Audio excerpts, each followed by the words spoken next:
History of modern non-Marxian economics. From marginalist revolution through the Keynesian revolution to contemporary monetarist counter-revolution. Contents. Preface. 2. Part 1. The Foundation of Modem No and Marxian Economics. Chapter I. A General Survey of Subjective Economics in the 1870s. 15. Chapter 2. The Subjective Interpretation of Value. 20. Chapter 3. Jevons's attempt to determine the equilibrium exchange ratio by means of marginal utility. 23. Chapter 4. Marshall's attempt to build the demand function on the principle of diminishing utility. 27. Chapter 5. Gausson's second law. 32. Chapter 6. The law of costs according to the followers of the marginal utility theory. 35. Chapter 7. A critique of the marginal utility theory. 42. Chapter 8. Walras's and Cassell's general equilibrium theory. 52. The Walrasian concept.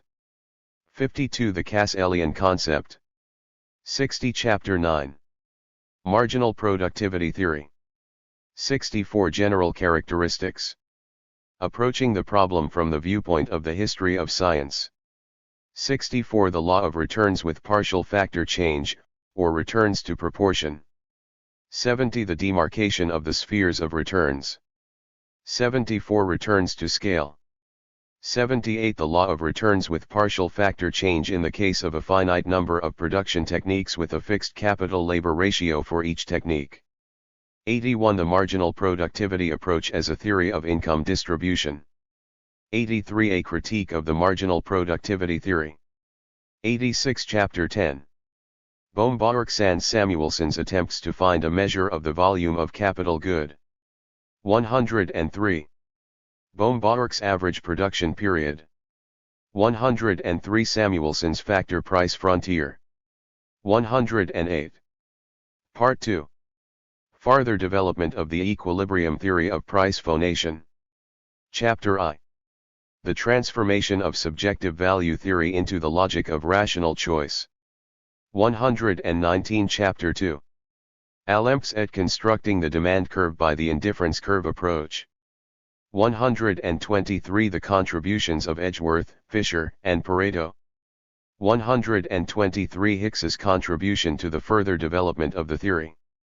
128. The main characteristics of the indifference curve approach.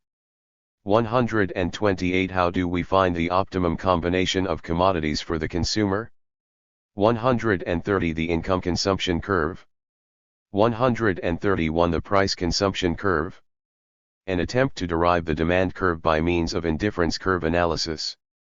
133. The two effects of a price change. Their separation represented graphically. 134. The demand curve of Giffen goods. 137. A critique of the indifference curve analysis. 138. Revealed preference.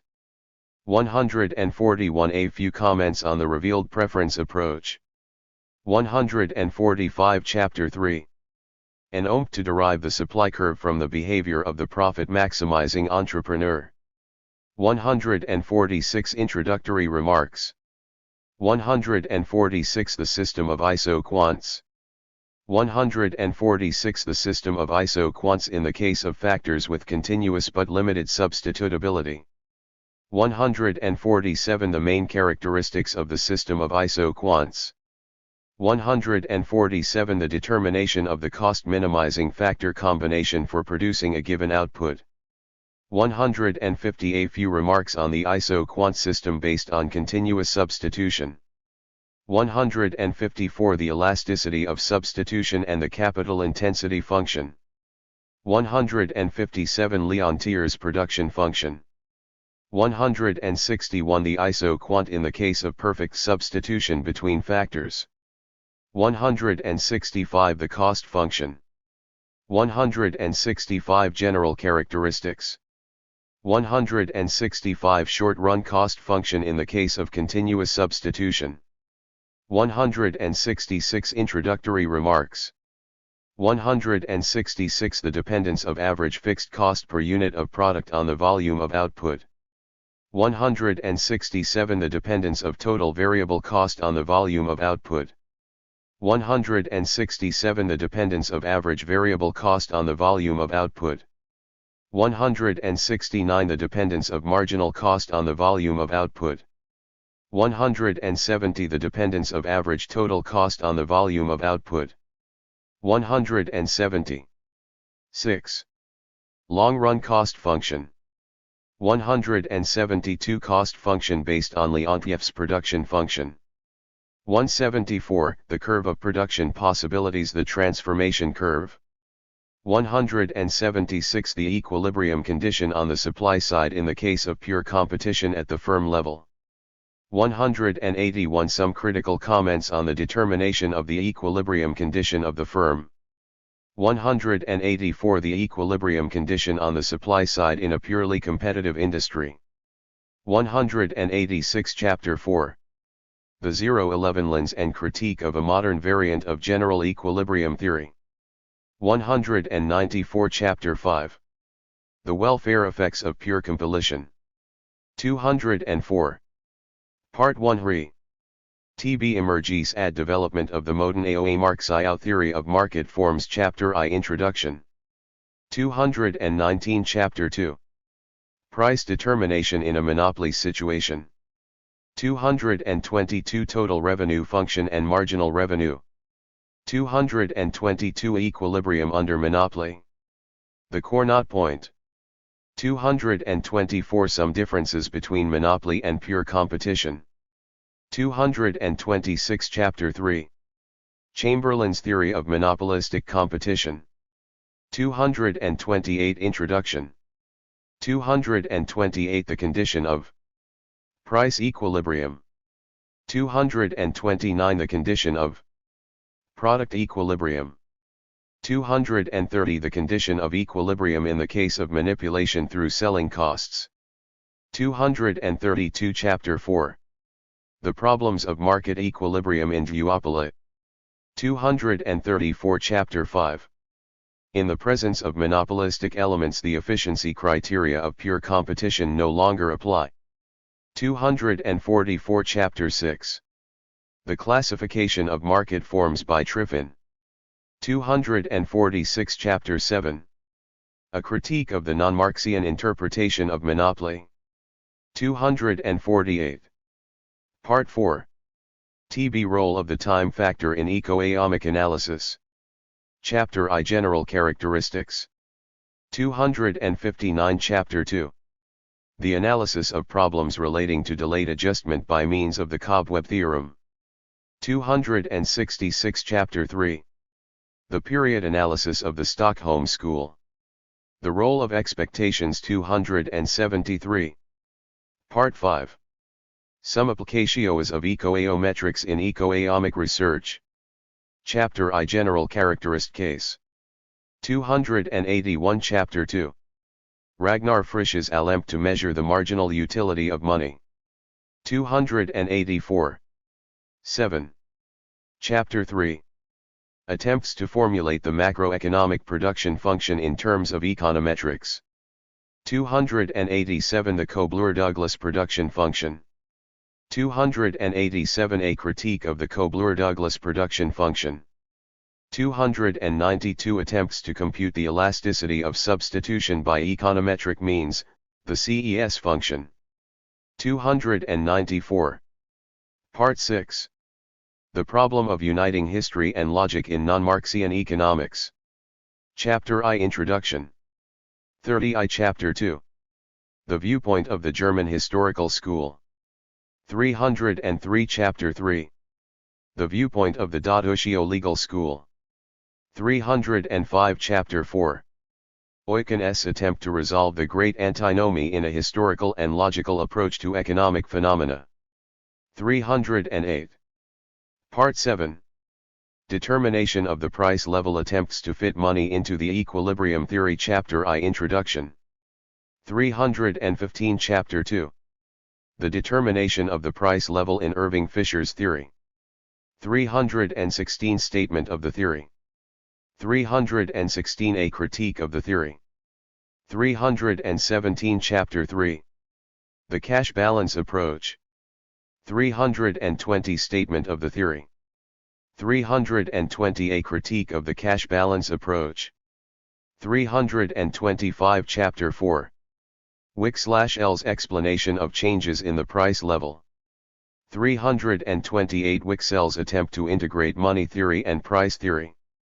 328 The disturbance of monetary equilibrium upsets the equilibrium of reproduction. 331 A critique of Wick's theory.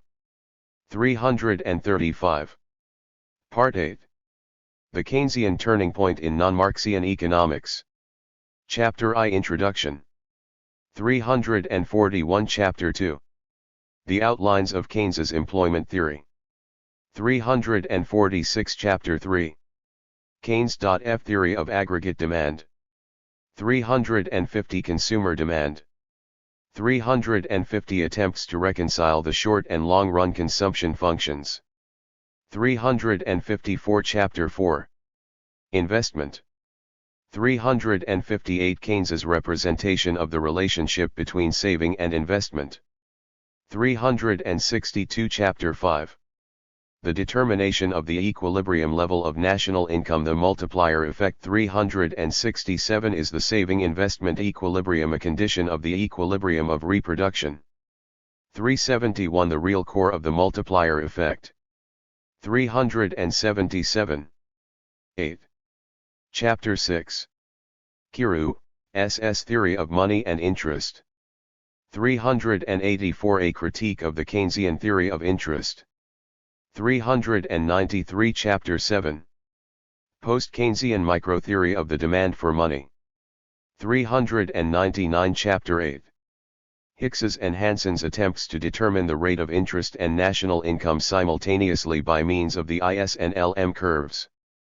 402 Chapter 9. The labor market in Kirui/S. 409 Chapter 10. A summary appraisal of the Keynesian theory. 416 Chapter 11. Calder's attempt to create a distribution theory on a Kirui/R distinct from a marginal productivity basis. 420. Part Nia. Gödel theories Marxism economics. Chapter 1. Introduction. 431 Chapter 2. Growth models built upon a Keynesian theoretical basis. 433 General characteristics. 433 The accelerator effect. 435 Domar's growth theory. 441 Statement of the theory. 441 A critique of Domar's theory. 443 Harrod's growth theory. 446 The equilibrium rate of growth, G, 446 The G and G rates of growth. 451 Some critical comments on Harrod's growth model. 452 Hicks's trade cycle theory. 457 The Hickschian model of growth at a constant rate. 457 The explanation of the cyclical movement of reproduction. 461 An evaluation of the Hickschian trade cycle theory. 467 Chapter 3. Neoclassical growth models. 470 General characteristics. Factors influencing the rate of growth. 470 Solo's attempt to reduce the rate of growth of per capita output to two components and to construct an aggregate production function by statistical means. 475 The Golden Age growth. 478 Optimum rate of the investment ratio and the golden rule of accumulation. 483 Embodied technical progress and the vintage model. 489 The theory of induced technical progress as the alternative neoclassical theory of equilibrium growth. 493 An appraisal of the theory. 501 The amount of technical change treated as an endogenous variable. 504 Eltis's model. 506 Some critical remarks on neoclassical growth theories. 511. 9. Chapter 4. Calder's growth theory. 519 Statement of the theory. 519 Some critical comments on Calder's growth model. 527. Part T. TB Theoretical reflection of the problems of ioftatio iod ue employment id contemporary Marxian economics. Chapter 1. The Phillips curve doctrine. 533 The post-Keynesian explanation of the movement of money, wages and of inflation. 533 Critical comments. 537 Chapter 2. Friedman's monetarist counter-revolution. 541 The main characteristics of the economy of the United States after the Second World War. 541 Friedman's principal statements. 543 The determination of nominal national income in Friedman's theory. 547 The effect of unanticipated inflation. 551 An attempt to answer some problems raised by monetarism. 554 Is the government really unable to influence employment and output? 558 Chapter 3. The new microeconomics. 562 The search model. 562 Critical comments. 565 Chapter 4. The new classical macroeconomics. 569 The major characteristics of the theory. The hypothesis of rational expectations. 569 Disputation of the efficiency of government spending in the 1970s. 572 The explanation of business cycles in the new classical macroeconomics. 574 Critical comments. 575 Chapter 5. Cost push inflation. 580 Chapter 6. The new macroeconomics. 585 The so-called non-Walrasian model. The non-market clearing paradigm. 585 The disequilibrium model or the equilibrium model with rationing. 588 Critical comments. 592 Chapter 7. The new microeconomics. The contract theory of the market. 595 The AHG model. 595 Oken's model. 596 Some specific statements of new microeconomics. 598 Critical comments. 599 Conclusion. 602 Author LNRKX. 605 Subject LNRKX. 609. 10. Preface. This work is the revised English version of a textbook used at the University of Economics, Budapest. Hence, its original aim was to contribute to the training of Marxist economists who should be well versed not only in the political economy of Marxism, but also in non-Marxian economic literature. This is an indispensable requirement to be met by the economists of socialist countries, especially in our days when economic, scientific, cultural, and political cooperation among countries with different social systems is expanding, and Marxist economists have steadily increasing opportunities to come into contact with their non-Marxist colleagues. Besides, their research work also makes it necessary for them to study non-Marxian literature. As the book explains the principal concepts of non-Marxian economics to economists with training in Marxist theory, the exposition of the individual theories necessarily differs from the approach applied by professors of economics in non-socialist countries. The author presents the economic theories in terms of their historical development. It is for this reason that he briefly outlines how, as early as the 70s of the past century, Menger, Jevons, and Walras laid the foundations of the price and income distribution theories, which are still prevailing in today's non-Marxian economics. He singles out from the teachings of earlier authors only those elements which are also present in a modern form in non-Marxian literature. He is convinced that this historical approach to the individual theories facilitates their better understanding. His work, however, differs from the corresponding textbooks used at the universities of non-socialist countries in that the author not only points out the main turning points in the history of the development of economic theories, but also discusses them in more detail than the authors of the above-mentioned textbooks.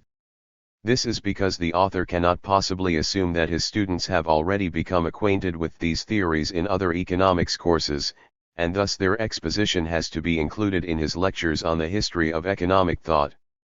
What does this work offer the non-Marxist reader? First, a detailed, exact and objective treatment and a systematic arrangement of the theories discussed with reference to the role they play in the history of economic thought, and, second, a comparative analysis of non-Marxian and Marxian economics. It evaluates, on the basis of Marxism, the theories discussed, reveals their interrelationships, points out the main stages of their development and shows to what extent they 11. Reflect the reality of capitalist economy, and it analyzes their real elements and problems, and offers some possible solutions to them from a Marxist point of view. The book cannot, of course, undertake to cover all fields of modern non-Marxian economics. Though it has attempted to include a rather wide range of them, these fields have become far too ramified to make it possible for any author to summarize all of their aspects in a single book. Publishing here the results of about 2 decades of research, the author has singled out from the complexity of non-Marxian ideas primarily those basic economic concepts which have come to occupy a prominent place in economic textbooks and theoretical reviews in non-socialist countries. It is, by the way, worth noting that the few books written in the past 1 or 2 decades by Marxist and non-Marxist authors on the history of modern non-Marxian economics are also far from providing a comprehensive picture of all the fields and problems of this discipline. The author wishes to express his gratitude to Mr. Istvan Vegas for his conscientious work in rendering the author's ideas into English as faithfully as possible. He would also like to acknowledge his debt to Mr. Hugo Radis, lecturer at Stirling University, for the meticulous revision of the translation and for his other valuable assistance. Budapest, November 1984. 12. Professor Antal Mátyás, Head of Department of the History of Economic Thought, Karl Marx University of Economics, Budapest. Part 1. The Foundations of Modern Non-Marxian Economics. Chapter 1. A General Survey of Subjective Economics. In the 1870s, the foundations of modern non-Marxian economics were laid independently and almost simultaneously in the 1870s by 3 economists, the Austrian Menger, the Swiss-French Walras and the English Jevons. Their views were diametrically opposed to those of the classical school of economic thought. Let us examine and compare the most important characteristics of the theories of, on the one hand, the early classical economists, among them primarily the English classical economists representing the most developed ideas, and on the other hand, the founders of modern non-Marxian economics. The starting point for the investigations of the representatives of classical economics was production. This was due to the following historical circumstances. 1. They were economists of the progressive bourgeoisie still closely connected with production. 2. They fought against obsolete production relations impeding the development of the productive forces, and against the practices of landlords which hindered progress. 3. They were engaged in an ideological struggle against an idle class which, owing to the emergence of a capitalistic rentier system, did not take part in the production process. Thus, they were able to make use of the findings of their investigations setting out from production in the struggle they fought against landlords and in the critique they leveled against obsolete production relations impeding development. As a result of their starting from production, the outstanding representatives of the English classical economic school arrived at the labor theory of value. It was on this theory that they based their ideas.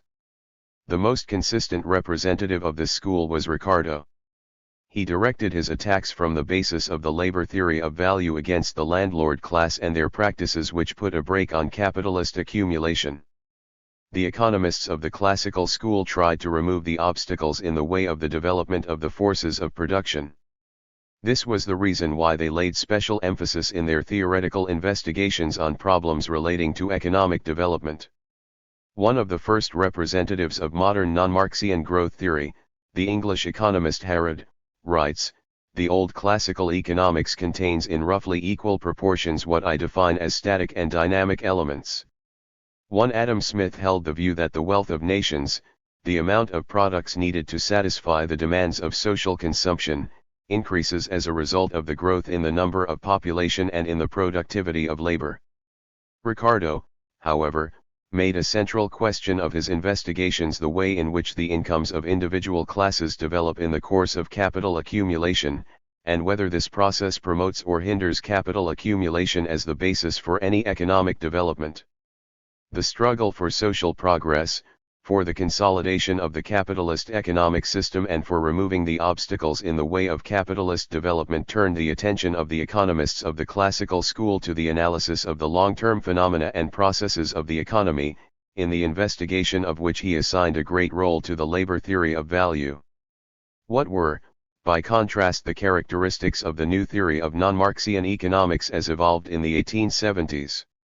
Though the views of the three founders of this school differed in many respects, nevertheless they held one thing in common, namely, that in the explanation of economic phenomena they broke away from production as a starting point and started instead from the side of consumption and wants. The starting point of all investigations of economic theory. Menger begins his basic work. Is human nature suffering from wants? Without wants there would be no economic activities, no social economy and no science underlying it. The study of wants is crucial to economics too. Setting out from wants, they searched for laws governing the satisfaction of the wants of individual consumers, and tried to reduce the objective economic processes ultimately to a subjective factor, that is, to the sensation of satisfaction that the consumers derive from fulfilling their wants.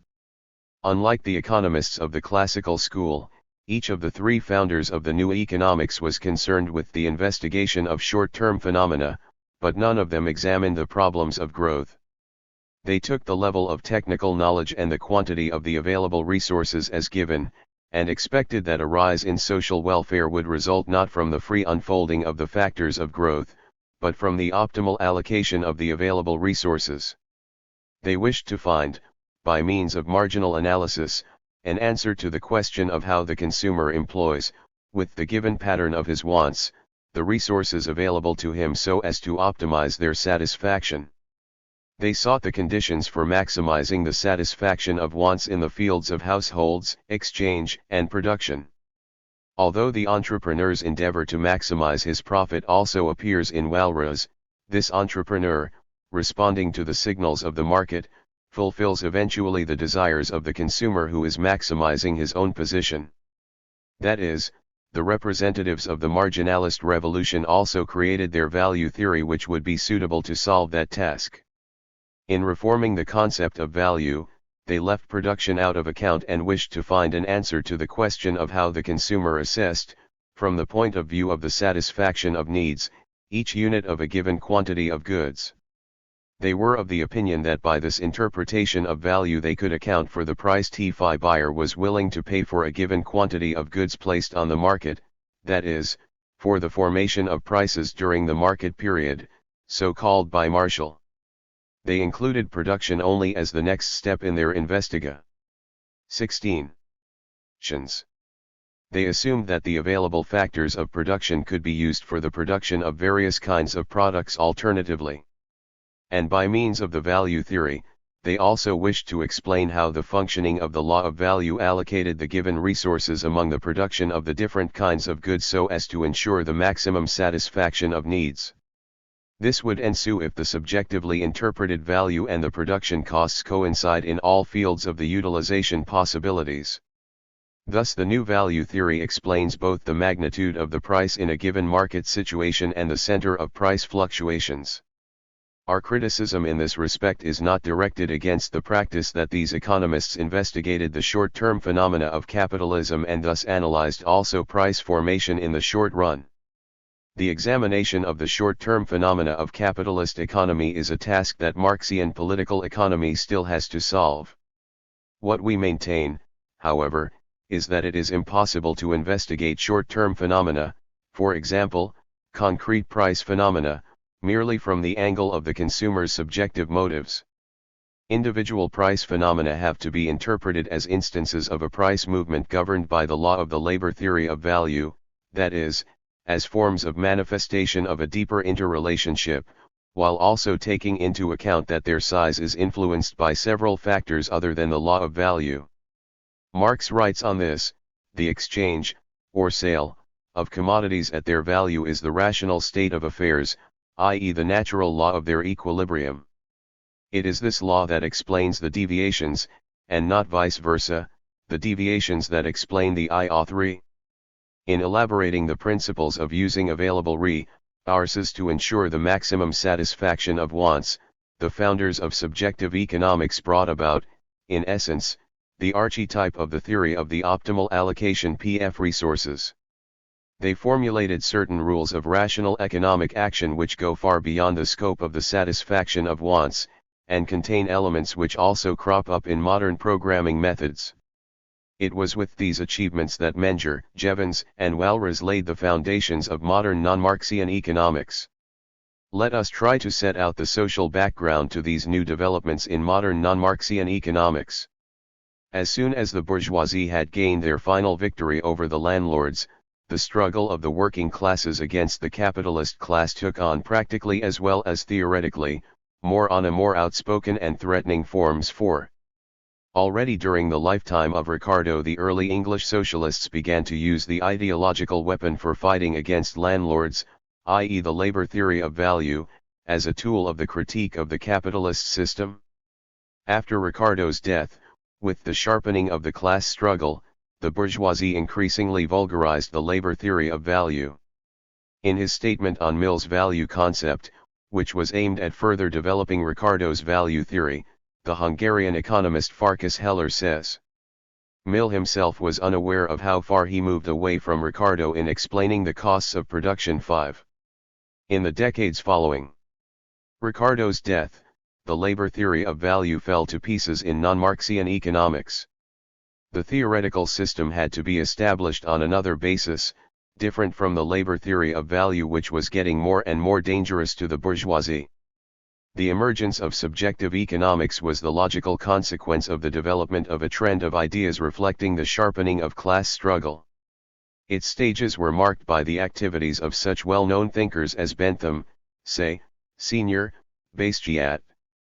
Jevons refers, among others, to Bentham, to his utility mechanism, his attempt to evaluate pleasure and pain, and to Bastiat, who held that the ultimate subject of economics was human desires, and desires, efforts, and satisfaction constituted the circle within which political economy had to move. He also referred to Senior, who represented wealth as the totality of scarce goods which directly or indirectly give pleasure, or remove pain. Walras attributes the principles of his theory to his father, August Walras, and regards Cournot as his master in applying the tools of mathematics to economic analysis. Then, around the middle of the last century, several studies were published which paved the way for a radical change in value theory. Thus, among others, A.J. Dupuit, a French civil engineer, the chief supervisor of the roads and bridges in Paris, tried to point out, primarily in connection with the pricing policy for public services, that should a public institution increase the supply of its services, it must diminish their prices. R. Jennings, with the law of the variation of sensations, had already stated that the consumer does not derive the same satisfaction from each unit of a stock of goods. And we could go on enumerating the forerunners of the new value concept. The subjective interpretation of value appears in an already elaborated form in Gausson's book published in 1854, in which he formulates exactly the laws of his doctrine. Gausson's views were completely ignored in his lifetime. It was only later, after his death, that Jevons became aware of the significance of Gausson's theory through a work of the Hungarian economist Gyula Kotz 6. He then admitted the similarity between Gausson's views and his own. Thus the way had already been paved for Menger, Jevons, and Walras. Despite the approximate coincidence in time, it is not likely that the emergence of the subjective economic tendencies in the 1870s was a direct reaction to the appearance of Marx's Capital. Jevers had already worked out his theory by 1962, and none of the founders of the subjective school was concerned with Marx's teachings. It was only their followers who took up the fight against them. The change that took place in the theoretical system of non-Marxian economics undoubtedly reflects the changes in the structure and institutions of the capitalist economy. It would be historically unjustified to link the emergence of subjective economics to the rise of monopoly capitalism. Lenin characterizes the 1870s and 1880s as the climax of the development of free competition, a period when monopolies existed only in their embryonic state. It can, however, be related to the spread of corporate forms of undertaking, primarily the joint stock companies. This is how Marx sees the structural transformation of the capitalist economy, the abolition of capitalist private industry on the basis of the capitalist system itself. 8. Represent a mere phase of transition to a new form of production. 9. The joint stock company form reproduces a new financial aristocracy, a new variety of parasites, i.e. It is, then, the spread of this corporate form that finds expression in the subjective economics of the 1870s.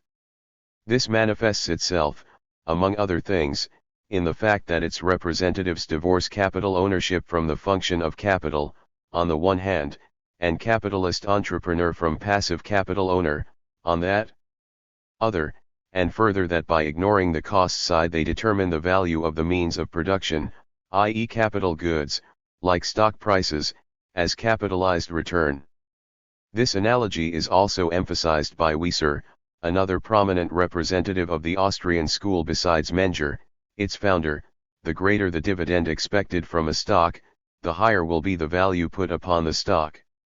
This illustration of stocks and dividends is, on the whole, the best that could be given to explain productive value. Starting from consumption rather than production also shows that, with the spread of the corporate form, the capitalist disappears as superfluous from the production process. 12. Changes in the endeavors of the bourgeoisie also explain the emergence of the tendencies of subjective economics.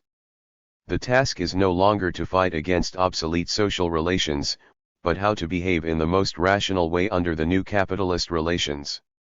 It needs therefore theories which provide guidance how to make optimum use of resources, how to produce more goods with less cost, and how to gain thereby the largest possible profit. Chapter 2.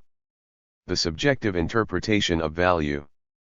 The three founders of modern non-Marxian economics sought the conditions for maximizing the satisfaction of wants in the fields of households, exchange, and production.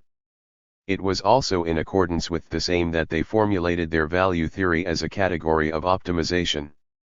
Therefore it seems expedient also to approach the theories of value, price, and income distribution as evolved in the 1870s from the angle of the optimum allocation of resources. The principle of the optimum allocation of resources is, according to Kenneth Boulding, a prominent American representative of today's non-Marxian economics, the principle of equal advantage. The market economy is governed by a principle which we may call the principle of equal advantage. 13. The development of modern non-Marxian value, price, and income distribution theories compared to the subjective theories of the 1870s, is virtually nothing else but a more elaborate formulation of this principle. In Boulding's opinion, the principle of equal advantage presupposes that in the continuous utilization of some means or resources in a given field of human activity, the allocative efficiency of these means or resources is diminishing. Now, if the economic subject finds that with some of his means or resources suitable for an alternative use he can achieve better results in another field than where he is employing them, then this means that he has gone too far in their present use.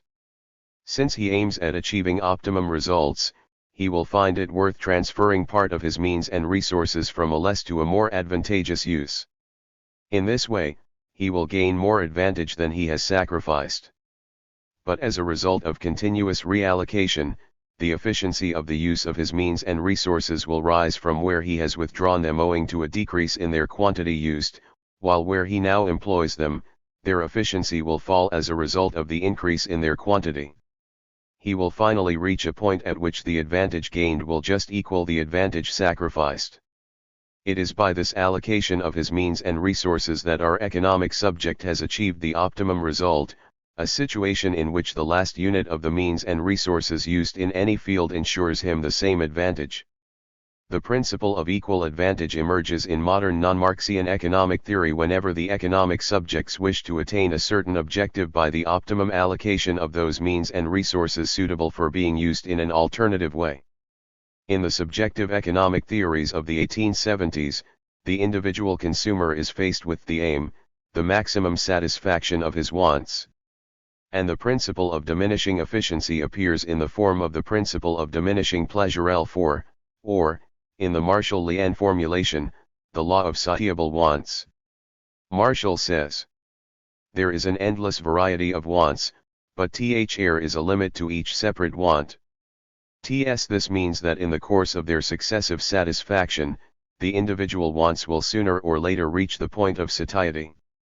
And since the satisfaction of his wants gives pleasure to the consumer, the intensity of pleasure will diminish in the course of their continuous satisfaction. Drinking the second glass of water does not give the same pleasure as the first one. To illustrate the principle in question by an example in figures, if drinking the first glass of water gives our individual, say, 10 units of pleasure, the second will be the source of only 8, the third of 6, the fourth of 4, the fifth of a unit of pleasure. The principle of diminishing pleasure was formulated by the German Gaussen as early as 1854. It was in his honor that Wieser, and after him non-Marxian economics called it Gaussen's first law. The similarity between the principle of diminishing pleasure and the Weber-Fechner law well known in psychophysiology is conspicuous.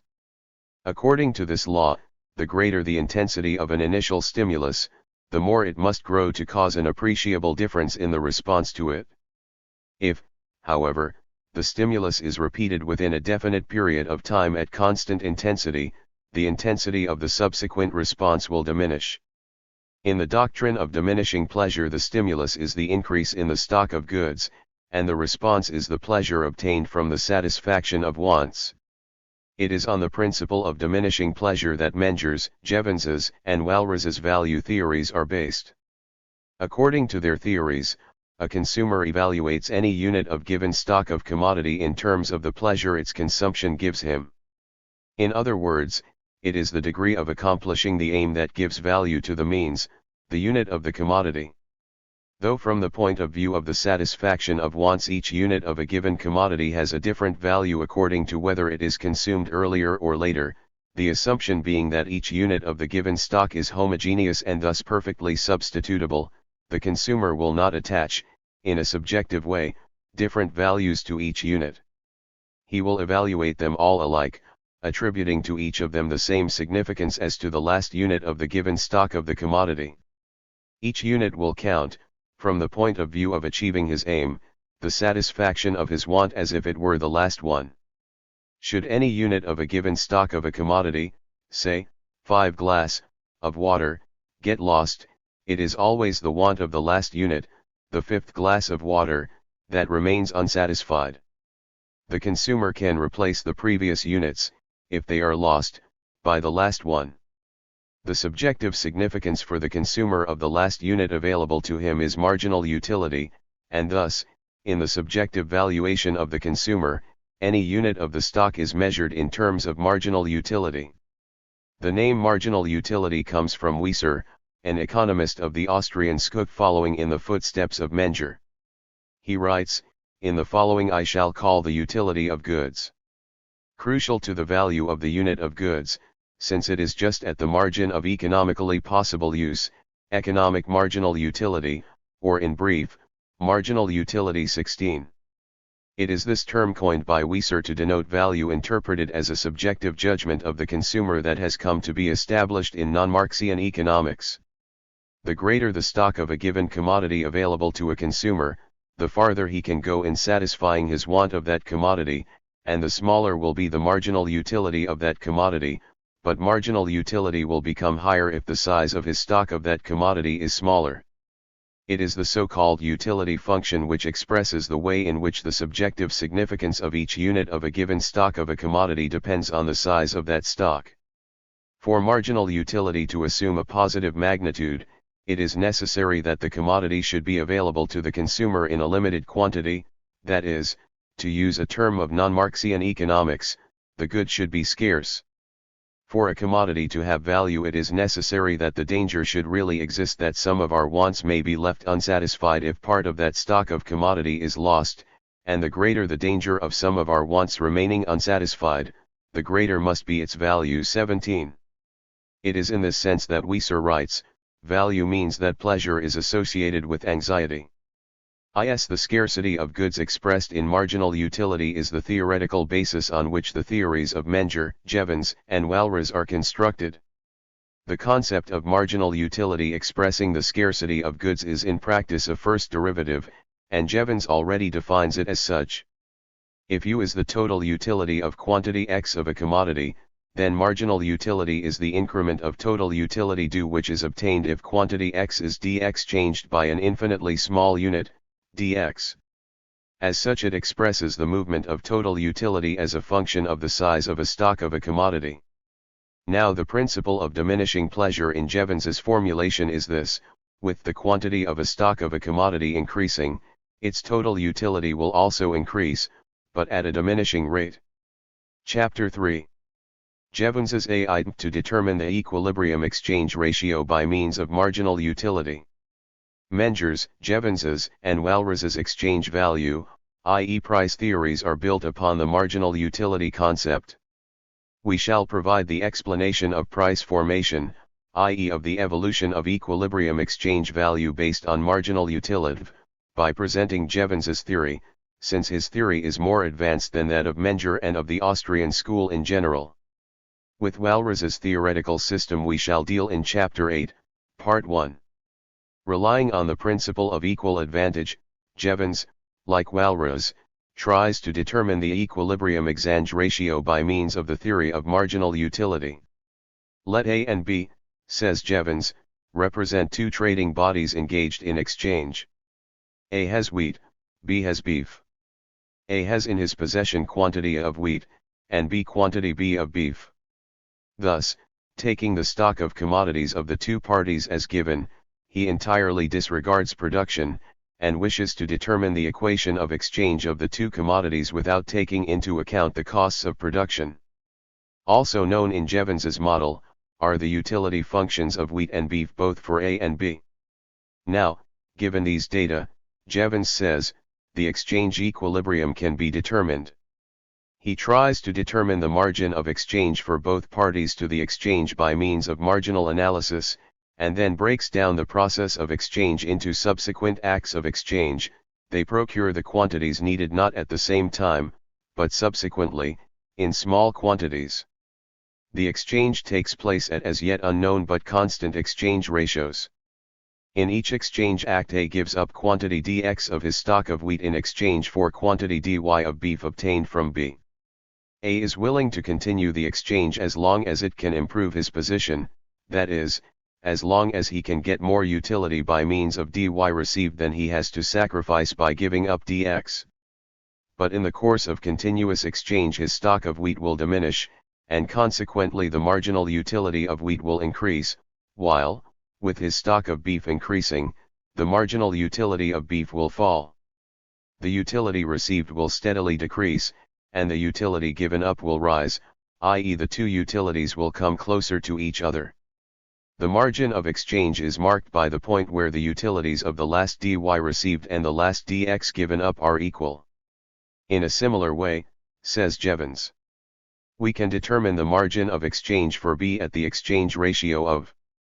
The two parties will continue the exchange until they have derived all benefit that the exchange can offer them. This point of equilibrium will be known by the 23.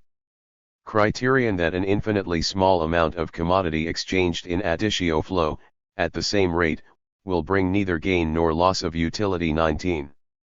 According to Jevons's theory, every seller also has an own demand for his product, since he does not sell his whole stock of commodities but retains part of it for his own consumption, depending on the size of the exchange ratio. This is conceivable of course in the case of simple exchange. But own consumption is of no importance to a capitalist. It would be absurd to assume that a capitalist evaluates the commodity offered for sale subjectively. Jevons also tries to demonstrate the determination of the exchange margins for both parties in a diagrammatic form. Graphical representation is rendered difficult by the fact that finite magnitudes have to be substituted for infinitely small ones. Curve PQR represents the formation of the marginal utility of the commodity to be bought, and curve PQR that of the own commodity, as a function of the increase in their quantity for A. While the curve represents the increase in the quantity of the commodity to be bought moving from point A towards point B, it shows the quantity of the own commodity moving in the opposite direction, from B towards A. For the sake of simplicity, let the exchange ratio be I. In this case, the quantities of the commodity received and given up are demonstrated by the same distance. By giving up quantity AA of his own product and getting quantity AA of the other party's commodity, exchange party A obtains utility AD in exchange for utility AC. The utility gained is greater than the utility sacrificed. Proceeding along the line towards point Q, they converge. Beyond point Q, the utility gained is less than the utility sacrificed. Thus, at point Q, Jevons obtained A's demand and supply at the exchange ratio of II. He determines B's demand and supply in a similar way at the ratio of I, by means of the utility function of the two commodities. If at the exchange ratio of I, A's demand equals B's supply, and B's demand equals A's supply, then the exchange ratio of II was an equilibrium exchange ratio. Let us express in the form of an equation that at the margin of exchange the utilities gained and sacrificed become equal for both parties, assuming that for this, A had to give up quantity X of his own product and to receive quantity Y of B's product, while in B's case, conversely, he had to give up quantity Y of his own product and receive quantity X of A's product. Rp1 dx equals LFLLY dy, whence P dy LF slash YD slash where Rp1 is the marginal utility of the stock of wheat left over after the exchange for A, and LFIY is the marginal utility of the stock of beef bought for A. Conversely, LFL2 dy equals P2x dx, whence dx where LF slash 2 is the marginal utility of the stock of beef left over after the exchange for B, and Rp2x is the marginal utility of the stock of wheat bought for B. We seek therefore an exchange ratio of dy at which, with the advantages equalizing for both parties, A demands just the same quantity of B's product as B offers for sale. And B demands just the same quantity of A's commodity as A offers for sale. We have two equations and four unknowns, dy, dx, x, and y. Since the exchange ratio was constant throughout, dy can be substituted for L, and thus dxx. Rn. V2 equations are sufficient to determine the results of E hang, for there are only two unknown quantities concerned, namely x and E, the quantities given and received 20. But Jevons's equations do not provide a definite solution from the point of view of the marginal utility theory. The equilibrium exchange ratio is undetermined. The task would be to determine an exchange ratio at which both parties have found maximum total utility, when the ratio of marginal utilities equals the exchange ratio for both parties. If, however, the dy assumed at the start was not dx the equilibrium exchange ratio, quantity dx of wheat and quantity dy of beef exchanged can already lead to equilibrium for one party, but not yet for the other. But the latter can always offer his partner some exchange ratio at which they can continue the exchange with advantage to both of them. They then change the exchange ratio until finally the ratios of the marginal utilities are equal for both, and neither is interested in continuing the exchange. Thus an equilibrium position is eventually brought about. In this case, however, dy will not equal L, and thus dxx cannot be substituted for in the equation. It is absolutely not necessary, writes Wicksell, that the relation between the marginal utility of the two commodities will be also the same as the proportion in which the whole quantities exchanged stand to each other. This ratio can, within certain limits, vary indefinitely, and in each particular case the relation between the marginal utilities of the goods at the margin of exchange will be different, though always the same on both sides for the persons exchanging 21.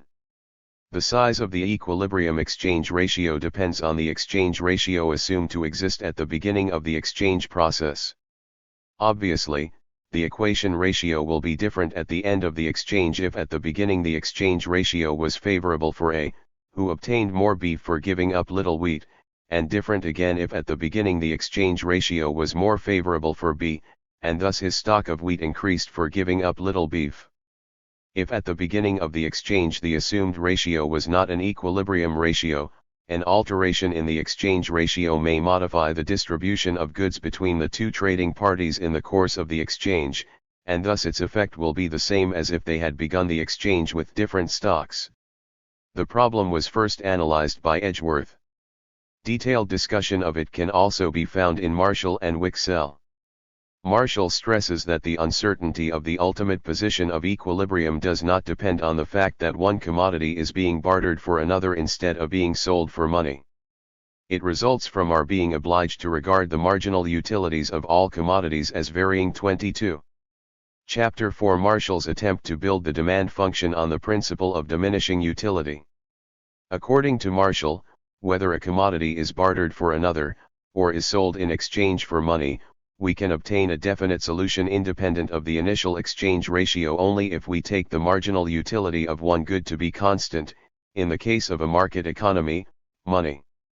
Let us examine more closely what the assumption of the constancy of the marginal utility of money implies.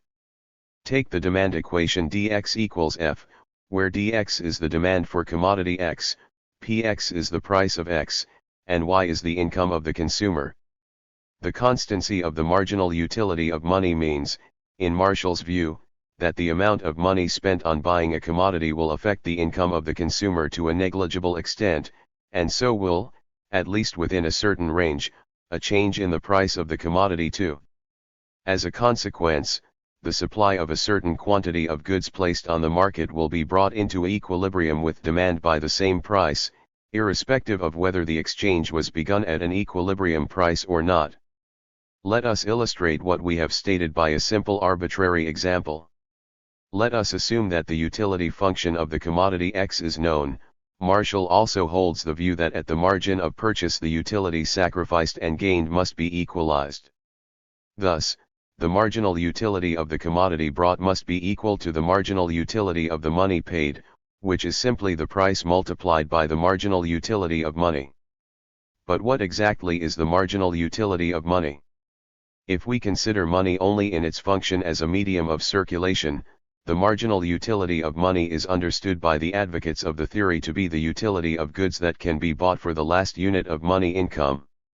Thus, when purchasing goods, the consumer compares the marginal utility of the commodity to be bought with the utility of alternative commodities which he could buy for the same amount of money, and weighs up the utility gained in relation to the utility sacrificed. Denoting the marginal utility of commodity X by mux, and the marginal utility 27 of money by mum, then at the margin of purchase the following equation must obtain: mux equals px mum. According to Marshall, mum can be taken to be constant in the exchange if the consumer spends only a fraction of his income on buying the commodity in question. Let us suppose that of commodity X 3 units are brought onto the market. Our consumer is the only buyer, and he does not take advantage of his monopoly position, but behaves as if undisturbed competition were prevailing on the demand side. Let the marginal utility of money be constant, say, 2. In this case the price at which the consumer is willing to buy the 3 units of the product, or to use Marshall's expression, the demand price of the 3 units is given by, in case the 3 units are supplied, the equilibrium price is 8 shillings. Let us assume that neither party knows the equilibrium price of the 3 units of product X. Our consumer begins to make his purchases not at the equilibrium price, but at a price of 9 shillings, and is willing to buy 2 units of commodity X at a price of 9 shillings, because the marginal utility of the 2 units of commodity X, 18, divided by the marginal utility of money, 2, equals exactly the price of 9 shillings. He pays, then, 18 shillings for the 2 units. However, At a price of 9 shillings supply exceeds demand. Consequently, the price must fall. At a price of 8 shillings, our consumer will buy the third unit of the commodity, 2, and the equilibrium between demand and supply will thus be established. Since we have taken the marginal utility of money to be constant, the fact that the initial price was not an equilibrium price and thus our consumer paid 26 shillings instead of 24 for the 3 units of commodity X, did not affect the magnitude of the equilibrium price, and so it has remained invariably 8 shillings, independently of the initial price. The demand function has not changed either. Our consumer is willing to buy 3 units of commodity X at a price of 8 shillings. Let us assume now that the marginal utility of money alters in the exchange, since the earlier purchases at a non-equilibrium price appreciably influenced the size of the consumer's money income. In our demand function the magnitude of Y changes, and the demand function shifts with each change in Y. Suppose now that the expenditure of 18 shillings at a price of 9 shillings has increased the marginal utility of money from 2 to 2.5. Therefore, the consumer is willing to pay for the third unit of the commodity not 8, but equals 6.4 shillings. The formula of product: the demand price of the 3 units of product will change depending on the change in mum, that is, on the price our consumer has paid for the previous units, on the sum he has spent on purchasing them. In his work published in 1880, it is only the demand function that Marshall 28 wishes to explain by the principle of diminishing utility, i.e. the theory of diminishing marginal utility. On the basis of the principle of diminishing utility he wants to answer the question why the demand curve is negatively sloped. The demand function as interpreted by Marshall is just one variant of it, the other is attributed to Walras. In his demand function Marshall takes quantity to be the independent variable, and the so-called demand price to be the dependent variable. According to Marshall, the demand price of a given quantity of a commodity is the price at which the market is just willing to take up the quantity in question. With the increase in the quantity of the commodity placed on the market, the demand price will decline to express, as it were, the diminishing of marginal utility to the individual consumers. If we knew the utility function of commodity X, then the quotient of the marginal utility of X and of the marginal utility of money assumed to be constant would express how the demand price of commodity X declined as its quantity increased.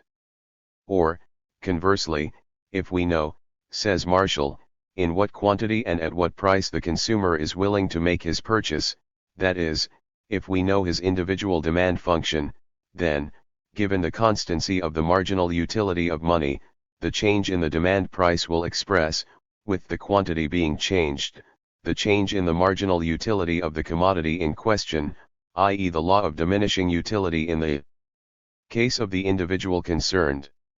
Let us translate this law of diminishing utility into terms of price, says Marshall. J.23 Marginal utility expressed in terms of price can now be defined as the maximum amount of money that the consumer is willing to pay for the additional unit of the commodity in question. It is diminishing utility, writes Marshall, that explains why the demand price declines as the quantity of the commodity rises, why the demand curve slopes negatively. At the same time, the principle of diminishing utility ensures that at a given price only one single equilibrium point exists and that it is stable, and all consumers tend to advance towards that point. In other words, it ensures the secondary condition of maximizing total utility. If it were really possible to draw up each consumer's demand function in respect of individual commodities, and thereby to construct the marginal utility function, then the so-called consumer's surplus could also be found. This concept created by Marshall is essentially the expression of the fact that the utility gained exceeds the utility sacrificed. In Marshall's words, the satisfaction which he gets from its purchase generally exceeds that which he gives up in paying away its price, and he thus derives from the purchase a surplus of satisfaction. The excess of the price which he would be willing to pay rather than go without the thing, over that which he actually does pay, is the economic measure of this surplus satisfaction. It may be called consumer's surp/us 24. Let us take an example. The purchaser is willing to buy just 1 pound of tea at a price of 10 shillings a pound, and an additional pound only when its price drops to 9 shillings a pound. At 9 shillings a pound our individual can buy 2 pounds of tea for 18 shillings, which is 10 plus 9 equals 19 shillings worth to him. In this way, he can achieve 1 shilling of consumer's surplus. Consumer's surplus expresses that in the exchange each party gains, gives up something that has less utility to him in exchange for something having more utility to him. If it were really possible to measure consumer's surplus, then the difference in its size in the case of individuals belonging to different social classes would reflect the difference between their social positions. Assume that a poor and a rich man equally like tea. But the rich man buys it at the same price as the poor one, though the marginal utility of money to him is smaller. Thus he gives up less utility than the poor man to derive the same satisfaction from it. Marshall is credited with the first formulation of the price elasticity of demand. Like every elasticity, the price elasticity of demand is also a relationship between percentage changes, the ratio of the percentage change in price to that in the quantity demanded. Mars all points out T at TECASTJ city o eman QP is affected, among other things, by the individual's social position. For a given price, the demand elasticity of the same commodity will be different for the various consumer strata, according to their wealth position, size of incomes, etc. If, example, the price of meat, milk, tobacco, wool, etc. declines, the demand for them will considerably rise among the lower-income consumers, and thus their demand for these goods is elastic within a certain price range. Within the same range of prices, however, the demand for these goods will not grow as a result of lower prices among the well-to-do social strata, who are in a position to satisfy their wants of the goods even if their prices are higher. Therefore, their demand for the goods in question is inelastic at such prices. The situation is just the reverse in the case of luxury goods. It is only the richest that can afford to buy them at a high price. At a lower price the demand for them will be elastic among those having medium income or property, but will be inelastic with the wealthiest stratum. The latter will be able to buy them even at higher prices. And the demand will also be inelastic with the poor, who are not able to buy these goods even at lower prices. Marshall also pointed out that the statement that the elasticity of demand changes as a function of the price level is equally valid for any commodity and any purchaser, independently of their social position. The elasticity of demand is great for high prices, and great, or at least considerable, for medium prices, but it declines as the price falls, and gradually fades away if the fall goes so far that satiety level is reached 2s. However, even in the case of the same product different prices will be regarded as high or low, according to different social classes. Marshall represents the elasticity of demand by means of coordinate geometry in the following way: let us reduce the price MP by PR, and the demand will rise from OM to OM, that is, by RP. Now the elasticity of demand can be expressed as follows. Chapter 5. Gauss's second law. In determining the demand price of tea, Marshall tried, on the basis of the principle of diminishing marginal utility, to find an answer to the question what price our consumer is willing to pay for the quantity of tea offered for sale. But in basing the general theory of demand on the principle of diminishing marginal utility, a difficulty arises as soon as it is assumed that the consumer has a demand for several goods to be satisfied from his given income. Our consumer wants to buy commodities X, Y, Z, and in such proportions and quantities that the total utility U equals X plus UI plus VZZ should be at a maximum. If he could obtain the goods free of charge, he would get as much of each commodity as would make its marginal utility zero. But our consumer buys from his money income Y at the given prices of Px pi. Pz the limiting condition is, Y equals Pxqx plus Pyqy plus Pzqz. The task is to determine how our consumer should spend his income, with the prices given, in an optimum way, how much he should buy of each of the commodities so that his total utility be at a maximum within those limits. The relevant problem can be solved mathematically by introducing the so-called Lagrange multiplier. But a solution without applying mathematics is also possible. Our consumer will continue to buy, on the basis of equal advantage, each of the commodities at the prevailing prices until the following equation is satisfied: Px mum equals mux, pi mum equals mui, pz mum equals mus. But the marginal utility of money must be the same in each of its uses, or else our consumer is in a position to improve his situation by withdrawing money from the purchase of such goods where the marginal utility of money is smaller, and employs the money so withdrawn in buying goods where its marginal utility is greater. He attains the maximum satisfaction of his wants by buying goods in a proportion in which, at established prices, the unit of money last spent on buying any commodity will give him the same increment in utility, that is, a proportion at which the marginal utility of money will be the same whatever use it is put to. In mathematical terms, the marginal utility of money will appear as the Lagrange multiplier. 32. This principle of the equalization of the marginal utility of money is called by non-Marxian economics, following Lexis, Gauss's second law. In deriving Gauss's second law, we assumed the measurability of marginal utility by its own subjective units. This concept of utility is called the cardinal interpretation of utility. One variant of the cardinal interpretation of utility represents the utilities of certain goods as independent of the utilities of other goods, and regards the marginal utility of a commodity as the function of its own quantity.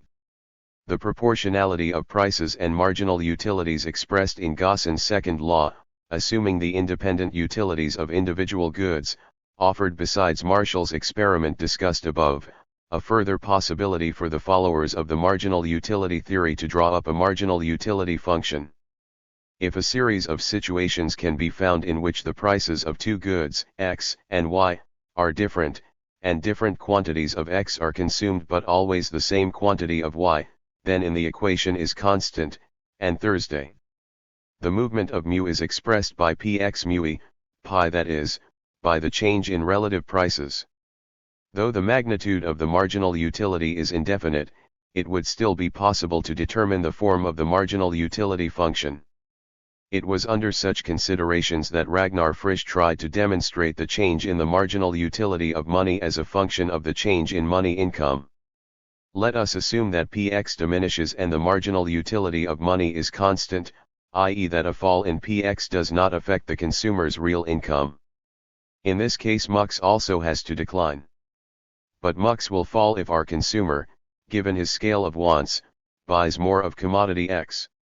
We obtain the same result even if a fall in Px does affect the consumer's real income, diminishing thereby the marginal utility of money, but the prices of other goods are raised accordingly to ensure that the consumer's real income remain at an unchanged level. Consequently, if the price of a good decreases, the individual's demand, with his real income remaining unchanged, must rise. This effect is called in economic literature, in honor of the Russian economist Slutsky, the Slutsky or substitution effect. But what will happen if a fall in Px also changes the individual's real income and the economist takes into account the relationship of use values? Assume, for example, that the price of margarine falls. Thus, with margarine becoming cheaper, it ought to oust its substitutes. But, as a result of the price fall, the consumer's real income will rise. Given a higher real income, the demand for certain commodities will rise, for others it will fall. Thus the consumer will buy a better quality substitute, for example, butter instead of margarine. On the other hand, the increasing quantity of butter will diminish the marginal utility of those commodities for which butter is a substitute. This will diminish the marginal utility of margarine and increase the marginal utility of those which are complementary to butter. Owing to the fall in the price of margarine, the consumer will rearrange his expenditures in order to restore the equilibrium matching the new situation. This is expressed in Gauss's law. In the new equilibrium situation he may buy less margarine and more butter.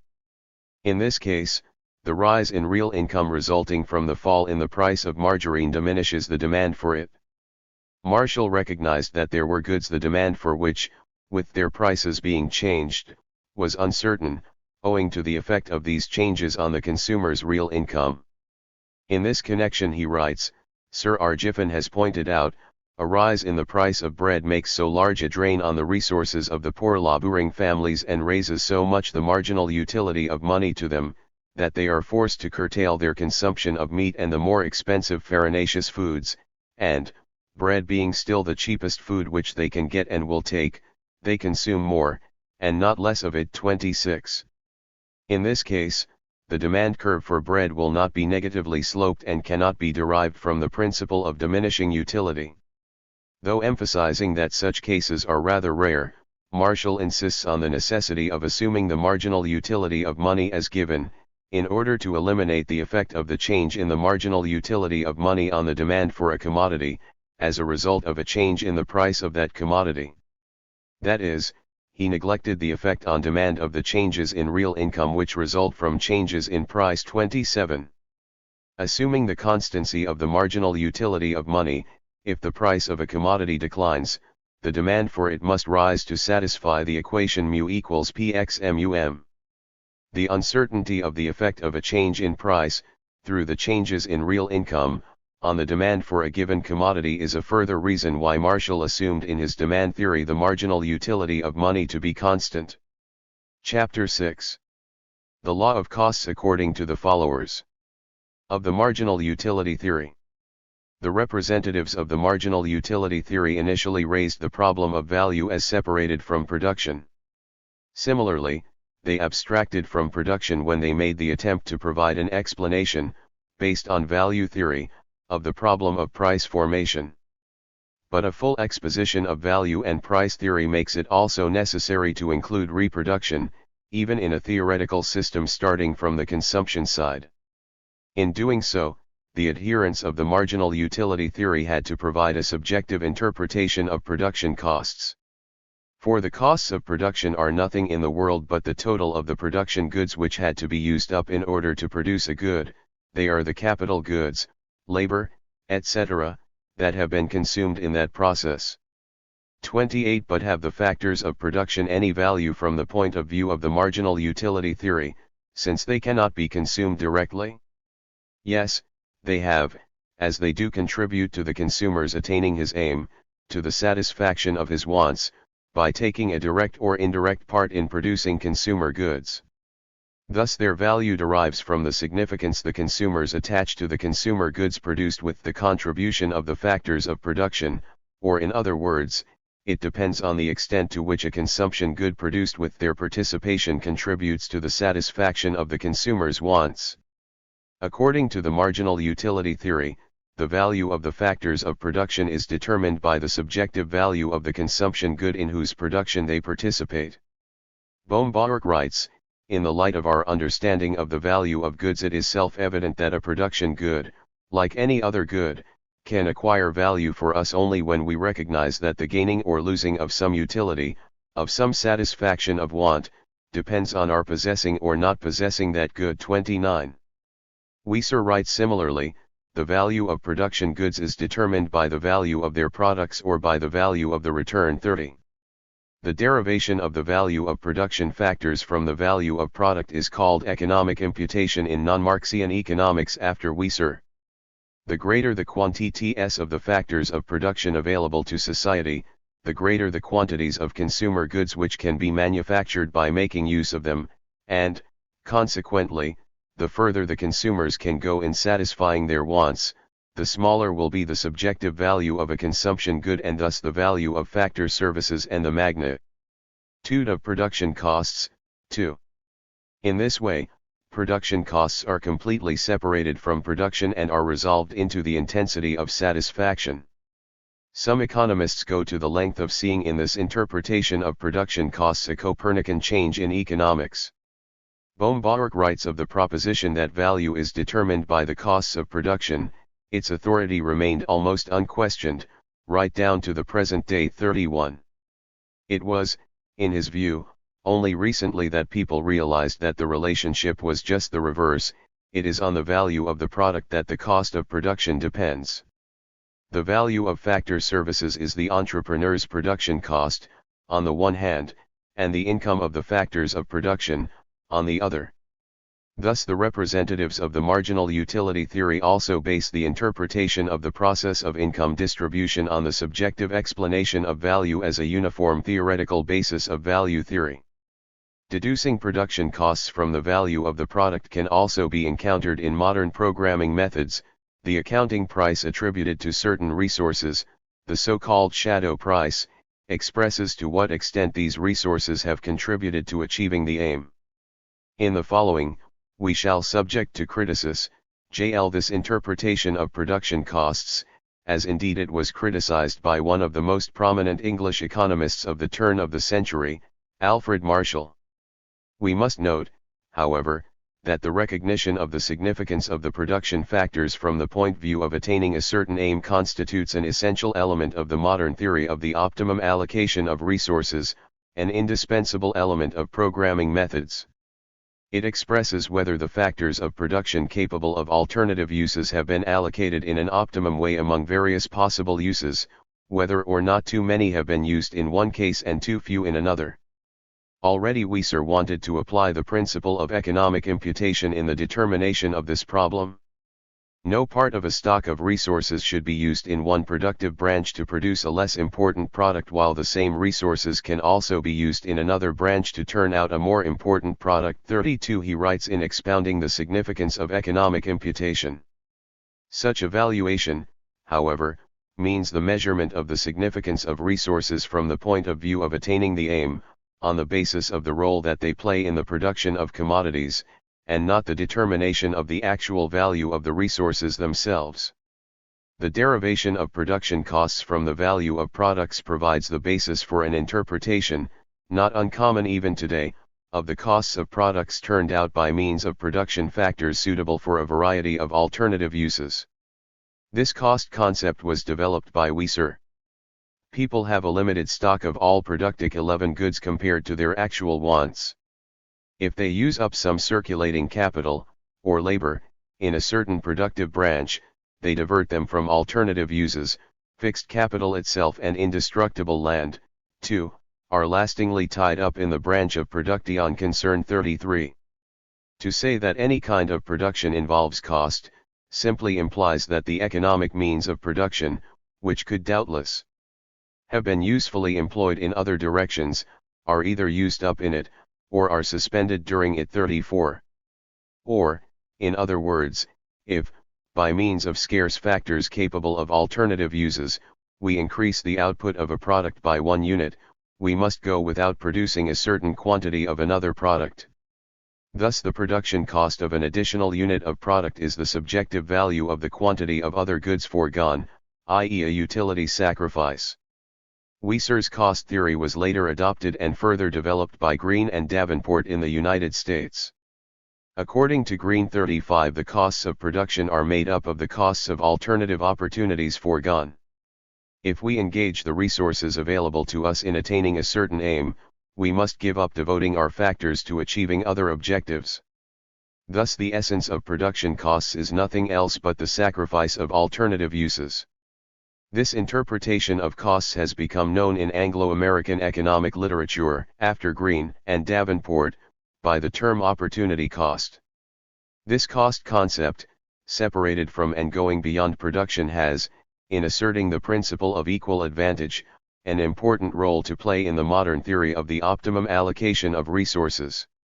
This concept performs a significant function in the original theory, created within the marginal utility theory already in the second half of the last century, of optimizing the use of means and resources. The application of this concept may be demonstrated by an example faithfully reflecting the ideas of the Austrian school. Let us start from the economy of Robinson Crusoe, who tries to satisfy his wants by his own production. Let production be represented by hunting, in the course of which he uses one factor, his own labor. This has alternative uses, he may hunt either beaver or deer.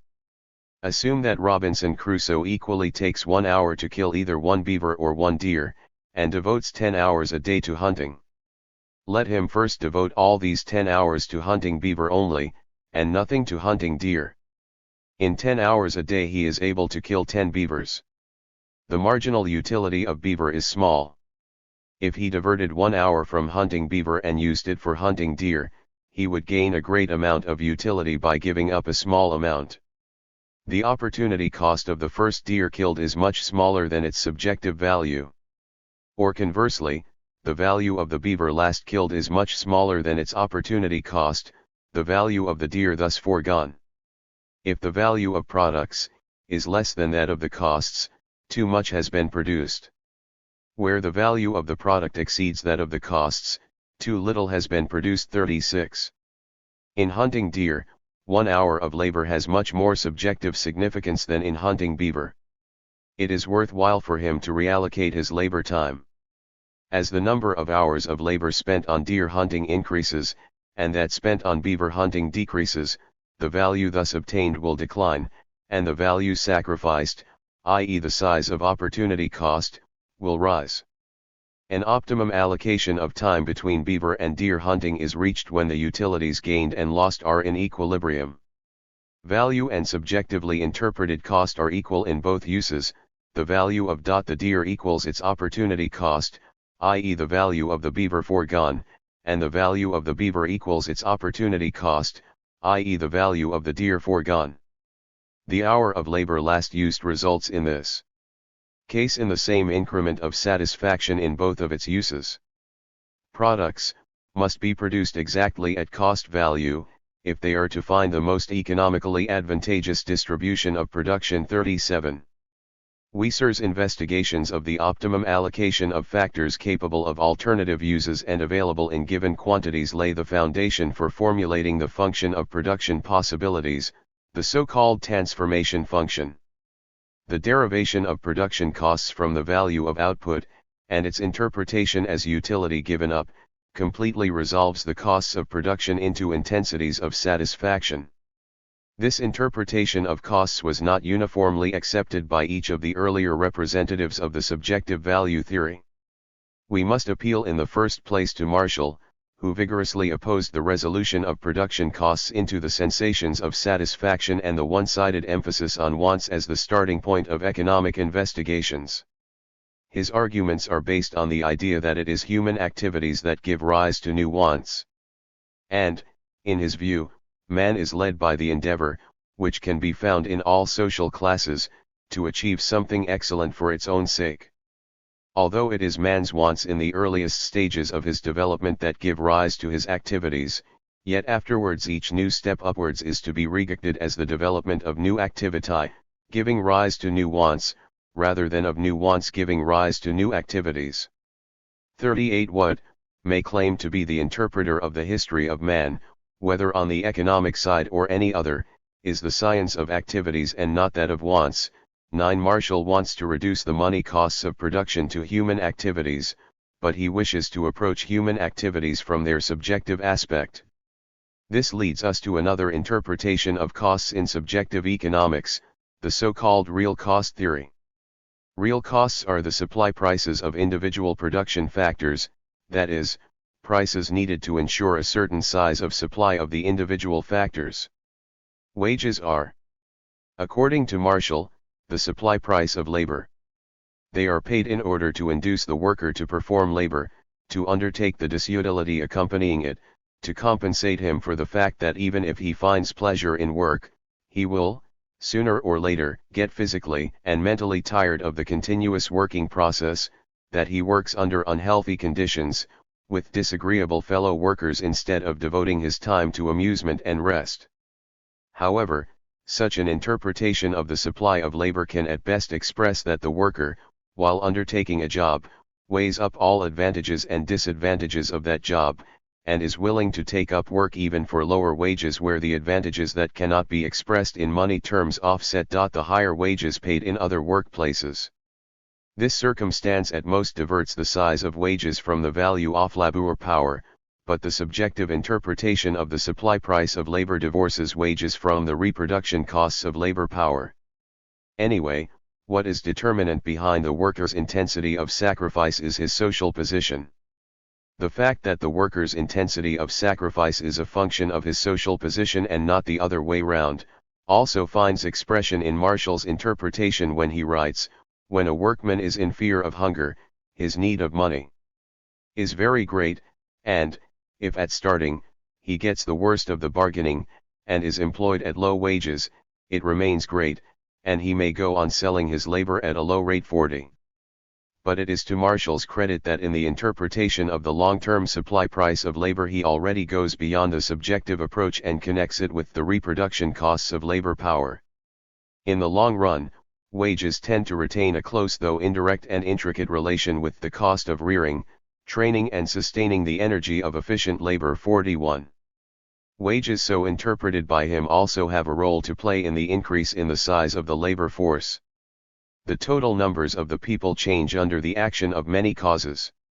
Of these causes only some are economic, but among them the average earnings of labor take a prominent place, though their influence on the growth of numbers is fitful and irregular. 42. Another element of the real cost in Marshall's interpretation is the effort related to saving, the supply price of waiting. The man who diverts part of his income from personal consumption is, to use Marshall's term, waiting.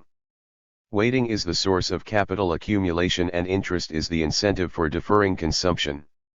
Everyone is aware that the accumulation of wealth is held in check, and the rate of interest so far sustained, by the preference which humanity have for present over deferred gratifications, or, in other words, by their unwillingness to wait. 43. According to Marshall, saving is made virtually by the whole of society. In his opinion, in the England of his time, a significant part of savings was made by rentiers, professional men, and hired workers. He also blames English classical economists for regarding savings as made almost exclusively from the profits of capital. 44. Though he admits that there are people who save for the sake of increasing their wealth, he nevertheless holds the view that most people divert part of their incomes from present consumption to ensure that their families will be better off in the future than they were before. Thus he tries to reduce the significance of business saving made for profit considerations, and sees the primary motive for saving in the consumer's endeavor to improve his future position.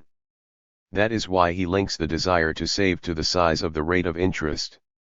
He maintains that there are individuals who endeavor to accumulate capital in order to provide a certain income. They save less if the rate of interest rises. But it is a nearly universal rule that a rise in the rate of interest increases the desire to save. 4s. In actual fact, however, the bulk of saving is made not for consumption but for business considerations, i.e. in order to increase capital providing surplus value. Such saving is not regulated by changes in the rate of interest. Again, it is Keynes who later points to the fact that the magnitude of saving depends primarily on the magnitude of real income, and thus the undertaking of a sacrifice relating to saving presupposes a definite class position, namely, that the individual gets an income which enables him not only to consume but also to save. The alleged sacrifice which saving implies cannot justify the existence of a return on capital. And anyway, what sacrifice does saving mean to the capitalist class when it does not prevent them from living in the greatest possible wealth, and when a luxurious way of life is increasingly becoming a requirement of their business activities?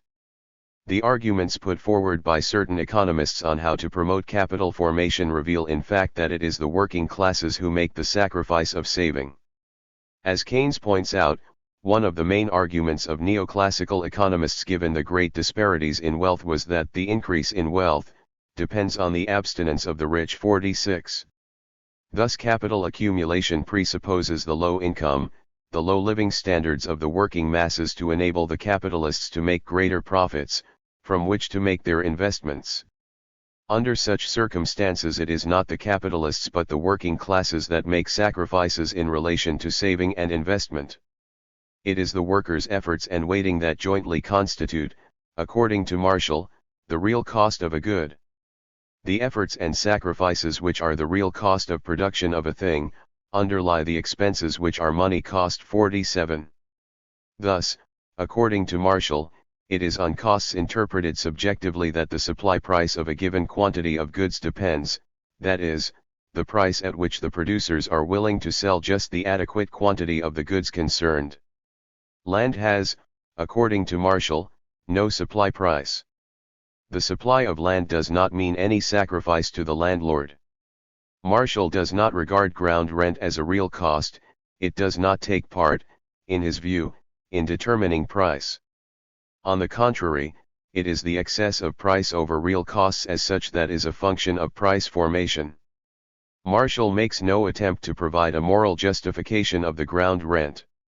However vulgar Marshall's explanation of the production cost is, since, like the cost interpretation of the marginal utility theory, it deprives the cost of production of its social content and represents as cost what in real fact is surplus value.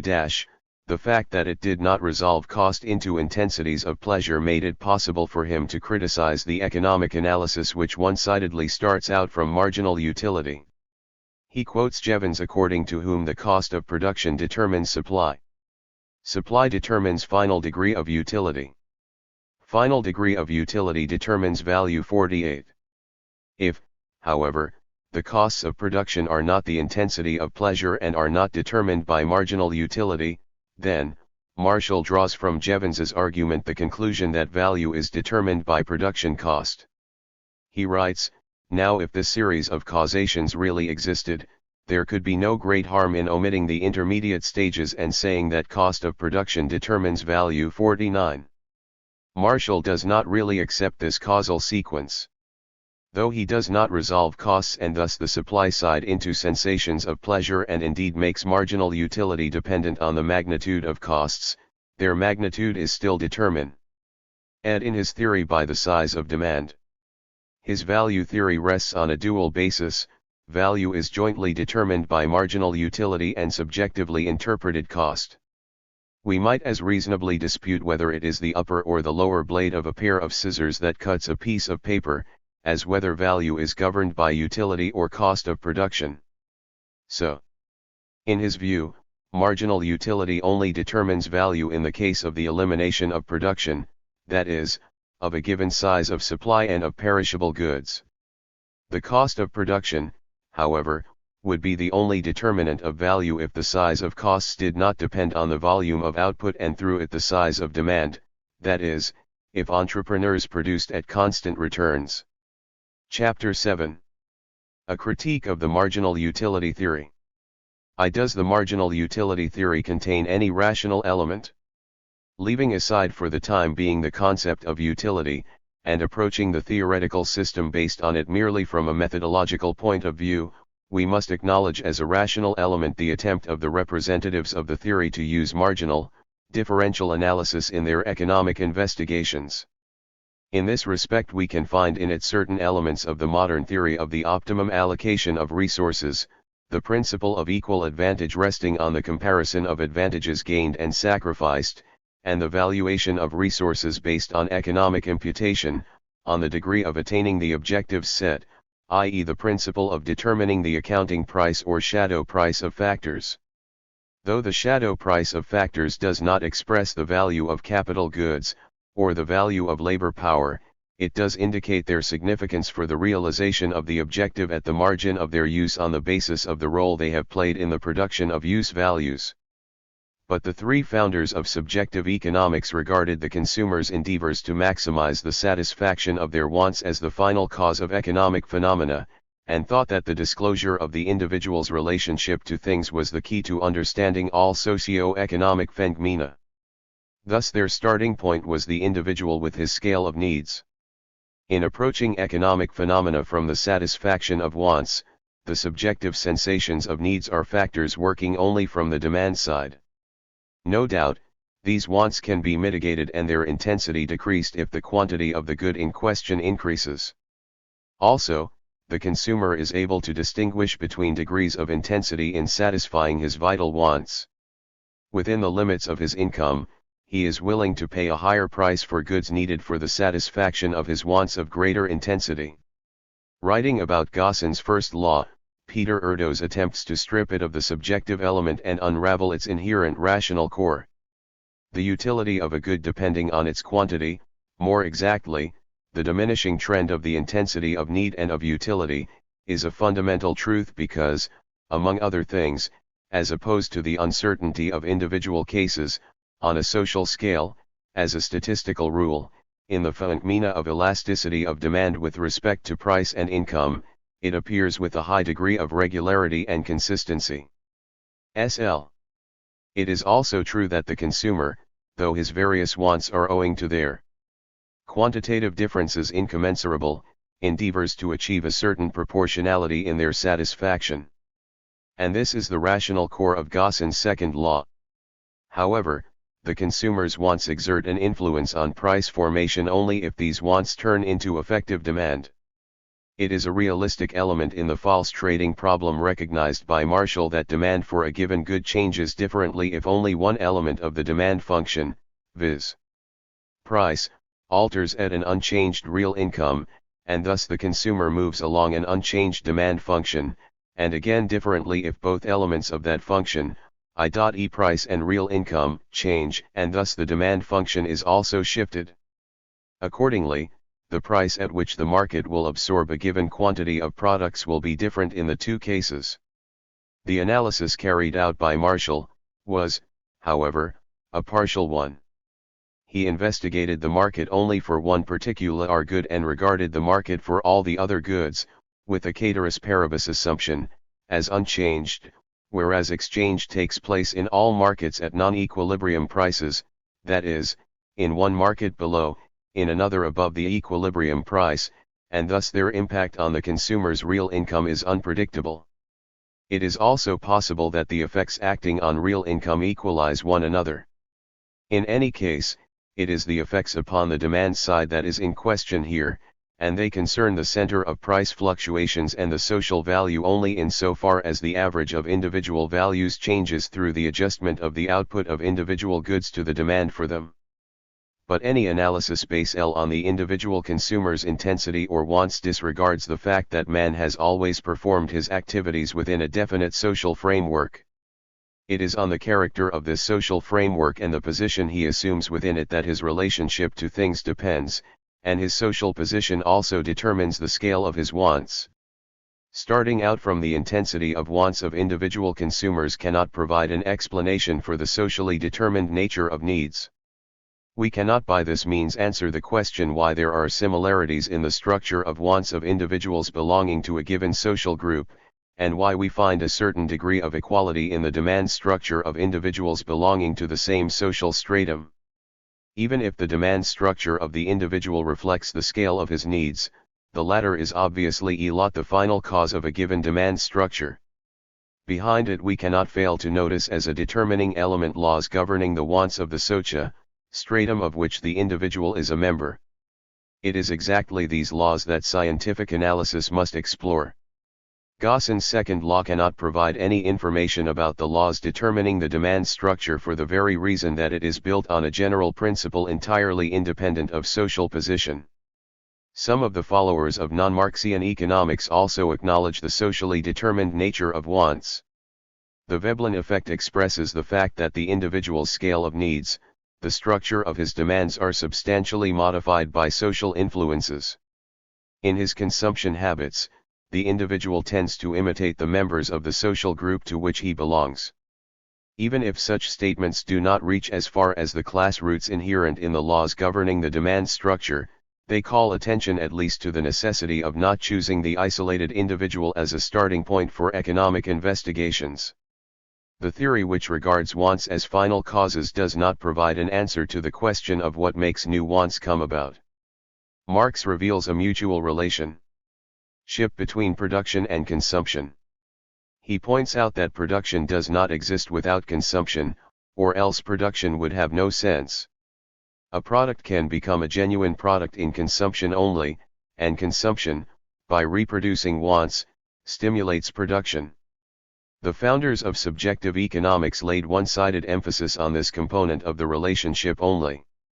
They disregarded the other component of the interdependence, namely, that it is production that provides the objects of consumption, it is production that determines the way people consume and brings about new needs. The need felt for the object is induced by the perception of the object.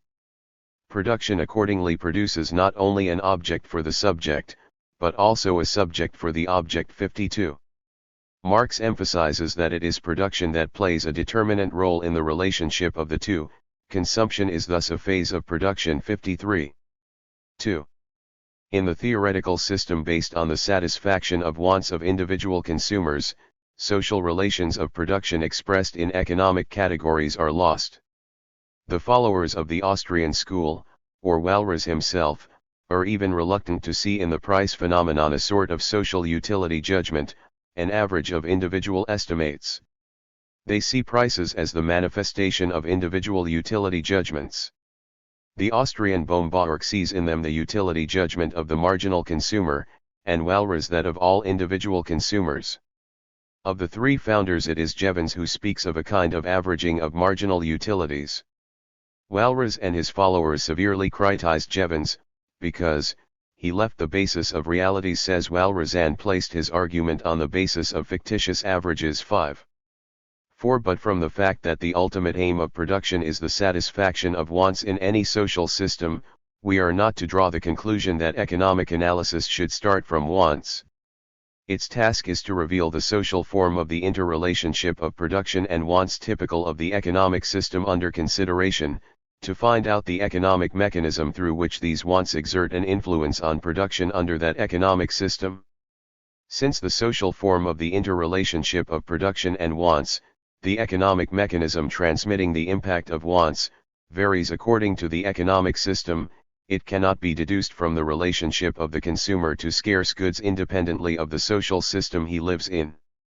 The marginal utility theory aims to explain the interconnections of capitalist economy, the capitalist form of relationship between production and consumption, or, in the explicit formulation of the Austrian school, the law of cost, by means of consumer psychology. But in this interpretation the cost doctrine appears to be a law devoid of all social content, independent of any economic systems, including even the one governing Robinson Crusoe's economy. Robinson, like a capitalist entrepreneur, compares the relative shares of value that can be imputed to the contribution of capital, labor, and land in their various uses, and, as a result of these considerations, decides on the optimum allocation of the factors available to him, on what products and how much of each product he will produce. The difference appears at most in the fact that in a capitalist economy the law of opportunity cost asserts itself through the price mechanism determined by marginal utility, while in Robinson Crusoe's economy with the elimination of the price mechanism, it operates directly by evaluation based on marginal utilities. It must also be noted, by the way, that the consumer's relation to scarce goods as represented in the marginal utility theory is really not independent of history. This consumer endeavors consciously to make an optimum use of his resources in consumption, exchange, and production. The advocates of that theory attribute the behavior of a capitalist entrepreneur to the consumer in circumstances in which capitalist relations do not prevail, or indeed, no production relations exist at all, as for example in Robinson Crusoe's economy. In a capitalist economy the basis of the relationship of production to consumption is the profit motive. The capitalist will obtain his profit by adjusting his production process to existing demand. But the profit motive cannot be deduced from some abstract psychological consumer attitude, it is the product of the structure of capitalist society. The capitalist wants more and more profit not because he wants to consume more, he is stimulated only by the increase in abstract wealth. He intends to use the surplus value already realized to secure more surplus value. Production for production's sake, so characteristic of a capitalist economy, does not originate from the psychological attitude of the consumer. The representatives of the marginal utility theory see the basic form of human relationships in exchange relations. Smith and Ricardo tried to reveal the laws governing exchange from the social division of labor, marginal utility theory, instead of starting out from the social division of labor, only stresses with respect to exchange that the individual engages in exchange to improve his position as a consumer. Thus it resolves class relations into exchange relations. In Baumgartner's representation, even the worker makes his choice among the possibilities offered to him and decides on the most favorable one before selling his labor power, that is, before becoming a worker. Conditions in our modern economy are such that the workers almost never possess sufficient means to exploit their own labor themselves in a production process occupying years. They are thus faced by the alternatives of selling their labor and of exploiting it on their own account in production processes that are limited to such brevity and inefficiency as their scanty supply of available means dictates. Naturally, they will make whichever choice is more favorable. 55.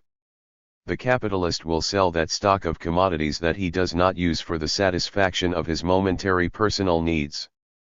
56. And the subjective value of the stock of goods produced will be shared by each class to the extent to which the production factors owned by it have contributed to the output of these goods.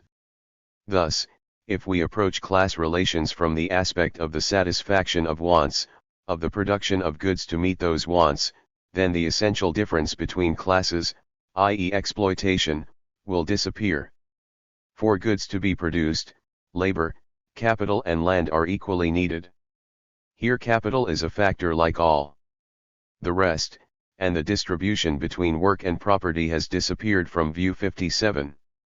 But the specific historically determined character of individual incomes linked to definite production relations will also disappear. The subjective value of the goods produced in Robinson Crusoe's economy is divided into parts of income attributable to labor and capital goods, just as is the subjective value of goods produced in a capitalist economy.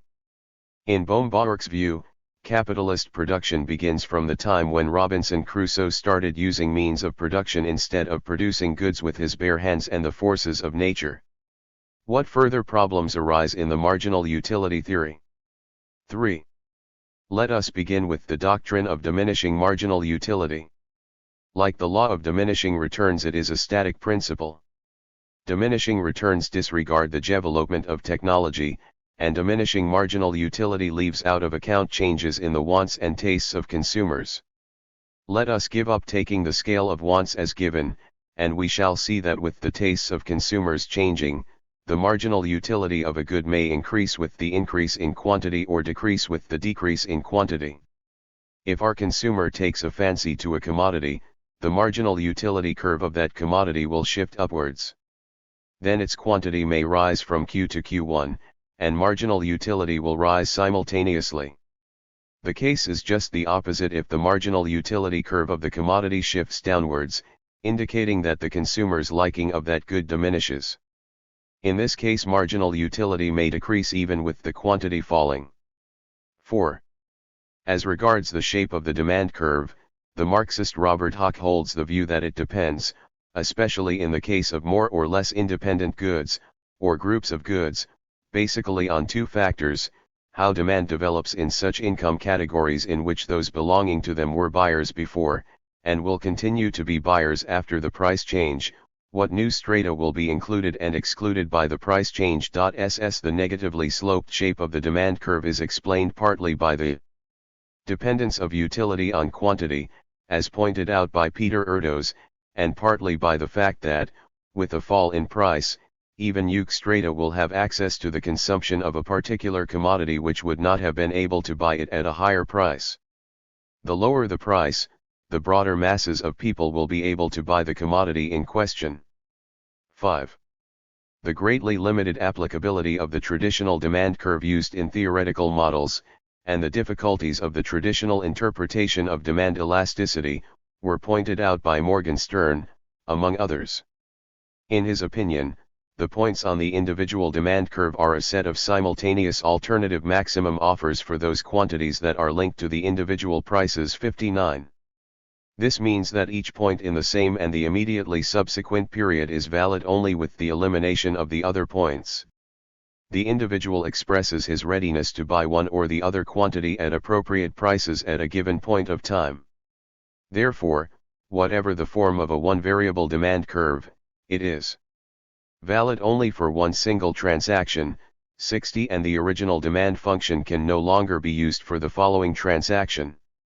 If, for example, the individual has bought quantity Q1 at a price of P, and the price in Q1_1 if, however, the price decreases from P to pi plus T, then at this price the individual will not buy quantity Q1 plus T which is larger than Q, as shown by the original demand curve, but quantity Q, plus L pi plus LP, Q. It is on this basis that Morgenstern attacks the interpretation found in the economic literature on the elasticity of demand.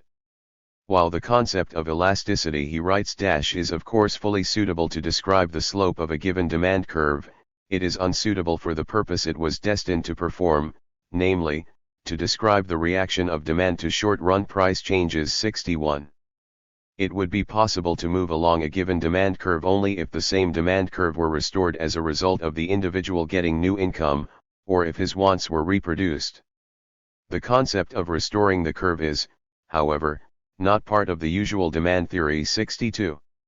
As far as aggregate demand is concerned, Morgenstern comes to similar conclusions. Analyzing one of the simplest cases, he assumes that the market is a closed one, and each buyer purchases just one unit of a given commodity, and the maximum sum of money they are ready to pay for it differs from buyer to buyer. Given price P, each buyer who is willing to pay a price of P, or more, will create demand for it. The magnitude of demand is Q, at a price of P. All those who have made their purchases at a price of P, will withdraw for some time from the market until their demand curve is restored. Thus, in the short run, only one part of the original demand curve is valid, namely the part which contains the maximum offer of those who are ready to buy only at a price lower than P. Thus the quantities along the original curve must be decreased by the quantity that has already been bought at the price of P, since at any possible lower price along the original demand curve every buyer will appear again in the market with his demand, even those who have already bought at a higher price. Thus, at a price of pi plus t which is lower than pt, the actual size of demand will be not q plus t but only q plus lq. In this way, however, instead of the original demand curve we shall get another, strongly reduced curve, the elasticity of which differs from the elasticity of the original curve. The subsequent response of demand to a decrease in price cannot be read off the original demand curve. According to Morgenstern, it is only in wide, open markets, where frequently changing masses of people make their purchases and the prices are formed continuously, that the traditional concept of the elasticity of demand can be used, since in such markets it is likely that the demand curve, at least as regards its slope and position, can always be restored by itself.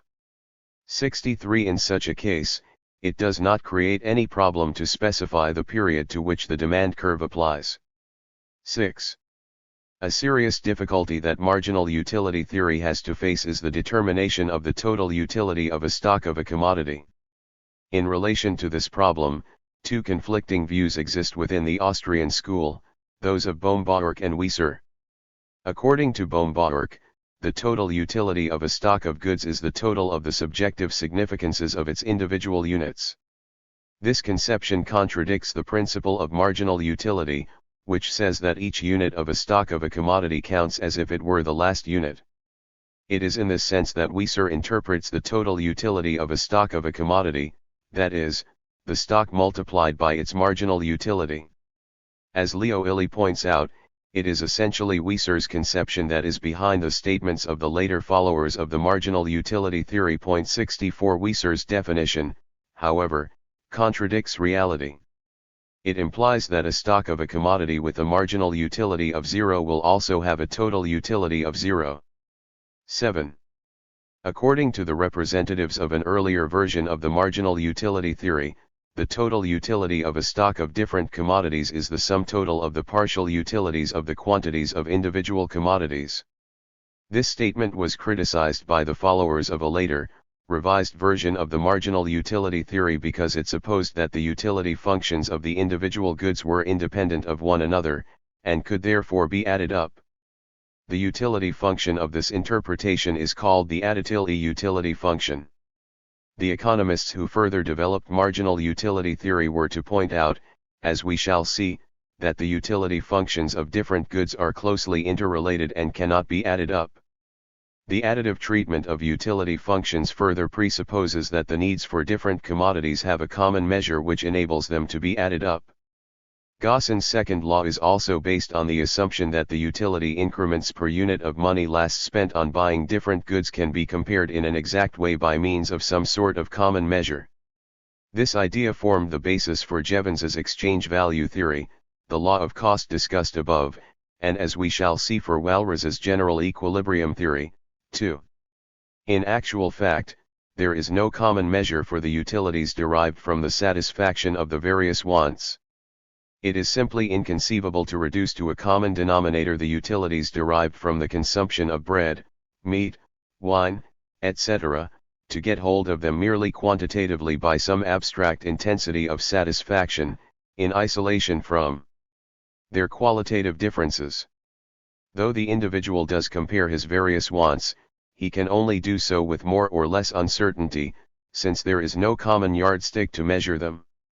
It is impossible to weigh up exactly by marginal analysis the infinitely small utility increments. And yet, marginal utility theory carries out operations with these utility intensities, adds them up and multiplies them.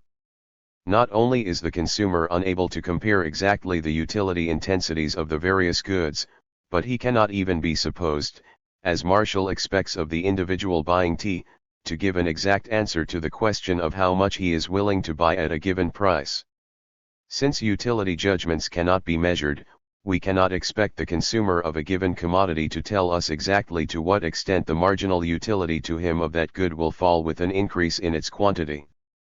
8.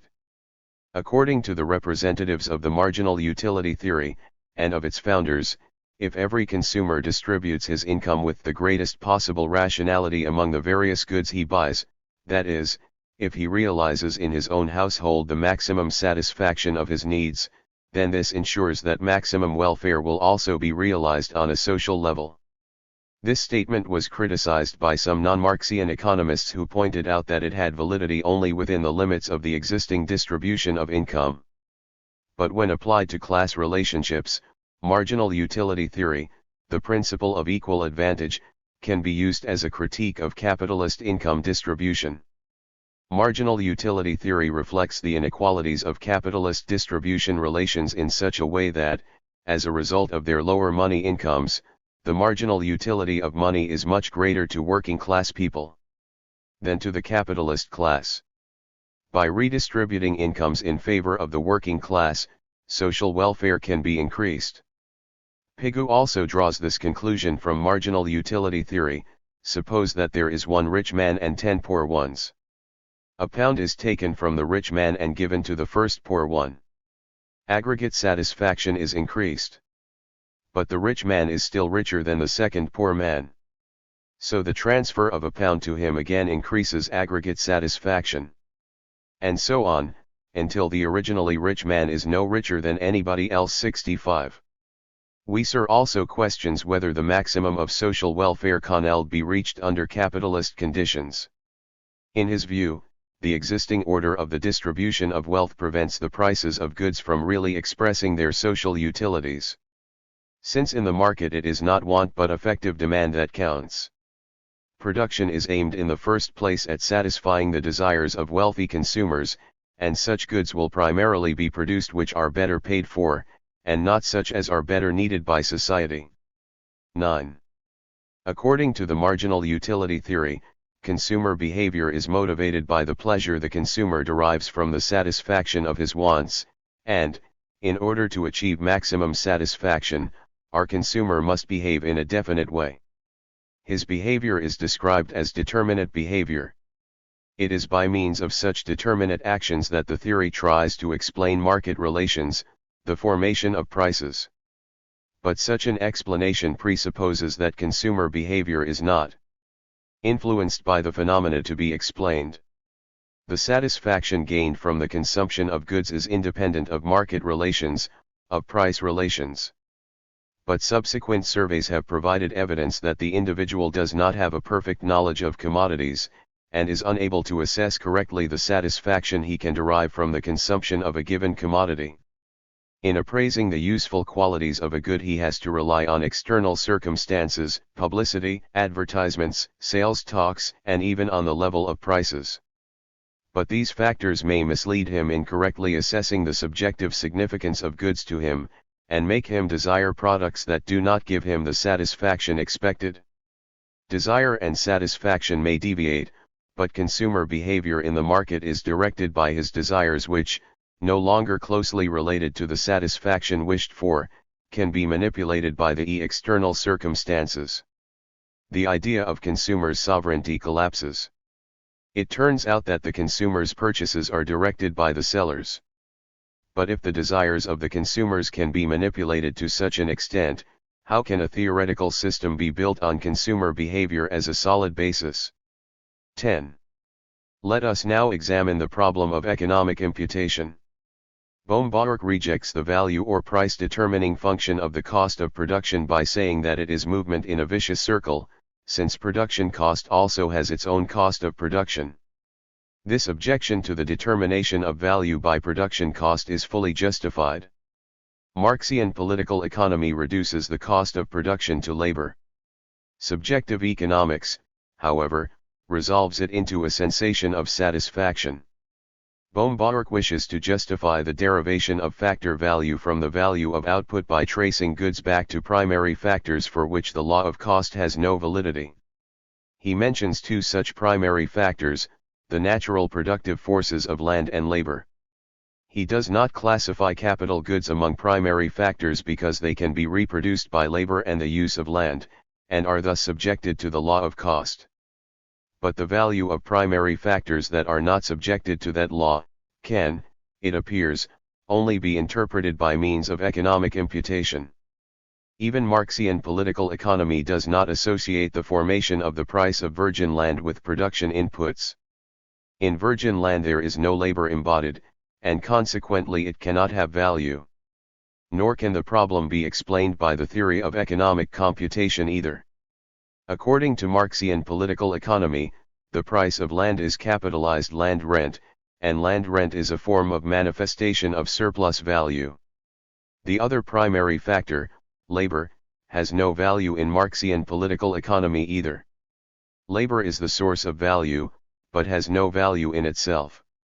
The representatives of the marginal utility theory, however, regard as wages that part of value which can be imputed to labor, and consider the latter, as a final cost element, also to be independent of the law of cost. However, wages are not the value of labor, but of labor power, and labor power is already subject to the law of cost, or more exactly to the law of value. But if this were admitted, there would be a contradiction in the theory of economic imputation. What, then, determines the value of labor power? The value of consumer goods necessary to reproduce it. The value of consumer goods that can be imputed to the worker's labor is in no relationship whatsoever with the value of consumer goods needed to reproduce his labor power.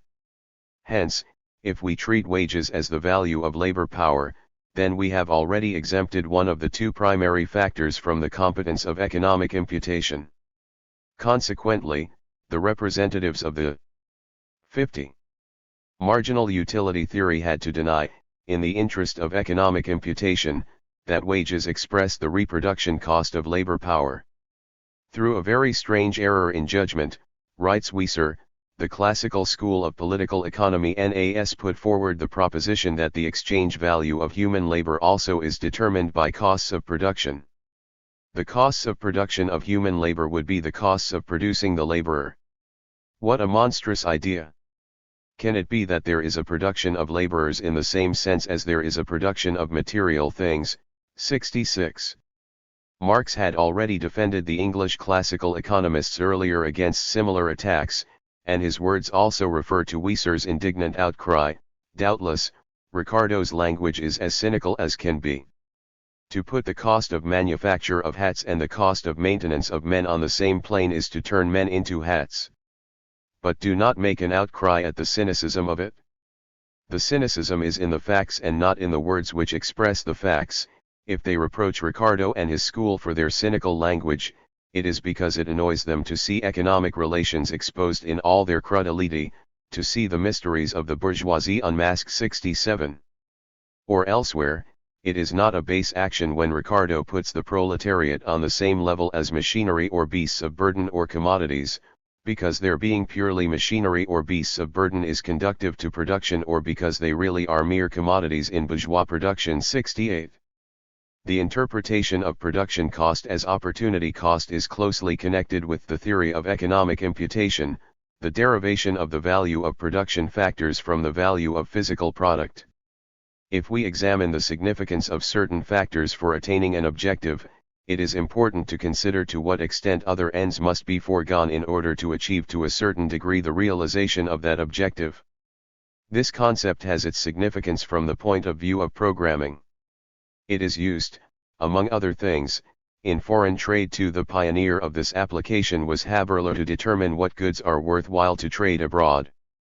But the concept of opportunity cost exceeds the scope of production, can be construed wherever resources capable of alternative uses have to be allocated among different ends. In the Givenchy Exchange Act, the goods received were the opportunity cost of the goods given up. The concept of opportunity cost also emerges in the cash balance theory, according to which the individual decides how much of his money he will use to buy commodities and how much to form reserves. We also come across opportunity cost in Keynes when the individual weighs up how much of his savings he will use for buying bonds, and how much for preserving his wealth in money. Insofar as opportunity cost is used in connection with production, its magnitude depends on the production cost, but is not directly a production category. Costs from the point of view of production cannot be classified by means of the opportunity cost concept. Chapter 8. Walras's and Cassell's General Equilibrium Theory. The Walrasian Concept. In his price theory, Marshall provided only a partial analysis, examining price formation in the market of one commodity, and disregarding, by making ceteris paribus assumptions, the fact that the processes taking place in the market of one commodity also affect the markets of other commodities, and the processes taking place in those markets will influence the market of the commodity under consideration. Walras, on the other hand, attempts to grasp exactly the general relationship prevailing in the market. He constructed a general equilibrium theory in which everything is connected with everything else. Thus, among other things, a change in the price of a given consumption good affects the demand for other goods.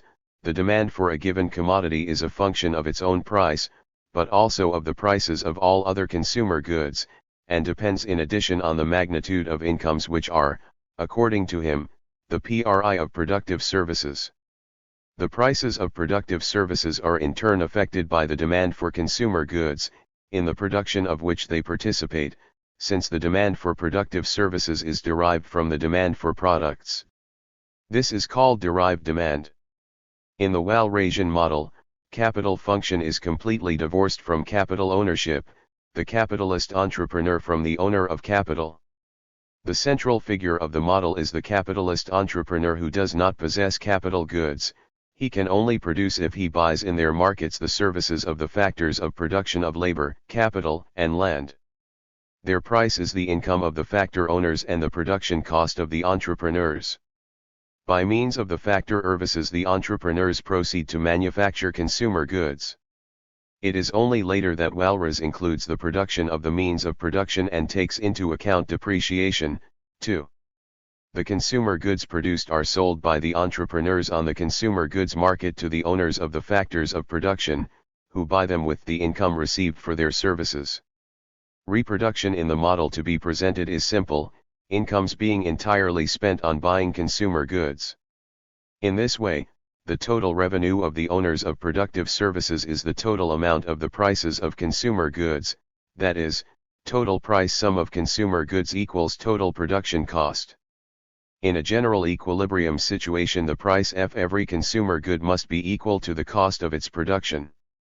In the Walrasian model, the most important link in the general interrelationship is this: owing to their close interdependence, the two markets mutually act on each other. In constructing his general equilibrium theory, Walras takes certain elements 52 of the system as given, such as the utility functions of the consumers with respect to the commodities demanded, or the productive services offered by them. In the latter case he presupposes that the productive services of the factors have direct utilities to their owners, that is, they offer something that they themselves could use as consumers. Also taken as given in the model are the quantities of the available factors of production, and, further, the technical coefficients which in the first two editions of his basic work Walras assumes to be fixed.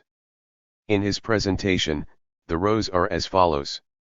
These technical coefficients express the quantities of factors T, P, K used up in producing one unit of the consumer goods A, B, and C. With these things taken as given, Walras deduces from the defined behavior of consumers and entrepreneurs the magnitude of the unknowns, the prices of the consumer goods M, the prices of the productive services N, the demand for the consumer goods M, and the supply of the productive services N, in the state of general equilibrium. Consumer behavior is characterized by the consumer's endeavor to maximize the satisfaction of their wants, and entrepreneurial behavior by the entrepreneur's endeavor to avoid losses and secure profits. 69. In analyzing the Walrasian model, mention must also be made of the fact that Walras left out of account, or possibly did not even recognize, the relationship between the utility functions of particular goods. He disregards the uncertain effect of a change in price on demand through a change in real income. Nor does he take into account the social effects bearing upon the individual utility functions, in the course of which the purchases of an individual are also affected by the purchases of other individuals. Thus in his system the individual demand curves can be added up. He assumes that the cost functions of all firms in a given industry are identical, that is, he disregards competition within an industry. Owing to the assumption of fixed technical coefficients, he does not reckon with the advantages of large-scale production, nor with the external effects of other firms or industries influencing the output of the firm in question. He also leaves out of account production relations between commodities, i.e. joint supply, when two or more products can only be produced simultaneously. Abstraction from all these circumstances is the precondition for an unambiguous solution. The Walrasian model supposes an undisturbed competition, free of all monopolistic elements, in which prices are given for the individuals operating on the market. Walras sets up as many equations as the number of unknowns. His equations are partly behavior equations, which express the reaction of the economic subjects to price changes, partly equations expressing the conditions of equilibrium. When later he assumes the technical coefficients to be variable, technical equations are also added to these types of equation. The first set of equations represents the demand equations for M consumer goods. It expresses how much of these consumer goods the individual consumers, AML, G to maximize the satisfaction of their wants, buy at different incomes and at different prices. The Walrasian demand equations reckon with the fact that the demand for a particular consumer good is a function not only of its own price, but also of the prices of all other consumer goods, as the source of the demand for each of them is consumer income. In this way, there is a close relationship not only between the markets for consumer goods and for productive services, but also between the markets for the individual consumer goods. The next set of behavior equations represents the market supply equations for productive services. They show what quantities of productive services are supplied by factor owners trying to achieve maximum satisfaction of their wants at different prices of consumer goods and productive services. Where dB stand for the demand for consumer goods. OT OK for the supply of productive services, P0, PBPC for the prices of consumer goods and PTPPPK for the prices of productive services. The third set of equations expresses that in equilibrium the price of a consumer good equals its cost of production. Walras arbitrarily assumes PA to be unity, and regards it as the measure of prices, a numeraire. He gives the prices of other commodities in terms of that numeraire. The last set of equations contains the requirement that the demand for productive services should equal the already derived supply of productive services. 54. Walras deduces the demand for productive services from the demand for consumer goods by means of the given technical coefficients. We have altogether 2m plus 2n equations and 2m plus 2nl unknowns. Since Walras took the price of one consumer good to be I, he only has to determine the price of mi consumer goods. It turns out, however, that not all of the 2m plus 2n equations are independent of one another. One of the equations depends on the others. Let us multiply each of the equations of the last set by p, pp, and pk, and each of the equations of the third set by d dot, db and a. The left sides of the equations are equal, consequently their right sides must also be equal. Thus, d can be deduced from the rest of the equations, and so there will remain 2m plus 2ni unknowns. Note that on the basis of the equality of aggregate demand for consumer goods and total income we could have omitted any other equation. It is a characteristic requirement of Walras's general equilibrium that if we take the prices formed for consumer goods and productive services, then the demand for consumer goods is such that the demand for productive forces deduced from it is exactly equal to the supply of productive services offered at identical prices. At the same time, with these prices of consumer goods and productive services, the prices of consumer goods must equal the costs of their production. In equilibrium, the available factors of production are used optimally. The total utility of the quantity of consumer goods produced and productive services retained is at a maximum for the persons acting in the market. The above price model is designed to determine the ratio of prices by the ratio of marginal utilities. But what does the price level depend on? Walras, as we have seen, singles out an arbitrary commodity which plays in his system the role of the measure of prices and denotes its price with an arbitrarily chosen cardinal number. It is in relation to that number that he expresses the prices of other commodities by means of the price ratio. The commodity playing the role of the measure of prices is not demanded as such. The person who sells a commodity in order to possess an article acting as a numeraire does so either because he wants to consume that article directly, or because he wants to spend it on buying other goods. According to this so-called Walras's law, whether the economy is in equilibrium or not, the price sums of the commodities demanded and supplied are always equal irrespective of the price level. In this presentation, the demand for and the supply of commodities are independent of the price level.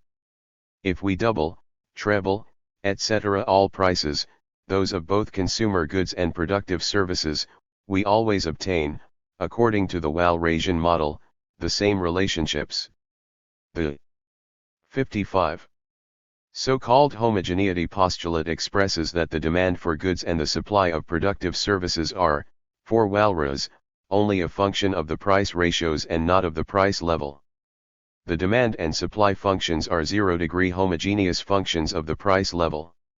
And if we find, on the basis of the equality of the price sums of the commodities demanded and supplied, those price proportions at which the demand and supply are in equilibrium in the market for all but one commodity, then at the same price proportions the equilibrium between demand and supply will also be established in the market for the commodity not considered.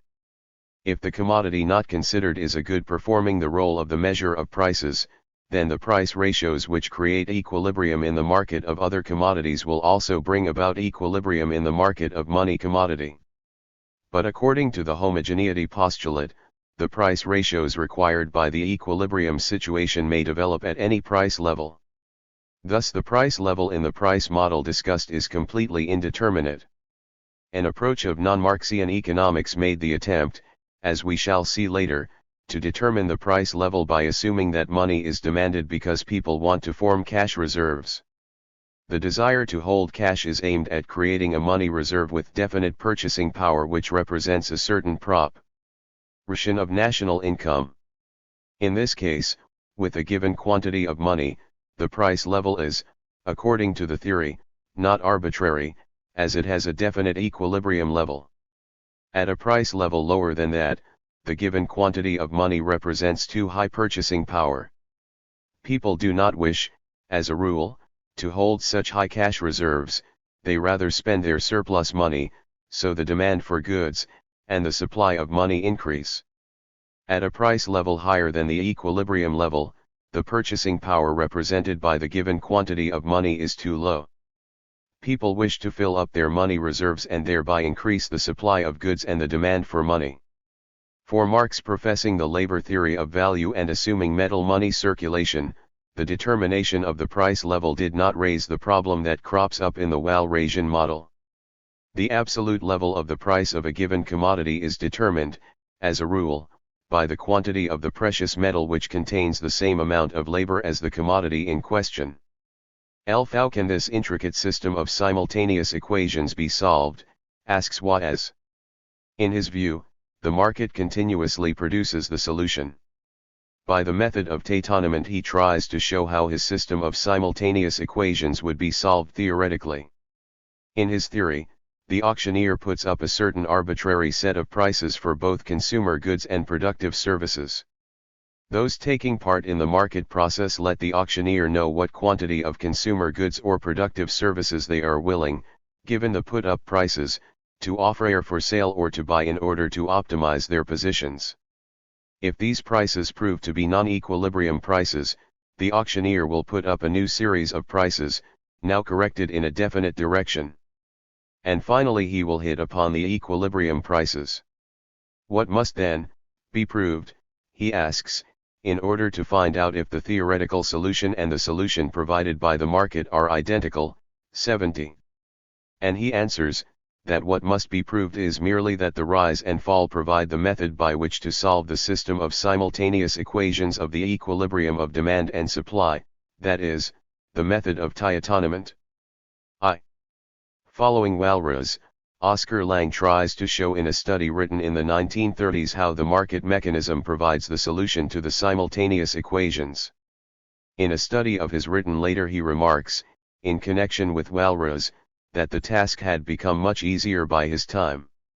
The electronic computer can simulate the iterative process which is inherent in the groping of the market mechanism and eliminates the deviation from equilibrium. 72 But the Walrasian tâtonnement raises a serious problem from the point of view of the marginal utility theory.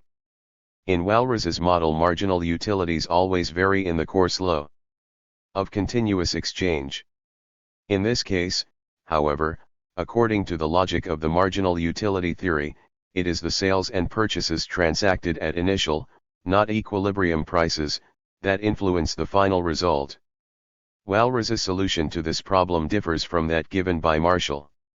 In Walras's model, the buyers and sellers stipulate between them that in case prices turn out not to be equilibrium prices, no transactions are effected. The persons engaged in the market modify their contracts. They become binding, and purchases and sales are transacted only when an equilibrium is established. Since under these circumstances only one transaction is concluded, the question whether the demand curves are restored in their original form in the course of successive transactions cannot be raised at all. Morgenstern notes that such a theoretical experiment is very interesting, but does not fit any known market, or if such a market does exist, it is sure to be insignificant. 73. Walras's achievement is highly appreciated by non-Marxian economists. They call him the Laplace of economics. The idea itself of the mutual independence and interaction of the markets of products and productive services, that is, how the demand for products affects the demand for factor services with given or changing technical coefficients, how the factor income influences the demand for consumer goods, how the demand for a consumer good depends, in addition to the size of its own price, on the formation of the prices of other consumer goods, is all very interesting. All price models which wish to answer the question as to how the optimum allocation of available resources must be effected with given demand functions and what prices will develop with the given size and optimum use of these resources, regard the Walrasian model as their starting point. Such models, however, in spite of the rational elements they contain, reveal the class relations of capitalist society in a distorted way, because they approach relationships only from the side of utilities. In the Walrasian model, there is no relationship whatsoever between the working and capitalist classes. The capitalist is a passive participant of the production process who, like the worker, offers the service of a scarce production factor, capital, to the entrepreneur. Thus worker and capitalist are in a relationship with the entrepreneur only, and the character of their relationship is completely identical, they offer the entrepreneur the services of the factors of labor and capital, indispensable in the production of commodities. Class relations are replaced by the relations of consumers and entrepreneurs. It is in their capacity as consumers that workers and capitalists offer their productive services of which the entrepreneurs make use in producing commodities. The worker receives as a reward for his work a part of the net product, and the capitalist gets as his income another part of the net product. The capitalist class is entitled to its income, to a share of the new value, because capital is needed to produce commodities. There is a demand for capital, a demand which in turn forms prices for the services of scarce capital. In the third edition of his work, Walras explicitly reduces the income of the capitalist class to the use of capital in the production process of commodities, to the marginal productivity of capital. Even if we accept the fiction of the entrepreneur owning no capital and taking up loans in kind by renting machinery and equipment from the capitalist, he will in fact pay interest on these loans from the surplus value and not from the contribution of capital to producing commodities. In this case, however, the worker is in a relationship not only with the entrepreneur but also with the capitalist. And the position of the worker and the capitalist cannot be characterized merely as a consumer position. The capitalist is in a capitalist partnership relation with the entrepreneur, sharing the surplus value, both of them confronting the worker, as exploiters the exploited. The fact that they share the surplus value completely disappears from the Walrasian model. Competition ensures that the whole net output is distributed as interest and wages among the factors taking part in production, and thus price is equal to the costs of production. In Walras, there is no profit left for the entrepreneur in equilibrium. In an equilibrium state of production, the entrepreneurs neither gain profits nor sustain losses. 74. In the Walrasian model we only have to do with individuals. In the demand functions for consumers it is their individual utility functions that find expression, and likewise in the supply functions of factors. But the individual demand functions and the underlying individual utility functions differ not primarily owing to differences in their individual tastes, but because of the social class position of the individual. The worker's relation to his work, the subjective valuation of leisure on which the supply function of his labor depends, are all functions of established class relations, of the worker's class position. Even the proportion of people who offer their labor, and the proportion of those who offer their services of capital and land, reflect the ownership distribution of the means of production in the Walrasian model. In the Walrasian model the functions expressing the reactions of individuals are the final data of the model. These functions have nothing to do with existing production and ownership relations, they are entirely of an individual character. The interaction of individual reactions is missing, and so is any representation of how the demand and supply functions of individuals act upon each other. In this case, however, they cannot be added up. Walras also fails to demonstrate how the individual sellers compete for the acknowledgement of the social character of their production, and how a uniform price comes to be established as a result of their competitive struggle. The latter problem is left out of account from the very outset, as Walras assumes that all producers in a given industry turn out their products under the same technical conditions.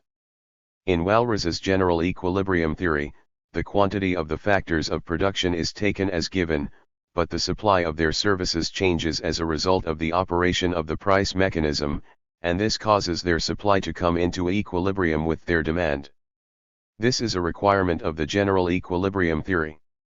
But Walras builds the supply functions of the productive services on the marginal utility concept and is therefore compelled to assume that the services themselves represent direct utilities to each individual. 75. Consequently, if real income falls, the owners of the factors of production retain part of their services for their own use. Authors commenting on Walras manage somehow to explain the direct utility of productive services in the case of the worker. He could make use of the time he spends on working for the capitalist as leisure too. In practice, however, he cannot do so, because he must use it for the reproduction of his labor powers. This makes it unacceptable to build the supply function of labor on the worker's utility function with respect to the 24 hours of the day. Anyway, the valuation he puts on his leisure is a function of his class position and not of his individual taste. It is conceivable in abstracto that the worker should spend his time not on work but on leisure. But the assumption regarding the direct utility of productive services becomes completely absurd as far as the service of capital is concerned. An essential feature of the Walrasian schema is that all of them are capable of being consumed by their owners directly, writes Schumpeter critically, who otherwise appreciates him very much. This creates difficulties that are particularly obvious in the case of specific instruments of production, such as machines. To assume that, potentially at least, a machine can, at the will of its owner, be instantaneously turned into an easy chair is indeed heroic theorizing with a vengeance. 76. In Marx, market equilibrium reflects the equilibrium of reproduction. Therefore, the demand for and the supply of consumer goods are in equilibrium if the production of the means of production and of consumer goods are in equilibrium. In Walras's model, assuming simple reproduction, the production of the means of production is missing. Walras for the most part finesses the problem of intermediate goods and operates as if production transformed ultimate resources directly into final commodities. 77. In his model, the decisive criterion of equilibrium is that, given the structure of consumer demand, ensuring maximum total utility, the demand for and the supply of productive services should be in equilibrium, and the price of consumer goods should cover the costs of production. It is only in the market of particular consumer goods that in his model a discrepancy between demand and supply, between price and cost of production is permissible. The aggregate demand for consumer goods always equals aggregate supply, and their total prices equal their total costs even if the economy is not in a state of equilibrium. In fact, if we consider the equilibrium of the production of consumer goods and of the means of production to be the basis of market equilibrium, the aggregate demand for and supply of consumer goods need not equal one another even under simple reproduction. If there is no equilibrium between the outputs of the two sectors, the demand for consumer goods will deviate from their supply, and prices from their values, or the prices of production. Walras regards equilibrium as an ideal state which never materializes in real life with the exactness of theory, but is normal in the sense that under free competition things tend towards it both in production and exchange. 78. More recently, mainly under Keynes's influence, attempts have been made in modern non-Marxian economics to reform the price system based on microeconomics. These attempts have been aimed at showing that in disequilibrium even the free operation of the price mechanism is unable to restore equilibrium immediately, and a cumulative process towards disequilibrium will evolve. Thus, the fiction of the auctioneer is left out of the model, and the assumption that the operators of the market are perfectly informed about the market situation is abandoned. Exchange can thus take place even at non-equilibrium prices and, as a result, a cumulative process sets in, namely, the gap between demand and supply widens and unemployment increases. The reform of price theory taking place in our days will be dealt with in detail in Part 10, Chapter 6. A lasting disruption of general market equilibrium reflects, however, a lasting disequilibrium of reproduction, and the processes of a lasting boom or slump reflect a lasting disturbance of proportionality between the two departments, the production of capital goods and consumption goods. The price mechanism is unable to prevent this process.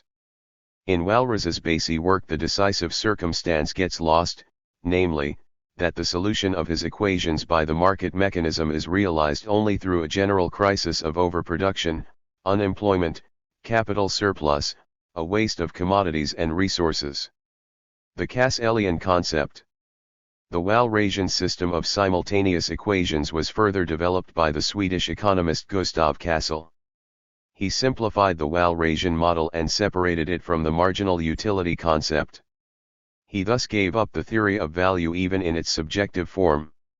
He thought that without the marginal utility theory, merely on the basis of the principle of scarcity, it was possible to show that if a large quantity, in relation to effective wants, of a particular commodity is placed on the market, the price will fall, and conversely, if a small quantity is marketed, the price will rise. Values are then replaced by prices, valuation by pricing, and we have a theory of prices instead of a theory of value. 79. It is prices that keep the satisfaction of wants within the limits of the available stock of goods, and thus it is in them that the scarcity of goods finds expression. This restriction of the demands of consumers is the object of pricing. 80. The restriction of consumption must be all the more vigorous, the greater the scarcity of goods in relation to the de. 60. Demands of consumers, therefore, prices are largely determined by this scarcity. 81. Castle holds that the amount of money that buyers offer for a commodity is the expression of the intensity of their wants. The exchange economy thus measures the importance of the various wants by the sums of money which are offered for satisfying them. 82.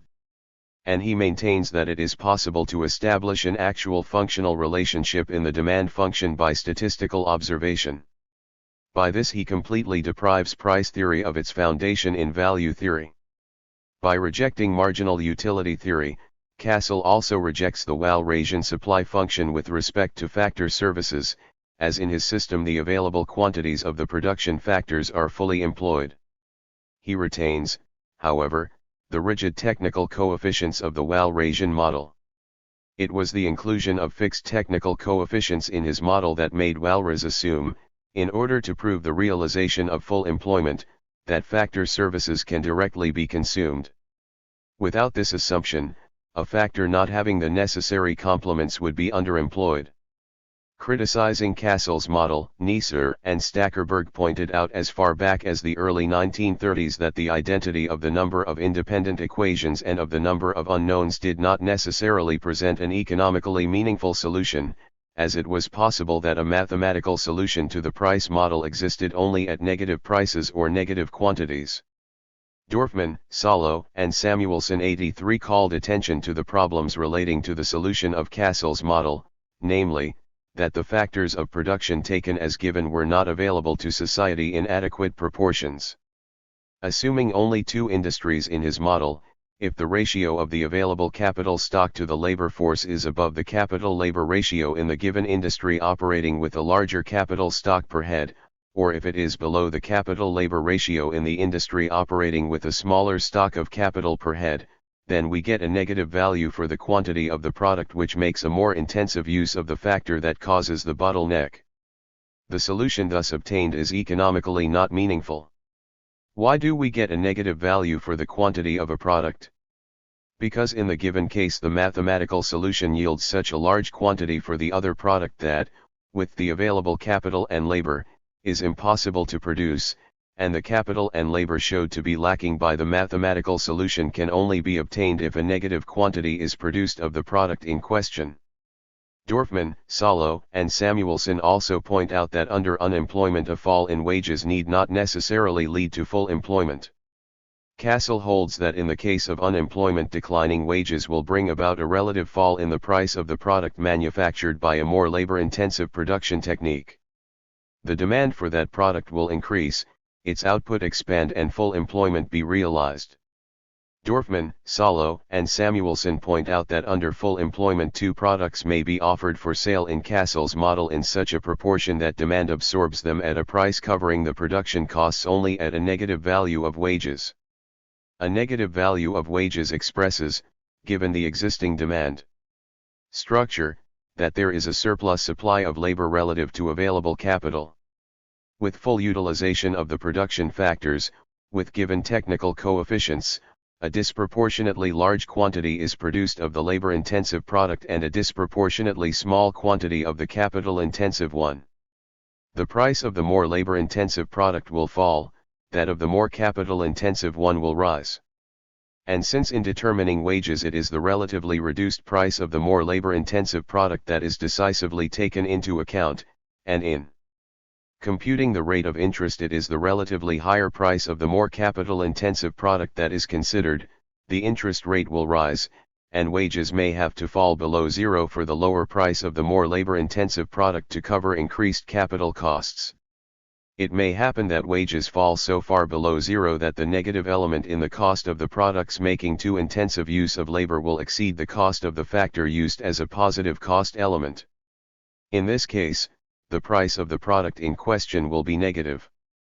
62.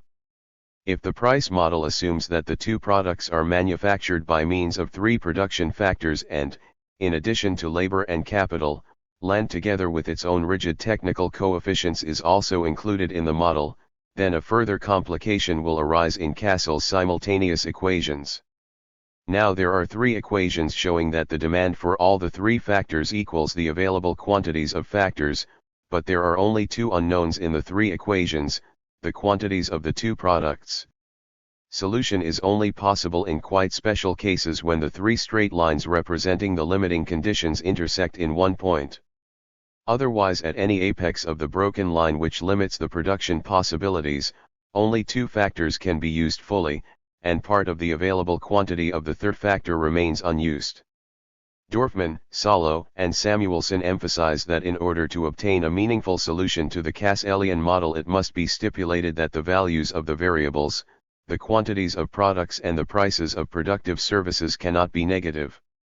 In this case, however, apart from the above-mentioned special case, part of the available quantities of the factors of production will remain unused, the price will not cover their production costs. Thus the relationships between the demand for and the supply of the factors of production as well as between prices and production costs cannot be represented in the form of equations, only in the form of inequalities, more precisely, only by using the signs is greater or equal to or is less than or equal to. 63. Chapter 9. Marginal Productivity Theory. General Characteristics. Approaching the problem from the viewpoint of the history of science. According to the marginal utility theory, the value of the services of the factors of production in their totality is a function of the degree to which the goods produced with their participation contribute to the fulfillment of the consumer's objective, the best possible satisfaction of his wants. This is shown by the marginal utility of the product, which is expressed, according to subjective economics, by the price of the product. Thus, in proportion to the degree of achieving that end, the production factors may also have value. The larger the quantities of them that are available, the larger quantities of goods can be produced, hence the further the consumer can go in achieving his aim, the less will be the marginal utility of the product and through it the value attributable to the contribution of the different factors.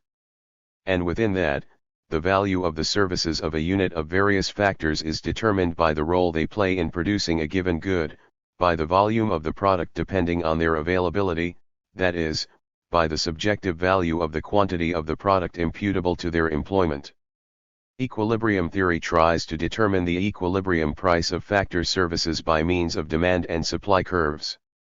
This theory makes joint factor demand dependent on product demand, and the demand for individual factors on their degree of contribution to production.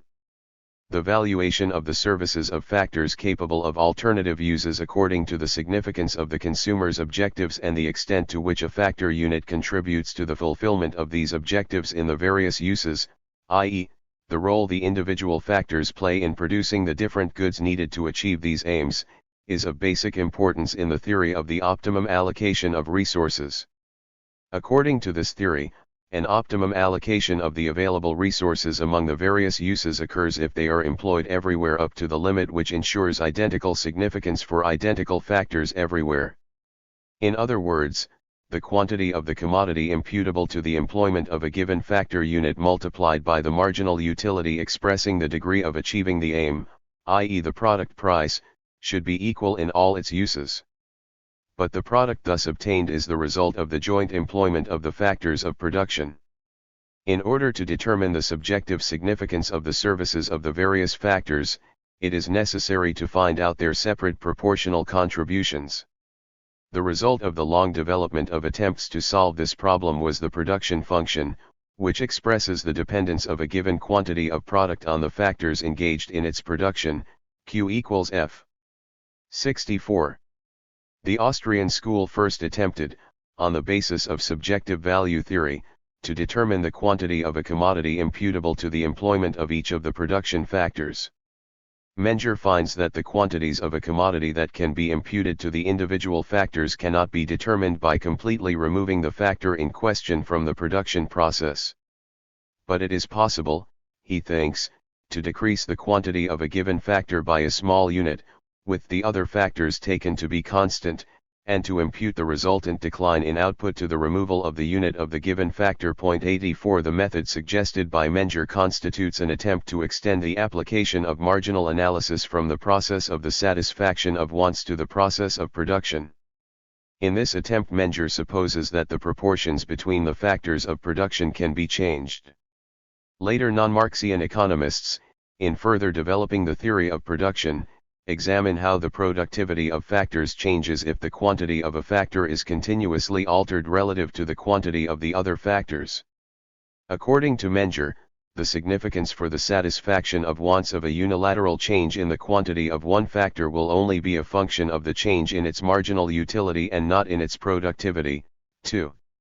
Wieser, another outstanding representative of the Austrian school, though recognizing the possibility of varying proportions between factors, attempts to determine the price of factor services by assuming fixed factor proportions.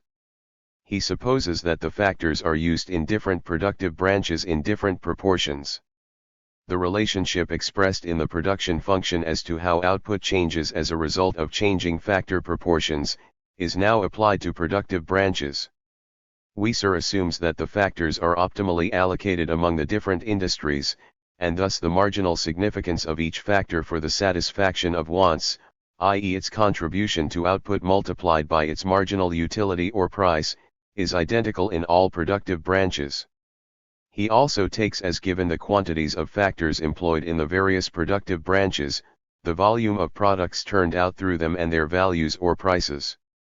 On such assumptions, according to Wieser, the subjective significance of factor services, expressed in his system by their price, could be determined by means of a system of simultaneous equations.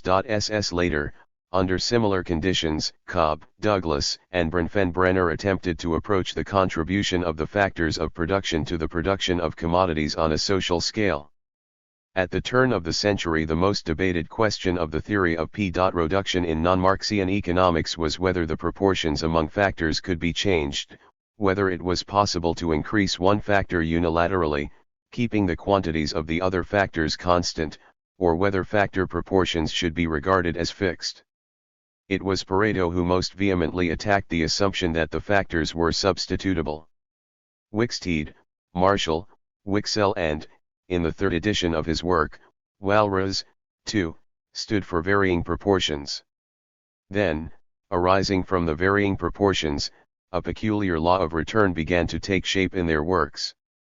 Wicksteed pointed out that, owing to varying proportions, the assertion of diminishing returns can be found in all domains of production. His argumentation is valid in the case of a first-degree homogeneous, i.e. a homogeneous and linear production function. A production function is homogeneous of degree r when, multiplying each of the independent variables by a, the dependent variable increases by f equals af, that is, if all factors are multiplied by a, marginal productivity must increase by the factor a_rl for output to increase by the factor ...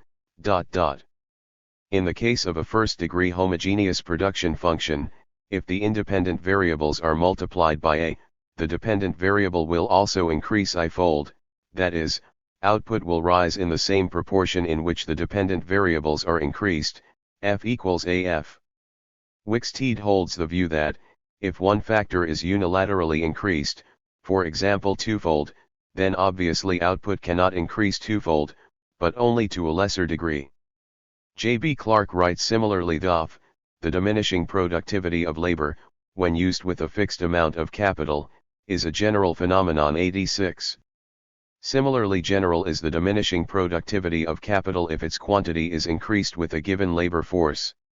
Thus, as the factor proportion change, the factor whose quantity is increased becomes a less and less effective substitute for the factor whose quantity remains constant. Edgeworth pointed out that by changing factor proportions, increasing returns can also occur up to a certain limit. This is the case if a factor is indivisible. B7 Such an indivisible factor may be e.g. some equipment which is constructed for a certain quantity of output. Its physical dimensions given, it is physically indivisible. If a smaller than optimum quantity of output is intended, the given equipment may not be replaced in the short run by another variety constructed for the production of a smaller quantity of output. Owing to its indivisibility, even if a smaller quantity of output is to be produced, the whole equipment has to be operated, with no part of it left unused.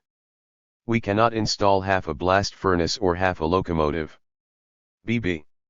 If this indivisible factor is taken to be constant and output is first increased by employing more of the other factors, then, at the beginning, the indivisible factor will increasingly be brought into use, and the increment in output will grow. If later the variable factors are increased beyond their right proportion to the indivisible factors, it is only then that output will rise at a diminishing rate.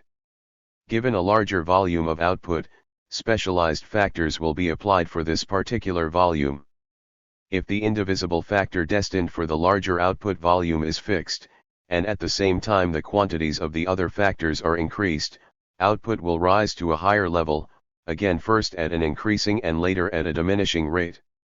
According to Carver, by changing the factor proportions, an increasing and later a decreasing sphere of returns can be experienced in all fields of production, and also a constant sphere of returns at the border of the two.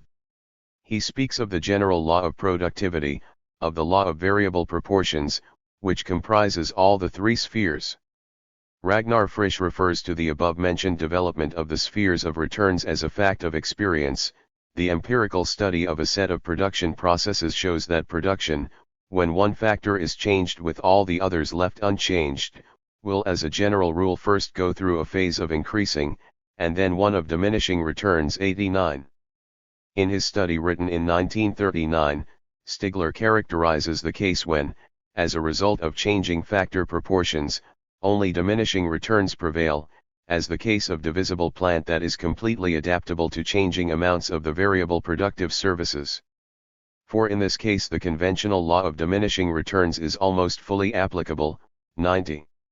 He illustrates the divisibility of capital equipment of a given size by the following example: when the ditch digging crew is increased from 10 to 11, the 10 previous shovels must be metamorphosed into 11 smaller or less durable shovels equal in value to the former 10. 91.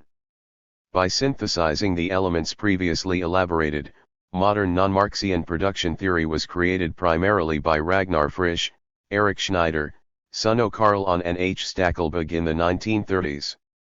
It is mainly on their findings that we shall rely in our subsequent discussions. Assuming two factors, capital and labor, let us gradually increase one quantity at the given level of technological knowledge, while leaving the quantity of the other unchanged. It is by numerical examples constructed on such an assumption that the representatives of marginal productivity theory endeavored in the 1930s to illustrate their theory, to demonstrate how total output, the marginal and the average productivity of a factor change if a factor is increased unilaterally. But a unilateral increase or decrease in a factor presupposes the possibility of varying the proportions between factors. J.B. Clark mentions that even within a given technological process it is possible to carry out a certain change in proportions. Though 100 men can sail a steamship, 105 may sail it better. 92. In mills, mines, shops, furnaces, etc., there is in this way often a chance to vary, within narrow limits, the number of men who are employed. 93. Yet in commerce there is often an appreciable elasticity in the amount of labor that can be employed in connection with a stock of saleable merchandise. In manufacturing and in transporting, too, the working force may often be varied perceptibly, with no change in the amount or in the character of the capital goods that are used in connection with it. 94. He remarks, however, that such changes must, of course, be kept within comparatively narrow limits. 95. But there is no such limit to the number who can work with a fixed amount of capital if the forms of it can be varied to suit the number of men. 96. Quoting again Clark, the labor changes its forms in the same way. 9. 7. In this view, a change in proportions means a switch over from one production process to another. Though Hicks also admits that even within a given technological process it is possible to change factor proportions, yet, in expounding marginal productivity theory, he opts for factor substitution primarily by way of changing the character of the technological process.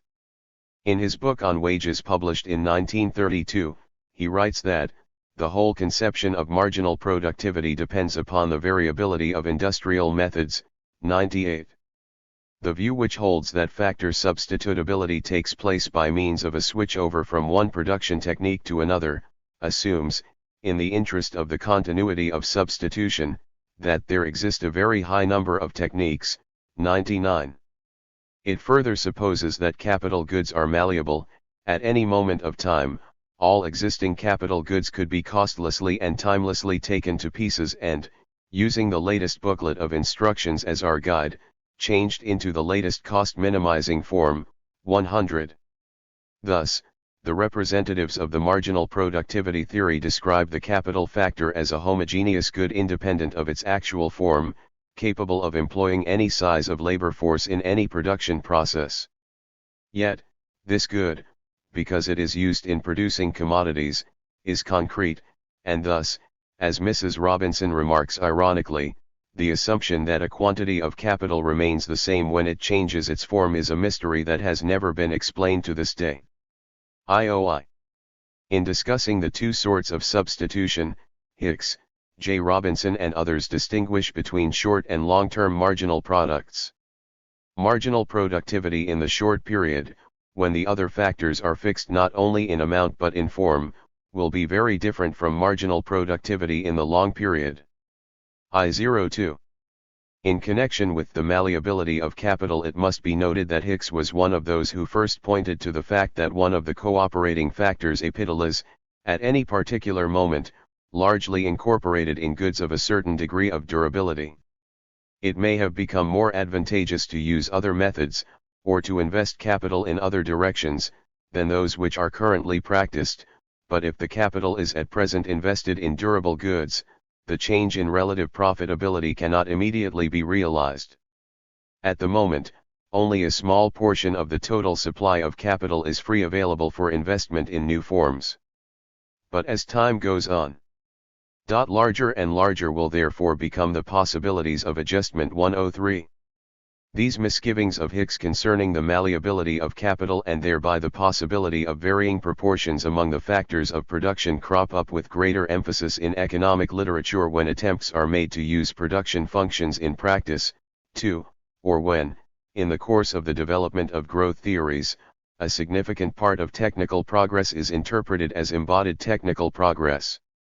The notion of embodied technical progress represents one departure from the assumption of complete homogeneity of the capital stock. I04. Embodied technical progress must be incorporated in new capital goods. It is always the latest generations of machinery that are the carriers of technical progress. Once the entrepreneur has decided which of the techniques representing the latest level of technical progress to choose, his capital has assumed a definite, concrete form, and this form cannot be changed overnight. In fact, however, there might be cases when, within a given technique, a certain change in proportions is possible, but, as J.B.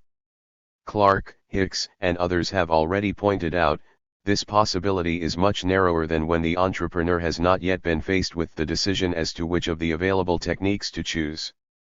In the case of an established plant, it is possible to change the forms of capital goods only if new investments are made or used up capital goods are replaced. However, substitution made possible by such steps only affects an insignificant part of the capital stock. In connection with giving up the notion of the malleability of capital, the Norwegian economist Leif Johansenius makes a distinction between ex-ante and ex-post substitutability. Ex-ante substitutability is substitution between techniques when the form of capital goods changes. In the case of ex-ante substitutability, it is assumed that at the given level of technical knowledge the entrepreneurs have a blueprint for any technique suited for any capital-labor ratio. And it is possible for a desired production technique to be introduced only, as already mentioned, in the case of new investments and of the replacement of old capital goods. It is impossible, therefore, to change the form of all tied-up capital goods overnight. Much slighter, even negligible according to the latest opinion, is the possibility of applying ex post substitutability within a given production technique. Phelps Law 06 tries to make clear the difference between ex ante and ex post substitutability. By his putty-clay simile, ex ante substitutability is putty, the capital good is malleable in the production technique chosen. Ex post substitutability is clay, by choosing the production technique, the formerly putty-like, malleable capital good becomes like clay, can no longer be changed. As we shall see later, the assumption of the malleability of capital still survives. The assumption of ex ante substitutability but ex post fixed coefficients is probably the more realistic, but the alternative assumption of malleable capital is analytically far simpler. I07. Hicks also points to a further possibility of substitution. A change in the relative prices of the factors of production may bring about a shift from the production of goods needing the factor whose price is increasing to a greater extent towards the production of goods needing it to a lesser extent. If the stock of capital increases, those goods whose production needs capital above the average, become relatively cheaper and consequently, their output will be stepped up. The law of returns with partial factor change, or returns to proportion. The following table represents a specific type of production function assuming continuous substitution, i.e. the law of returns with partial factor change. It shows how output depends, with a given stock of capital, on the continuous increase in the labor force, how the unilateral increase in the labor force influences the efficiency of production. The example supposes the existence of all the three spheres of return, that is, the spheres of increasing, constant or decreasing return can equally be found, if the labor force is raised unilaterally. We have taken the numerical pattern from the work of a present-day author. The formation of total output, marginal and average productivity as a function of the continuous increase in the labor force employed on a given area of land was already illustrated with a numerical pattern by Edgeworth in his study published in 1911.109. The relationship shown in the above table can also be represented by a graph. Labor force total output marginal productivity average productivity of labor. Changes in the marginal productivity of labor indicate the tendency of the formation of total output as the labor force changes continuously. Like all marginal concepts, this too is a differential quotient, the partial derivative of the production function with respect to a variable factor, in our example to labor, FJQ_ and the marginal products of a factor. According to Carlson's definition, FJL is the increment of the variable factor multiplied by its marginal productivity. Insofar as we take the increment of the variable factor to be unity, marginal product will equal marginal productivity. JIO The marginal productivity of a certain quantity of the variable factor is the slope of the tangent drawn to the total product curve at a point corresponding to the amount of the variable factor. Average product with the same amount of the variable factor, is expressed b, are really not so different after all, and that the analyst whose training is primarily in standard economic theory will find in the programming model a great deal that is familiar to him. 138. Substitution between production factors in activity analysis takes place in switching over from one production technique to another, or in the combination of different techniques. For simplicity's sake, let only two production techniques with a rigid capital labor coefficient for each be available to the entrepreneur. Let I00 units of capital be the capital stock at the entrepreneur's disposal. Our entrepreneur wishes to expand his output by increasing labor input by 1 unit each at his given capital stock. We assume the labor force to be available in any quantity. Let our entrepreneur first adopt the technique in which the labor coefficient is smaller, and the productivity of labor accordingly greater, that is, the first production technique. In this technique 10 units of capital will combine with 1 unit of labor. As he increases the quantity of labor input by 1 unit, he mobilizes an increasing share of his capital stock, and output will always increase by 1 unit. Thus the marginal productivity of labor is I. Our entrepreneur can fully make use of his 100 units of capital if he employs 10 units of labor. Then the total volume of output will be 10 units. By further increasing labor input at a given capital stock, any additional increase in the volume of output can only materialize if he combines the first technique with the second. He withdraws I0 units of capital from the first production technique, that is, he produces, applying the first technique, 9 units of output by employing 90 units of capital and 9 units of labor. He employs the 10 units of capital withdrawn from the first in the second production technique. Adopting the second technique, he will need 2 units of labor to mobilize 10 units of capital, and then the volume of output will be 1.25 units. At a given capital stock, our entrepreneur employs now 11 units of labor to produce a total volume of I0.25 units of output. The marginal productivity of labor is 0.25, and employment and production, under the continuous withdrawal of capital from the first production technique and employment in the second technique, can be increased up to 20 units of labor and 12.5 units of output, respectively. The marginal productivity of labor, by increasing labor input from 10 units to 20 units, is 0.25 throughout. Let us now represent graphically the changes in the total product and the marginal productivity of labor as labor input is increased at a capital stock of 100 units. 82. The principle of diminishing returns will assert itself here, too, just as in any model based on marginal analysis, since we have switched over from a production technique ensuring higher labor productivity to a technique ensuring lower productivity. With rigid technical coefficients, however, returns to scale can only be constant. Dorfman, Samuelson, and Salo have demonstrated 139 that Euler's theorem also applies to activity analysis. The amount of commodities attributable to resources available in given quantities will yield according to activity analysis also the sum total of net output. The marginal productivity approach as a theory of income distribution. According to marginal productivity theory as a theory of income distribution, competition, if free of monopolistic elements, ensures that the marginal product is paid as real income to every factor of production, or, in other words, factor money payment equals marginal product multiplied by product price. The operation of this mechanism will be illustrated by the example of wages. When undisturbed competition prevails, the entrepreneur is faced with a given product price and a given level of wages. If he continuously increases labor by 1 unit, with his capital stock left unchanged, and deducts from the increment of output the share attributable to other factors growing with increased labor force, his total money revenue will rise by the marginal product of labor multiplied by product price, while his total cost less incidental expenses will only increase by the wage of one additional worker.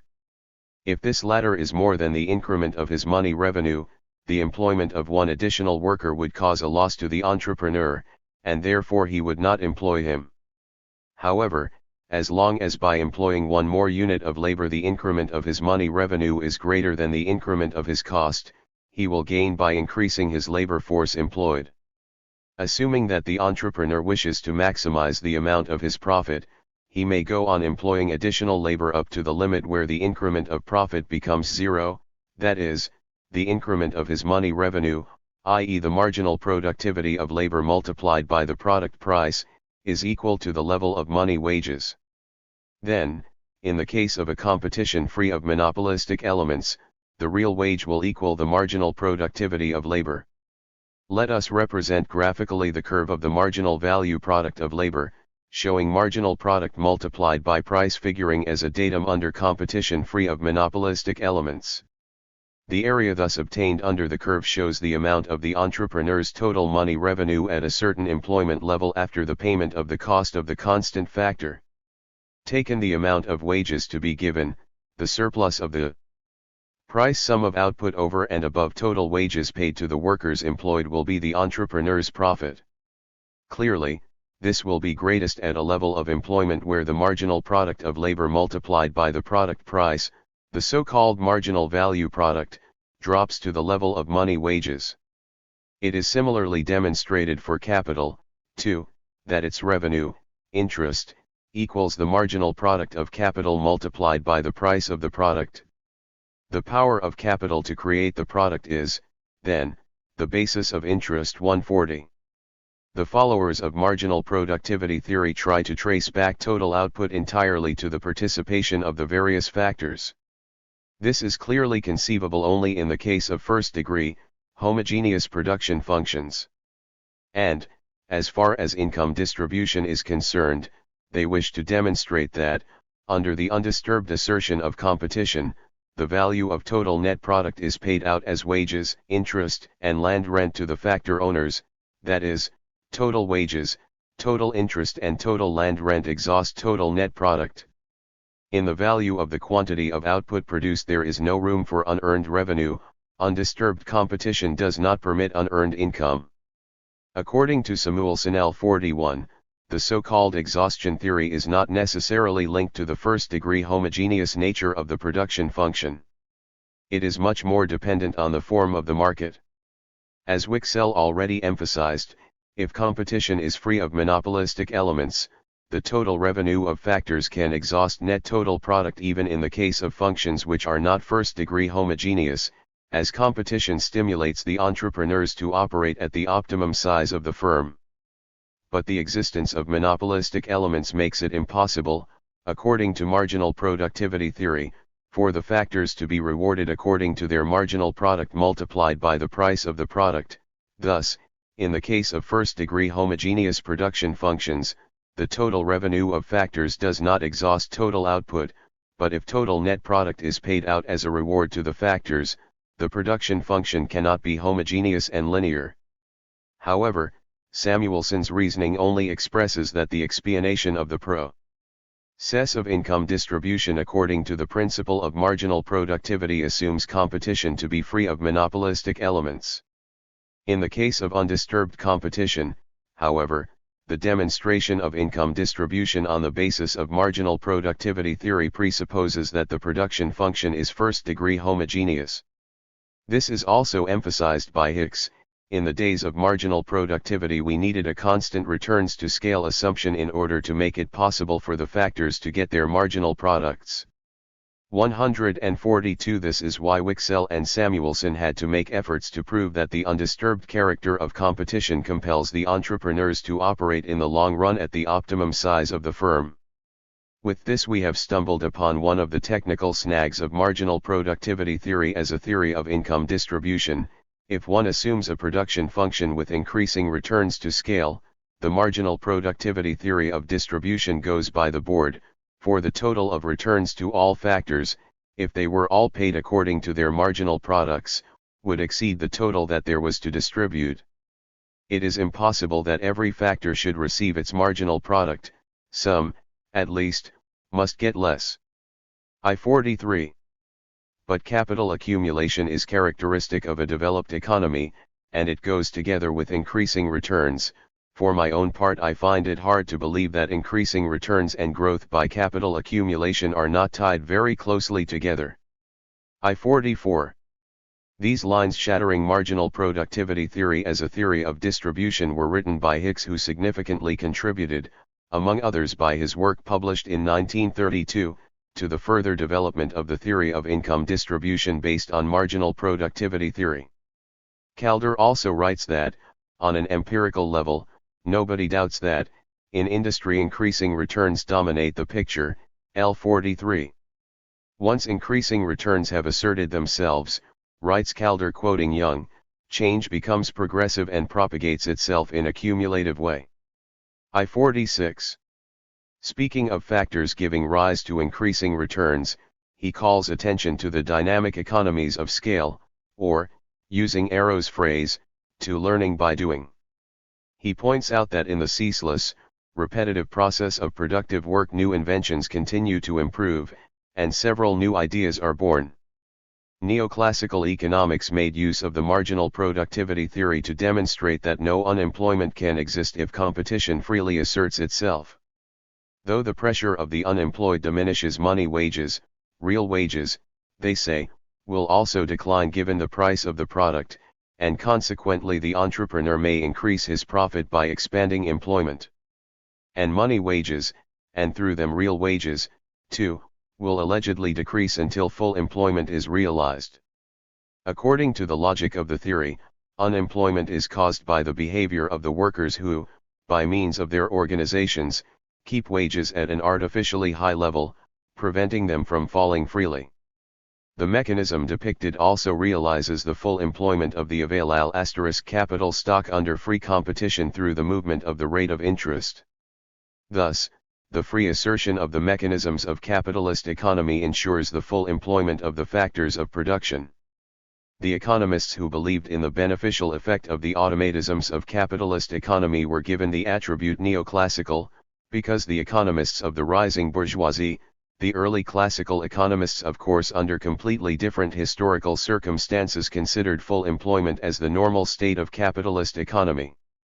But modern non-Marxian value theory, which came into being as the counterpart of early classical economics, and the theoretical system based on it, are so remote from the classical tenets that Schumpeter himself stresses that there is no more sense in calling the Jevon-Menger-Walras theory neoclassic than there should be in calling the Einstein theory neo-Newtonian. L47. A critique of the marginal productivity theory. One marginal productivity theory plays an important part in the theory of the optimum allocation of resources, or in the programming method related to it. With its help, the representatives of the theory try to answer the question of how to combine the available production factors in an optimal way, how to allocate them optimally among their alternative uses. The concept of marginal productivity is used not only by marginal analysis but also by linear programming. If we want to determine the optimal magnitudes of our outputs and the optimal allocation of our bottleneck inputs, we should value the inputs in terms of their marginal yields. L48 writes. Baumol in expounding linear programming. If, for example, the primal task of linear programming is to determine which of the products that can be produced with the available factors should be turned out and in what combination and quantity, for the price revenue to be at its maximum, the dual task is the determination of how to produce this quantity of output with minimum expenses. In doing so, the price sum of the output produced is imputed to the scarce resources, and a price of account, a shadow price, is calculated for them which expresses the value of the marginal product of the resources concerned. The optimal allocation of resources is a relationship existing with respect to use value. Provided the marginal productivity of factors could be ascertained, the theory of marginal productivity might play a crucial role in optimal resource allocation. It must be noted, however, that marginal product, too, has been produced by the totality of factors. At best we can say that the emergence of marginal product is a function of the availability of the last unit of a production factor or a group of factors. This is how modern non-Marxian economics interprets the marginal productivity of factors. A causal relationship, in the sense of real effect, cannot be revealed by exploring the determination of marginal product. But it is possible to construe dependence. Marginal productivity theory sets, therefore, dependence against causal relationships. I-49. The theory of optimal allocation of resources, however, insofar as it remains at the enterprise level in trying to specify the marginal productivity of the factors of production, ignores the impact of society on the productivity of individual factors, i.e. the marginal social productivity of factors. This arises from the fact that, owing to the social interrelationships of firms and industries, the productivity or efficiency of production factors may increase in terms of their benefit to society, or that the operation of a factor beneficial to the firm may do harm to society. By way of introduction to a critique of the theory of marginal productivity as a distribution theory, we only want to note that since the marginal productivity of factors is based, according to the theory, on their relative scarcity, the question is bound to arise as to what are the determinants underlying it. Economists specifically concerned with the problem have pointed out that the relative scarcity of factors is not independent of the distribution relations to be explained. Marshall, for example, accepts the statement of the theory of marginal productivity that there is a tendency for the income and marginal productivity of factors to become equal in equilibrium, but denies that marginal productivity theory may serve in itself as a theory of income distribution. In his view, the marginal productivity of any factor of production depends on the conditions under which the factor in question operates. But these conditions themselves depend on several other circumstances.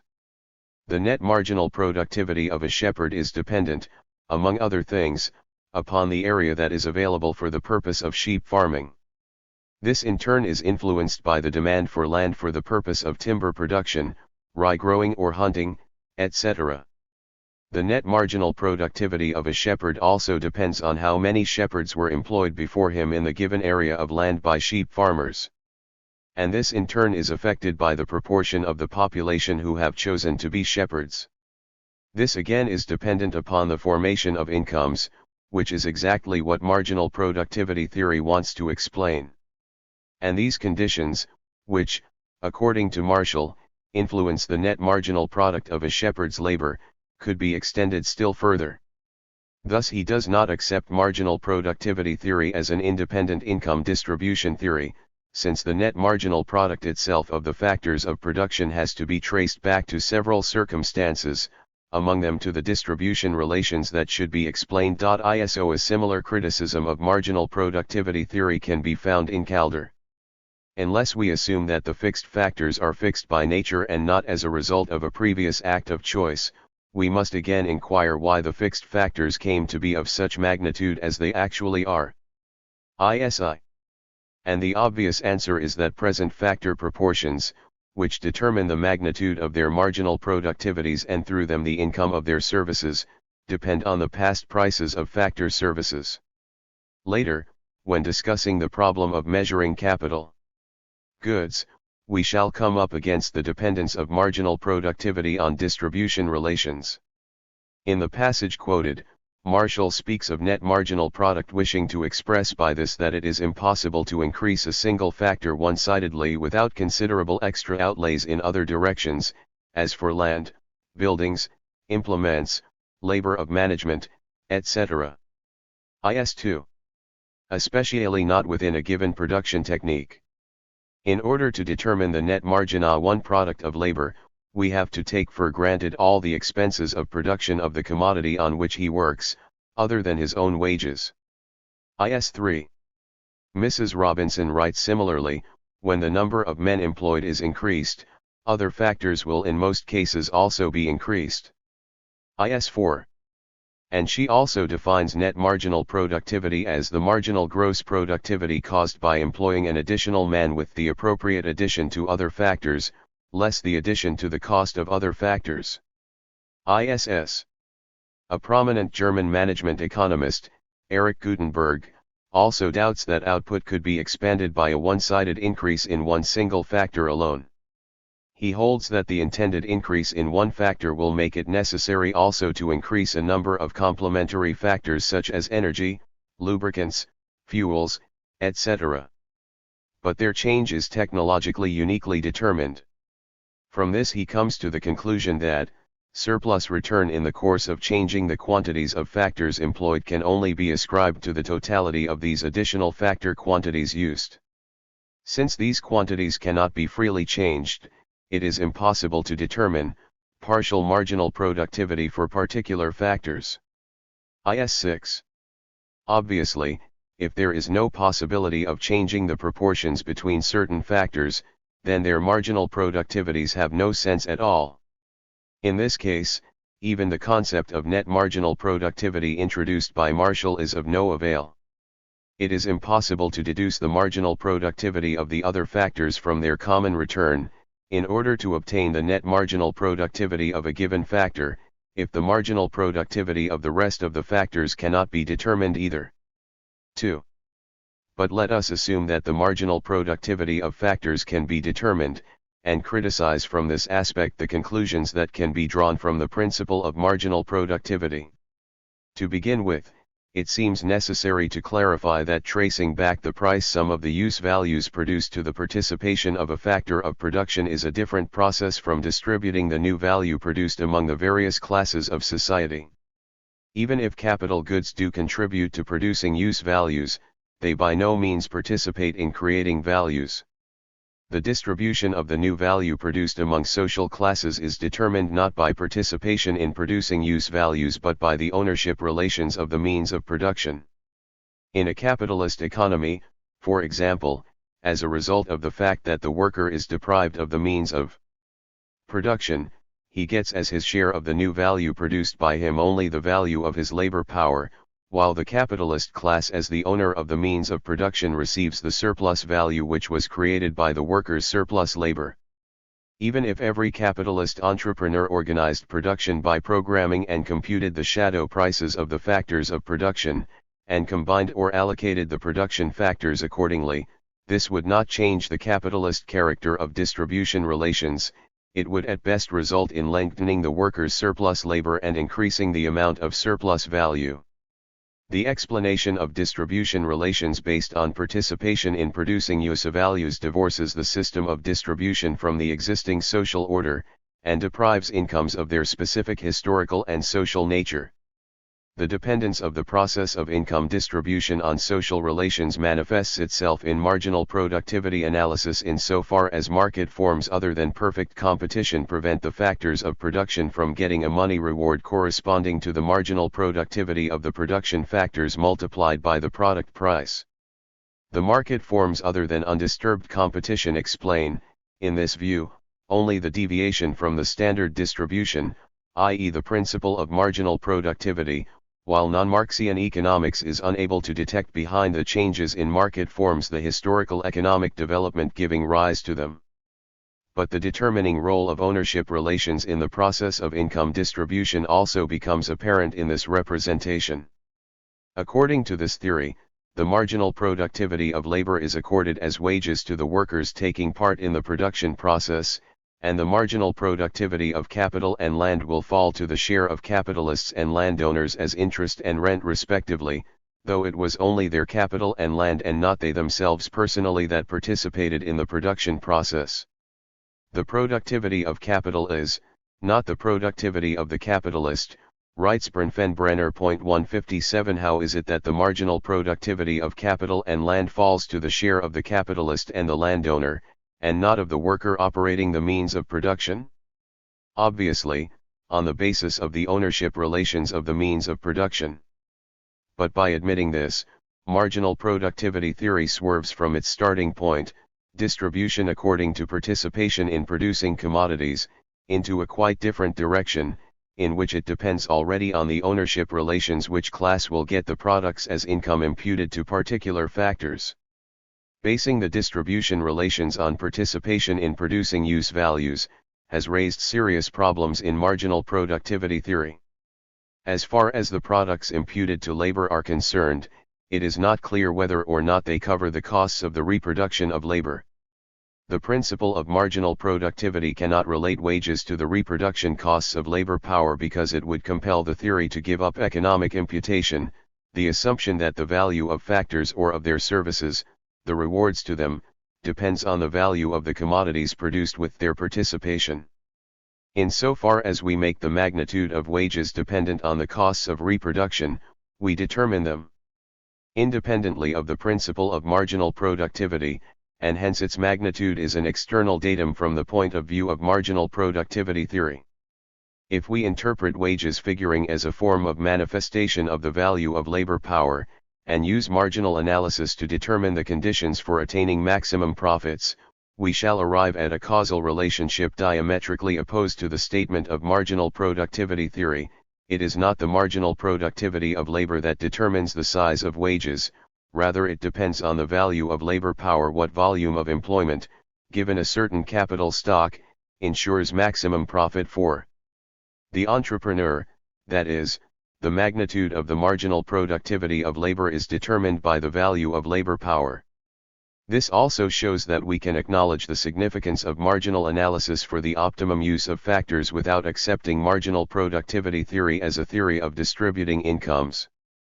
The advocates of marginal productivity theory, in response to the Marxist objection that in determining wages they leave out of account the reproduction costs of labor power, may, and do in fact, refer to it that equilibrium theory, as it can be seen in the third edition of Walras's principal work or in Marshall, builds only the demand function with respect to productive services upon the marginal productivity principle. In addition, this theory also includes the supply function with respect to productive services in the price model. In accordance with the two varieties of subjective value theory, the supply function of labor appears in two forms.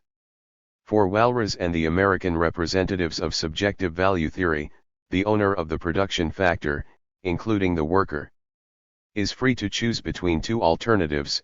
The realization of one possibility requires the sacrifice of the other. The worker, for example, makes use of the day's 24 hours available to him in an optimum way, namely he allocates them, at the various levels of his real wages, between work and leisure so that the total utility of consumption goods he can buy for his wages and of the remaining leisure should be at a maximum. Contrary to the so-called opportunity cost approach, wage in the Cambridge variety of the subjective value theory is, as we have seen, a sort of compensation for the effort made in connection with production, and represents a payment for the marginal sacrifice of employment. But such a supply function of labor is in a sharp contradiction with capitalist reality. Non-Marxian criticism also points out that the length of the work time is fixed in capitalist enterprises. The worker may not leave his work when he feels that the utility of the goods available to him for his wages and the utility of the leisure sacrificed, or his sensation of sacrificing the last working hour, are just in equilibrium.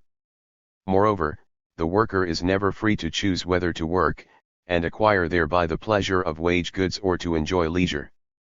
He must work to get the value of his labor power. But both varieties of the supply function of labor divorce wages from the reproduction costs of labor power.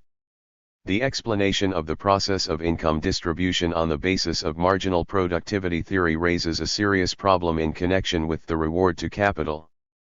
From the viewpoint of subjective value theory, Bohm-Bawerk points out that the contribution of capital to producing use values does not prove in itself that surplus value has also been created, because the quantity of the commodities produced and the magnitude of value do not always move parallel with one another. In other words, a unit of product in physico-technical terms and a unit in terms of value are different. According to Runge, the extreme case may occur, in which, owing to increased productivity, the price sum of a larger stock of goods is less than that of a smaller stock of goods offered before the rise in productivity. 158. Bohm-Bawerk raises the question whether the value of a quantity of goods imputable to the contribution of one unit of capital goods is sufficient only to replace the capital used up. It appeared necessary for subjective value theory to prove that the value of the stock of products also contains a surplus over and above the cost of replacement, why a larger stock and better quality of goods is more valuable than the capital used up in its production. 159. The source of the problem lies in the fact that by endeavoring to reveal the role of factors in producing commodities, marginal productivity theory is trying to determine the marginal productivity of factors by assuming their quantities as data, and cannot therefore provide an explanation of the forces determining factor supply. In order to demonstrate, on the basis of subjective value theory, that the share attributable to capital also contains a surplus in excess of replacement, they tried to establish what factors keep the supply of capital so scarce compared to the demand for it that, as a result, capital can make a claim to be rewarded. Thus Marshall writes that we must understand the causes which have kept the supply of accumulated wealth so small relatively to the demand for its use, that use is on the balance a source of gain, and can therefore require a payment when loaned. 160. According to the two varieties of subjective value theory, there also exist two approaches to the supply function of capital. One of them is associated with Marshall. In his view, as we have already mentioned, the source of capital is saving, sacrifice on the part of the consumer, and interest, as one of the real costs of production, is the supply price of the saving as sacrifice. According to him, it is the sacrifice character of saving that restricts capital accumulation to such an extent that the value of a stock of products imputable to its participation ensures interest for the saver in excess of replacement. In this sense, interest is an incentive to accumulation. We have already criticized Marshall's theory of interest. The basic deficiency of his interest concept is that it represents the business savings of capitalists as consumer savings, which means sacrifice to the capitalists as consumers, entitling them to interest as a reward for their sacrifice entailing saving. Baumgartner tries to prove from another viewpoint that in economic imputation, in addition to the value necessary to replace it, capital also earns interest. In his view, it is due to the nature of the consumer, that he discounts future goods against present goods. He puts less emphasis on an intensity of pleasure caused by a stock of commodities available in the future than on the intensity caused by a stock of goods of the same quantity available at present. He attributes less marginal utility to future goods than to present goods. As in business where future claims are taken account of at their discounted present value, Baumgartner's consumer discounts future pleasures at their present value to him. This consumer value judgment is known in English economic literature as time preference. Pigou, the late professor of Cambridge University, speaks of the consumer's lack of telescopic faculty. Everybody prefers present pleasures or satisfaction to future pleasures or satisfactions of equal magnitude even when the latter are perfectly certain to occur. But this preference for present pleasures does not, the idea is self-contradictory, imply that a present pleasure of given magnitude is any greater than a future pleasure of the same magnitude. It implies only that our telescopic faculty is defective, and that we, therefore, see future pleasures, as it were, on a diminished scale. I6i. The intention is obvious, to demonstrate on the basis of consumer value judgment, how interest comes into being as surplus value. Who saves, says Baumgartner, renounces the pleasure of present goods. For lending present goods, he justly demands more future goods in exchange, that is, a premium, interest. This agio is the organically inevitable consequence of a twofold factor which at all times exerts its influence on the market situation. First, the superior utility and desirability of present goods as compared with future goods, and second, the fact that present goods are never offered in unlimited quantities. I62. If they were not to receive interest, consumers would never save. Present goods supplied as savings are borrowed by the entrepreneurs, who use them to produce capital goods. It is by their use that production becomes more effective, says Baumgartner. Thus the producers get more consumer goods than they would if they had carried out production without capital goods, or, in other words, with the aid of the available capital goods they get more consumer goods if, instead of using them directly for producing consumer goods, they first use them to produce more sophisticated capital goods. But capital goods are future goods in Baumgartner's view. They will become consumer goods only in the future, in the course of the production process, and therefore their value is less compared with present goods. The entrepreneur buys the future goods called means of production for fewer units of present goods than the units of future output those means will produce. I63. But capital goods as future goods become, through their use in the production process, present goods, articles of consumption, whereby their value increases. For his future good gradually ripens into a present good during the course of the production process, and thus grows into possession of the full value of a present good. I64. It is quite literally a surplus arising from the potentiality for increment in value which resides in those future goods which are transformed under the hand of the entrepreneur into present consumable goods L6s. Thus interest, in Baumgartner's view, in contrast to that of Marshall, is not real cost, not the supply price of saving as sacrifice, since saving itself is not a real sacrifice, but simply a regulator of choice between alternatives, the choice between present and future consumption. Interest is the increase in value of advanced capital good. Surplus value interpreted in a subjective way. It is by distinguishing between present and future goods, by interpreting capital goods as future goods that Baumgartner tries to explain why the value of products imputable to the participation of capital contains surplus value in excess of the value needed to replace capital. Capital is scarce in relation to the demand for it because of the underestimation of future goods, resulting from the nature of consumers. Now the fact that interest is to be paid on savings constitutes a restriction for the entrepreneurs, who can expand production only up to a limit. They can expand it as long as they are able to pay the premium, interest. To use the expression of a modern version of marginal productivity theory, a given stock of capital could be increased up to the technical maximum only if there were no difference in value between present and future goods. At the technical maximum, the marginal productivity of capital is zero, and the capitalist would not be able to pay interest on borrowed savings. Does an underestimation of the future really characterize consumer psychology? Let us look at the arguments advanced by Baumgartner. Today the individual lives in difficult conditions, but expects his income to rise in the future. He feels strongly the pressure of his present wants, but he is less anxious about the satisfaction of his future wants. Such consumer behavior is conceivable but not general, and especially not typical of the well-to-do capitalist class. It is largely a function of social position. A man living in poverty will not save however high a rate of interest is promised to him, simply because he cannot. Prudence depends not on the rate of interest but on income relations. Owing to a deficiency of willpower and lack of imagination, the individual cannot resist the temptations of the present, says Baumgartner, enumerating his further arguments. It is an irresponsible, careless, irrational consumer behavior differing from the rational consumer calculation assumed by the theory of the optimum allocation of resources.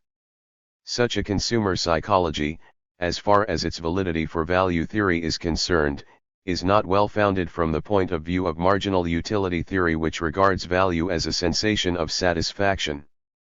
Discounting the future for the above considerations does not mean at all that a given good gives less pleasure in the future than in the present. It is only the consumer who thinks it does. This is a very shaky foundation for an explanation of the emergence of surplus value. As a last motive derived from consumer psychology for discounting the future, Baumgartner mentions the shortness and uncertainty of human life. We can never be sure that what we save today we can consume tomorrow. This consumer motivation cannot be accepted as general either, as it is exactly the shortness and uncertainty of life which induce some people to save, to provide for their families. Baumgartner's ideas of consumer psychology concerning the underestimation of the future gave rise to heated debates in non-Marxian literature, too. Cassel remarks that naturally these grounds for the underestimation of future needs are strongest among those classes who are able to provide only very scantily even for the present. But in the higher classes of wage earners more importance is attached to future needs. And in the middle and upper classes there is evidently a strong tendency to put future needs on the same level as present ones. L66. The basic deficiency of this concept is that the business savings of the capitalist cannot be deduced from consumer psychology. In his saving for business purposes, the capitalist does not compare the satisfactions derived from present and future goods, and it is not on the basis of this comparison that he makes his decisions on the magnitude of his savings. Baumgartner's explanation is the logical consequence of the origin of his investigation being consumer behavior. If the value of the consumer good produced returns the capital used up in its production with a value added, then the reason for this may be that the consumer prefers consumer goods to capital goods. The capitalist in fact saves part of his income in order to get more profit by using it for exploitation. The appropriation of ever more and more wealth in the abstract becomes the sole motive of his operations. Use values must therefore never be looked upon as the real aim of the capitalist. The restless, never-ending process of profit-making alone is what he aims at. I-67. Now this passionate chase after abstract wealth, which is the characteristic feature of capitalist production, cannot be deduced from consumer behavior. Money in the sense of subjective value theory can constitute the object of independent effort, insofar as some people engage in selling in order to hold money to bridge the period between the time they may need to buy goods and the time these goods are produced. By this an independent marginal utility accrues to money. In this presentation it is clearly not the desire to get rich in absolute terms that stimulates the economic subject to accumulate. Or, according to Keynes, money has a marginal utility of its own in that it is the most secure form holding one's wealth. Keynes tries to find an explanation of the desire of capitalists to get rich in consumer psychology. In his view, given a certain size of income, the desire to accumulate wealth comes into prominence due to consumer psychology. The consumer in his turn insists on holding part of his wealth saved in money form, since wealth so held is less exposed to losing its value than wealth held in bonds. With Keynes's reasoning, starting from the consumer, we can at best get as far as characterizing the miser, but we cannot explain the aim of capitalist production, the never-ending process of appropriating abstract wealth. In both explanations, Marshall's and Baumgart's, the rate of interest stimulates saving. But how can the existence of interest be explained in a stationary economy where there is no saving and no investment, and only existing capital is replaced? The question was raised in connection with the Marshall-Lien interpretation of real cost. Why does the owner of capital get his regular interest on the capital created by a single act of sacrifice? Or, as Mrs. Robinson remarks, what Marshall needs is the ratio of profit appropriate to a stock of capital, not to a rate of accumulation. I-68. In fact, however, he only explains the latter.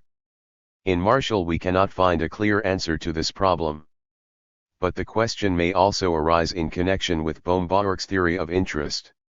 If a positive rate of interest stimulates saving, which then becomes investment, we can no longer speak of a stationary economy. Schumpeter holds that in a stationary economy the share of value imputable to the participation of capital is just enough to replace capital and does not contain interest. T69 Castle, however, tries to prove the necessity of interest. References to his idea can also be found in modern economic literature. Saving as the postponement of present consumption is waiting for Castle, a separate force of production. It makes it possible to devote factors of production, which otherwise would be used to produce consumer goods, to producing capital goods. Thus Castle also emphasizes that views of capital, that it is the result of deferred consumption. But according to his theory, those who perform saving, receive interest not as a reward for the sacrifice made for saving, not as a premium on present goods as opposed to future goods, but simply because waiting is scarce. And if the rate of interest is too low, people will give up saving. But a very low rate of interest, Castle-Otides, would have another and an additional effect, namely, that small capitalists would begin, very generally, to consume their capital L70. In other words, since production takes place in time, the owner of capital has to wait even in the case of simple reproduction until the product is available. If he did not get interest, or the rate were too low, he would not use his capital, as soon as it was available to him again in money form, to replace the means of production used up. Existing capital is kept at a scarcity level in relation to demand by the fact that the capitalists may consume part of their capital if they consider its yield to be very low. Thus, even the maintenance of simple reproduction presupposes the existence of a certain positive rate of interest. A positive rate of interest is thus not incompatible with the existence of a stationary economy. At a certain low rate of interest there will always be people, according to Castle, who save part of their incomes, while others may consume their capital, and positive and negative saving may equalize in such a way that at a certain positive rate of interest society does not save anything. Castle is fully aware of the fact that the consumption of existing capital is possible only for individual capitalists but not for the capitalist class as a whole. However, this foundation of the existence of a positive rate of interest in a stationary economy, whether it is used in Marshall's or Baumgart's theory of interest, assumes that the savers, who for the most part are members of the capitalist classes, compare the rate of interest with deferred consumption, that is, they decide as consumers whether to keep their production at an unchanged level or to cut it. The only realistic element in Castle's statement on the capitalists' alleged consumer behavior is that it is impossible even in a stationary economy to carry on production in a capitalist way if there is no surplus value. In Marxian surplus value theory, the question whether a return on capital exists in a stationary economy cannot arise at all. Yet Marx, in the third volume of his Capital refers to the case of absolute overproduction of capital when capital stock C plus liq produces the same or less profit than capital stock C. But equilibrium does not come about in such an idyllic way by the capitalist using part of the surplus capital for personal consumption, since Marx himself, in connection with capital, does not emphasize the role of waiting, but rather considers it as self-realizing value, and the capitalist as its personification. According to this view, equilibrium is created in a cutthroat struggle for profit, in which some capital would lie idle and indeed would, to a greater or lesser extent, be destroyed.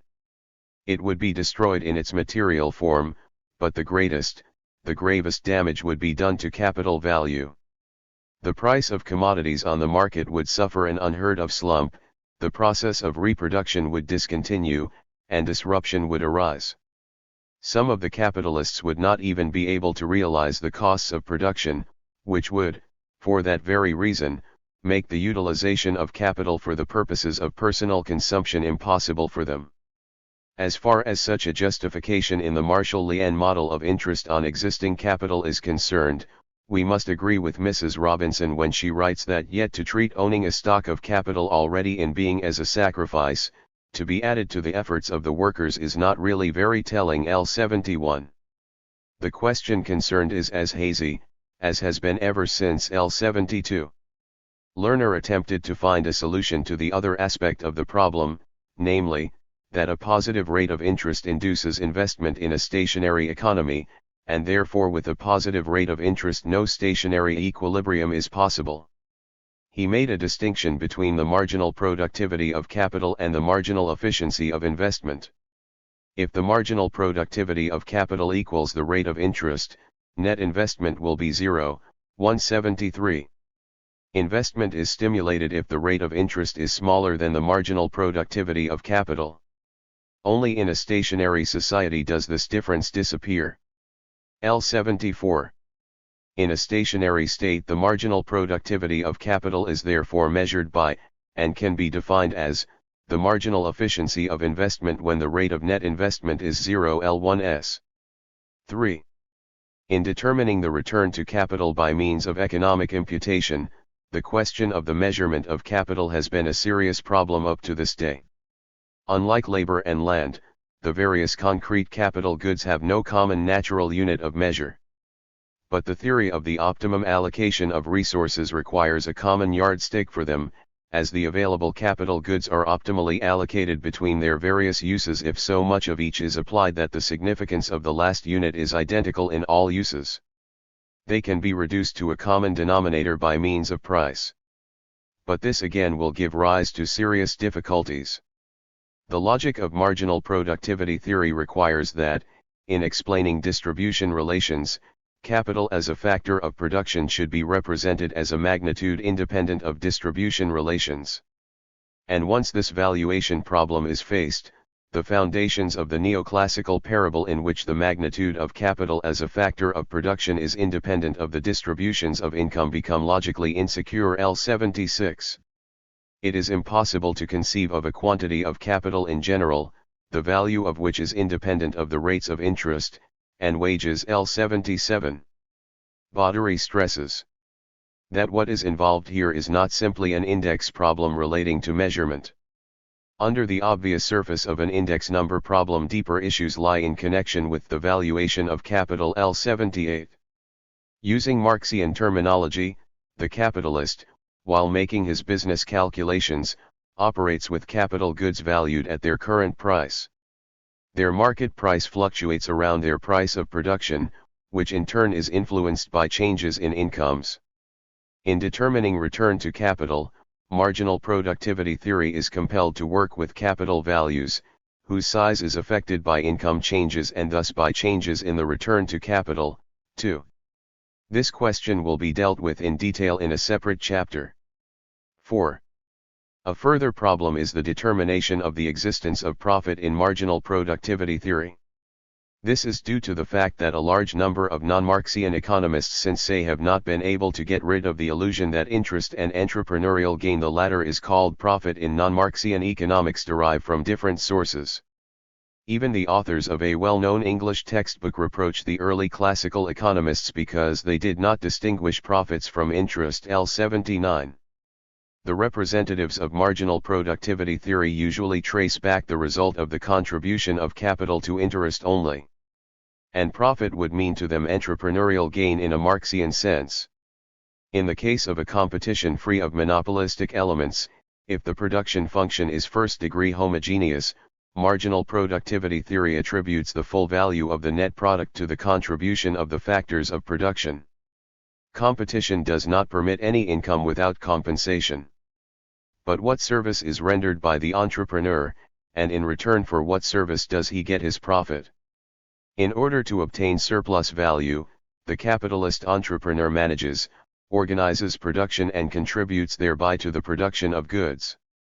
But most followers of marginal productivity theory do not regard the function of direction and organization, that is, managerial activity, as a real entrepreneurial function. The entrepreneur can delegate the task of management and organization to salaried employees, and thus, the return to management as such is generally regarded as essentially a wage, rather than an dement in profits. So, it poses a problem for modern non-Marxian economics to specify who performs the entrepreneurial function in the joint stock company of the 20th century, and what activity can still be regarded as a function of the entrepreneur that cannot be delegated. On the profit issue there is still great confusion in modern non-Marxian economics even today. Those economists who accept marginal productivity theory as an income distribution theory do not take a uniform position on the question of profit. In his Economics, Samuelson mentions that a student of his counted up 14 different profit theories. TBT, it is the scientific basis of value theory that is needed in order to fit profit as unearned income into price theory as an organic part. But the existence of profit is a fact that must be explained. It is obvious, writes Samuelson, that, in the real world, net revenue is not zero for all firms, nor is it tending towards zero. This is true under pure competition as well as impure competition. I-82. J.B.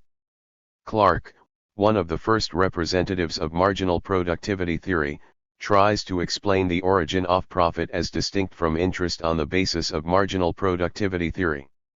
He points out that it is only under static conditions that no profit accrues to the entrepreneur. As if he were a forerunner of Schumpeter, Clark emphasizes that the emergence of profit can well be explained in a dynamic economy. A new invention will increase the marginal productivity of factors. And factor income should also increase. But the rise in wages will always remain by a certain interval I-83 behind the increase in the marginal productivity of labor, and thus a dynamic process will give a temporary rise in profit. This shows that profit may appear to be the unearned product of labor even if looked upon from the angle of marginal productivity theory. But in this representation, profit is only a temporary phenomenon. If the operation of competition were undisturbed, no profit could arise even in a dynamic economy. An explanation of the origin of profit, having wide currency in today's non-Marxian economics, was provided by Knight's profit theory. In his view, profit would disappear from price only if the entrepreneurs could foresee the future and could thus predict at what price they can realize their products at the time they are put onto the market. Under such conditions, he writes, distribution or the imputation of product values to production services will always be perfect and exhaustive and profit absent. I-84. In a real economy, however, there is no such thing as perfect foresight. Knight distinguishes risk from uncertainty. In the case of risk, we have certain quantitative information about the probability of the outcome of an enterprise, and risks can be covered by insurance. But future uncertainties cannot be predicted.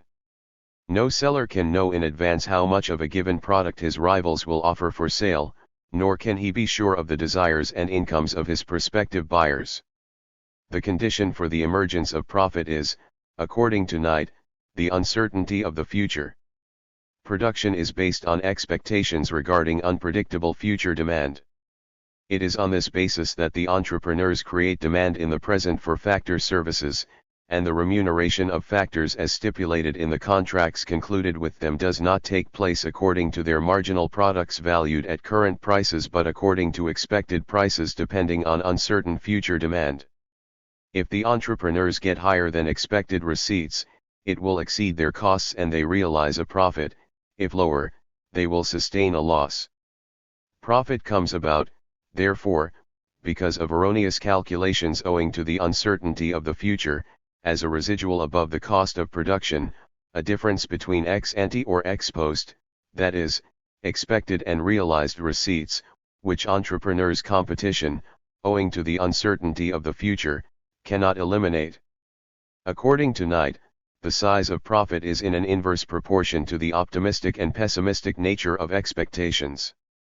He holds that the uncertainty of the future would yield a positive profit for all capitalist entrepreneurs if their expectations turned out to be generally pessimistic. In this case, they would expect lower revenue, and thus they would establish factor payments lower than the realized value of their marginal product. In the case of a general optimism, however, profit may become negative, that is, the entrepreneurs may sustain losses. According to a widespread view in non-Marxian economics, normal profit is the supply price of entrepreneurship, that is, the price that is needed to induce people to undertake the uncertainty inherent in any enterprise. The realization of normal profit is rendered possible by the fact that there are few who are ready to bear this uncertainty. The uncertainty mentioned by Knight is largely connected with the anarchy stemming from production for profit. Knight, however, reverses the causal succession and wishes to explain the existence of profit from uncertainty derived from anarchy. Reality, however, contradicts this view. At a time of crisis, when their profit is extremely low, and some of them even sustain losses, capitalist entrepreneurs are usually pessimistic. At a time of prosperity, however, when profits are high, the entrepreneurs are optimistic.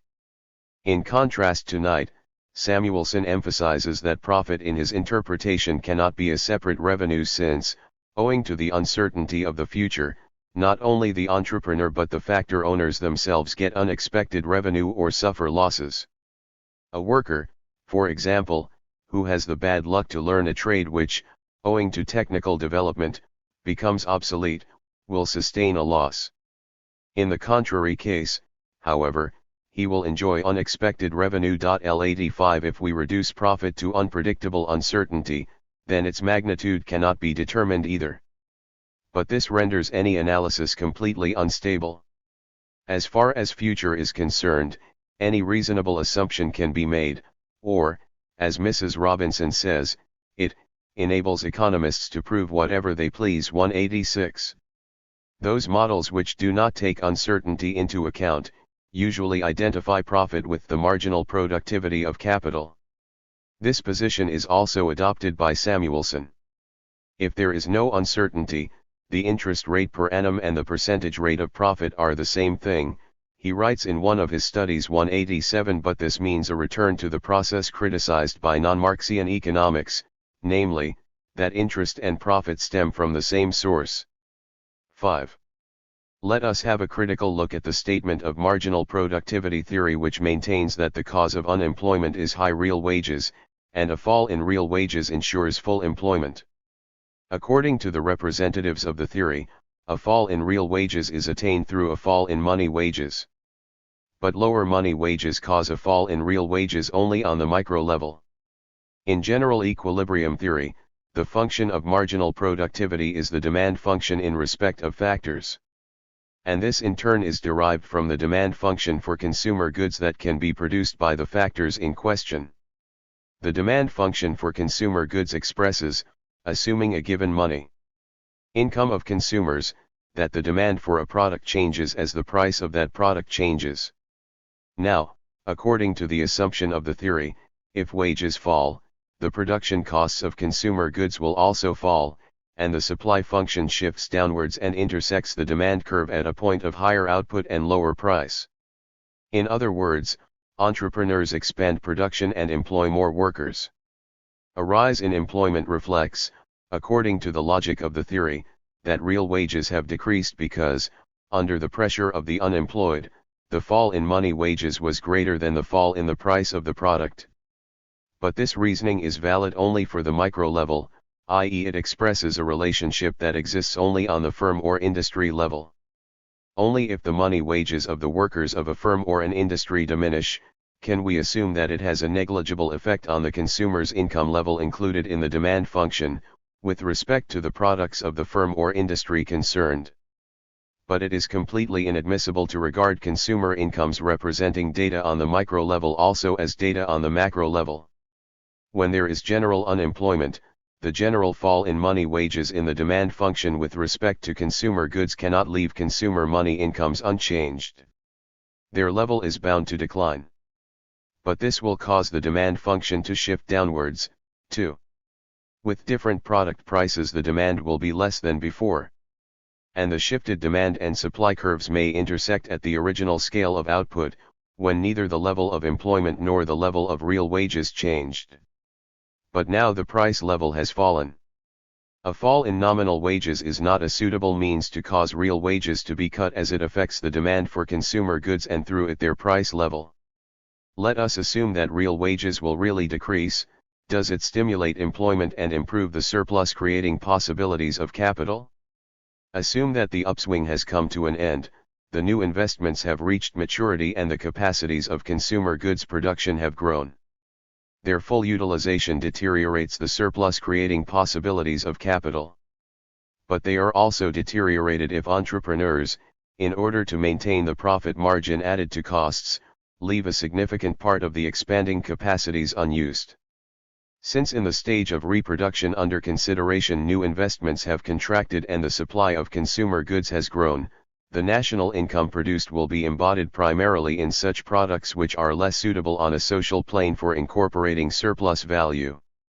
With declining real wages, a considerable part of the consumer goods produced becomes unsaleable. Though the greater part of the new value remains with the capitalist class, it cannot realize most of it. If, however, the price level is free to fall and thus real wages rise, the capitalists can get rid of their surplus inventories and, as a result, the volume of the surplus value held by them will also diminish. The realized volume of surplus value would increase only if the capitalist class raised its spendings, primarily its investment outlays. Absolutely false is the view of the representatives of marginal productivity theory, widely held even in our days, that unemployment is caused by a rise in real wages. In fact, the case is not that employment has decreased because real wages have increased, but that the real wages of those workers who were lucky enough not to lose their jobs have increased because the weight of Department I in total social output has decreased relative to that of Department II, and therefore the workers of Department II have had to share the supply of consumer goods with fewer Department I workers. 100. And all that has ensued because the surplus creating possibilities of capital have deteriorated, new investment and employment have fallen, reproduction has contracted because a general crisis of overproduction has set in. In the case of an upswing, the situation is just the reverse. The output of Department I forges ahead relative to that of Department II, profit prospects improve, employment and the volume of output increase and, owing to the increased consumer demand of the workers of Department I, too many have a claim on the products of Department II. If we disregard technical progress, the real wages of the workers employed will decrease. It is not a fall in real wages that has given rise to increased employment, but it is a shift in proportion between the two departments in favor of Department I that has induced a decline in real wages. 6. It was from the side of the law of returns that Neisser criticized in 1932 the assumption of marginal productivity theory that wage cuts put an end to unemployment. The question is still open, he writes, to what extent this inclusion of the labor force can take place at a given stock of capital. This question depends in the first place on the non-economic, primarily technically determined form of the return function, which at any moment can only be ascertained empirically. Consequently, it must be regarded as basically accidental that by such an absorption of the labor force existing unemployment can fully be eliminated. L88. Neisser emphasizes that with the increase of employment and at a given stock of capital, the fall of the marginal productivity of labor to zero already at a time before full employment is realized, belongs to the sphere of possibilities, in which case the employment of labor would be impossible at the existing level of productive equipment. 189. 7. As a further criticism of marginal productivity theory as income distribution theory, we must discuss a difficulty arising from technical progress and affecting the determination of the relative shares of classes in national income. The representatives of marginal productivity theory ignored for a long time the fact of technical progress. It was Hicks Low 90, who first attempted, in 1932, to provide an explanation within the framework of marginal productivity theory as to how technical progress influences the relative shares of classes in national income. From the point of view of income distribution, it would be important to size up the effect of technical progress, since what is characteristic of capitalist economy is not stagnation at a given level of technical knowledge but rather further development in the field of technology. Marx also emphasizes that the intermediate pauses are shortened in which accumulation works as simple extension of production, on a given technical basis. L91. Similarly, Calder also writes that accumulation does not take the form of deepening the structure of capital, but rather in keeping pace with technical progress. We shall discuss Hicks's classification of Technica J192 progress in connection with neoclassical growth theories. If technical progress, assuming a given capital-labor ratio, increase the marginal productivity of capital more than that of labor, then this fact will induce the adoption of more capital using production techniques at established factor prices. The share of the capitalist class in national income will increase. But owing to the introduction of capital using, that is, labor-saving production techniques, wages will fall, which in turn will induce the substitution of labor for capital. Hicks points out that if the labor force employed increases in a higher proportion relative to capital than the proportion in which wages have declined relative to interest, the share of the working class in national income will rise, but if the ratio of these two percentage changes, which Hicks calls the E/acidity of substitution, is less than 1, the share of the working class, owing to declining wages, will decrease. Substitution effect and the effect of technical progress on the relative shares of classes may offset one another, or one may spoil the effect of the other. The separation of the two effects comes up, as we shall see, against serious difficulties. However, owing to their close interrelationship, the actual development of distribution relations can be explained in a variety of ways on the basis of marginal productivity theory, that is, the theory may size up the expected effect of technical change on the relative shares of social classes differently. Marginal productivity theory is only able to enumerate the possibilities without being capable of scientific foresight.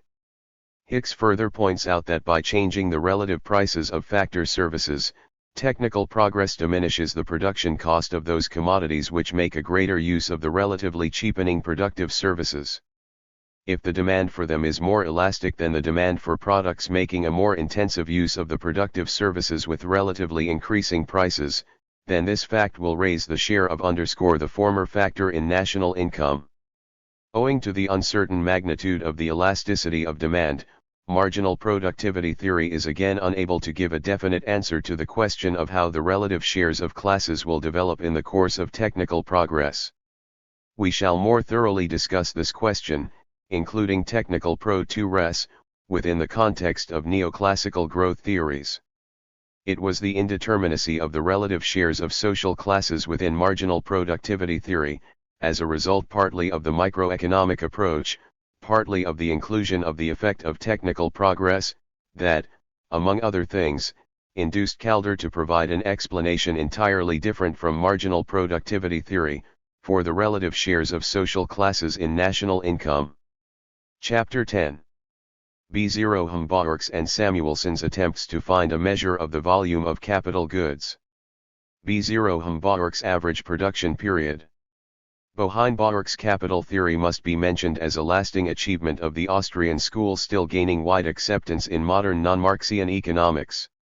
It was adopted, among others, by the founder of the Stockholm School, the eminent Swedish economist, Knud Wicksell. Non-Marxian economics simply refers to it as the Austrian capital theory. According to Wicksell, it was the problems relating to the measurability of capital that induced Böhm-Bawerk to create his capital theory. Capital goods, unlike labor and land, have no common natural unit of measure. If capital were also to be measured in technical units, productive capital would have to be distributed into as many categories as there are kinds of tools, machinery, and materials, etc., and a unified treatment of the role of capital in production would be impossible. I-93. It would be impossible to calculate the rate of interest, which in equilibrium is the same on all capital. 194. But instrumental in the creation of Böhm-Bawerk's capital theory might also have been the fact that its author, as has already been mentioned, tried, in the interest of economic imputation, i.e. the derivation of the value of the factors oil production and production cost from the value of products, to trace back the production of commodities to the contribution of such factors as he supposed not to be subject to the assertion of the law of cost. Böhm-Bawerk denied that capital was an independent factor of production. In his view there are only two original factors of production, labor and land. Land use and labor are the elemental economic forces of production. I-95. All other products, capital goods, or consumption goods, are themselves products of these two factors. According to his theory, the original factors are used either directly for the production of consumption goods insofar as they are produced directly, without capital goods, merely by means of labor or the forces of nature, or they are first used for the production of so-called intermediate goods, that is, capital goods. Thus it is only in a roundabout way, through the production of intermediate goods, means of production, that we can get consumption goods, but this is the more efficient way of producing them. By using the original factors, in a wisely chosen roundabout way, more and better products can be turned out than if we used them directly, by production without capital. L96.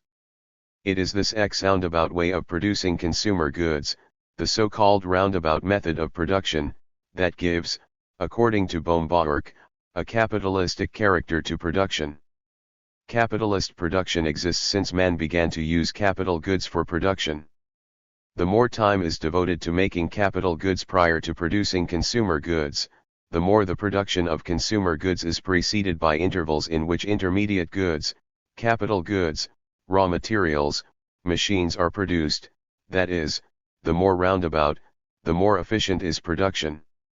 By the roundabout method of production Böhm-Bawerk touches upon a feature of technical progress. The development of the forces of production goes hand in hand with the development of the social division of labor. In the production process a product goes through several stages before it is completed, and for its production the cooperation of more and more productive branches or specialized plants is needed. Through a succession of vertical stages of production, the final product of one production stage will become constant capital in the subsequent stage, and thus, proceeding from stage to stage, one more layer of labor is imposed upon the product of the previous stage, and the larger the number of the successive production stages, the larger becomes the amount of embodied labor. Or, in Böhm-Bawerk's words, the maturation of intermediate goods to consumer goods requires the continuous addition of the current forces of production. In each stage of the production process new labor is added to the intermediate product taken over from the previous stage to pass it on in a more advanced state to the subsequent stage. It is a natural consequence of this process that the amount of capital invested in any productive branch will grow with the progress of the production stages, or, in other words, with approaching to a stage nearer to maturation. L97.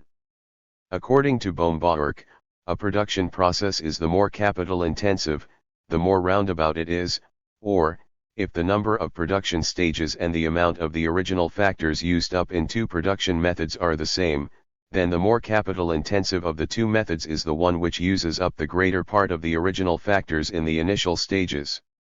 Böhm-Bawerk tries to ascertain the capital intensity of the production methods available for the production of a good by avoiding the measurement of capital, using the so-called average production period. That production method is the more capital intensive, which makes the utilization of the original factors of production yield fruit at a later time on the average L98. Bohm-Bawerk's average production period as exemplified by him can be shown as follows.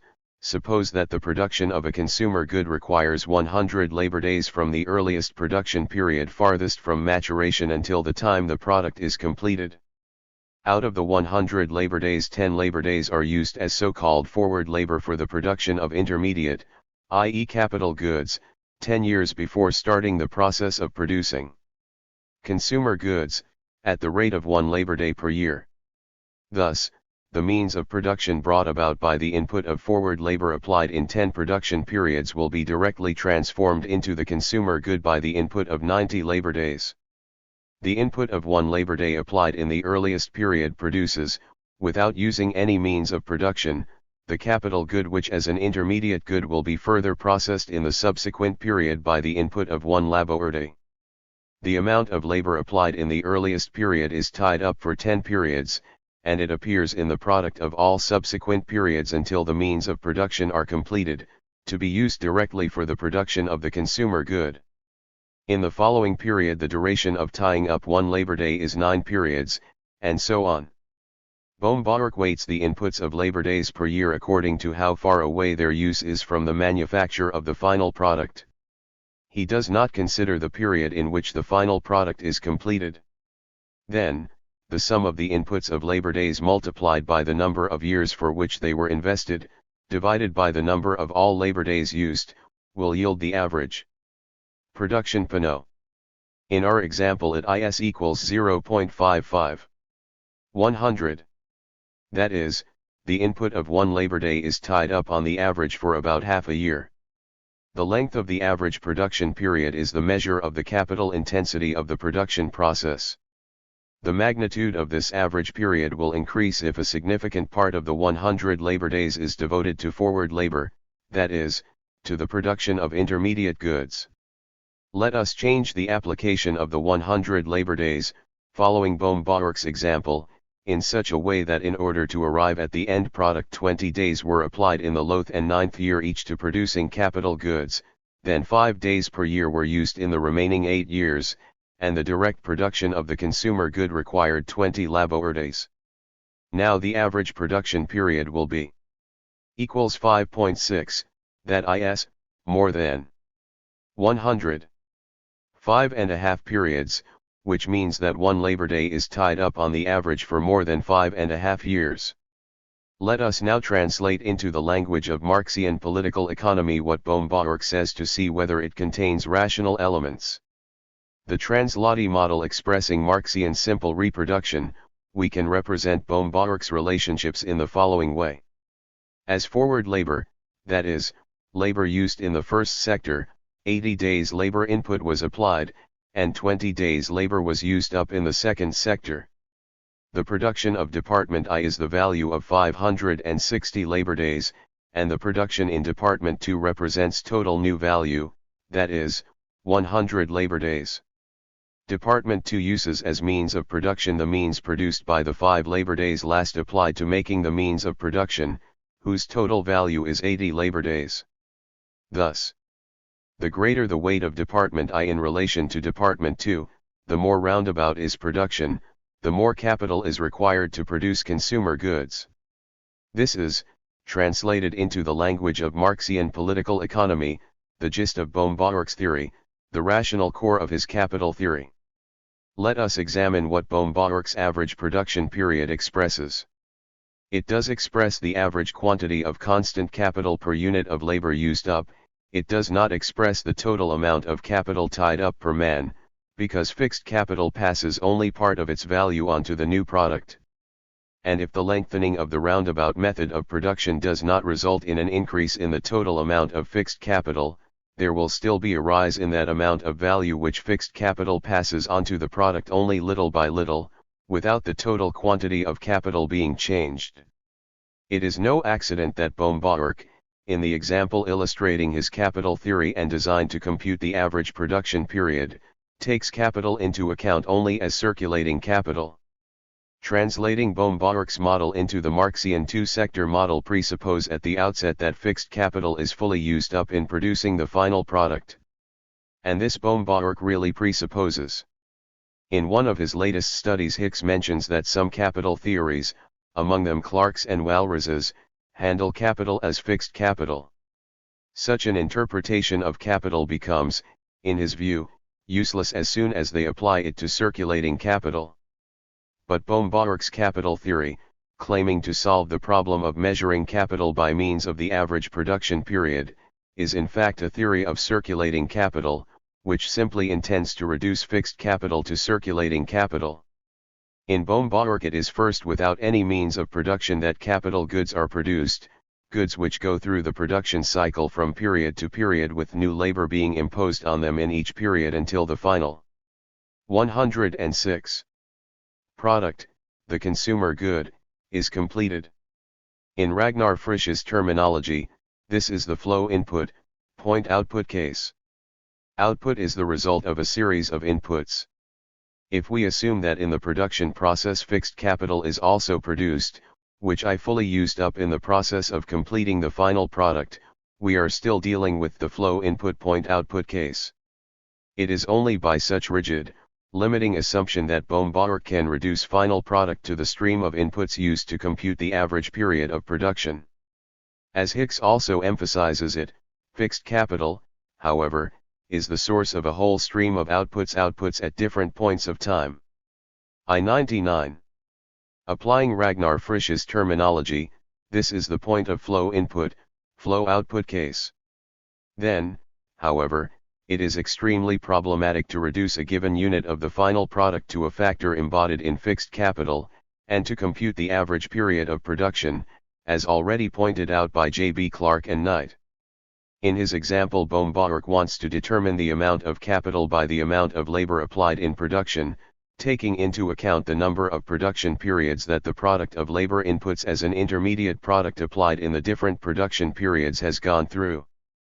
But he makes no attempt to approach the labor theory of value, to determine capital value through the amount of labor. He only wishes to reduce capital as a stock of use values to labor, and in fact regards labor and nature together as the source of capital goods. Since he cannot find a common measure for labor and the force of nature, he simply ignores the force of nature in computing the average period of production, and represents capital goods taken as use values merely as the product of labor, instead of determining the value of capital goods by means of labor. This derivation stems from the negation of capital as an independent factor of production. The replacement of fixed capital used up also takes place in Bohm-Bawerk in such a way that the process of production of fixed capital through a succession of vertically superimposed periods is first started by labor alone. In real fact, however, as Stigler remarks, we know of no society, however primitive, which does not possess capital goods. 200. Schneider is right in saying that Bohm-Bawerk sought an answer to the question of how the production process functions today when it is fully developed. This question cannot be settled by means of a historico-genetical explanation, only by a thorough analysis of the role played by durable means of production in an advanced production technique. Such an investigation, however, leads to the basic fact that durable capital goods take part not only in the manufacture of consumer goods, but also in making means of production, and become, in this sense, independent factors of production. 201. Even if the value of capital is completely the product of labor, capital goods as use values cannot exclusively be reduced to labor. Even in the production period which was farthest from the production of consumer goods, it was not with bare hands that man proceeded to production. In this case, however, the question of the valuation of capital goods emerges already in the initial stage of production. Thus this problem cannot be evaded simply by referring to the average period of production. Wicksell, who otherwise adopts Bohm-Bawerk's capital theory, brings up another problem against Bohm-Bawerk's interpretation of capital. To understand Wicksell's objection, let us start from Bohm-Bawerk's first example. The amount of labor applied in each period of the production of capital goods is I labor day. Let us assume, using Marxian terminology, that the degree of exploitation is 100%, or that is, the necessary labor time and surplus labor time are equally half a day in each period. Thus the amount of surplus value is identical in each period, but the value of capital goods rises from period to period. Thus the rate of profit varies between periods. But the capitalist must get the average profit on his capital in each period. Hence, the part products of the various periods must be taken account of at prices of production, and the average period of production must be computed on the basis of the part products so valued. As a recent development of non-Marxian economics, the economists of the Cambridge School pointed out that, owing to the changes in the average rate of profit or interest, those components from which the average period of production is computed have to be weighted differently. As a result, the length of the average period of production will change without the physical amount of capital goods used up in making the final product being changed. The problems relating to this question will be dealt with in detail in the next section. Baumbacher's capital theory takes only the quantity of capital used up into consideration, and cannot therefore provide a basis for the computation of the average rate of profit, since it is calculated on the basis of total capital stock tied up. More recently, perhaps because of the problems connected with their switching of technique to be discussed in the following section, or owing to the construction of vintage models in growth theory, Baumbacher's capital theory has come again into prominence. Attention has shifted, as Hicks 202 or Wei Slicker 203 pointed out, from the horizontal structure of capital and production to time, that is, to the vertical structure of capital and production. And the merit of Baumbacher's capital theory is found to lie in the fact that it reveals the relationships in which production processes are vertically linked with one another. Samuelson's factor price frontier. Let us now look at an attempt 204 undertaken in modern non-Marxian economics by Samuelson to come to grips with the determination of the volume of capital.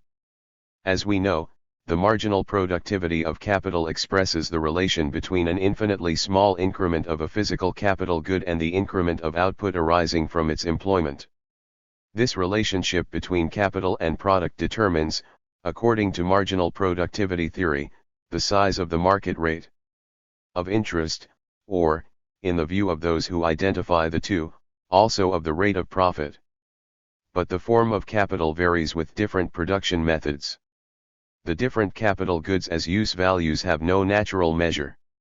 The marginal productivities of capital under the application of different production techniques can be compared in natural terms at best in the imaginary world of a one-commodity economy, where capital good and product are identical use values.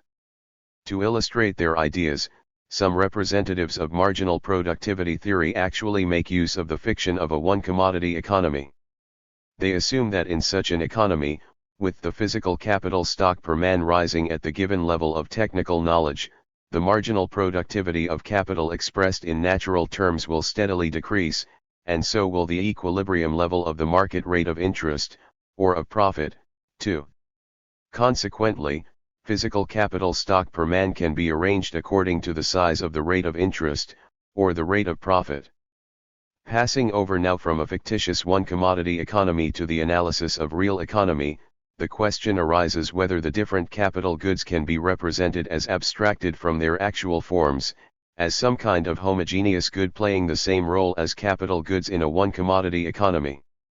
If, for example, the different capital goods are reduced in price to a common denominator, will capital per head also increase in terms of price with the decrease of the rate of interest or the rate of profit? By constructing the concept of surrogate capital, Samuelson intends to demonstrate exactly this. He wants to replace heterogeneous capital goods by a homogeneous good of the same nature, wishing to prove that capital in the real world of economy, though assuming diverse physical forms, functions in the same way as the homogeneous good of a one-commodity economy. The surrogate capital gives the same result as does the shifting collection of diverse, physical capital goods in our more realistic mode J. 205. In constructing the concept of surrogate capital, he assumes that to produce a given amount and combination of consumer goods there are a number of production techniques available to society. Each technique uses a different capital good and requires a different capital-labor ratio. but for each technique of production the capital-labor ratio is rigid. And the various capital goods not only produce consumer goods but, under the same rigid technical conditions as in the case of producing consumer goods, are also able to reproduce themselves. The output quantities produced by the various techniques are shared by capital and labor. The particular share of each of the two factors can grow, at the given level of technical knowledge, only at the expense of the other.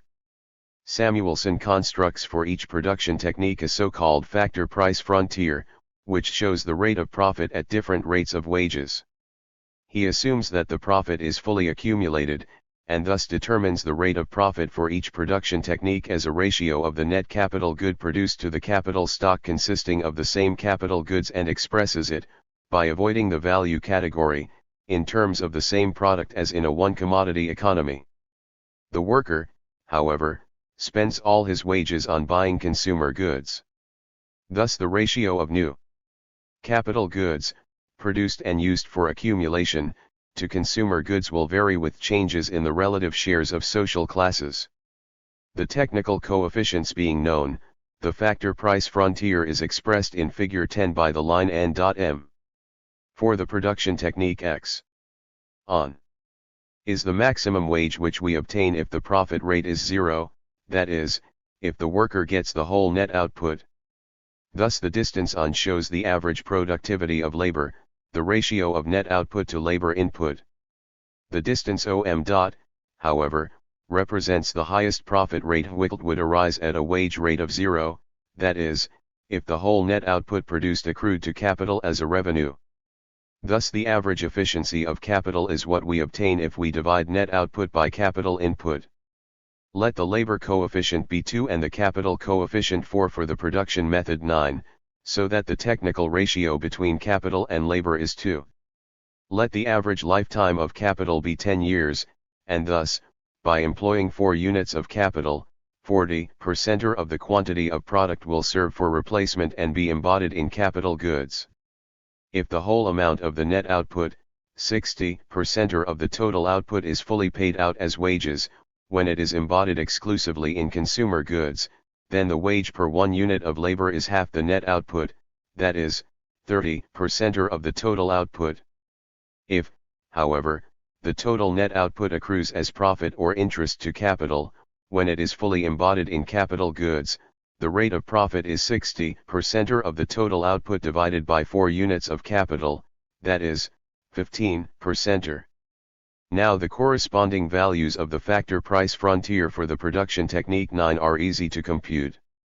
Let us now choose a production technique in which the capital coefficient is 5, the labor coefficient I, and thus the technical ratio between capital and labor is 5. Let the lifetime of capital remain 10 years, and thus the net output is 50% of the total output. In this case, we obtain the following corresponding value for the rates of wages and profit, and the amount of profit. Where W is the wage rate, R the rate of profit, L the number of the labor force and K the stock of capital. In this way, Samuelson determines capital per man for a given production technique as the quotient of dW and dR. In our example, let us draw the graph of the joint factor price frontier of the production techniques 9 and P. The above tables and the graph reveal that the capital-intensive production technique can only be applied in the case of a high wage rate and a low profit rate. At a wage rate higher than 10% of total output, the production technique P is the more economical as it yields a larger amount of profit than technique 9. At a wage rate lower than 10%, however, the technique 9 is the more economical, yielding a larger amount of profit than P. At a wage rate of 10%, both techniques are equally economical, the amount of profit being 40% of the total output in either case. Constructing the factor price frontiers also for the production techniques Y, O, etc., it will be clear that the point of intersection with the wage rate axis will be found to lie further from the origin, the smaller the labor coefficient, and with the profit rate axis, the further from the origin, the smaller the capital coefficient. As we can see from figure 11, 9 is the most labor-intensive production method, and the most capital-intensive one. Comparing now the factor price frontiers corresponding to the four production techniques with the continuous decrease in wages, or with the continuous increase in the profit rate, we can see that equilibrium is possible only at the outermost sections, drawn with heavy lines in the graph, of the various factor price frontiers. The totality of these sections expresses the optimum factor price frontiers. As the graph reveals, any method can be considered as the most profitable production technique only within a certain range of the wage rate or profit rate, and owing to the decrease in the wage rate or increase in the profit rate, it must be replaced, at a certain level, by more and more labor-intensive techniques. Assuming that the number of available production techniques is infinite, the optimum factor price frontier is expressed by a continuous curve instead of by sections of a line. How can we now find the magnitude of surrogate capital? Merely by calculating the slope of the factor price frontier at each and every point and multiplying it by the easily measurable labor at that point 206. The different physical capital goods belonging to the various production techniques are thus taken account of by Samuelson through the slope of the curve expressing the optimum factor price frontier, through dW, as a homogeneous capital good, dr which is SJPO. And to have the same properties as the capital good of a one-commodity economy, with diminishing profit rate and increasing wage rate, capital stock per man will increase. Has Samuelson really succeeded in determining, by means of the quotient dW, dr the movement of physical capital stock per man? Using Marxian terminology, the dW ratio for a given production technique would only express the quantity dr of capital per man if, on the one hand, the organic composition of capital were the same in the production of both consumer and capital goods, and thus value did not need to be transformed into the price of production. Samuelson assumes this to be the case by stipulating that both consumer goods and capital goods are produced with the same technical coefficients for each production technique. On the other hand, for the dW ratio to yield the amount of capital per man, the dr rate of profit must be computed, according to the logic of marginal productivity theory, only on the basis of constant capital advanced. If, however, the organic composition of capital varies in producing consumer goods and capital goods with different production techniques, the profit rates must be integrated into an average profit rate, when it is no longer possible to ignore the value category, and capital per man must be taken into account at prices of production. Changing the wage rate continuously will, owing to the resulting change in the average profit rate, also change the production price of both consumer and capital goods, and to a different extent. Thus the physical stock of capital valued at production prices will yield different magnitudes. Consequently, it is impossible to determine the magnitude of the physical stock of capital even within the same production technique arrived at by means of the dW ratio. Dr. According to Samuelson, each production technique counts as a separate economic system, and if the organic composition of capital is different for each production technique in producing consumer and capital goods, an average profit rate will develop for each production technique and thus the latter will have its own separate price system. Now let us include the different production techniques adopted to manufacturing the same product within an economic system. Let us assume that the capitals employed in the individual production techniques contribute to the formation of the average profit rate only to a negligible extent, and thus its magnitude may be regarded as an external datum for the various techniques. If two techniques are thus compared with one another, we may ask whether, even with the inclusion of the price system, the basic assumption of marginal productivity theory, which Samuelson tries to verify by avoiding the price system, finds its justification or not. According to this assumption, at a low rate of profit or of interest only the more capital-intensive technique, and at a higher profit rate or interest rate only the more labor-intensive technique, will be taken into account, and thus the rate of profit or rate of interest expresses the physical marginal productivity of capital. It was exactly the dependence of the price of production on changes in distribution relations that Sraffa made use of in criticizing marginal productivity theory. Point 27. For this reason, he revived Bohm-Baruch's capital theory, according to which the product, whether a consumer good or a means of production, goes through several superimposed stages of production before it is finished. The production methods necessary to produce a given product vary according to the number of these stages, or to the distribution of labor inputs among the various production stages. From this it follows that the technical composition of capital in terms of value, that is, the organic composition of capital, will vary in the successive production stages, according to the production technique.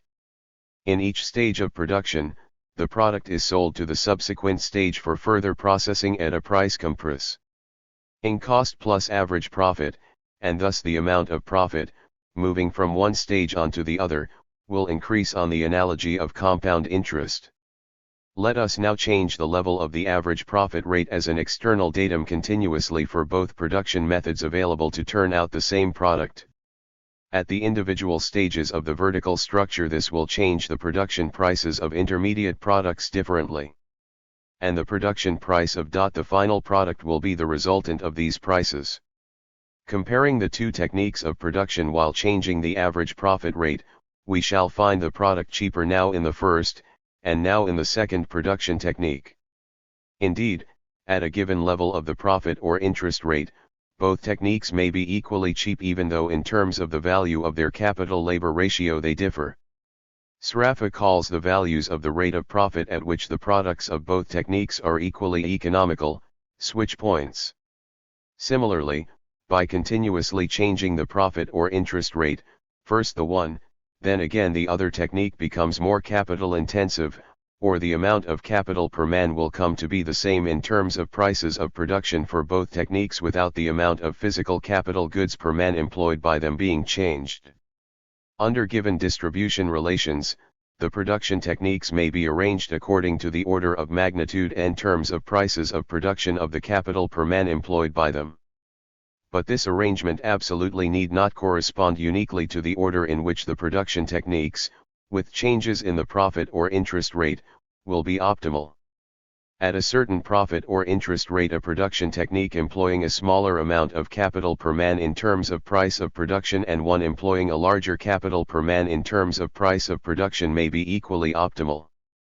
And, by changing the profit rate, we may again and again rearrange the production techniques according to the amount of capital per man valued, JT price of production. It is possible that with a fall in the profit rate, not the capital intensive but, in contrast to the logic of the marginal productivity theory, the KSS capital intensive production technique becomes more profitable.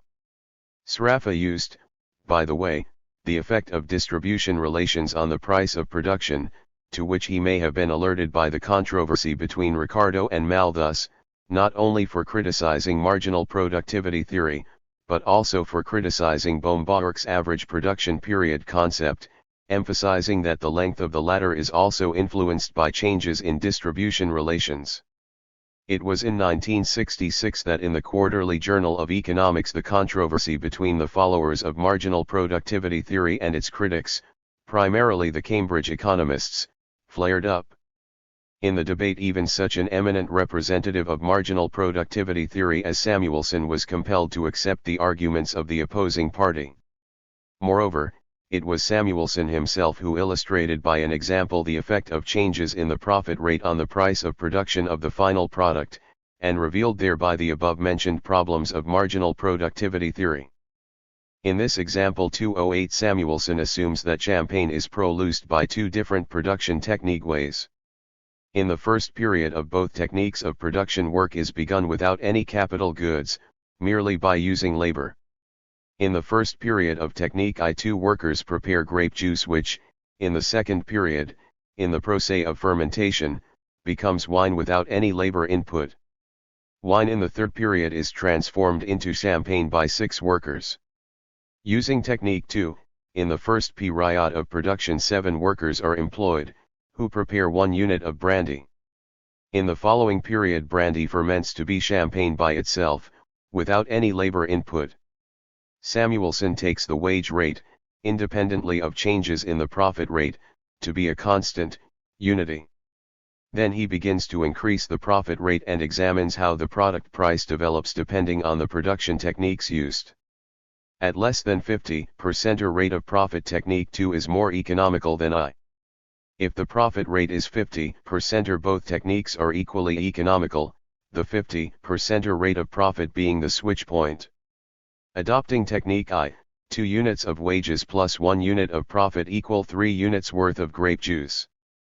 On fermentation, the 3 units worth of grape juice plus profit will yield 3 plus 1.5 equals 4.5 units worth of wine. The 4.5 units worth of wine as circulating capital will be processed by 6 workers, and thus the value of champagne will be 4.5 units of circulating capital plus 6 units of wages plus 5.25 units of profit equals 15.75 units of price. Using technique 2, the value of brandy is 7 units of wages plus 3.5 units of profit equals 10.5 units of price, and on fermentation, the value of the champagne is 10.5 units worth of brandy as circulating capital plus 5.25 units of profit equals 15.75 units of price. Technique 2 is more capital intensive than technique I. At a profit rate lower than %, technique 2 is cheaper and more capital intense 1VE than technique 1. Between 50 and 100% technique I will be cheaper and, at the same time, less capital intensive. At 100% profit rate both techniques are AGA 10 equally economical, but technique 2 I more capital intensive than technique I. At 150% profit rate, technique 2 is again more economical and more capital intensive. At 200% profit rate, capital per man is equal for both techniques. And 2 is the more economical.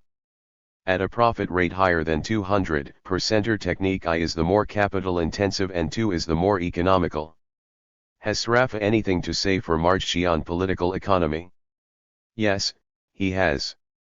If W express the organic composition of capital not in terms of value, but in terms of price of production, then it changes together with distribution.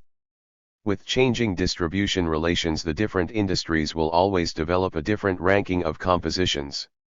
An industry which under a certain structure of distribution had a composition below the average in terms of price of production, may given a different structure of distribution have a higher than average composition. Taking into account the vertical structure of capital, the effect of a change in distribution relations will make itself felt in a more cumulative way, the nearer we are to the stage of production of the final product. It will thus come out that a change in distribution relations would leave the price of production of a commodity produced in an industry with average organic composition unchanged only if all elements of the capital employed in it were also produced in industries with an average organic composition.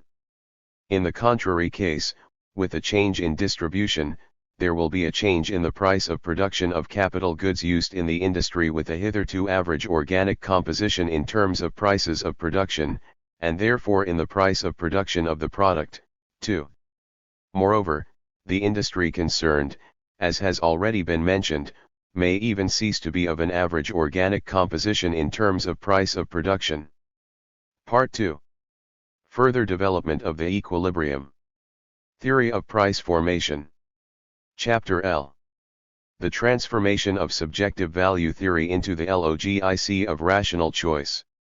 The subjective economic tendencies evolved in the 1870s tried to explain economic interrelationships by setting out from consumer behavior, represented as a function of the process of satisfying wants. Some representatives of the Austrian school, making more extensive use of the psychological method, believed that their basic propositions could be established in an empirical way from consumer self-interest, confirmed by subjective experience. The principal idea of their theoretical system was the assumption that wants exceed the available means, which necessitates an economic use of them. They must be used in such a way that, allowing for diminishing marginal utility as a given want is increasingly met, the individual may derive maximum satisfaction from them. The aims of the economic subjects, however, are obviously not independent of production relations, and do not stem merely from the psychic characteristics of the consumer. The drive for profit cannot be derived from consumer behavior. The capitalist does not strive to attain the greatest possible profit because he wants to maximize his consumption. The extension of marginal analysis from the domain of satisfying needs to the sphere of production has made it clear, however, that investigations into the optimal utilization of the scarce factors of production have led to similar relationships in production as did research into the conditions of the optimal satisfaction of needs. Thus, for example, the principle of equal advantage at the margin of exchange also applies to production. This similarity is expressed by Phelps Brown when he writes, "The outlay of the entrepreneur can be submitted to a rule exactly symmetrical with that which governs the outlay of consumers."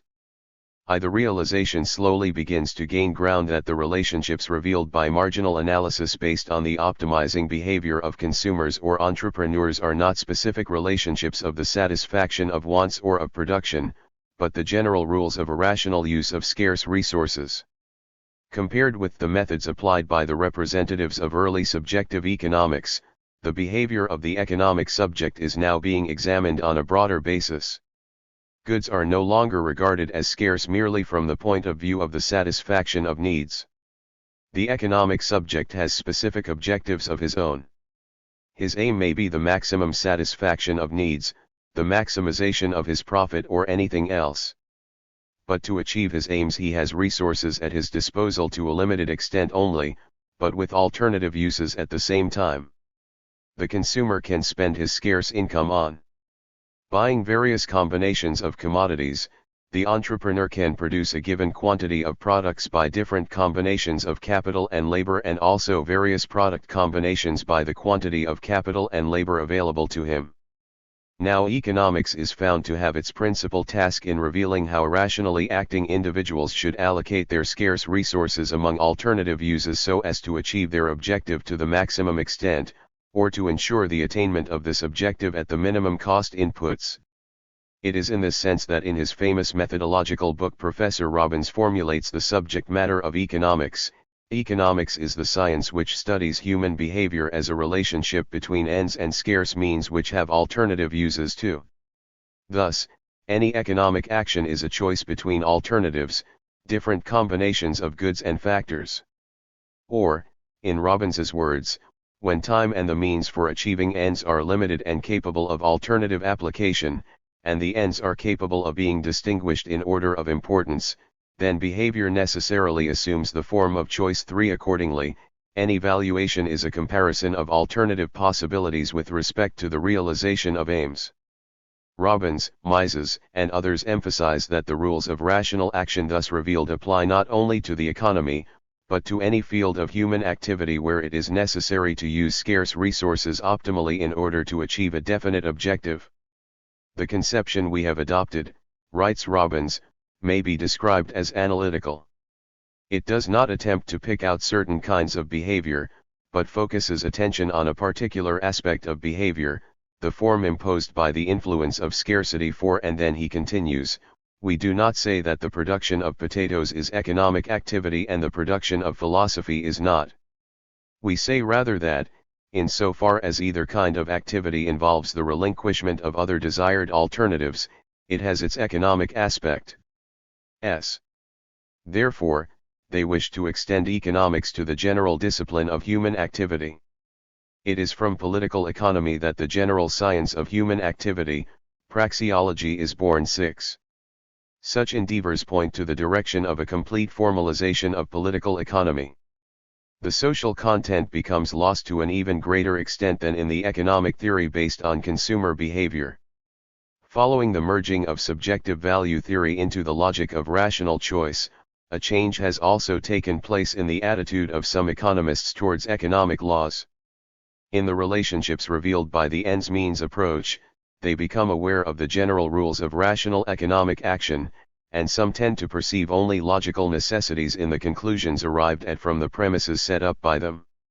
These logical necessities, according to the extreme view of certain economists, do not even need to be verified by confrontation with reality. Pantaleoni insists that theory need not conform to reality, provided it is logical. 7.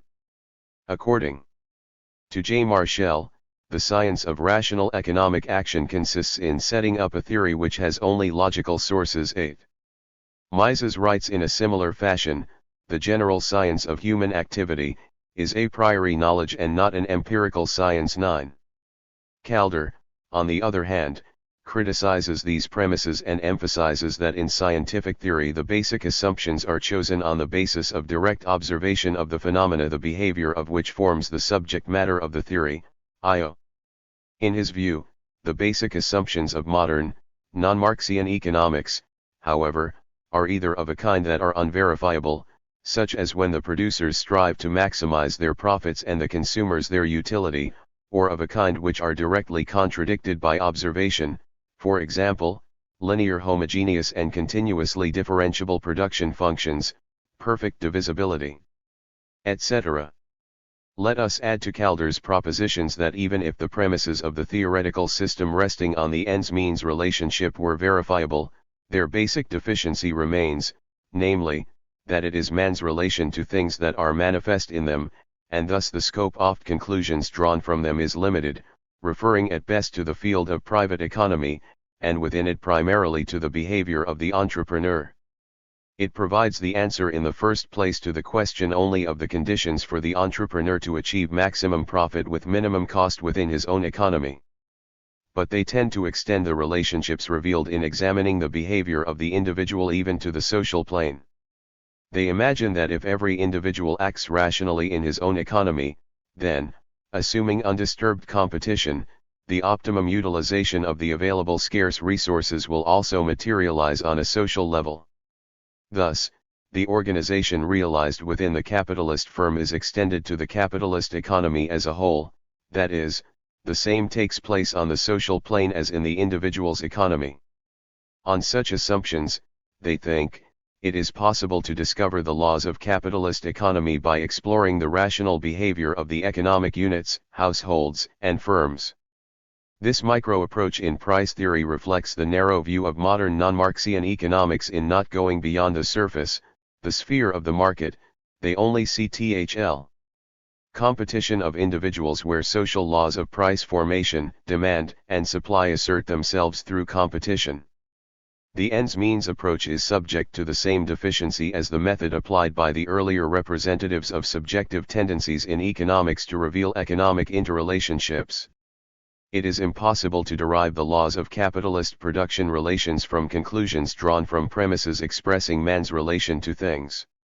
The nature of the social and the production relations of the individual striving to achieve optimum results is also lost in the ends-means approach.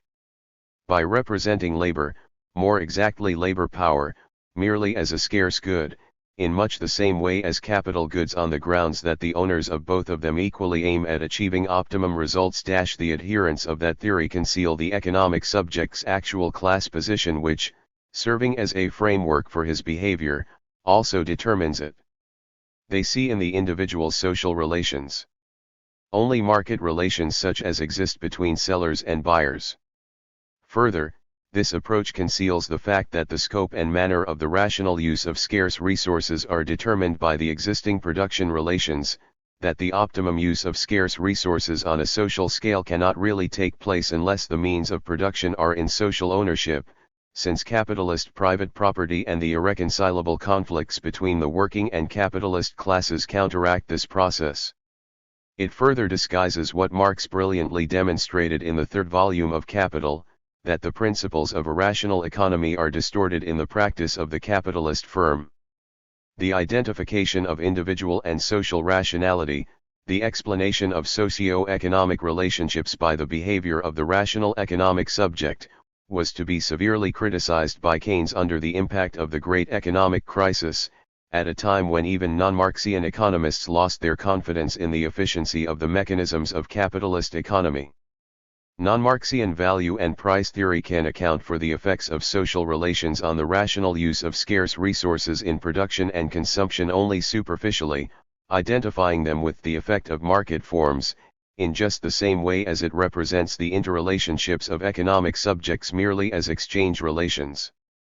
It takes into consideration the social conditions of individual action at best as various market forms, without going beyond the limitations of a narrow microeconomic view.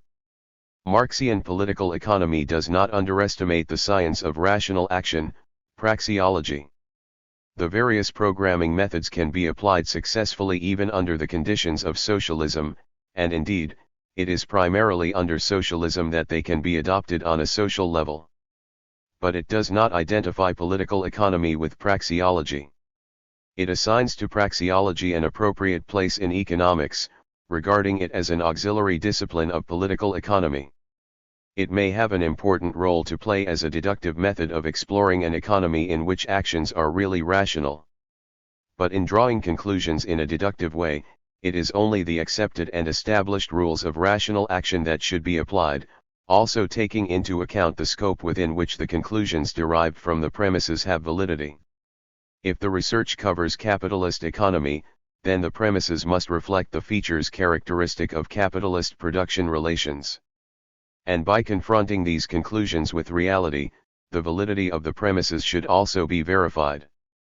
Theoretical conclusions, however, can never fully conform to reality as they are merely its abstract reflections expressing only its essential features, while actual economic processes also contain a large number of accidental elements.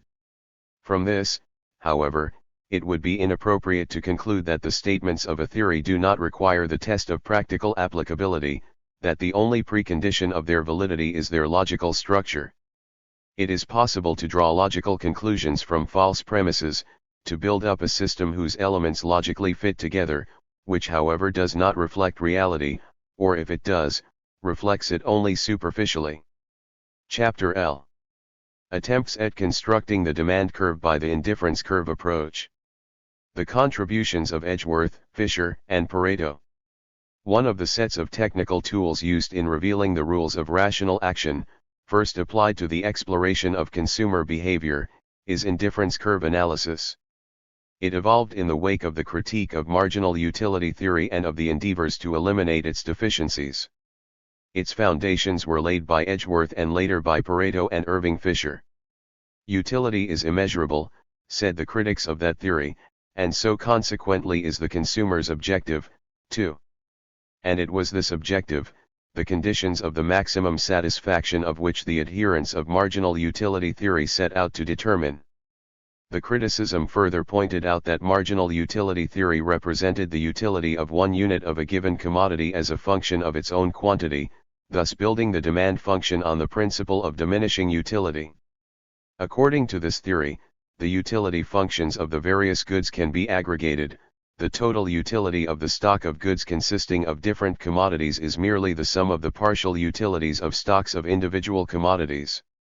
Edgeworth, Pareto, and Fisher called attention to the fact that individual goods are closely interrelated with regard to the satisfaction of wants, and thus the utility of one commodity is a function of the quantities of all commodities, LL, and these goods either strengthen or weaken each other's effect. In the case of complementary goods, such as tea and milk, bread and butter, meat and potatoes, etc., the utility of one unit of such a commodity may increase without a decrease in the quantity of that commodity if we also buy a complementary commodity. Bread yields greater satisfaction when consumed with butter or marmalade than without them. The case is reversed with substitutes. The utility to the consumer of one unit of his stock of beef may decrease even without an increase in this stock if, for example, he also buys some pork, etc. Or, as Fisher writes, if the quantity of bread is increased, the ordinate utility for the same quantity of biscuit decreases, and of butter increases L2. The critique of marginal utility theory emphasizes that a generalized utility function is needed which deals with the above relationships. The technical apparatus for exploring consumer behavior taking account of the relationships between commodities was invented by Edgeworth. He examined the direct exchange of two commodities between two individuals on the assumption that marginal utility is measurable. The solution found by Edgeworth was to be used extensively by the modern theory of market forms for the explanation of price formation in the case of bilateral monopoly. Edgeworth's problem was the following: two individuals, A and B, are engaged in continuously exchanging two commodities, X and Y. In doing so, the quantity of the good given up will steadily decrease, while the quantity of the good received will steadily increase. Consequently, the marginal utility of their own good will continuously increase while that of the good received will continuously decrease, and thus the exchange ratio will be different after each act of exchange. Can we determine at what exchange ratio equilibrium will come about in direct exchange? The problem is the same as that already raised by Jevons. But Edgeworth's answer differs from Jevons's. Although he determines the margin of exchange in a similar way as Jevons, both will continue to exchange as long as the combined utility of the stocks of goods left and received increases for both of them, that is, as long as the utility of X given up in the successive exchanges is smaller to A than the utility of dy received, or, if we plot the quantity of one commodity on one axis and that of the other on the other axis of a graph, and the total utilities to A and B of the different commodity combinations on a third axis, then X and Y may have several sets of combinations whose total utility to A or B is the same. Now if we connect these commodity combinations with curves on a two-axis graph, we get curves for both A and B, to use Edgeworth's term, curves of constant satisfaction, or, in other words, indifference curves for both individuals. Moving along an indifference curve, A or B will choose different sets of combinations, in which the decline in total utility, as a result of the decrease in the quantity of one commodity, is always counterbalanced by a rise in total utility owing to the increase in the quantity of the other commodity. Thus, in the exchange the equilibrium equation is in fact the equation of the indifference curves for both parties. 124. There are an infinite number of indifference curves for both exchanging parties. Let us now combine the indifference maps representing the sum of the two individuals' indifference curves, following the procedure widely used in non-Marxian economics for representing Edgeworth's idea, in Pareto's box diagram. We assume that the total quantity of each of the two commodities is constant and it is only their distribution between individuals that changes. B. Let us now, following Pareto, reverse the indifference map of one individual and connect the axes. Thus the origin of the graph is the lower left-hand corner of the box diagram for one individual, and the upper right-hand corner of the box diagram for the other. In this representation the equilibrium point in the exchange of the two individuals can only be the tangent point of two indifference curves, where the ratio of the marginal utilities of the two commodities is equal for both parties. It is at this ratio of exchange expressing the identity of the marginal utility ratio for both parties that an equilibrium position can come about.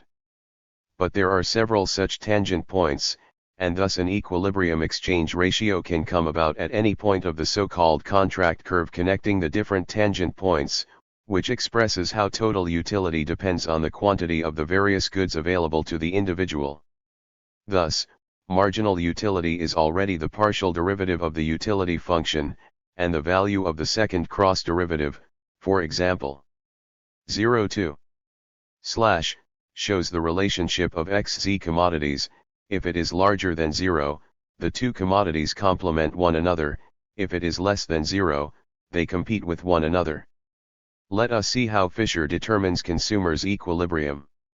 For the consumer it is his income and the product price that constitute constraints for his choice. This Fisher represents by the so-called income line. Given a $25 consumer income per annum, any point on the straight line up will represent a consumption combination of A and B purchasable for $25. UB may be called a partial income line 15. The consumer will select his combination in such a manner as to obtain the maximum utility, which is evidently at the point where UB is tangent to the indifference curve. At this point he gets the most for his money. I6. This analysis will be developed further below, and is illustrated in Figure 13. In drawing the indifference curves, Edgeworth and Fisher assumed that utility was measurable and tried to deduce the indifference curves from the utility surface on the assumption of its measurability. Pareto, however, took over from Edgeworth the indifference curve approach not only to deal with the relationship between utility functions, but already with a view to eliminating the measurability of utility. Edgeworth assumed the existence of utility L1 and derived the indifference curves from it, while I, just on the contrary, take the indifference curves as given, and derive from them all that I need for the equilibrium theory. 18. Pareto recognized that the indifference curve approach makes it possible for him not to assume the measurability of utility in describing consumer behavior. It is sufficient if we suppose the consumer to be able to rank the different combinations of commodities according to their total utilities. He replaced the utility function based on the measurability of utility by the so-called index function, which is not aimed to express by how much a given combination of commodities has more utility than another, but only assigns a utility index to the different sets of combinations corresponding to their position in the consumer's ranking. Let us give each of these combinations, he writes, an index number which has to satisfy the following two conditions, but is otherwise arbitrary. Two combinations between which the choice is indifferent should have the same index number. Two of two combinations, the one which is preferred to the other should have a higher index number. 19. Thus, the cardinal interpretation of utility, supposing the intensity of utility to be measurable, is replaced by the ordinal interpretation of utility. Thus, Pareto does not derive the indifference curves from utility surfaces taken to be immeasurable, but connects with curves the combinations having the same utility index number. He assumes that the combinations of goods in an indifference map can be continuously changed, so that every indifference curve is continuous, and it is also possible to change over continuously to a higher indifference curve. But Pareto is still haunted by the marginal utility concept. He still wants, in Edgeworth's fashion, to express the relationship of utility functions by the aid of marginal utility. The modern version of the indifference curve approach was elaborated primarily by Hicks and Allen in the 1930s. They tried to eliminate Pareto's inconsistencies and completely to divorce the indifference curve approach from the marginal utility concept and to change it into the logic of rational choice, to develop it as a technical device which can also be applied to other fields of activity. We shall demonstrate the modern version of the indifference curve approach through Hicks's works. Hicks's contribution to the further development of the theory. The main characteristics of the indifference curve approach. In exploring consumer behavior, Hicks, like Pareto, supposed the consumer to be able only to decide which combinations he prefers in relation to a point on the plane representing various combinations of two commodities, which other combinations he considers as inferior, and which he holds to be equal to it. The ranking of combinations supposes a consistent behavior on the part of the consumer and requires that his choices should be transitive.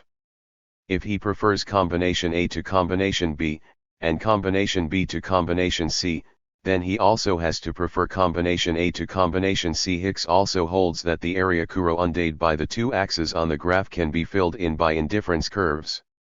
The indifference map thus obtained shows the individual scale of preferences which Hicks tries to explain without assuming the measurability of utility intensities, merely by ranking the different combinations of commodities. Thus he describes consumer behavior by means of the consumer's choke among them.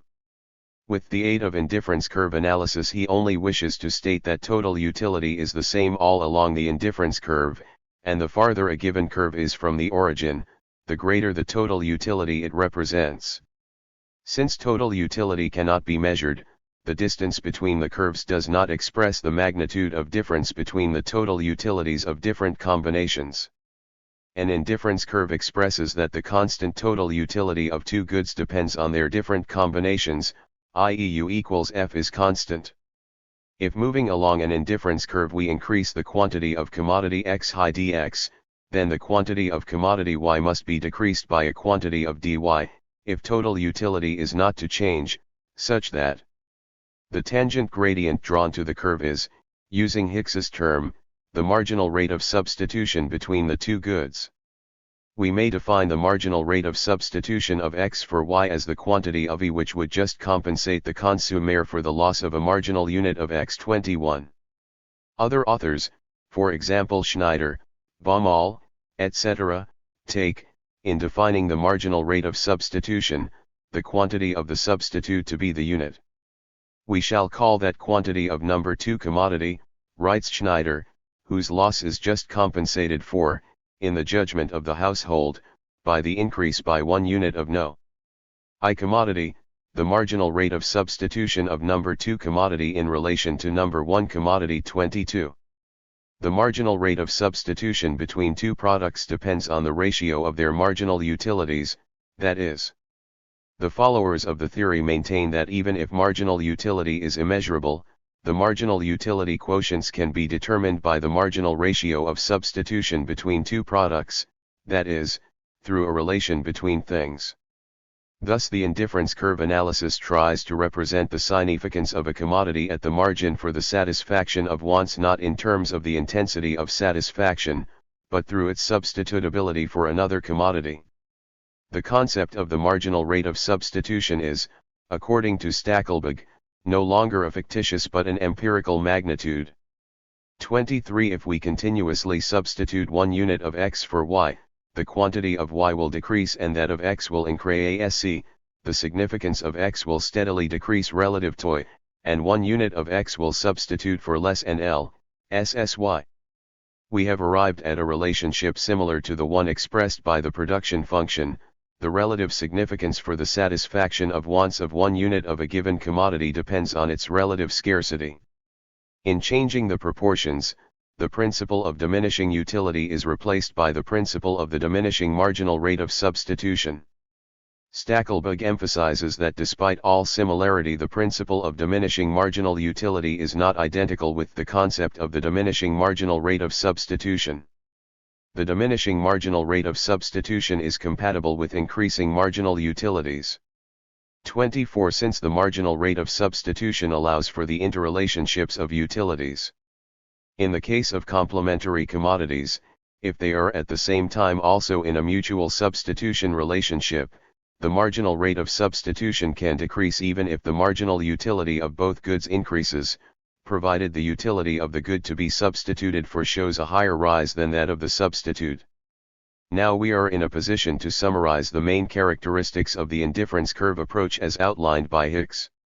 Two indifference curves cannot intersect, nor can they be tangent to one another, because if they have one common point, all the other points will be common, too.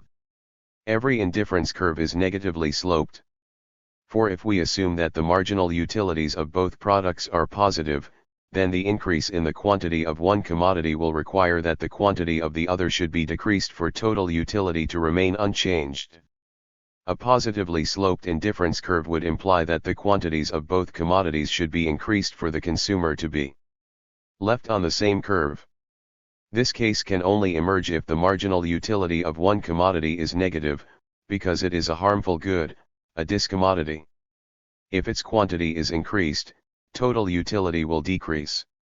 For total utility to be left unchanged, the other good, the one with positive marginal utility, μt also be increased. Finally, the indifference curve is convex to the origin. It is the diminishing marginal rate of substitution that finds expression in its convexity. How do we find the optimum combination of commodities for the consumer? In exploring consumer behavior in the system of indifference curves, the maximization of the degree of attaining the consumer's aim no longer involves the assumption of the measurability of utility. It only supposes that the consumer is able to rank the different commodity combinations with respect to the degree of realizing his aim. In order to determine the optimum commodity combination for the consumer, the limiting factors must also be known. Pareto discusses under the heading Obstacles the limitations which prevent the consumer from maximizing his total utility without any restraint. The theory, assuming the free assertion of competition, distinguishes two limiting factors on the part of the consumer, his income and the prices of products.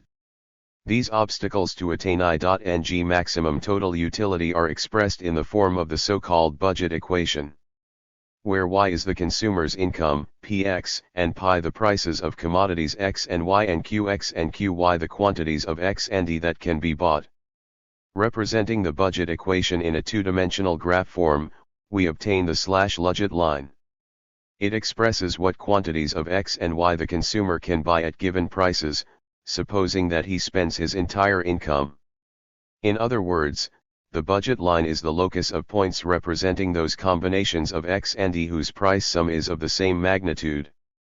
If the consumer bought only commodity y, he could get quantity L for his income. If he bought only commodity X, he could get quantity. The straight line Px connecting the 2 points is the budget line. Its slope is the ratio of prices. Pi Px. Let us draw the budget line within the system of indifference curves. Now our consumer can spend his entire income on purchasing all those combinations which are at the points of intersection of the budget line and the indifference curves. Striving to maximize his welfare position, he moves towards higher and higher indifference curves. The budget line just touches the highest achievable indifference curve. The combination at the point of tangent C means for the consumer the greatest possible total utility that can be attained under the limiting conditions. The slope of the budget line as a tangent expresses at the point of tangent C the marginal rate of substitution between the two goods. Thus, in an optimum case for the consumer, the marginal rate of substitution will equal the price ratio of the consumer goods in question. Characterizing the consumer's rational choice, we may say that he will be able to increase utility by changing the combinations of goods that are accessible to him at his given income and at the established prices of consumer goods as long as the decrease in the quantity of X can be offset, from the point of view of the satisfaction of his wants, by an increase in the consumption of Y by a smaller quantity than can be bought for the money released as a result of his decreasing the consumption of X. Total utility attainable with a given income will be maximized at a combination of consumer goods in which they are, in respect of satisfying wants, substitutes for one another at the margin, in proportion to their price ratios. In other words, the substitution ratio relating to satisfactions must be equal to the substitution ratio relating to the market. Here again we come across the principle of equal advantage at the margin, but this time in the context of a general utility function and without assuming the measurability of utility. The assumption of convexity in connection with indifference curves implies that any point on the curve may be a stable equilibrium point. This will be clear if we realize that a budget line can be drawn as a tangent to any point of the curve, that is, any combination can be optimal in a certain price-income situation. The convexity of the curve also means that the consumer will buy a given commodity combination only in a certain price-income situation. A given budget line can touch only one indifference curve, and only at one single point at that. The income-consumption curve. Hicks examines what will happen if, with the prices of two products being unchanged, the consumer's money income changes, say, increases. Then the budget line will shift parallel to itself, touching higher and higher indifference curves.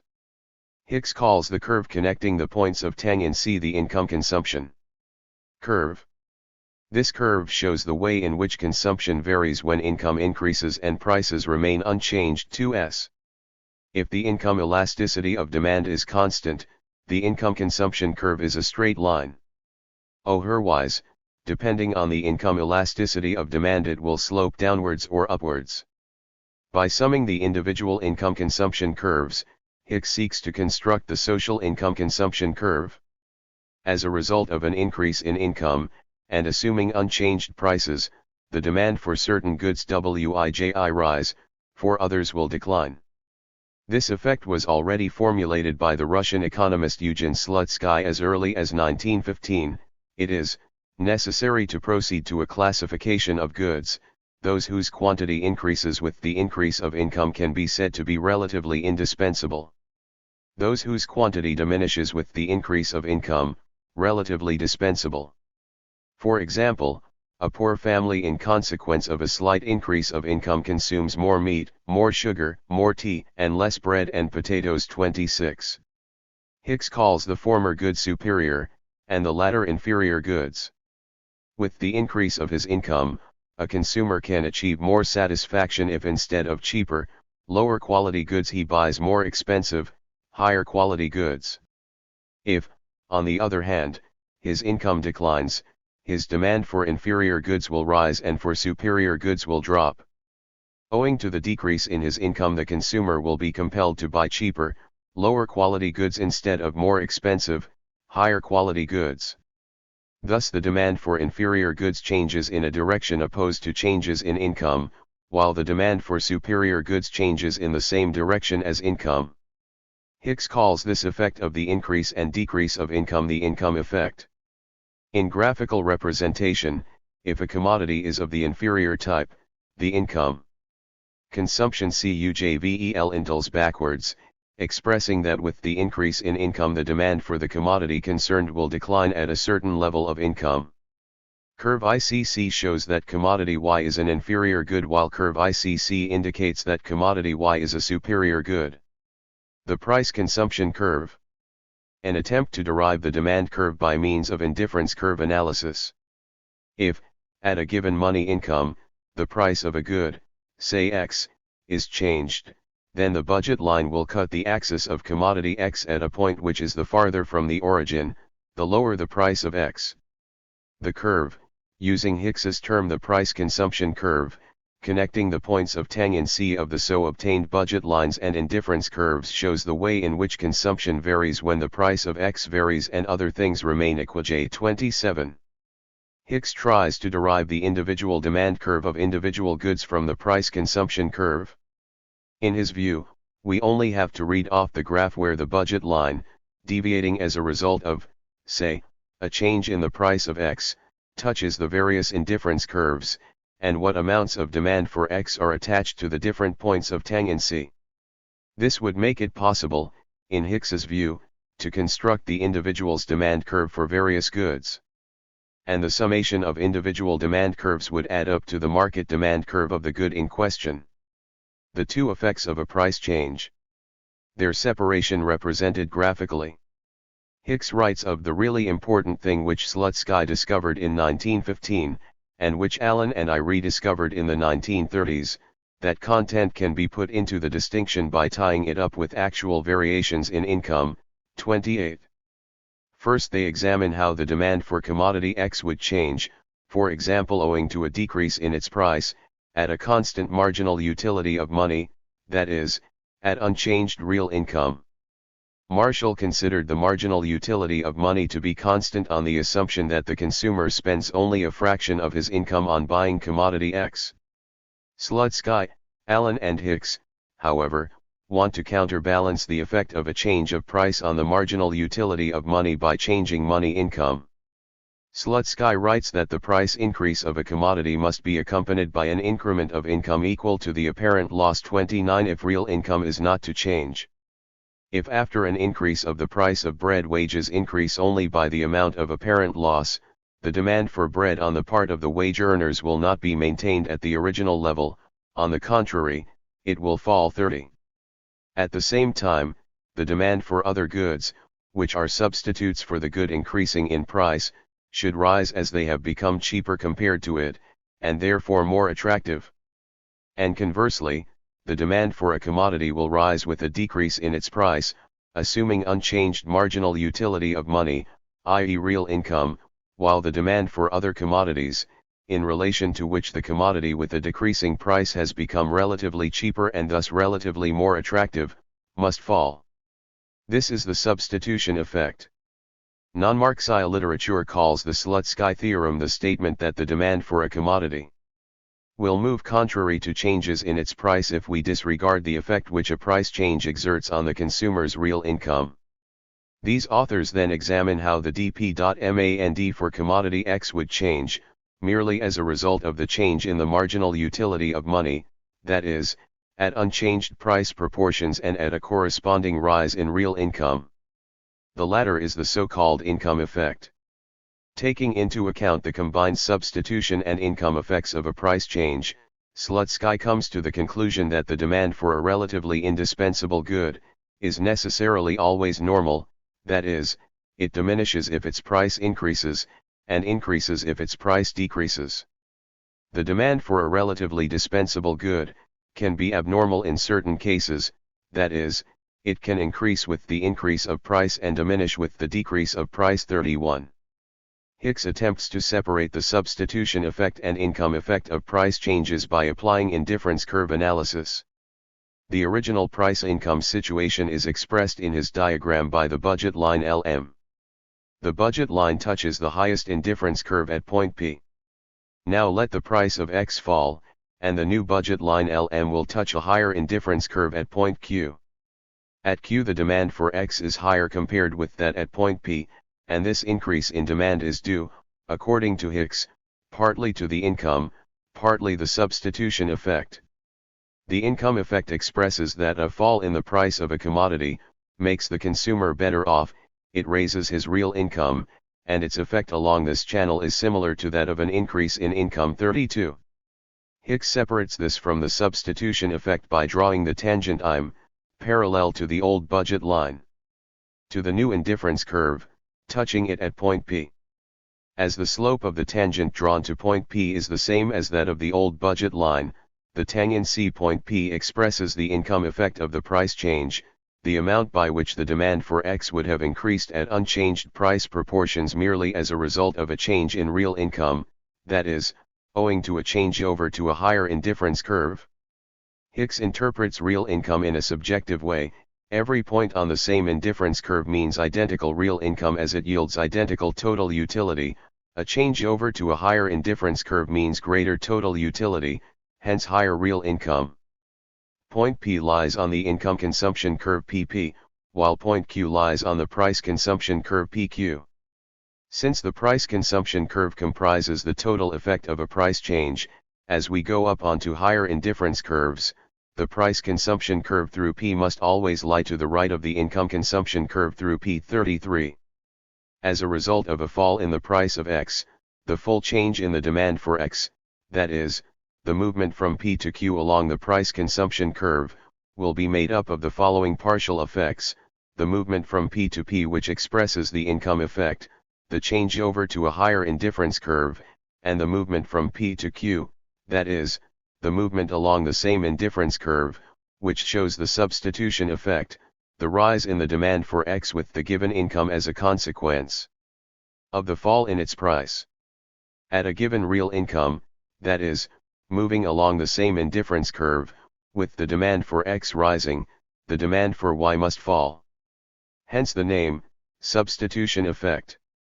By separating the two effects in a two-dimensional diagram, Hicks demonstrates that, if the income effect is filtered out from the effect of a price change on the demand for a commodity, the demand curve of that commodity, owing to the substitution effect, is always negatively sloped.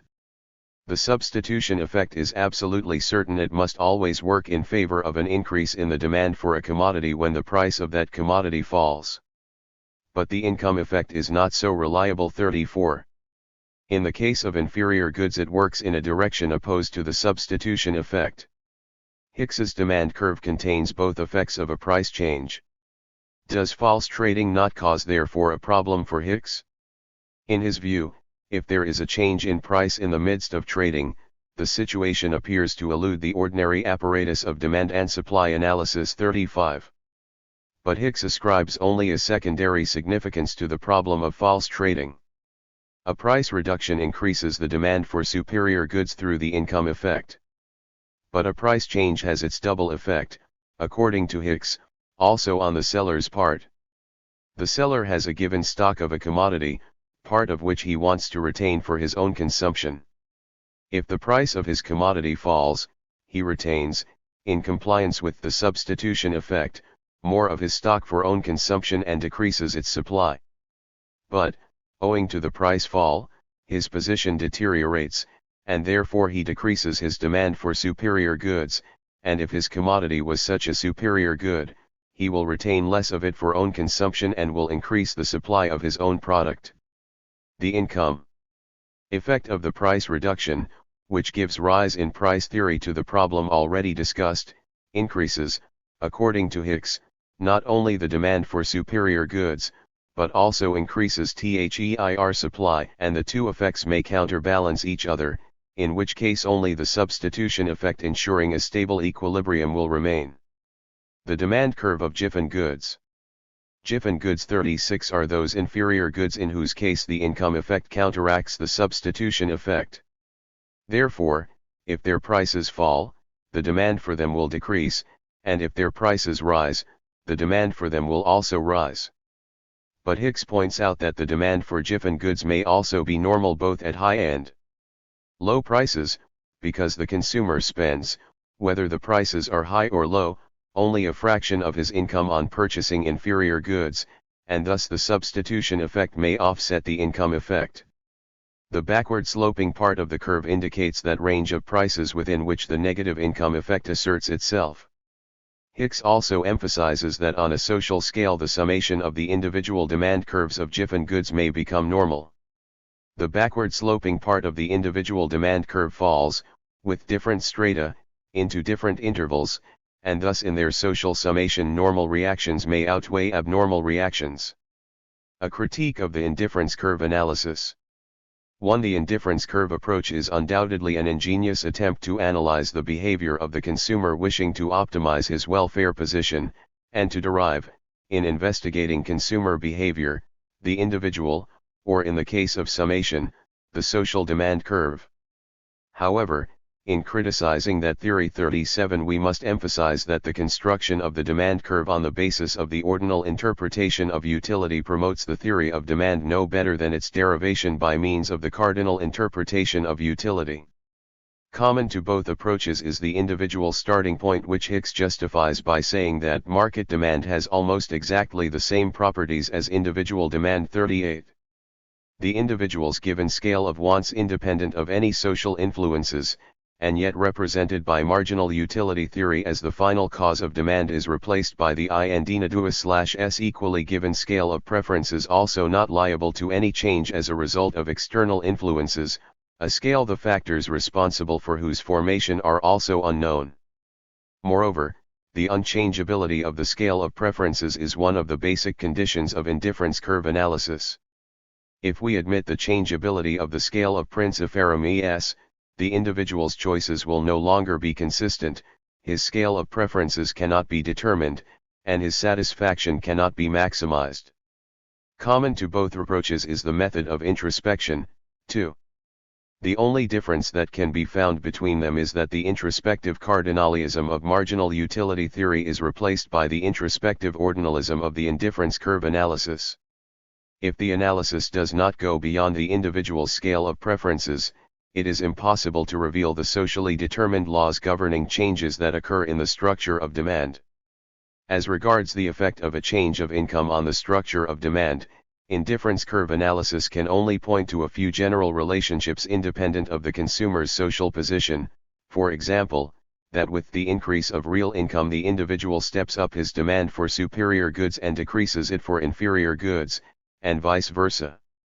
Anyway, the individual demand curves that the theory wishes to derive from the scale of preferences could only be summed to yield a social demand curve if they were independent of each other. But the individual demand curves are closely interconnected, they influence each other. Certain individuals' demand for certain products may rise even without their incomes and the prices being changed, simply because other individuals have made purchases of these products. Owing to the interdependence between individual demands, the social demand function cannot be constructed merely by means of their summation. In most of the empirical cases, it seems, what is typical is that they are not of an additive nature. 39. 2. While the RC representatives of the indifference curve approach pretend to discard the cardinal interpretation of utility, they in fact steal it back into the theory. They think that the marginal utility quotients can be determined through indifferent combinations, i.e. through the relationships of commodities. In reality, the case is just the opposite. In forming the indifferent combinations, the consumer must be familiar with the increments in total utility, as he must be able to determine whether with the increase in the quantity of commodity Y and decrease in the quantity of commodity X the positive and negative increments of total utility will offset one another or not. But the positive or negative increment of total utility is marginal utility. Therefore, the consumer must precisely be aware of the magnitudes of the marginal utilities of X and Y. Thus the theory is compelled to assume, writes Carrel, that the household takes an exact account of utility and knows about any commodity combination, how many times greater in it is the marginal utility of one commodity relative to the marginal utility of other commodities. 40. 3. On the analogy of the behavior O. This, by the way, also follows from the consumer's equilibrium determined by the indifference curve approach, In seeking an optimum welfare position, the consumer chooses the combination which lies at the point of tangent C of the budget line and the indifference curve. But to a certain point of the given indifference curve only one budget line can be drawn as a tangent. Observing at what relative prices the consumer buys the different combinations of X and D, we can see that these price proportions express, according to Samuelson, the marginal rate of substitution, that is, the slope of the indifference curve passing through the individual combinations at the combination concerned. Putting the marginal rate of substitution for the price proportions, we obtain. The revealed preference approach wishes now to construct the indifference curve through the various marginal rates of substitution thus given. According to Samuelson, the case is a simple one if the elasticity of the indifference curve is I. In this case the indifference curve is a rectangular hyperbola, and the product of the coordinates of any of its points, x, y, yields a constant amount.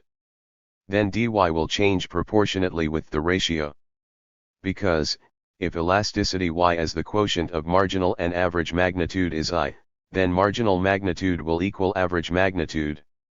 If now the values of x and d are known at a given point A, then the combinations indifferent to the combination at A can be constructed.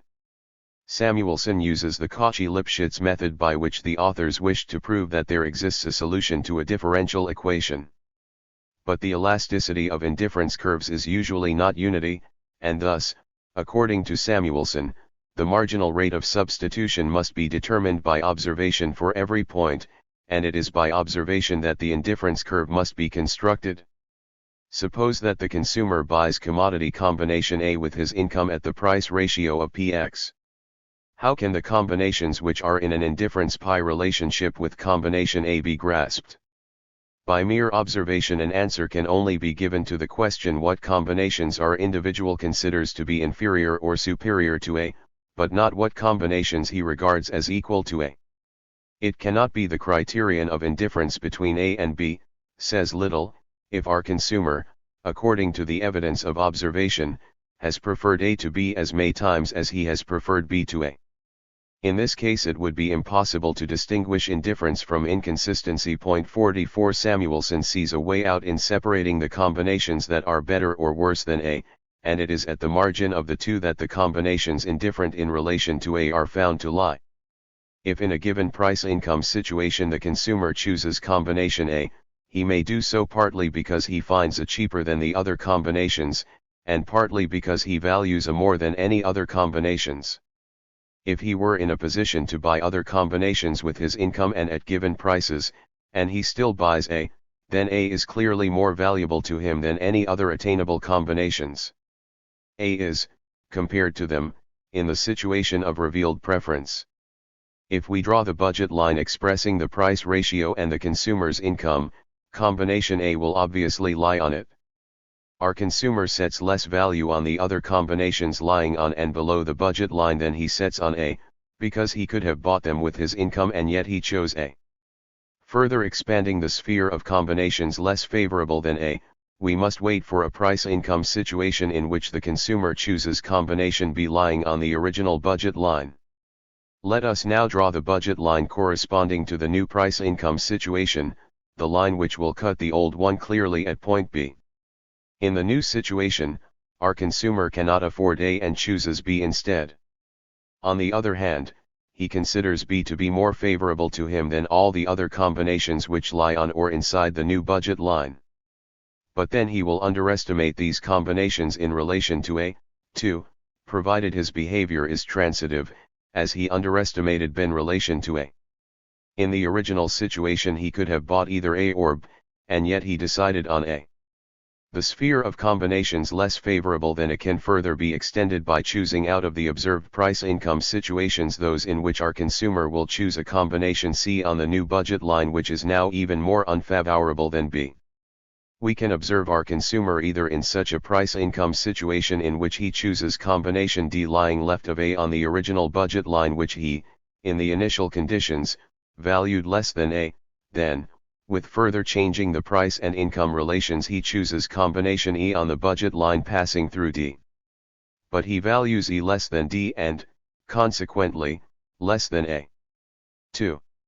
With the change in the price-income situation, the possibility to compare the combinations successively chosen is ensured by the fact that the preferred new combination is always at the point of intersection of the old and new budget line. The margin of combinations chosen as less favorable than A is thus represented by non-continuous line sections convex to the origin. Then, by increasing the number of observations, we obtain a continuous curve convex to the origin. Let us now draw the margin of combinations that are more favorable than A. It will be clear right in the original situation that any combination which contains more of one commodity, but not less of any other, than A is more favorable than A. These combinations lie northeast of A.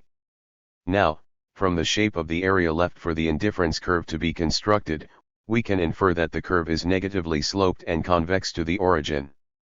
If the budget line is in a position as represented in figure 22, also passing through the original point A, and our consumer chooses combination F, he clearly prefers this to A, as he could also afford A in the new situation. But the combinations northeast of are more valuable than F, and thus more valuable than A, too.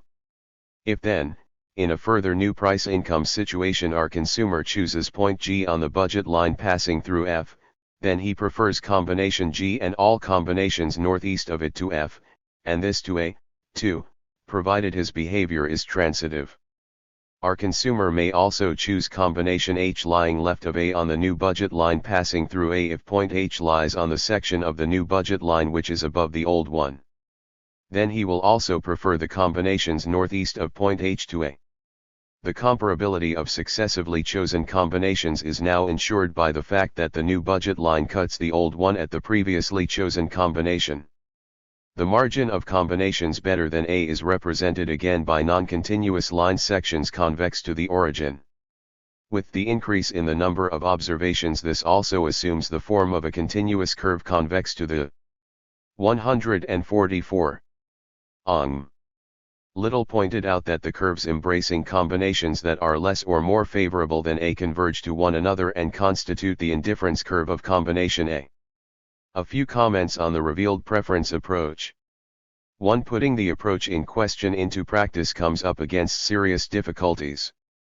On the one hand, the investigations must cover a rather long period of observations, since our individual cannot afford often to buy durable consumer goods making up part of the commodity combinations attainable by him. In the long run, however, the consumer's scale of preferences will also change. It will change as a result of the appearance of new products, of changes in his social position, age, family circumstances, etc. On the other hand, the consumer's choices can significantly be influenced even in the short run by advertising, packing, sellers' persuasion, etc. Inconsistency is unavoidable also in the short run, if only because people like variety, and our consumer will not buy the same commodity combination even at given prices and unchanged income week by week. All this counteracts the consistency of his choices and the possibility of determining his scale of preferences. It is a condition of consistent choice, writes Little, that the consumer, provided his income and prices remain unchanged, must always buy exactly the same combination of goods for S. And in observing the consumer's behavior in various periods, asks Mrs. Robinson, how can we tell what part of the difference in his purchases is due to the difference in prices and what part to the change in his preference that has taken place meanwhile? 46, that is, how far his choices are consistent over time and how far they contradict each other. 2. We must, by the way, emphasize that the revealed preference approach only describes the consumer's behavior, it does not reveal the motive behind the individual's choice. Marginal utility theory wanted to grasp the essence behind economic phenomena, but erroneously regarded the consumer's satisfactions to be the real essence. By confining itself merely to the observation of consumer behavior and showing no interest in the motive governing it, the revealed preference approach abandons the investigation of the essence even in its subjective form. Chapter 3. An attempt to derive the supply curve from the behavior of the profit-maximizing entrepreneur. Introductory remarks. By means of the indifference curve approach, non-Marxian economics, as we have seen, wants to find an answer to the question of how the consumer must allocate his available income, at given prices, in purchasing different commodities so that they yield maximum total utility to him. By observing the behavior of optimizing consumers, the followers of that theory try to derive the individual and, by summation, the social demand function from the indifference curves. At the same time, they want to construct the supply function by setting out from the behavior of the entrepreneurs wishing to attain maximum profit. In this context, equilibrium theory tries to find solutions to two problems, assuming that a given commodity can be produced by different combinations of factors of production. What factor combination, taking factor prices to be given, must be used in producing a particular quantity of output with minimum cost to the entrepreneur? The theory claims to have found an answer to this question in the use of so-called isoquants. 2. After we have found out the minimum cost of producing different outputs, we must discover how production cost depends on the volume of production. The theory tries to solve this problem by the cost function. Let us begin by analyzing the first problem. The system of isoquants. The indifference curve approach expresses the consumer's choice among different commodity combinations. The theory supposes that, moving along the same indifference curve, the decrease in total utility as a result of the decrease by dx in the quantity of, say, commodity x, equals its increment as a result of the increase by dy in quantity y. Already Wicksteed pointed out that, owing to the mutual substitutability between factors, the same material product may result from different combinations of productive agents.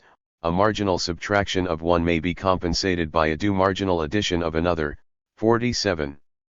It was on the analogy of indifference curves of consumption that Johnson constructed, in 1913, indifference curves of production. 48. The indifference curve theory of production evolved in its present-day form in the 1930s as a result of the research done primarily by R. Frisch, E. Schneider, S. Carlson, J. R. Hicks. The indifference curves of production have come to be usually referred to in modern economics as isoquants, a name given by R. Frisch. An isoquant is a curve drawn in a factor diagram, along which curve the quantity of the product is the same. 49. Assuming two factors, capital and labor, any point of an isoquant represents different combinations of capital and labor, but by any combination the same quantity of product can be produced. Q equals F is constant. Carlson distinguishes three types of isoquants depending on the relationship they express between factors. The factors are continuous but limited substitutes for one another. 2. The factors can be combined only in a technically determined proportion, and there is no substitution relation between them within a given production method. It is only between production methods, or their combinations, that they are substitutable. This substitution, however, is not continuous. 3. The factors are perfectly substitutable one for the other. Let us examine the different types of isoquants separately. The system of isoquants in the case of factors with continuous but limited substitutability. The main characteristics of the system of isoquants. If, moving along the same curve, we continuously decrease the quantity of one factor, then we can, according to our assumption, increase the quantity of the other without changing the magnitude of total output. Along the curve, the following relationship asserts itself. Its construction, which is identical with that of the indifference curve, clearly reflects the praxeological character of the procedure expressed in it. Both express, in the interest of attaining the given aim, a choice between means applicable in different proportions in the various fields of activity. The basic characteristics of isoquants are identical with those of indifference curves. Let us summarize these characteristics following the author's first using the system of isoquants. No isoquants can intersect one another. So, we can add that they cannot even touch one another, because if they have one common point, all the other points must also be common. 49 R. Frisch, Lois Techniques et Économiques de IA Production, Paris, 1963, p. 50.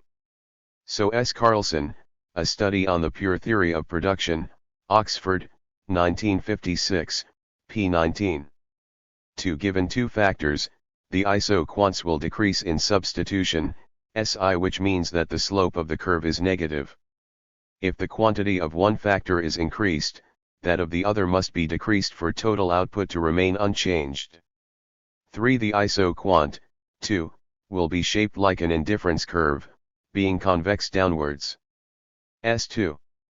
This characteristic stems from the diminishing marginal rate of substitution for both the indifference curve and the isoquant.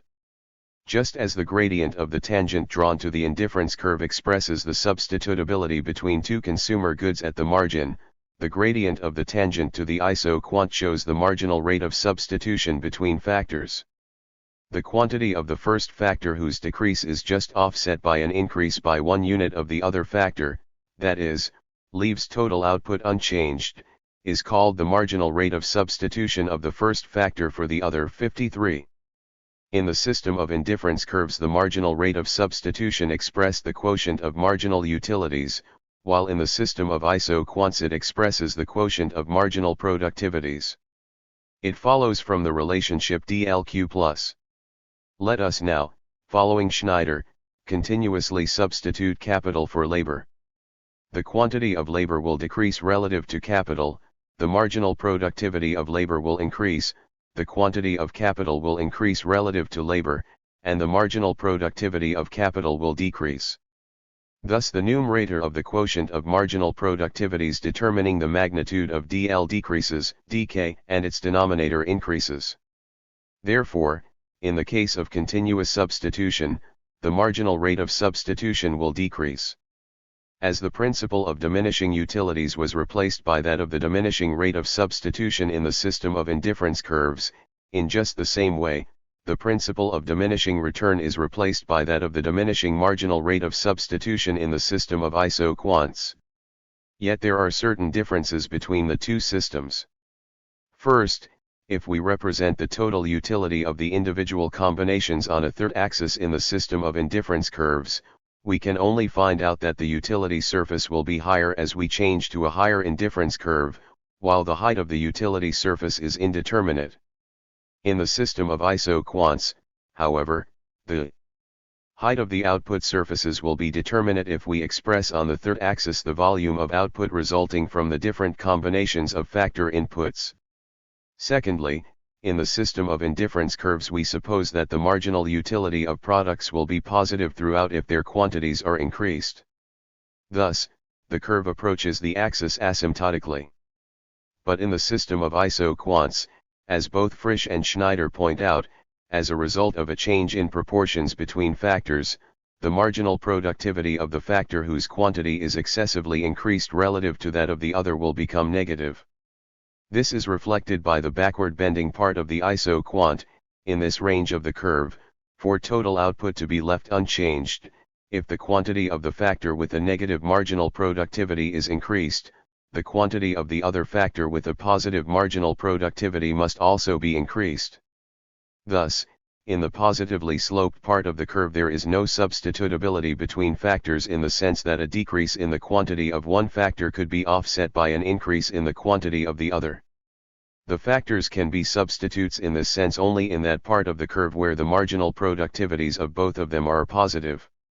As we have already seen, one margin of substitution is the technical optimum of the variable factor, and the technical maximum of the constant factor, where therefore the marginal productivity of the constant factor is 0, and the other margin of substitution is the technical maximum of the variable factor and the technical optimum of the constant factor, and thus the marginal productivity of the variable factor is 0.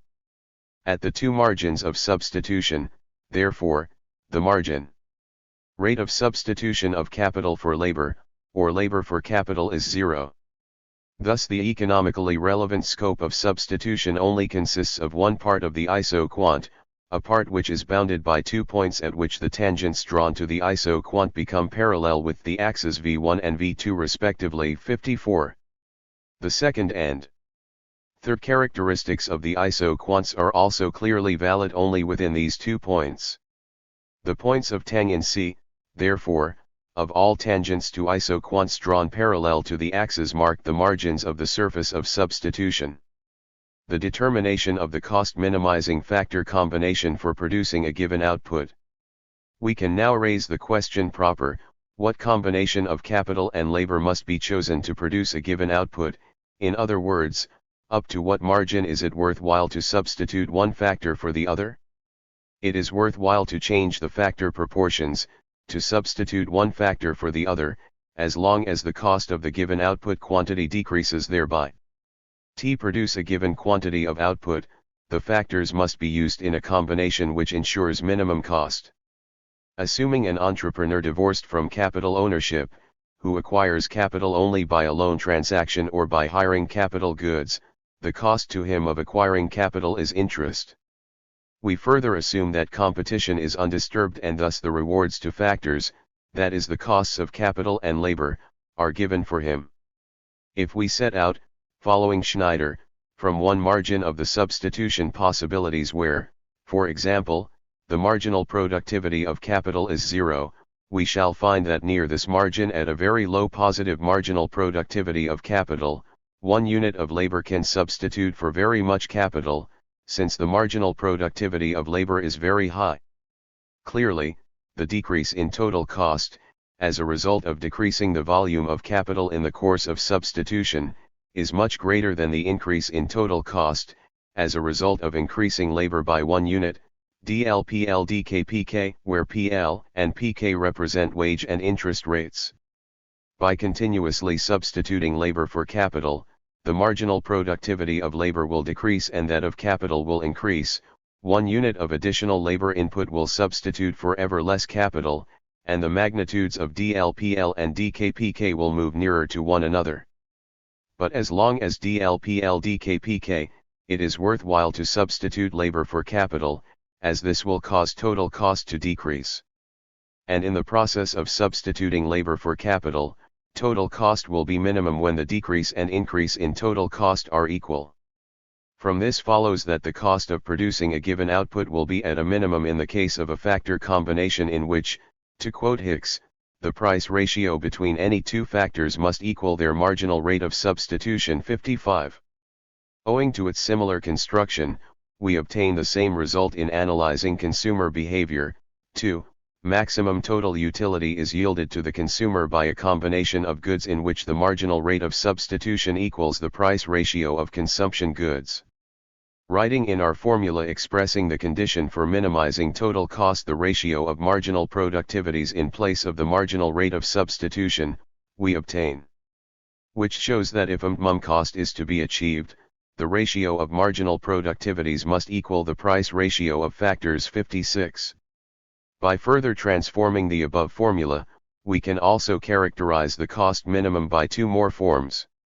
One is: cost is minimized when the same output increment arises from each unit of payment for the hire of labor and capital, i.e., whether we hire capital or labor, the unit of money last spent will yield in both cases the same increment of output. In Stackelberg's words, the marginal productivity of money is the same irrespective of using labor or capital. J 57. We have arrived in the field of production also at a relationship similar to Gauss's second law derived in the household, suggesting at the same time that Gauss's second law does not reflect a specific feature of consumer behavior.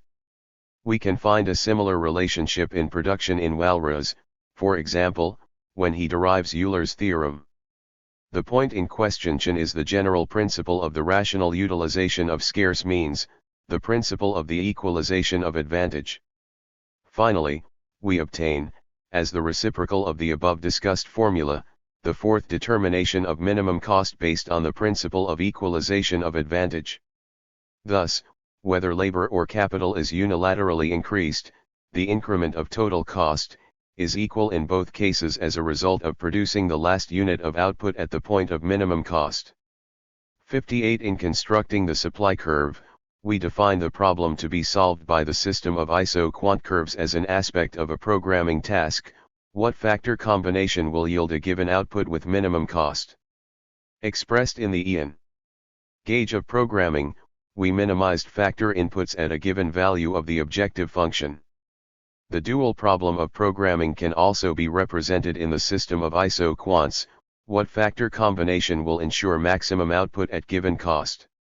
The solution is similar to the first variant, by changing the labor-capital combination that he can afford with his given money capital, for example by decreasing the labor force and increasing the capital stock.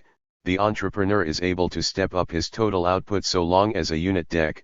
66. Any change in the ratio of wages and interest will change the slope of the isoquant. We can now see that, contrary to the teaching of marginal productivity theory, it is the change in distribution relations that causes the ratio of marginal productivities to change, not the change in the ratio of marginal productivities that gives rise to a change in distribution relation.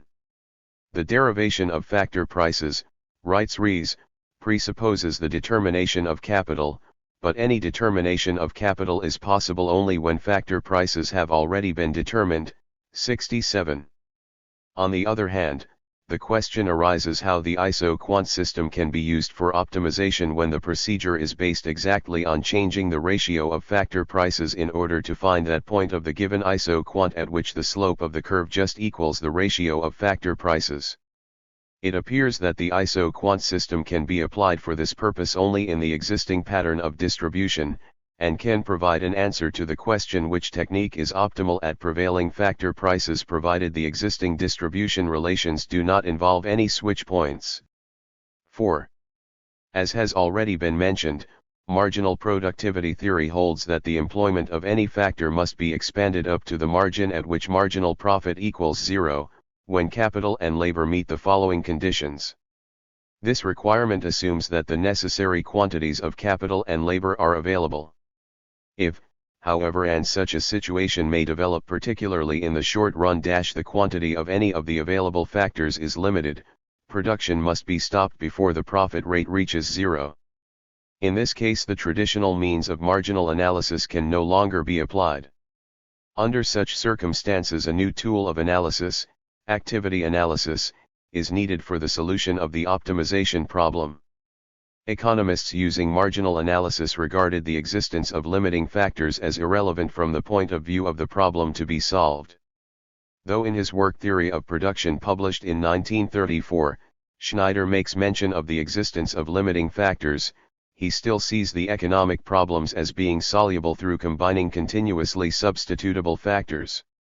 Activity analysis, however, directs attention exactly to the limiting factors available in given quantities, as it is they that determine what the entrepreneur can and cannot do. 5. Calder calls attention to the fact that in the case of the scale effect, the optimal capital-labor ratio can change with the scale of output independently of changes in factor price proportions. The choice among activities becomes primarily a matter not of price but of the scale of production. 68, says Calder, regarding production with increasing return as typical in modern industry. The elasticity of substitution and the capital intensity function. The slope of the isoquant expresses the marginal rate of substitution. With a change in the isoquant slope, i.e. the marginal rate of substitution, factor proportions will also change. The relationship between the change of the marginal rate of substitution and the concomitant change of factor proportions is expressed by the elasticity of substitution. LT shows by what percentage factor proportions will change as a result of the percentage change in the ratio of marginal productivities, that is in the marginal rate of substitution. The elasticity of substitution was first defined by Hicks in his work The Theory of Wages, emphasizing that the elasticity of substitution is a measure of the ease with which the varying factor can be substituted for others. 69. The elasticity of substitution, as Mrs. Robinson points out, is determined by the technical conditions of production, and it is, in her view, the assertion of the principle of diminishing returns which indicates that there is a limit to the extent to which one factor can be substituted for the other. 70 AP Lerner sought to define the elasticity of substitution graphically in the following way: since capital-labor ratio at a point A on the isoquant curve is indicated by the slope of the line connecting that point with the origin, The elasticity of substitution is the ratio of the relative change of the slope to the relative change of the slope of the tangent drawn to the isoquant at the point in question as we move along the curve setting out from point A. The inverse of the elasticity of substitution is the elasticity of marginal productivity, which expresses by what percentage the ratio of their marginal productivities will change with the percentage change in the proportion between factors. The elasticity of substitution is. In the place of the marginal rate of substitution we can also write the ratio of marginal productivities, or the ratio of factor prices. Then we obtain. It is from the isoquant that the so-called capital intensity function is derived. The assumption is that competition ensures that the rewards to factors correspond to their marginal productivities. Since the capital labor ratio along the isoquant changes according to the slope of the curve, i.e. the marginal rate of substitution, and the marginal rate of substitution is determined by the ratio of marginal productivities, which, according to non-Marxian economics, equals the ratio of factor prices, they derive from the isoquant a function which indicates how capital per man changes with the change in relative factor prices. The elasticity of substitution in the case of a first-degree homogeneous function varies only with the change in the ratio between factors. In this case, however, though the elasticity of substitution refers to the given isoquant, if we change from a point on one isoquant representing a certain capital labor ratio to a point on another isoquant representing another capital labor ratio, the elasticity of substitution will change in the same way as if we had moved along the original isoquant to the point representing the second capital labor ratio. In other words, in moving from point A to point D in figure 29, we find that the elasticity of substitution develops in the same way as if we had moved from point A to point B. The tangents at band D are parallel. Therefore, the capital intensity function derived from the isoquant representative of the first-degree homogeneous production function is independent of the scale of output. It shows, independently of the scale of output, how the ratio of factors changes with the change of relative factor prices. In the case of the scale effect, however, capital labor ratio may change even at given factor prices with a change in the scale of output. In this case the effect of the change in relative factor prices on the ratio between factors cannot be derived. 159. Independently of the scale of output by means of the capital intensity function. With a change in the scale of output the change in factor proportions will differ from that prescribed by the change in relative factor prices in the capital intensity function set up for the earlier scale of output. Therefore, for every scale of output a different capital intensity function must be constructed. By the concept of elasticity of substitution Hicks wanted to show how an increase in the supply of a factor affects relative shares in national income. If the supply of a factor increases, its price diminishes relative to that of the other factor. If the elasticity of substitution is I, the employment of this factor increases relative to the others by more than its relative price has decreased. Therefore, its share in national income will increase. The situation will be reversed when the elasticity of substitution is I.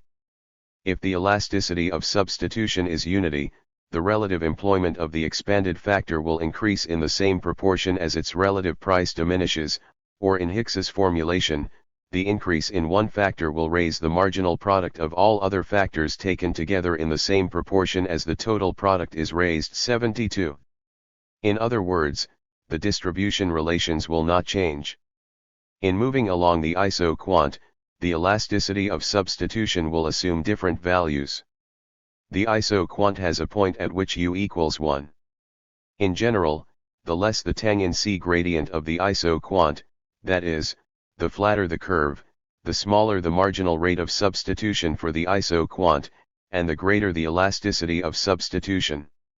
The elasticity of substitution, assuming the production function to be first-degree homogeneous, is symmetrical for both factors independently of the scale of output. The elasticity of substitution of capital for labor is the same as the elasticity of substitution of labor for capital. Allen also demonstrates this mathematically.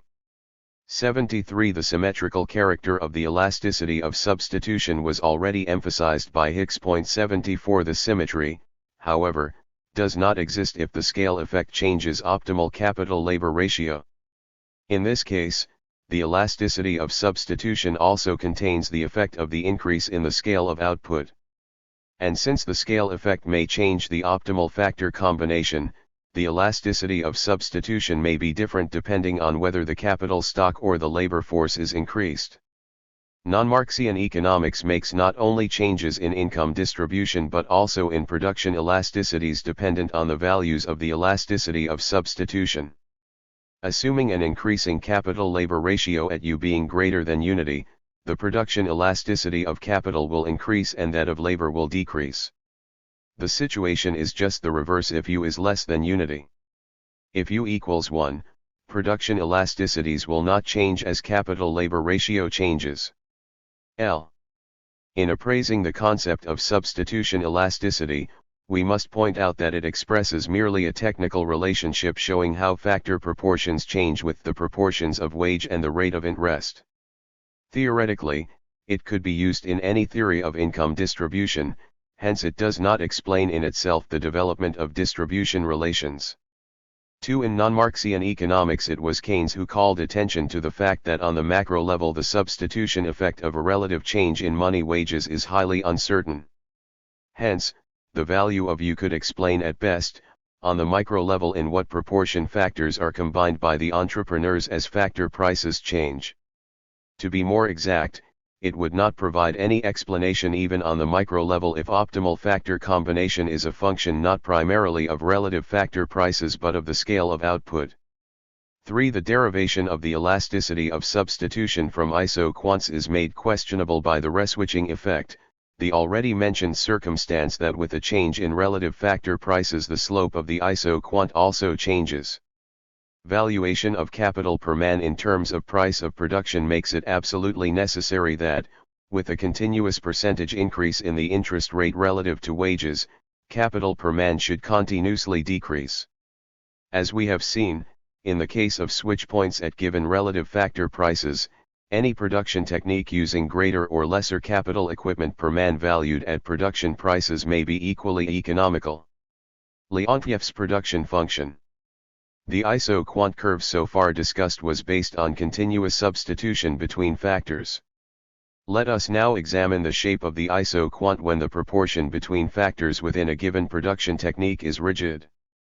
This type of production function is called a Leontief production function because in his input-output tables Leontief also assumed such rigid technical coefficients. As we have seen, Walras also worked with rigid technical coefficients in the first version of his general equilibrium theory, and so did Cassel in his revised version of the Walrasian model. Activity analysis as elaborated by Koopmans also regards the assumption of rigid factor proportions within a given production technique as a method which better approaches the production conditions of modern industry. Allen also mentions that, a construction designed to be used with statistical data, in aiding firms to reach their decisions in full knowledge of the position, would clearly be based appropriately on the alternative analysis in terms of a technology matrix 75. While the iso-quant curve based on continuous substitution assumes that an infinite number of production techniques are available to the entrepreneur, according to activity analysis he is free to choose only among a finite number of production techniques. Let us assume that to produce a given product the entrepreneur has 4 production techniques at his disposal, each of which uses capital and labor in different proportions. Signifying the number of production technique with the first, and the factor with the second index, we can write the technical coefficients of the 4 production techniques as follows. Now we can characterize each production technique by means of a rigid capital and labor coefficient. If the entrepreneur wishes to produce quantity Q of a given product, then, assuming constant returns to scale, the production function can be written as follows: represent the quantities of capital and labor used up for producing quantity Q of the product in the different production techniques. Let us first look at one technique. Salo gave for this case the following formula of the production function 76. Where a 1k and a 1l are the capital and labor coefficients respectively, and the designation minimum means that with a rigid capital-labor ratio it is always the so-called limiting factor constituting the bottleneck that determines the volume of possible output. If, for example, a 1K equals 10 and a 1L equals 2, then the capital-labor ratio is 5:1. In this case, if 200 workers and 800 units of capital are available to the entrepreneur, it is capital that is the limiting factor, and the output that can be produced is 80 units, whereas the available labor force appropriately equipped with capital would make it possible to produce 100 units of output. Let us represent graphically the iso-quant system assuming a rigid capital-labor ratio. The pairs of lines drawn at right angles to one another express that, irrespective of the increase in the number of workers at a given capital stock, or in capital stock at a given number of workers, output will not change. The apexes signify those combinations of capital and labor at which the available factors are entirely used up. The marginal productivities of both factors at the apex are zero.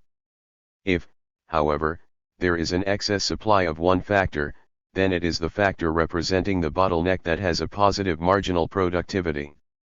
If its quantity is increased, total output can also be increased. With Leontief's production function, the elasticity of substitution is zero, and the form of the capital intensity function is the following. Taking now into consideration all the four production methods, we can represent them graphically by four rays from the origin, the slope of each of them expressing the ratio of technical coefficients. Is there any possibility of substitution between factors if several production methods are available to the entrepreneur? Yes, there is, and in such a way that he either changes over from one method to the other, or combines the two.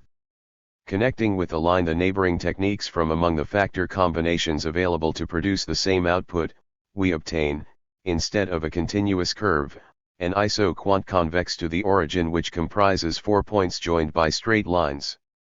As shown by figure 32, any output can be produced by an infinite number of combinations of the production methods. Technically, however, it is only naive-zero-Uring production methods that are worth combining. This analysis no longer presupposes that the technically non-efficient methods have already been eliminated before the economist begins to deal with the production function. It is the economist himself who leaves out of his calculations the technically non-efficient methods. Non-Marxian economics tries to determine these methods on the basis of the so-called Pareto optimum criterion. Those methods are non-efficient which, for the production of a given output, use up either larger quantities of both factors than an efficient method, or more of one, and no less of the other factor. These non-efficient methods lie on the lines connecting any two non-neighboring methods. With the removal of the non-efficient methods, the efficient ones will lie along the non-continuous line sections convex to the origin. As has already been mentioned, substitution between factors is also possible in the case of Leontief's production function.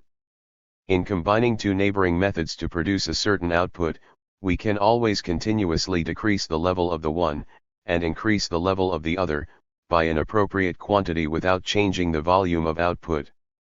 If by applying the first method the entrepreneur produces at level AT, he must produce by the second method at level A2, where A1 plus A2 equals Q. Substitution in this case means changing the levels of the two production methods. But substitution between factors is not continuous everywhere, it is broken at the apexes. Proceeding from one method to another, we shall find that the marginal rate of substitution between factors again shows a diminishing tendency owing to the iso-quant being convex to the origin. And, as we have already seen, the marginal productivity of that factor will also decrease whose quantity has been unilaterally increased.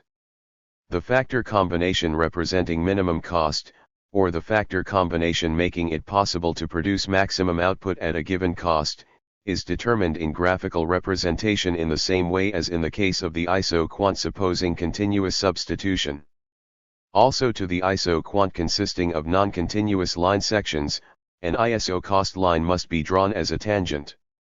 If, however, only one tangent can be drawn to one point on the iso-quant, then any change in factor prices will change the optimal combination of factors. but to one apex of such an isoquant an infinite number of tangents can be drawn, so that the factor combinations represented at the apexes may be equally optimal at different factor price ratios. Thus, the optimal factor combination is not sensitive to factor price changes within a certain limit determined by the angle of two neighboring segments. If, however, the ISO cost line coincides with the whole segment of the isoquant, several methods may equally be optimal at established factor prices. In non-Marxian economics, it is a generally accepted view that both the production function supposing continuous substitution and Leontief's production function are equally extremes, though Leontief's production function better approaches reality. As a matter of fact, a production function with a certain substitution between factors, even within a given production method, is closest to reality. The reswitching problem also arises with the isoquant consisting of non-continuous line sections. We have pointed out that at certain factor prices the iso cost line touches an isoquant at the apex, and it is only the factor ratio corresponding to the point of tang in C that ensures minimum cost. But, with the inclusion of the reswitching problem, it is possible even in that case that at an unchanged factor price ratio a different capital labor combination is equally economical, or conversely, the point of tang in C expresses unequally economical production methods which, however, use the same amount of capital per man in terms of price of production. The reswitching problem also makes it questionable to construct the isoquant consisting of non-continuous line sections, because a change in factor prices alters the price of capital goods, i.e., the slope of the isoquant changes. 164. The isoquant in the case of perfect substitution between factors. In this case, the isoquant assumes the following form: the marginal rate of substitution is constant, whatever the capital labor ratio, one unit of capital is always substituted for by the same amount of labor, and vice versa. In this case, the elasticity of substitution is infinite, and the capital intensity function assumes the form represented in figure 34. Through the isoquant, the non-Marxian economics wishes to answer the question of how to combine factors at their given prices for the cost of production to be minimal. If the production function is homogeneous and linear, then the minimum cost factor combination thus determined is independent of the scale of output. Insofar as the production function is not first-degree homogeneous, it only applies to a definite output level. In constructing the supply curve, non-Marxian economics further tries to reveal the relationship between production and costs, the way costs depend on the scale of output. After this discussion of minimum cost combinations, writes Carlson, we may proceed to an examination of the relationship between costs and output. 77. And if the system of isoquant curves can be constructed, then the cost function, too, can be derived from it. The construction of the cost function is due to several authors, but the summary of the results attained and their fitting into the theory of production were primarily the achievements of Frisch, Schneider, and Carlson in the 1930s. Different types of cost functions can be distinguished, depending on the types of production functions they are based on. In the 1930s, these authors regarded the production function resting on continuous but limited substitution as typical in the construction of the cost function. Following Marshall, economists make a distinction between short and long-run cost functions. Let us first examine the characteristics of the short-run cost function. Short-run cost function in the case of continuous substitution. Introductory remarks. In constructing the short-run cost function, Marshall regarded appliances as constant. For short periods, people take the stock of appliances for production as practically fixed, and they are governed by their expectations of demand in considering how actively they shall set themselves to work those appliances. 78. Time is too short to make changes in their quantity. Production tries to match increasing demand with the already available equipment. Already Marshall raised the question of how costs change under the conditions of expanding output. The type of production function by which the problem was first analyzed was the return function, supposing continuous substitution in the case of partial factor change. Following Marshall, non-Marxian economics distinguishes two basic types of costs: fixed and variable costs. This distinction should not be confused with the Marxian division of capital into constant and variable capital. In non-Marxian economics, constant costs include those types of costs which are, in the period under consideration, independent of the volume of output. Variable costs, however, change with the volume of output. Stackelberg emphasizes that time is of crucial importance in distinguishing the two types of costs. The longer the period we choose as a basis for our investigation, the smaller the part of total expenditure which should be regarded as constant costs. 79. And conversely, the shorter the period covered by our investigation, the larger the part of total costs which should be considered as fixed. The wages of a worker entitled to 2 weeks' notice count as fixed costs for a period shorter than 2 weeks, because even if he is dismissed, his wages must be paid for the 2 weeks. This distinction between costs has long been used by business management. Then, with the construction of the supply curve, it has since been applied by non-Marxian economics, too. By making this distinction, non-Marxian economics raises interesting problems. In his famous work The Economics of Overhead Costs, J. M. Clark points out that the great weight of overhead costs prevents the law of value from asserting itself, making it difficult for the economy to recover from a crisis. This is because, owing to the decline in demand, entrepreneurs ought to diminish their outputs in compliance with the law of value. But this would result in an increase in fixed costs per unit of output, the growth of cost per unit of product, at a time when entrepreneurs are faced with serious marketing difficulties. Thus, they are likely not to reduce their outputs, but rather to produce for warehousing, being confident that the depression will sooner or later come to an end. But by behaving like that, they will call forth just the opposite effect, because escaping from a crisis presupposes the absorption of surplus inventories. But the law of value will clearly assert itself in spite of the behavior of entrepreneurs not wishing to contract their production. Some of them will go bankrupt, and output will adapt itself to the contracted demand. Let us isolate one more of the problems related to the division of costs into fixed and variable costs, how it promotes price discrimination and thereby causes competition to sharpen. If an entrepreneur, when charging costs plus profit, can fully cover his fixed costs by producing and realizing a quantity Q of output, then, if he further increases his output by quantity AQ, he only has to make efforts to realize the variable costs and the corresponding profit. Thus, he can offer for sale the quantity AQ at a price excluding fixed costs. And he will make use of this possibility to penetrate the markets of his domestic or foreign competitors, and conquer these markets for his own products. In the system of cost functions, non-Marxian economics demonstrates the dependence of costs on the volume of output by types of costs. It then illustrates these functions by means of cost curves. The dependence of average fixed cost per unit of product on the volume of output. As regards the change in fixed costs per unit of output, QC1 equals C1 constant, where C1 is fixed cost per unit of output and C1 the given total fixed cost. It is obvious that the fixed cost per unit of output will diminish in the course of expanding production by the same percentage as the volume of output increases. So the elasticity of the function expressing its change is unity, and is graphically illustrated by a rectangular hyperbola.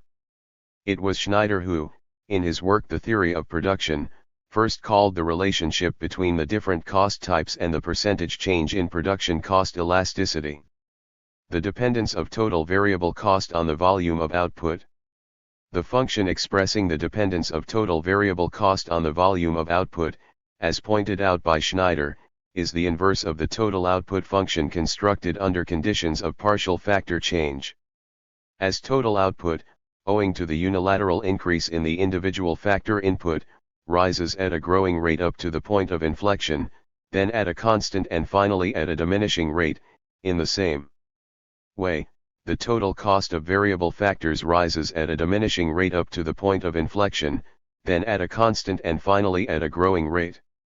Schneider defines the elasticity of total variable cost in the following ways. C equals dC equals dQ. C. Q, where C is the total cost of the variable factors. If we regard labor as the only variable factor, C will equal total wage cost, LPL. In this case, C is clearly the reciprocal of the production elasticity of labor. __pound L expressed as the quotient of the marginal and average magnitudes. We can now show, following Schneider 82 and Carlson 83 respectively, changes in the elasticity of total variable cost in respect to production, and the interrelationship between marginal and average productivity or between marginal and average variable cost, by stages. As output increases, average variable cost first decreases, then increases, and average fixed cost decreases throughout. Accordingly, as output increases, average total cost also first decreases, then increases, but it reaches its minimum later than average variable cost. Average variable cost already rises while average total cost still falls. The effect of the rise in average variable cost on average total cost is still exceeded for a while by the effect of the fall in average fixed cost, but soon the effect of average variable cost prevails, and average total cost will also rise. It reaches its minimum when the curve representing it cuts the marginal cost curve. Let us represent graphically the average variable, marginal and average total cost curves. The question arises, do the three short-run cost functions mentioned above really assume a U-shaped form? As the question is closely related to the practice of business management, let us turn for an answer to Gutenberg, the well-known German expert in business administration. In some of the cases analyzed by him, the cost function really proved to be U-shaped. Thus, for example, in the case of internal combustion engines, fuel consumption rises first at a diminishing, then at a rising rate, as the revolutions per minute increase. A similar relationship can be found, according to Gutenberg, between the horsepower performance and electric power consumption of electrical engines. In blast furnaces, coke consumption per 1 ton of crude iron decreases for some time as the output of pig iron increases, but, after reaching an optimum point, it begins to rise. In other cases, however, the cost function did not prove to be U-shaped. Relying on the findings of a committee headed by Mason, Gutenberg comes to the conclusion that the thesis which interprets diminishing costs as a consequence of the improvement in the ratio between factors, and increasing marginal costs as a consequence of the deterioration in the ratio between factors, cannot necessarily be regarded as typical or representative of industrial production. 87. Long-run cost function. The production function underlying the long-run cost function is the so-called return to scale. Since all factors are variable in the long run, average total and average variable costs coincide. As output increases, total average cost will decrease up to the optimum size of the firm where it reaches its minimum. If, in increasing output, the size of firm is expanded beyond the optimum size, total average cost will rise. Many non-Marxian textbooks of economics give a representation of the relationship between long and short-run total average cost curves. This relationship is based on the following: equipment changes in the long run. If we take various levels of equipment and construct a short-run average total cost curve for each, then the long-run average total cost curve will touch the short-term average total cost curves at certain points, as if giving them a sort of envelope. Hence the name, envelope curve. The long-run average total cost curve touches the short-run average total cost curves up to its minimum point, i.e., up to the optimum size of firm, along their downward sloping parts, while, beyond that optimum size, the points of tang in C will lie along their upward sloping parts. It is only at optimum plant size that the point of tang in C on both the short and long run average total cost curves represents the point of minimum cost. This leads to the following conclusions for the behavior of the firm. Suppose 173. That a given output, A, is to be produced, which is less than the long run optimum level of output, as in figure 39a. Then average total cost will not be minimized by operating with equipment of capacity A at the minimum point of its short-run average total cost curve SOCA, but by expanding all factors, and thus the size of the firm, and operating at less than full capacity, above the minimum point of the new short-run average total cost curve SACB. The reason is clear: with all factors being expanded, average total cost declines faster as output increases. Beyond the optimum size of the firm, however, in order to produce a given output, B, the average total cost will be smaller if the firm operates equipment of optimum capacity A beyond the minimum point of its short-run average total cost curve SACA, than if it operated with capacity B at the minimum point of its short-run average total cost curve SAC8. Clearly, once the optimum size of the firm has been exceeded, average total cost increases if all factors are expanded to less advantageous levels. In connection with the long-run cost function, we only wish to point out for the time being that it is designed to reveal the dependence of costs on the volume of output at a given level of technical knowledge. Thus the cost function does not take into account that the cost structure depends not only on present-day technology and factor prices. Capital stock assumed to be variable in the long run also contains a whole range of plants of various vintages, each vintage reflecting the level of technological development and factor prices existing at the time of its birth.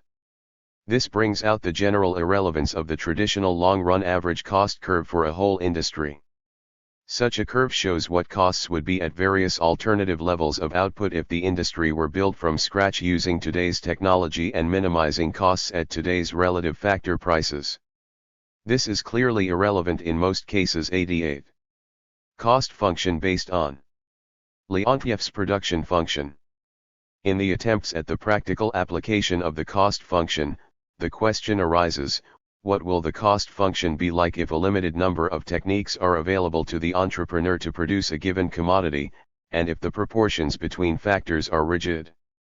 This assumption is more realistic than the cost function based on continuous substitution between factors. Let us illustrate the cost function based on Leontief's production function by a numerical example.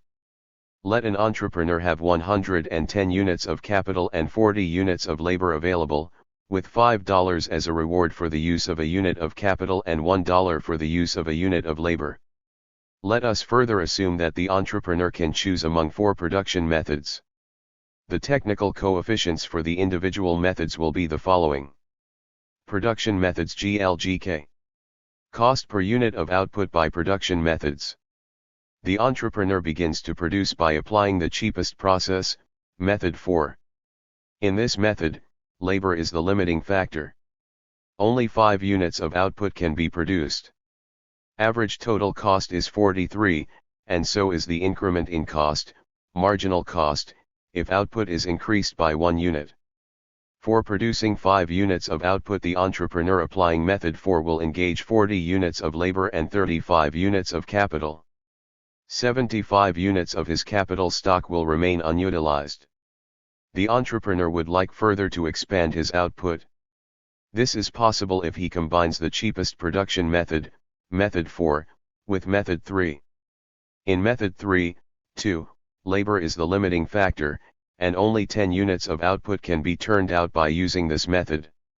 The entrepreneur will further raise his production from 5 units by decreasing by 1 unit the output produced by method 4, and releases thereby 8 units of labor and 7 units of capital. With the labor thus released as a limiting factor, 2 units of output can be produced by method 3.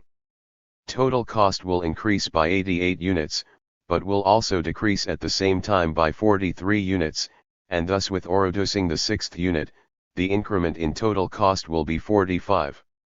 If he wishes still further to expand his output, the entrepreneur will decrease by 1 more unit the output produced by method 4. Applying method 3, he can increase production up to 10 units, the marginal cost of producing each unit being 45. Output can further be expanded upwards of 10 units if the entrepreneur combines method 3 with method 2.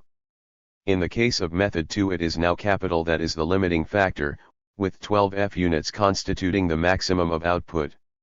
Let us diminish by 1 unit the output that can be produced by method 3. Thus, 8 units of capital and 4 units of labor will be released. By using method 2, 2 more units of output can be produced by the factors thus released and those still available. As a result of producing 2 additional units of output, Total cost increases by 94, but decreases at the same time by 44, as the output produced by method 3 is decreased by 1 unit.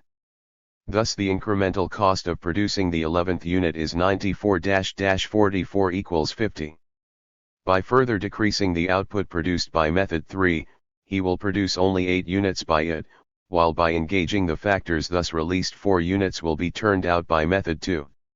The amount of capital employed is 64 plus 36 equals 100, and the amount of labor used is 32 plus 8 equals 40. There are still 10 units of capital not engaged. By further decreasing by 1 unit the output produced by method 3, 2 additional units can be produced by method 2. Total output is 13 units, 7 produced by applying method 3, and 6 units produced by using method 2.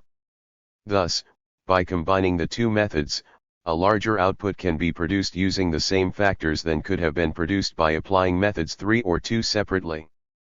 By combining two methods with different limiting factors in each of them, output can be increased.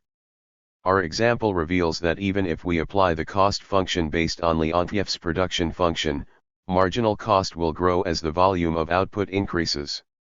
The increase is due to the fact that if the proportion between the available capital stock and the labor force does not correspond to the capital-labor ratio in the cheapest production method, then the fullest possible utilization of the available factors and through it the expansion of output also requires the adoption of more expensive techniques, which, in the course of increasing production, will lead to a rise in marginal cost. Therefore, marginal cost, just as in the case of the cost function based on continuous substitution, will increase. But this increase is not continuous. With a given method, marginal cost is constant, but if the entrepreneur transfers to another, more expensive method, it will rise abruptly, staying unchanged, however, until output increases as a result of adopting a new method. In graphical representation, the shape of the marginal cost function can be seen in figure 40. The discontinuous cost function based on Leontief's production function better expresses the actual change in costs than the cost function assuming continuous substitution. Already in the 1930s, Janssen pointed out that the cost curve cannot be continuous if production is carried on in several stages, and the capacity of the equipment varies with the different stages. This is because the full utilization of machinery and equipment with the greatest capacity presupposes that additional equipment should be installed in the stages with smaller capacities, as a result of which the cost curve abruptly rises as output increases. Relying on Janssen, Brahms also concerned himself with this problem in the early 1950s. 89. The curve of production possibilities, the transformation curve. It is in the context of the cost function that the problem of joint production must be dealt with, when, at the given level of technical knowledge, the entrepreneur turns out different products with the available quantities of factors. By one single machine different products can be produced, and on a given piece of land different plants can be grown, etc. Together with factor quantities, total cost is also given. And thus the question arises, in what combinations should a firm manufacture, under such circumstances, the different goods at given product prices in order to attain optimum results? A detailed discussion of the problem of joint production, also considering different market forms, can be found in Stackelberg's work published in 1932.90. The solution elaborated on the basis of marginal analysis assumes that the proportions of the products manufactured by the available factors can be changed continuously. For the sake of graphical representation, let us assume that the entrepreneur produces only two different products. If he wishes to produce a given quantity of one of them, X, he will use the rest of his available factors to obtain the largest quantity of the other product, Y, consistent with the given output of X. The more of X he produces, the less of E he can turn out, and thus Qy is a unique, continuous, monotonically diminishing function of Qx. The case is just the opposite if the entrepreneur wishes to increase the quantity of Y. Thus, the two functions will obtain, Qy equals phi and Qx equals h. The two functions are inverses one of the other, Two aspects of the unique relationship between the quantities that can be produced of X and Y with the available resources. The transformation function can be expressed mathematically in this form, f equals 0, that is, there exists an interrelationship between Qx and Qy. We define the marginal cost function of the first and the second good respectively as the partial derivatives of the total cost function in respect of 11 and x2 respectively. Both marginal cost functions are dependent on 11 and x2 alike 91.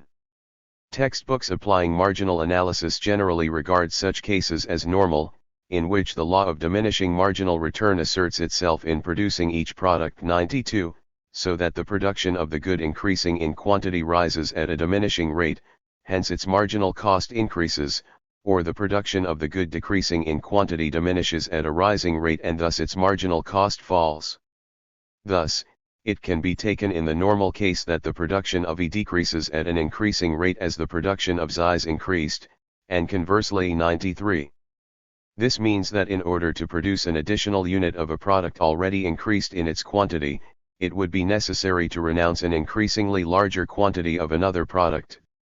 Representing graphically the combination of the quantities of two products that can be turned out with the optimum use of the available factors, we obtain a curve concave to the origin, the curve of production possibilities, or, to use another term, the transformation curve.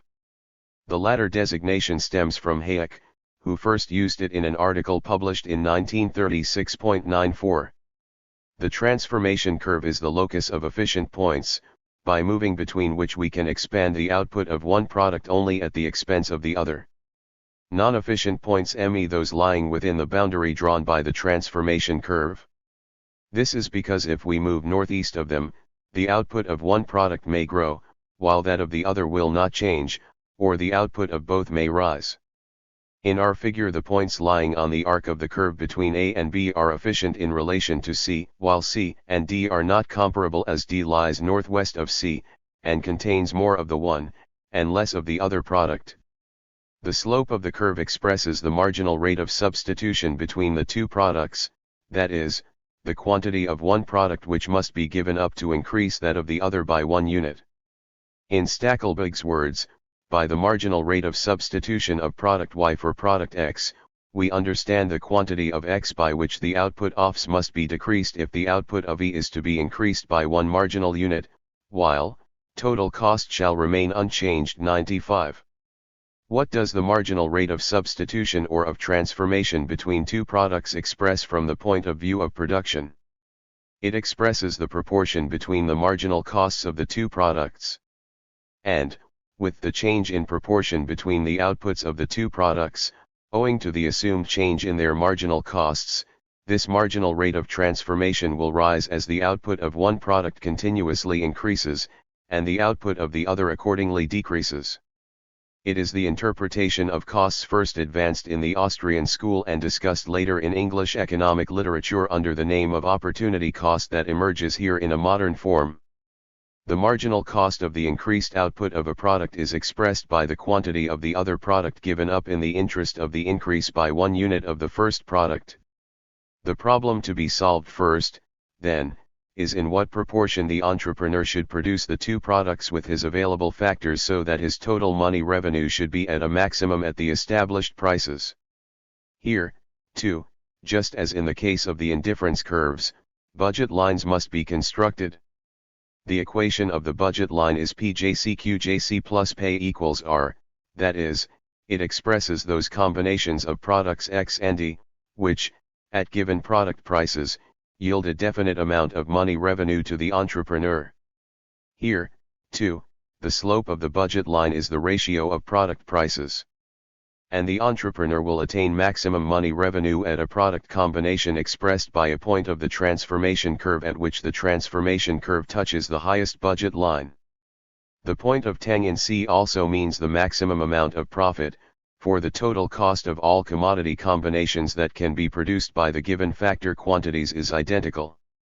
At identical total cost, however, the amount of profit will be at its maximum at a commodity combination yielding maximum total money revenue.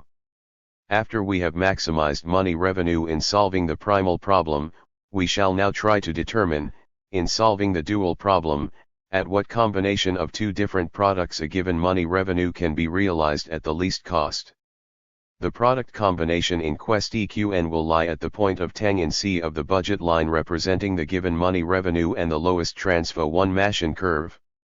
In both cases the slopes of the transformation curve and the budget line will coincide at the point of tang in C, and therefore the marginal rate of substitution, i.e. the ratio of marginal costs, will equal the price ratio of the two commodities.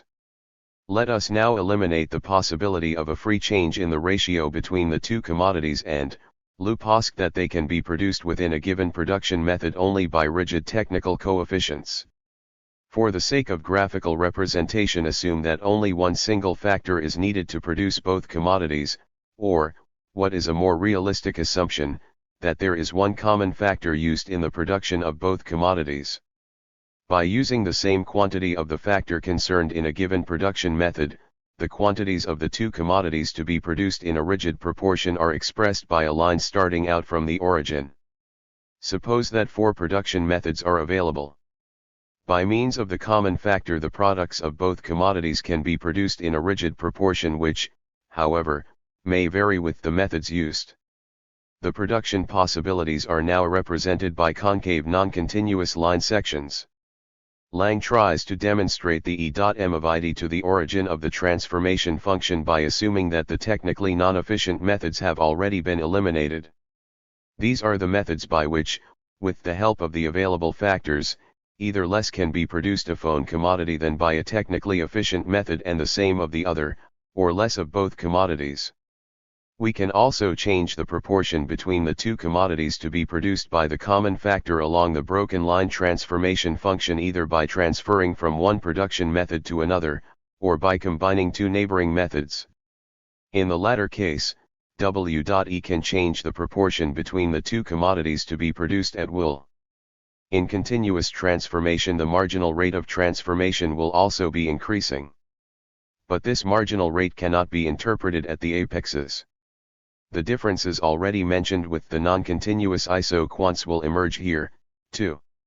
If the budget line touches the non-continuous transformation curve at an apex, then the commodity combination at the apex will yield maximum total money revenue at an infinite number of price proportions of the two products. If, however, the budget line coincides with any of the straight sections of the non-continuous transformation curve, then, at a given product price proportion, an infinite number of commodity combinations will yield the maximum result. The transformation curve can be constructed by programming, as shown by Dorfman, Samuelson, and Salo. 96 Every efficient point, that is, any point of the transformation function, is a maximum solution for each budget line. It is the price amount of PZQZ plus PYQY that has to be maximized at different prices. The limitance factors are the quantities of the available factors and the technical coefficients. Solving the programming task for the different prices, we obtain those quantities of the two commodities which yield, at different prices, maximum total money revenue, that is, we get the various efficient points, the points of the function of production possibilities. The transformation function is based on a cost interpretation called opportunity cost. In connection with the transformation function, the conflict of the two cost interpretations of non-Marxian economics comes clearly into prominence, as has already been pointed out by non-Marxian critics themselves. Let us accept for the time being the interpretation of costs as real costs and suppose, following the train of thought of the representatives of that theory, that the disutility of labor is greater in producing commodity X than Y, because the production of X involves more inconvenience and trouble than that of commodity Y. This fact increases the real cost of X, and the worker producing it has to be rewarded with a higher wage rate than the worker producing Y. Consequently, commodity combinations of identical total cost, depending on the proportion in which they contain X and Y, cannot use, in contrast to the assumption of the transformation function, the same capital and labor inputs, or, to put it in other words, the total cost of commodity combinations produced by a given amount of capital and labor, owing to their distribution between X and Y, cannot be identical. In this case, the transformation function, though resting on the quantity of the available factors and the given state of technical knowledge, cannot be regarded as uniquely determined. 97. The equilibrium condition on the supply side in the case of pure competition at the firm level. After having analyzed the cost function, we are now in a position to provide the answer of non-Mandan economics to the problem raised in price theory, namely, at what level entrepreneurs have to set their outputs, with their given cost functions, to ensure maximum profit. For a long time, non-Marxian economics regarded pure or perfect competition as the critical market form.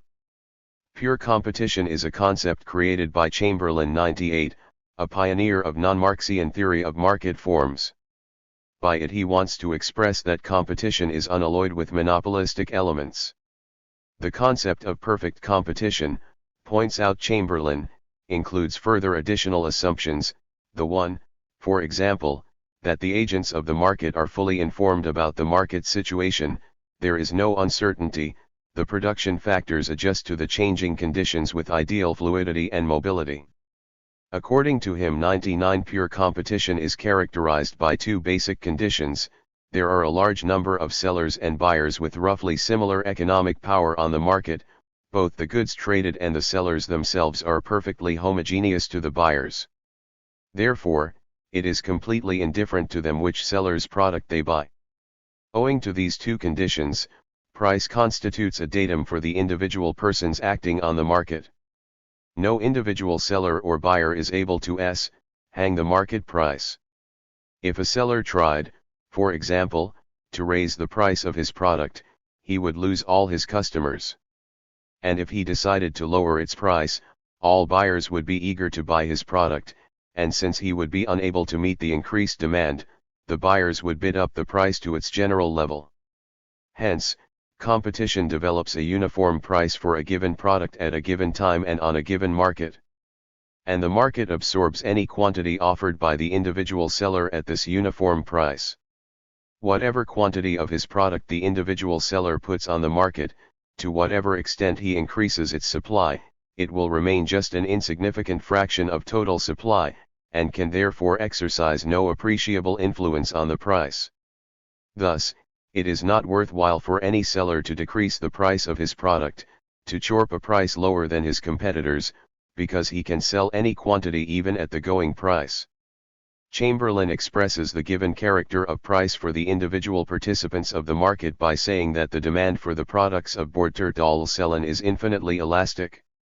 The graphical illustration of a demand function of infinite elasticity can be seen in Figure 43.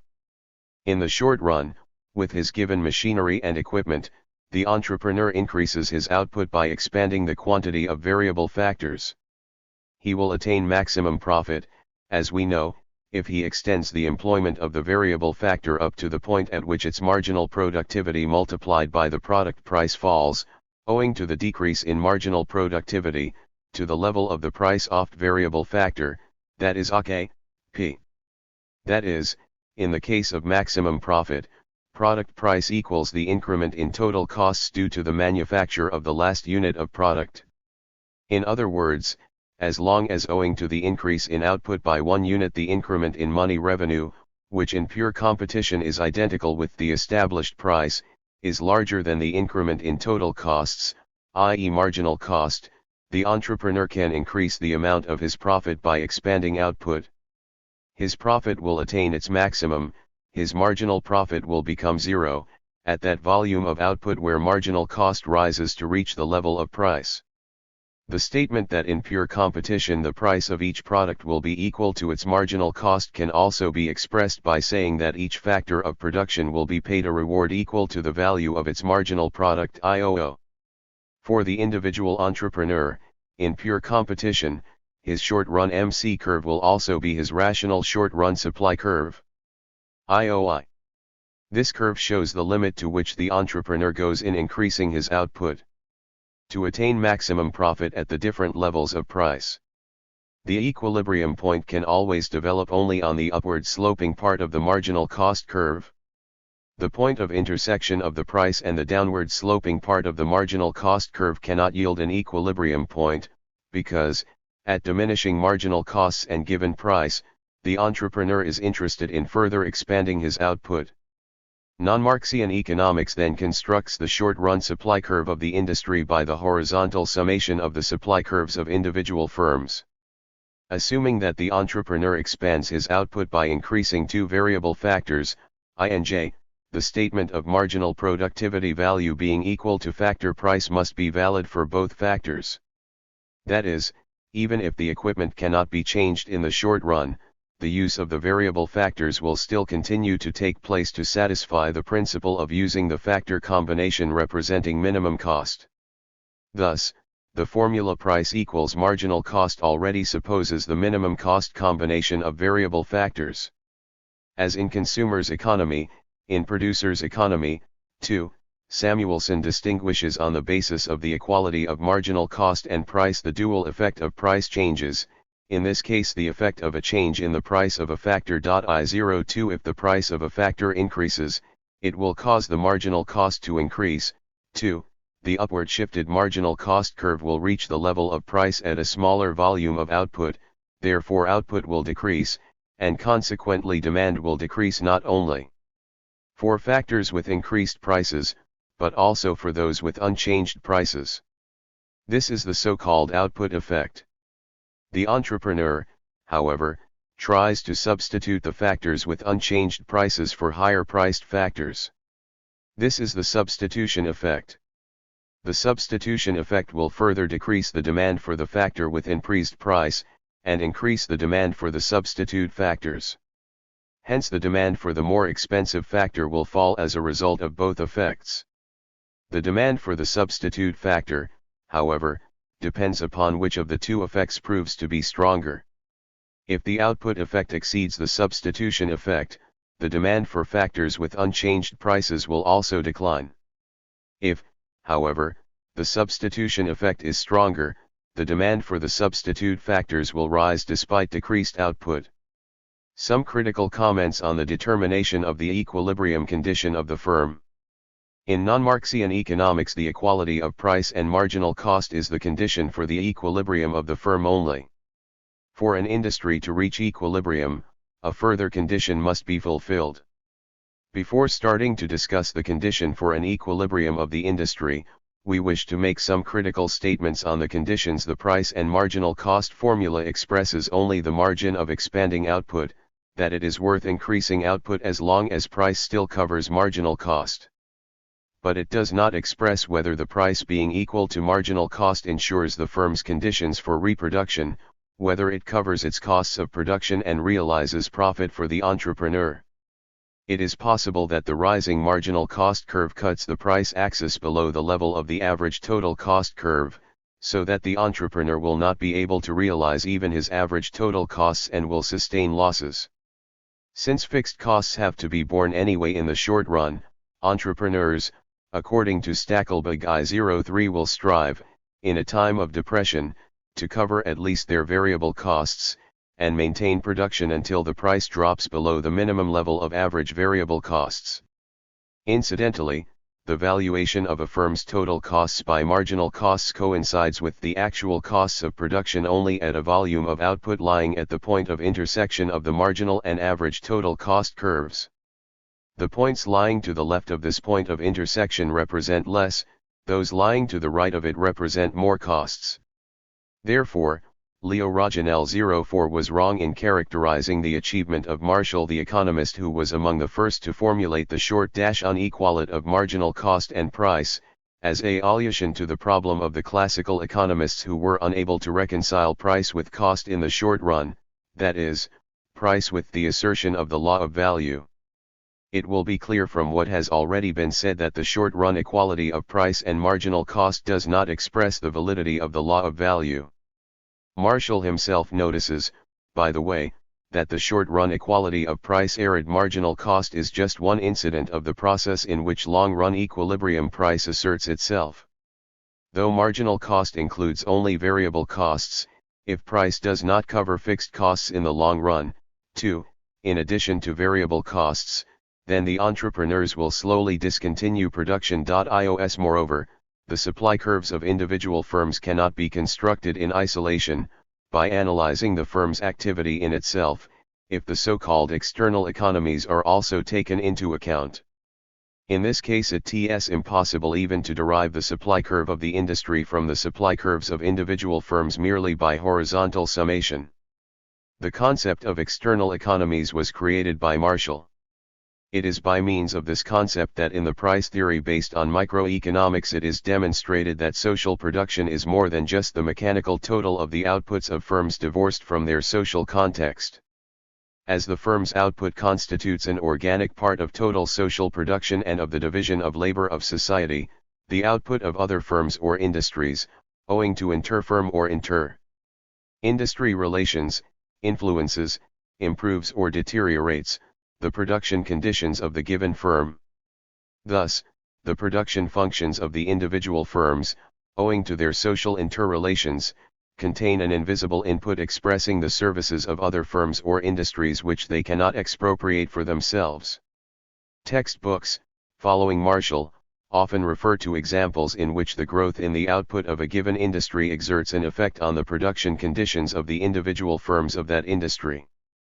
An industry will increase its demand for the necessary means of production if its output increases.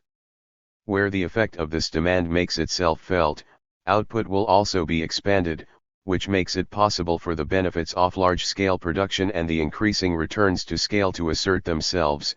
The means of production can be produced more cheaply, the expanding industry will be able to get them at a lower price and thereby to decrease its cost of production. Or the expansion of an industry will give rise to a number of subsidiary industries, which in turn decrease the costs of the basic industry. With the increase in the output of an industry, vocational training will rise to a higher level.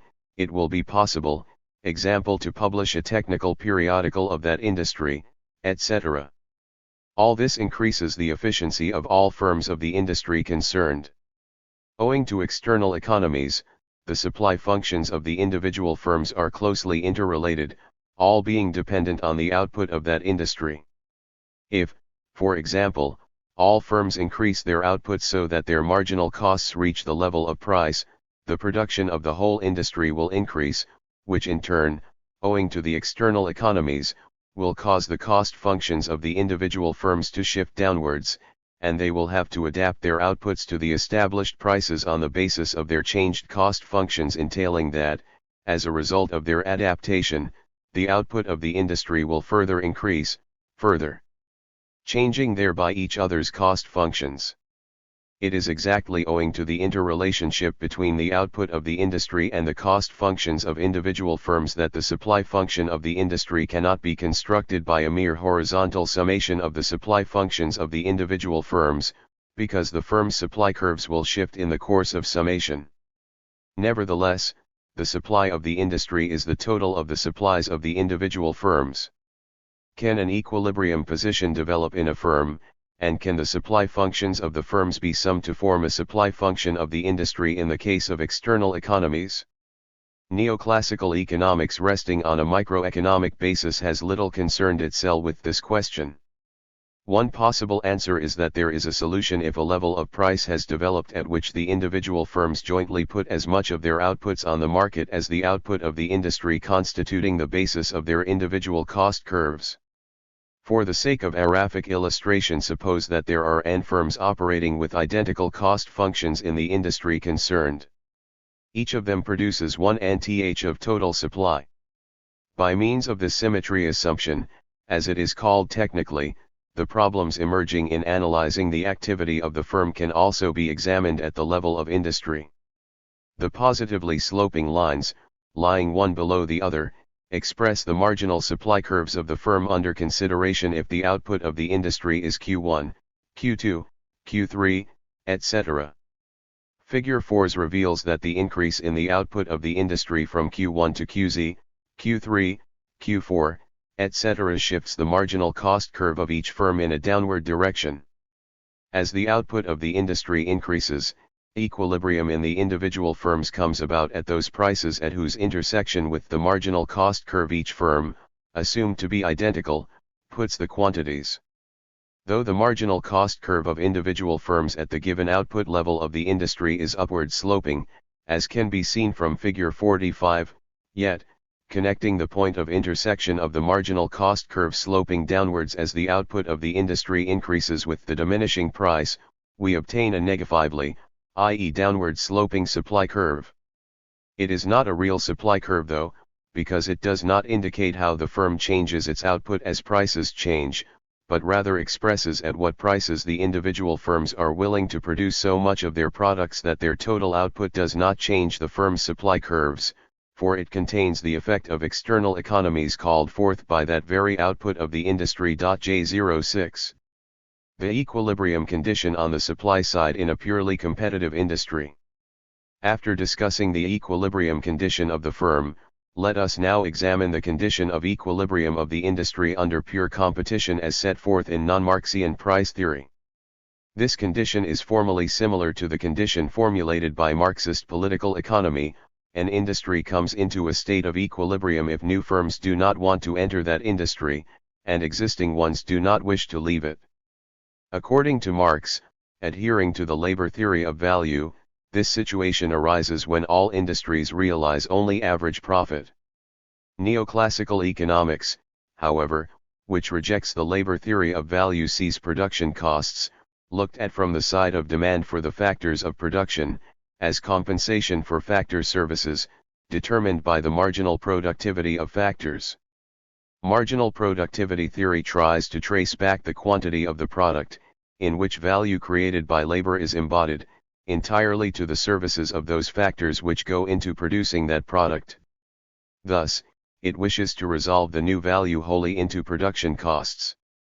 This is, by the way, also required by the theory of optimal resource allocation. In the optimum program, the magnitude of the maximum value of output produced is equal to the minimum of the costs of production. Zero gain, writes Baumol, is an accounting requirement 107. If, for example, I hours labor input produces 4 units of net output by using 10 units of capital, then 1 hour's new value is embodied in 4 units of use value. The capitalet pays to the worker only part of the value created by him in 1 hour's work, and expropriates the rest without any compensation.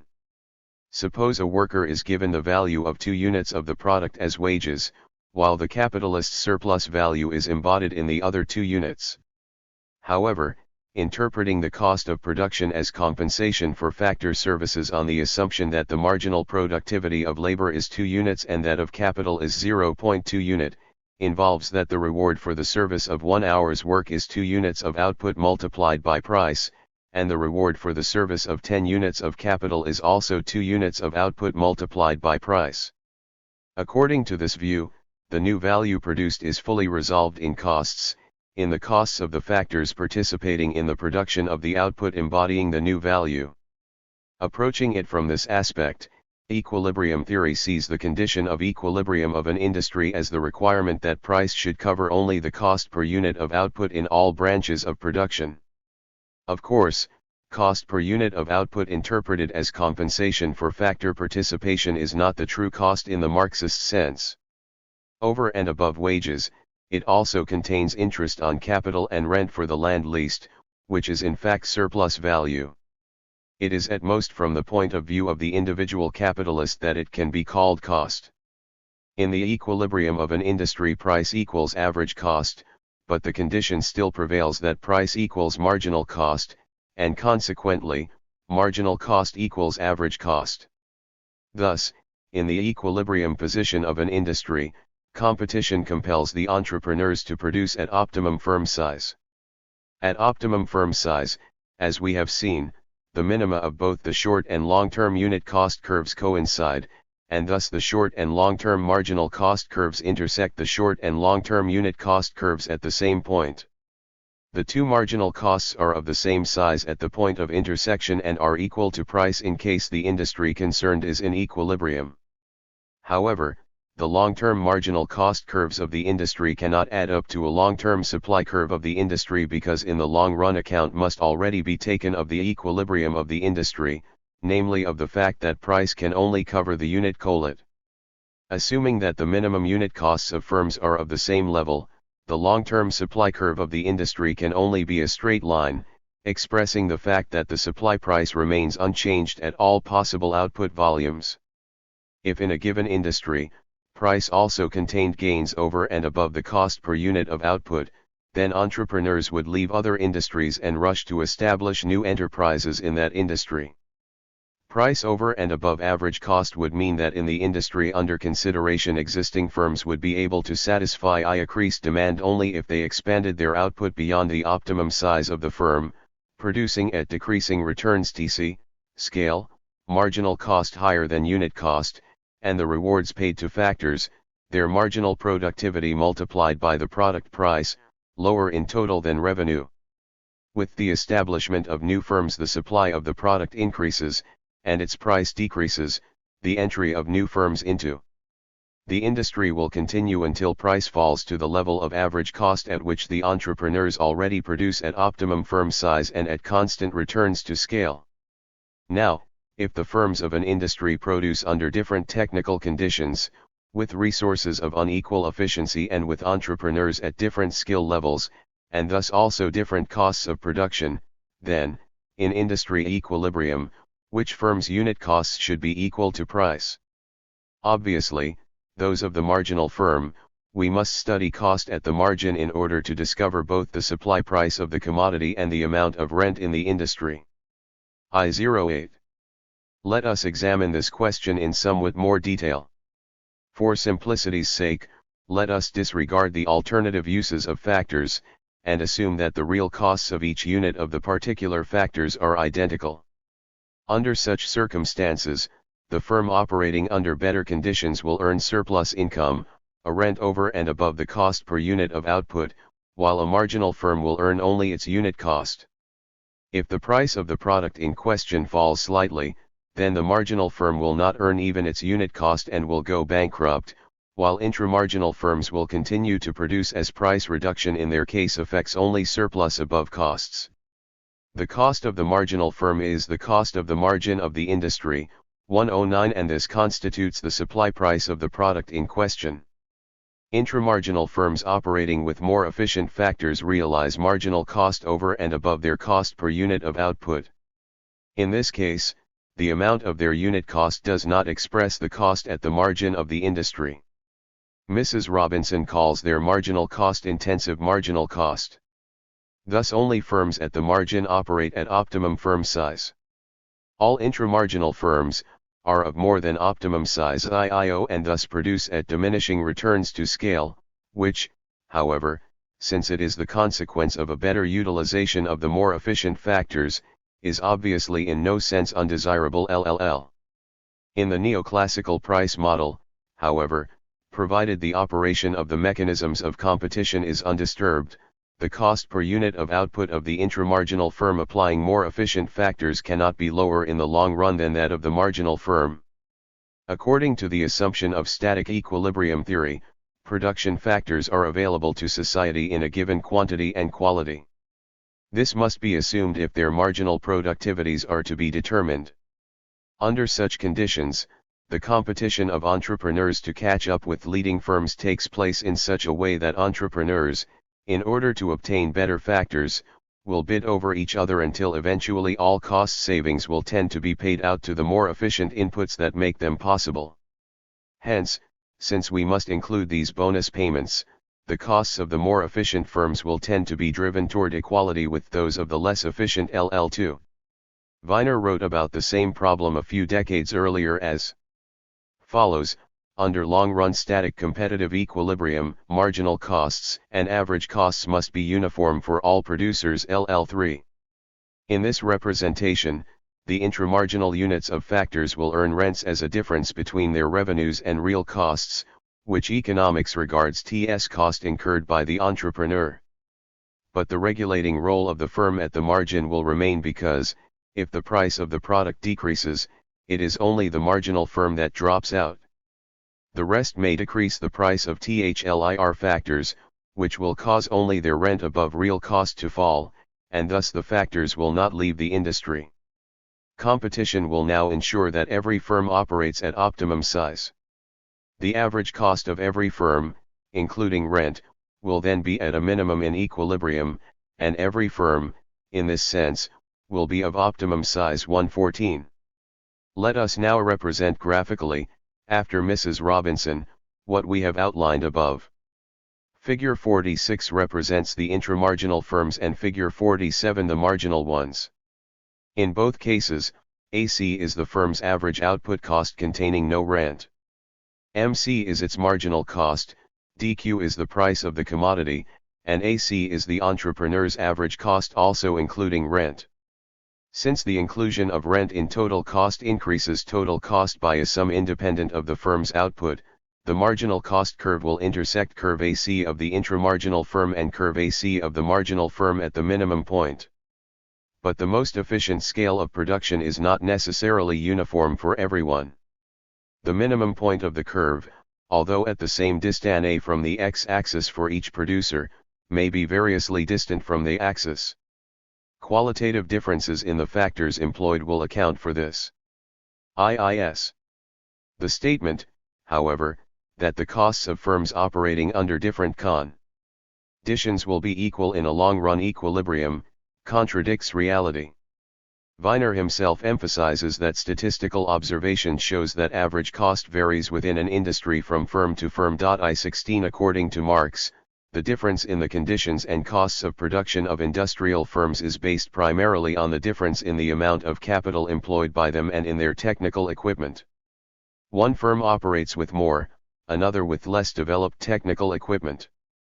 And it is on capital that the greater productive power of labor depends. The tendency towards the equalization of costs per unit of output as represented in neoclassical price theory reflects reality according to Marxian economics insofar as it suggests that competition tends to eliminate superprofit. It does this, however, not by letting the more efficient factors earn the superprofit produced by the firm working under more favorable conditions. By the real cost of capital goods. Marxian economics understands the quantity of labor socially necessary for their reproduction, and if the demand for them raises their price above their value and ensures thereby, to use the term of neoclassical economics, rent for them, then as a result of the assertion of the law of value, the entrepreneurs will expand their outputs until their prices drop to the level of their social value. As capital goods can be reproduced, the competition of firms operating under less favorable conditions to catch up with the technically better equipped firms does not make itself felt in their endeavor to allure the production factors of the more efficient firms by promising them higher rewards for their services, thereby increasing the costs of these firms, but rather in their striving to improve technical equipment, to buy more efficient means of production and to reduce their costs in this way to the level of the more efficient firms. All this is, of course, only a tendency, since the production costs of the firms of an industry never equalize as in the static equilibrium position described by modern non-Marxian economics, because in the meantime technology develops and this keeps up the differences in the production conditions among the individual firms. There are always better firms operating at lower costs, and less efficient firms operating at higher costs, in any industry. Further analyzing neoclassical price theory, let us now, following its representatives, also take into account that the factors of production may be used in alternative ways. They adjust their supply in the various fields of employment not only to real costs, but also to their possible earnings in alternative uses. It is their opportunity cost that is called transfer price or transfer earnings by economic literature. The formation of the supply price of a given commodity, the conditions of the emergence of rent in the case of alternative uses of factors was first analyzed by Mrs. Robinson in a more detailed way. In this respect, various assumptions may be made. One such assumption is, for example, that each unit of any factor is equally efficient in all but one of its uses. In that particular field of production, the individual units of the factors in question are differently efficient, that is, are specific. In this case, the transfer price of each unit is identical in the given industry, but their prices formed according to their marginal productivity are different. The unit whose earnings are higher than its transfer price obtains rent. And with the industry expanding, such units of the factor concerned must be withdrawn from some other employment which, from the point of view of the new field of utilization, is becoming increasingly unsuitable. The withdrawal of the factor units takes place up to the point at which the reward to the last factor equals its transfer price.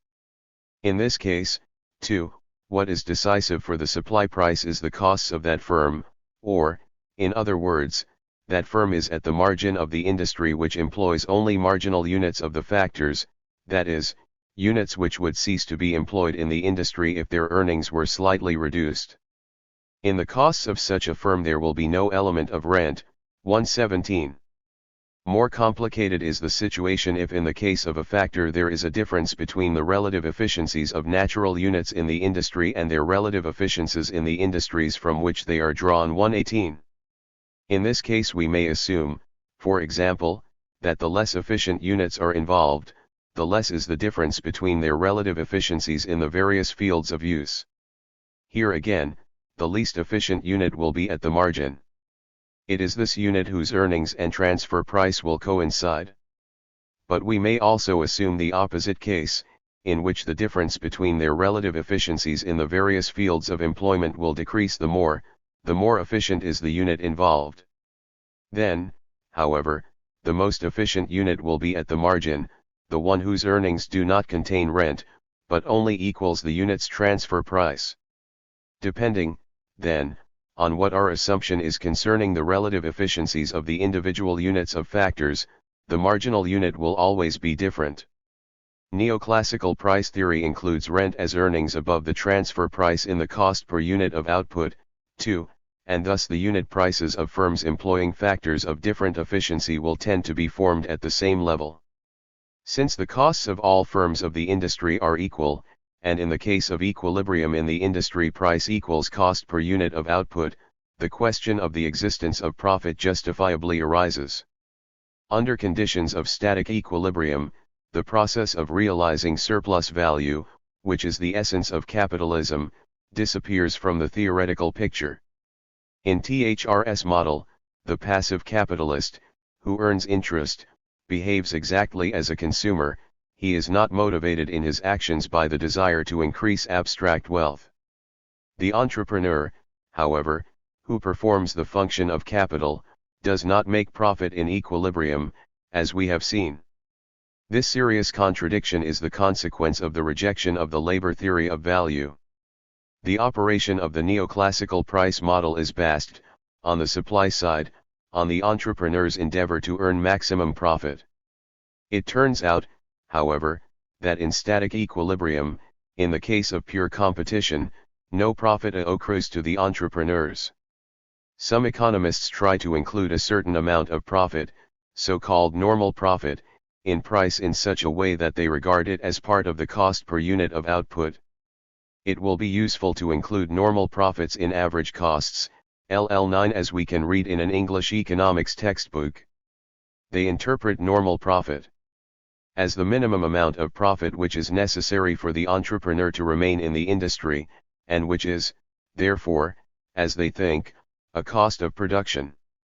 Normal profit, according to the above-mentioned textbook, is no average profit, because it does not relate it to the capital advanced.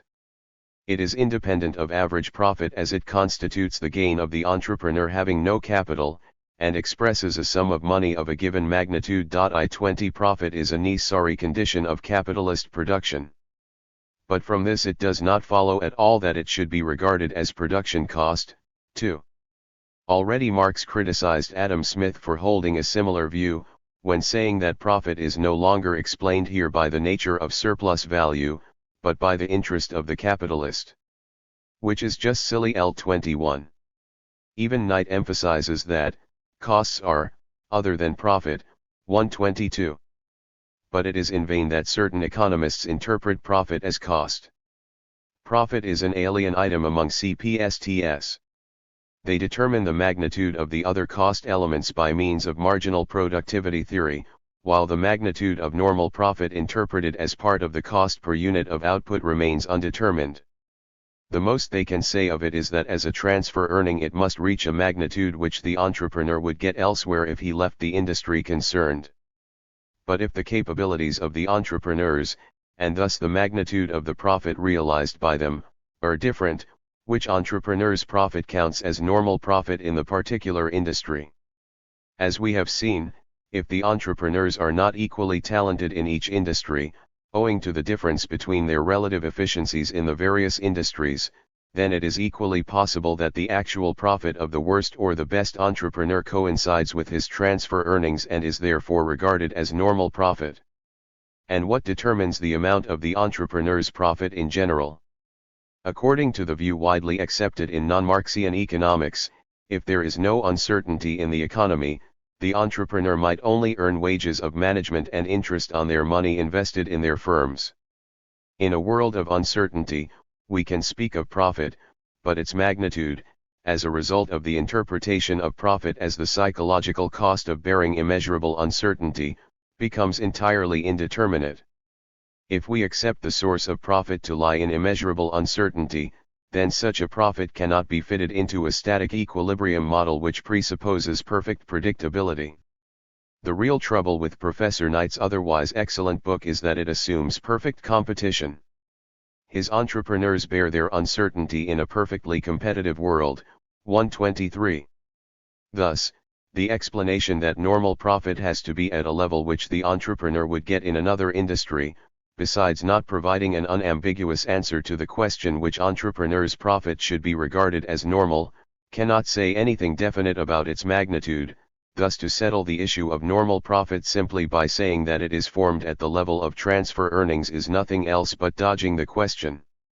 Equilibrium theory seeks to explain the existence of profit in an economy in which there is no uncertainty and no economic development, simply by giving up the assumption of pure competition.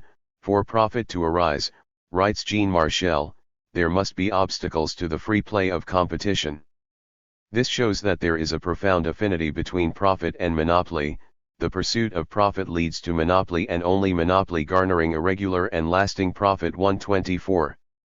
It is exactly on the magnitude of profit that non-Marxian economics measures, among other things, the degree of monopoly, i.e. the strength of monopolies.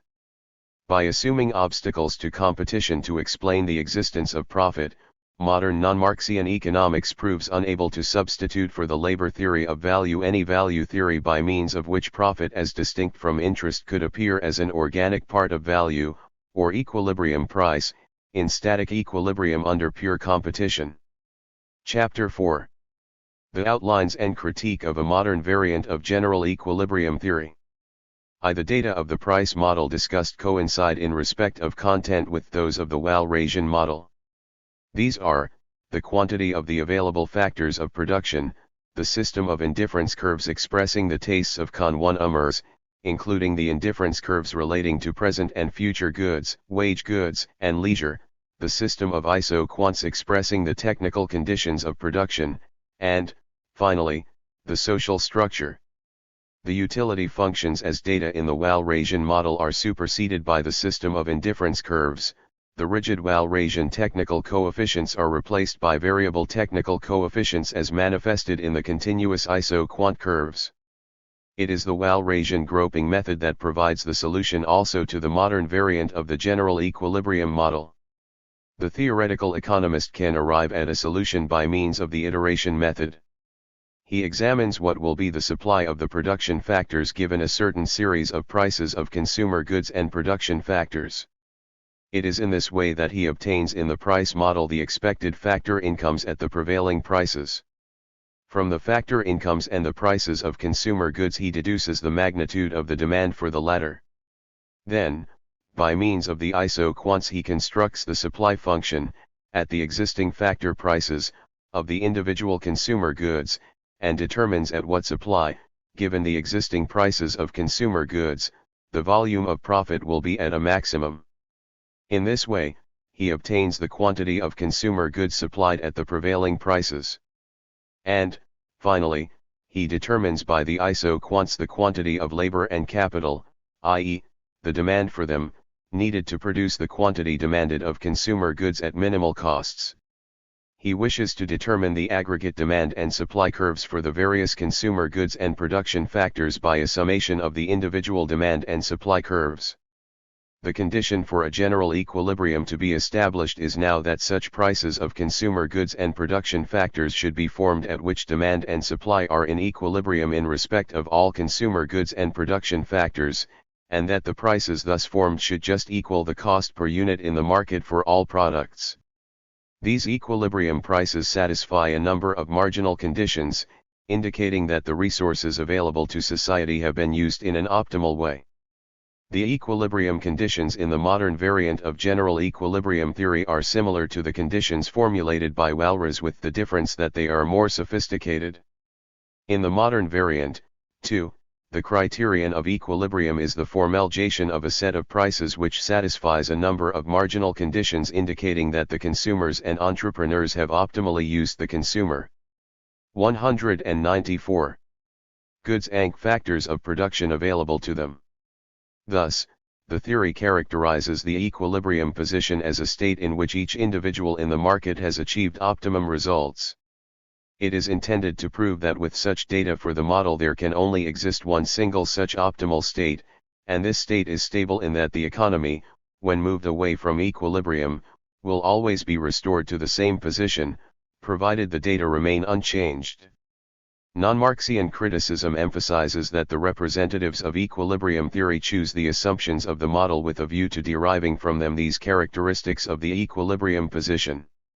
For an equilibrium position to be established, it is necessary, among other things, that no increasing returns to scale should exist, for in that case, in increasing their output at the existing price, the producers could not arrive at an equilibrium position.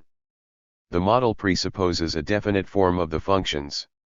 The functions, however, say these critics, do not express empirically deduced interrelationships. They are assumed as such by the followers of the theory so that they should permit a stable equilibrium position to be established. Thus, for example, the indifference curves and isoquants convex to the origin, and the transformation curves concave from below, yield, at given relative prices, a stable equilibrium point. The critics are right in saying that such functions arrived at in a deductive way are devoid of any content. Such, for example, is the function which, ignoring the technological peculiarities of the individual sectors of production, wishes to describe in general terms how costs depend on the scale of output. It is difficult to imagine an analysis which, for example, contains all the complications relevant both to the electricity supply system and to the manufacture of chocolate. Thus, what is needed for decision-making in any particular industry is a cost model specific to that industry, and an understanding of that industry's technology is obviously required for this purpose. 12s. The equilibrium solution supposes that there is no strong income effect to outdo the substitution effect. This, however, is also impossible to reveal merely by logical considerations, without any empirical observations. Owing to the sterile nature of the assumption concerning the reaction of the individuals in the market, derived in a deductive way, behaviorist research is strengthening in non-Marxian economic literature which proposes to observe and to study the real processes. 126. 2. The critique also points out that, owing to its static nature, the equilibrium theory of price formation does not take account of the fact that economic processes, including production, take place over time, and the production process begun today will yield its results only in the future. Thus the behavior of entrepreneurs is influenced not only by current changes in prices but also by the expected development of economic processes in the future, by the price of the product at the time when it is ready for sale. And depending on how they evaluate the future in the present, entrepreneurs may react differently to changes in present prices, may divert the economy, depending on their anticipations, far from its equilibrium position. Already Marshall pointed out that so-called false trading begun at a non-equilibrium price, insofar as it influences distribution relations, also influences the formation of the final equilibrium position. Though Hicks attributes, as we have seen, only secondary importance to false trading, yet more recently the problem has come again into prominence for those who wish to reform neoclassical price theory, to make it capable of explaining why the free working of the price mechanism cannot ensure full employment. According to Don Paddington, Clower, and Lejeune-Hufvud, transactions begun at non-equilibrium prices give rise to a cumulative process, in the course of which aggregate income and aggregate demand decrease, and the equilibrium restoring effect of the price mechanism becomes weaker. Lejeune-Hufvud, for example, finds the cause of this, as we shall see later, in the imperfect information of the market agents.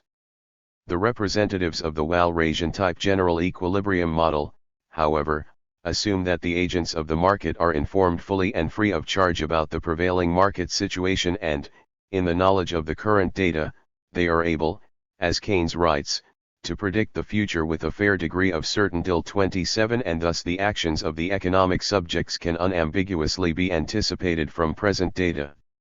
In this model there is no changing future to influence the present. 128 Therefore, the role of uncertainty of anticipations, that is, the anarchic nature of capitalist economy is missing. J29.3.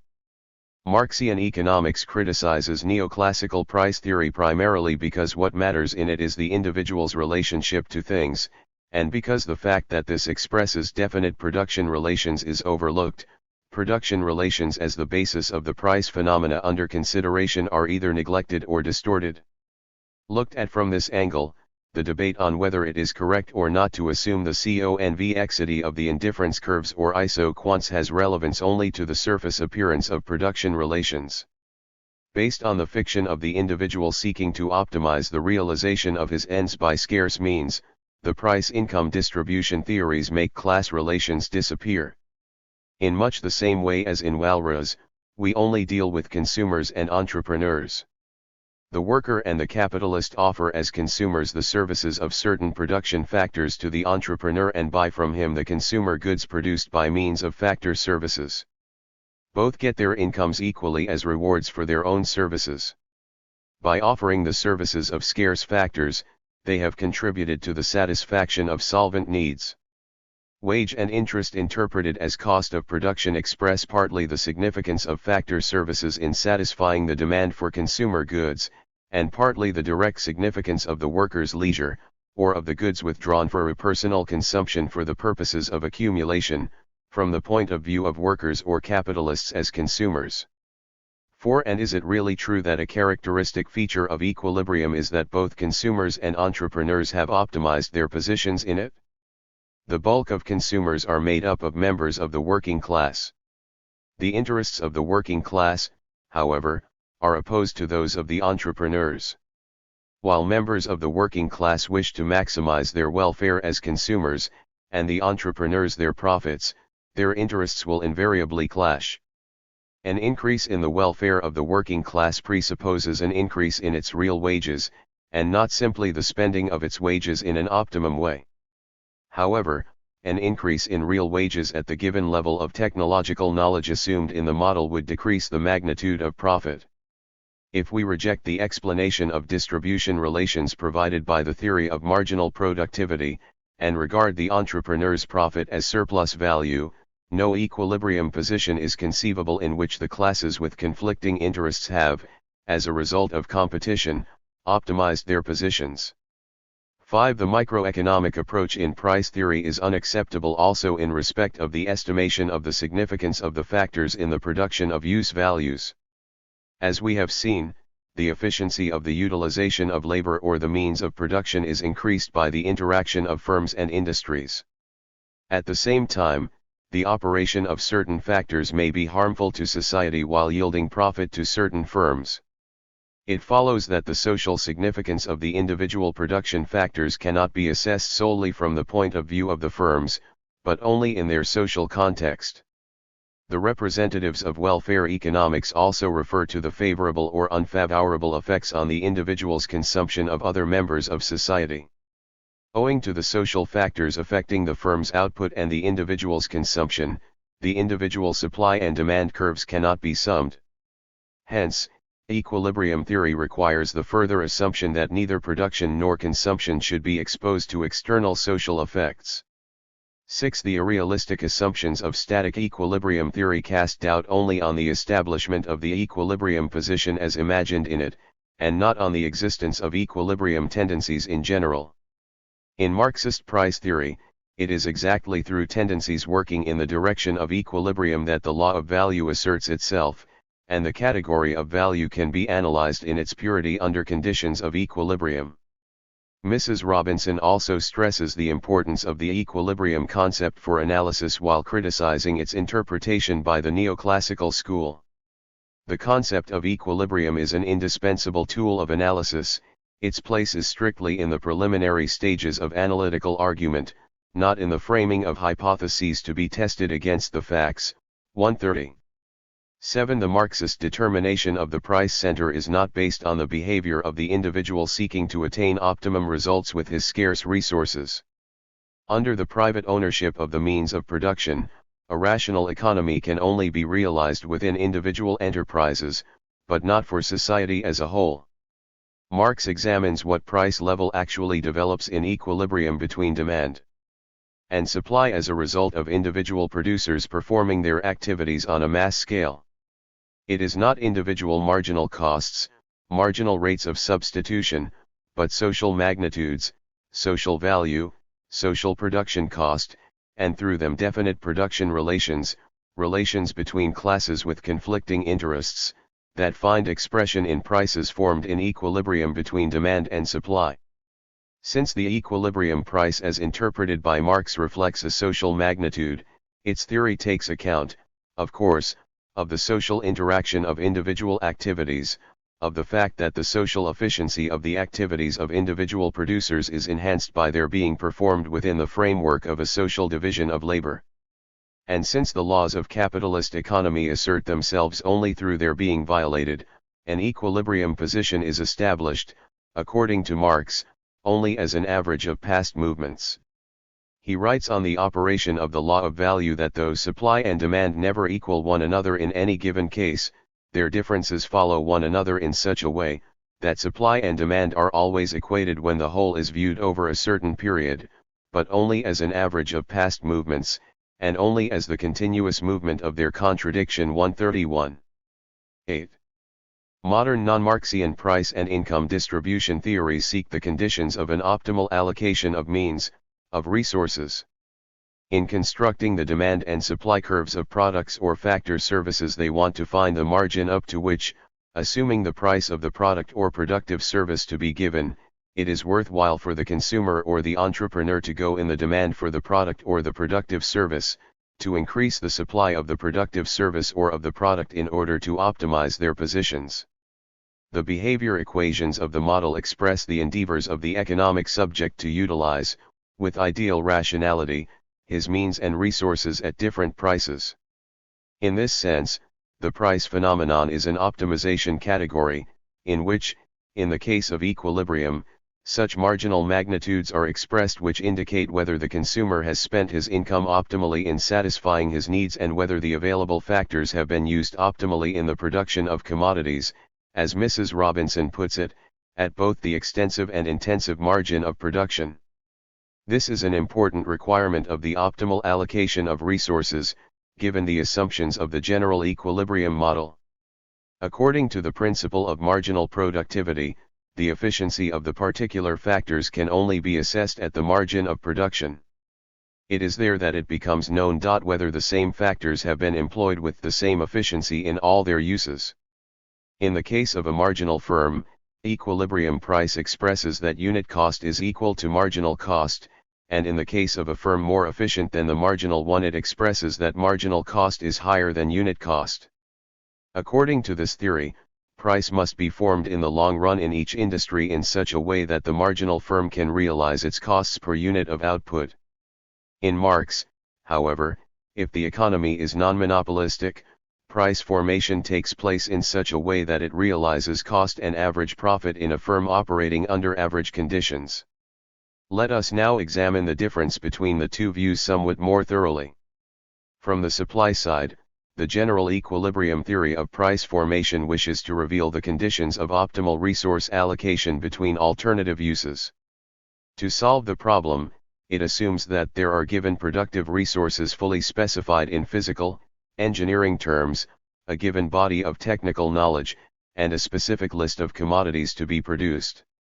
I-32 It fixes the circumstance that at a given point of time society has capital goods of different efficiency available together with workers operating with different productivity.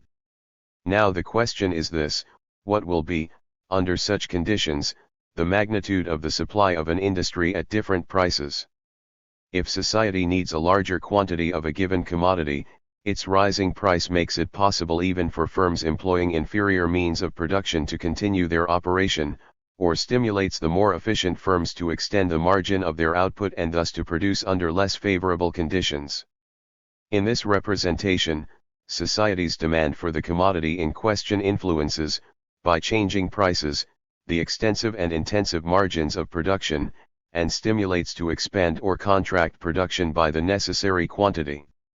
Thus it is the conditions of maintaining production at the margin that find expression in price. Marx approaches the process of price formation from an entirely different point of view.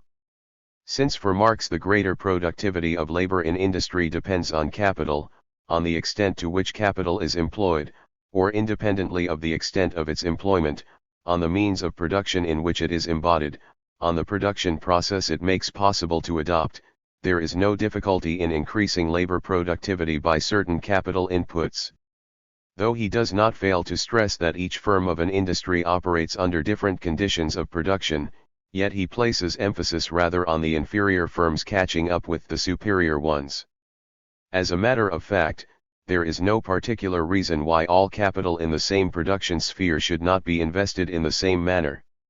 On the contrary, the competition between capitals tends to cancel these differences more and more.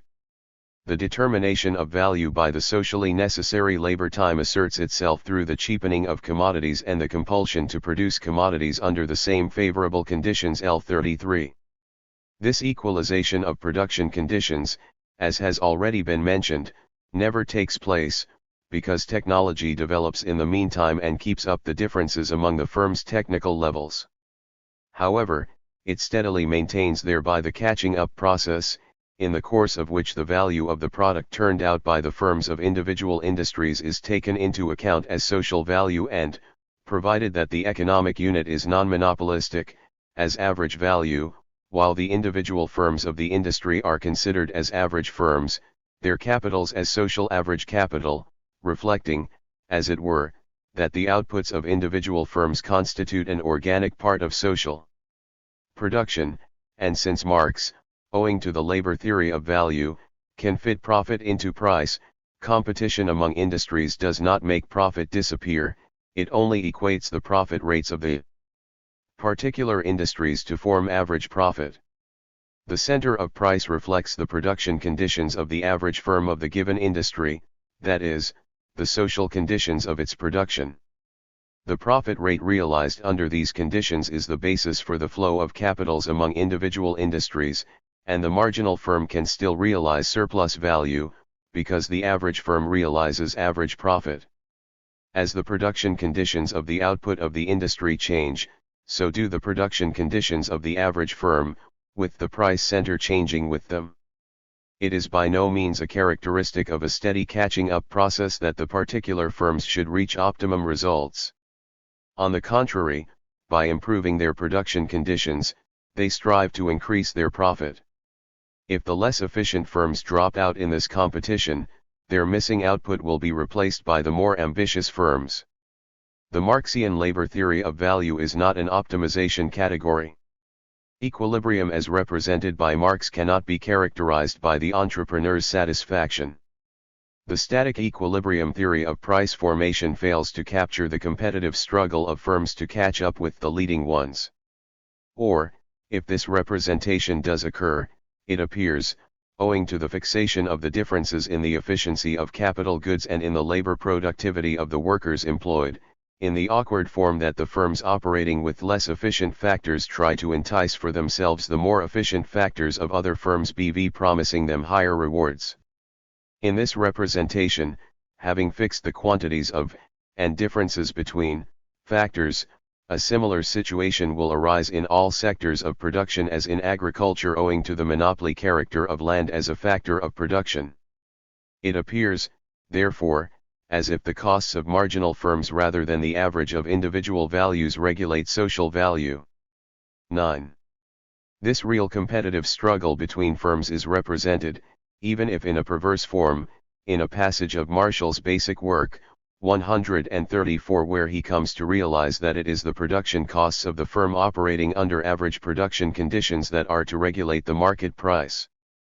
He attempts to find an answer to the question whether industry equilibrium is possible at all in pure competition when the costs of the individual firms, owing to the advantages of large-scale production, or, as he calls them, internal economies, are decreasing. Unlike his fellow economists, he answers this question in the affirmative. Yet in a debatable way he assumes that firms like living organisms have their biological life cycles. Having gone through stages of childhood and adulthood, they begin to decline in their old age. Young firms, operating with increasing returns and decreasing costs, expand their outputs. Aged firms, however, operating with decreasing returns and increasing costs, contract their outputs and drop out of the competitive struggle. Equilibrium in an industry, in Marshall's view, can be established in the decreasing costs case typical of young firms even in pure competition if the price is regulated by the costs of the representative firm of an average age. In this case, rising young firms operating with decreasing costs expand their outputs by exactly the same quantity as the fall in industry output as a result of the decline caused by the relatively high production costs of the aged firms. Thus, the output of the industry does not change, it is in equilibrium. In just the same way as the output of the representative firm. In Marshall's view, the equilibrium of an industry does not presuppose, in the case outlined above, an equilibrium position of the output of the other firms.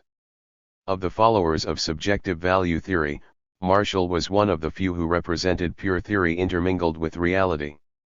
By introducing the concept of the representative firm, he did not wish to answer the question of how to use available resources optimally, but to represent the reality of capitalism, its dynamics, the competitive struggle of capitalists, the process of their differentiation, even if he did it with reference to the alleged biological life cycle of the firms. In the theoretical system based on the logic of rational choice, the realistic concept of the representative firm has not gained general acceptance. Only few economists refer to and make use of it in their investigations. 10. The determination of the price center by the amount of labor performed under average production conditions does not prevent us from attaching importance to an analysis designed to assess the efficiency of particular factors of production with respect to the production of use values at the margin of production at established prices. Although what is characteristic of the long-run process is not the persistence of given production conditions, but rather the process of catching up with the better ones, it is important to state at each stage of technical development which of the available production techniques is chosen by the individual firms, how they combine the variable factors in order to minimize their costs, and to what extent they expand their outputs at the established price to maximize their profits. And in such a system, which is capable of running a rational economy with the factors of production even on a social scale, and this in its entirety is possible only if the means of production are in public ownership, it is highly important to show how to allocate the available resources optimally at each level of technical development among the firms of a particular industry or among the different industries. For this, the marginal productivity of factors, if it can be specified, may provide valuable information.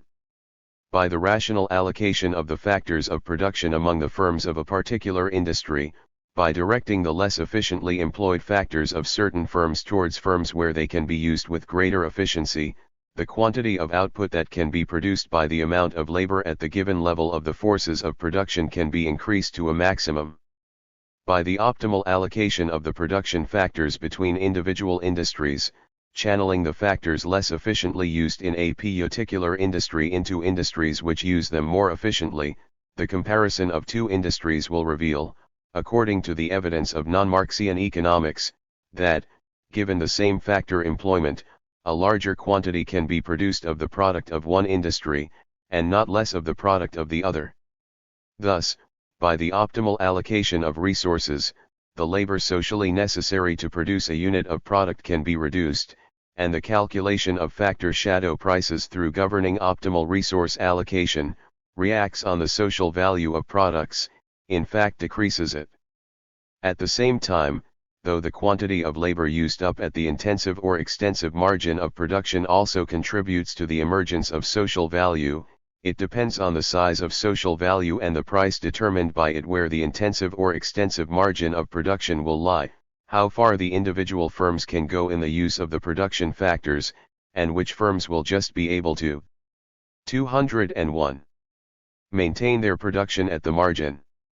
In general, the deduction of factor shadow prices presupposes the existence of product prices regulated by social value.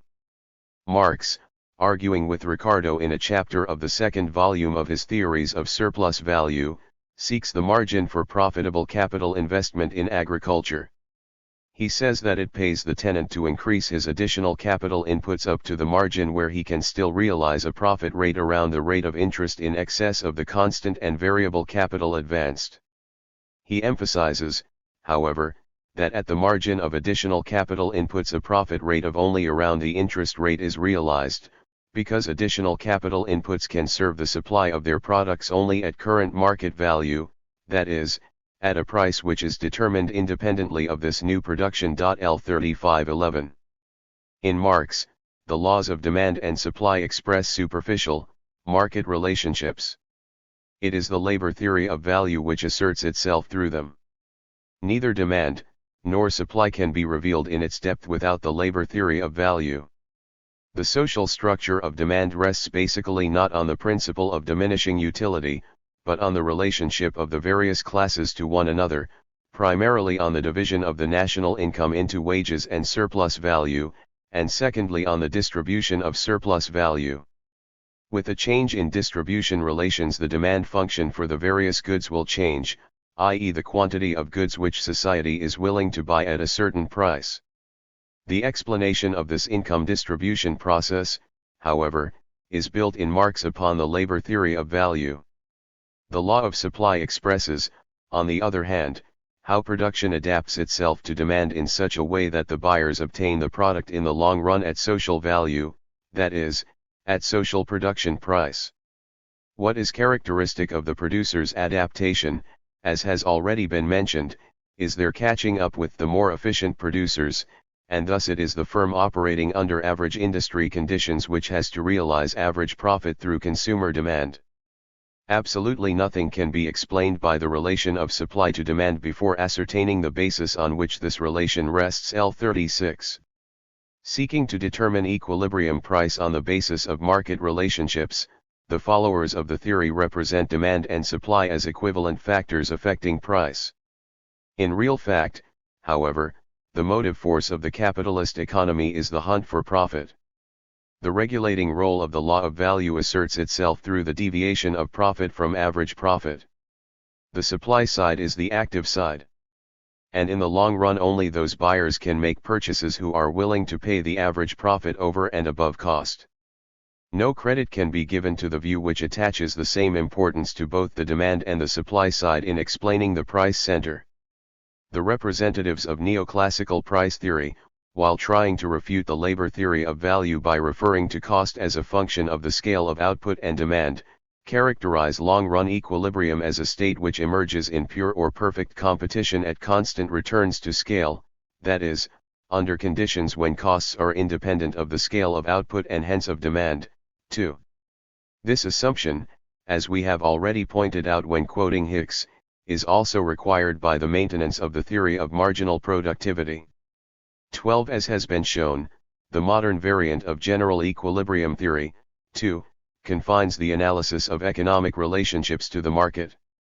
But it examines the relations of the product market only horizontally, under what sort of distribution of purchasing power the market for final products comes into equilibrium.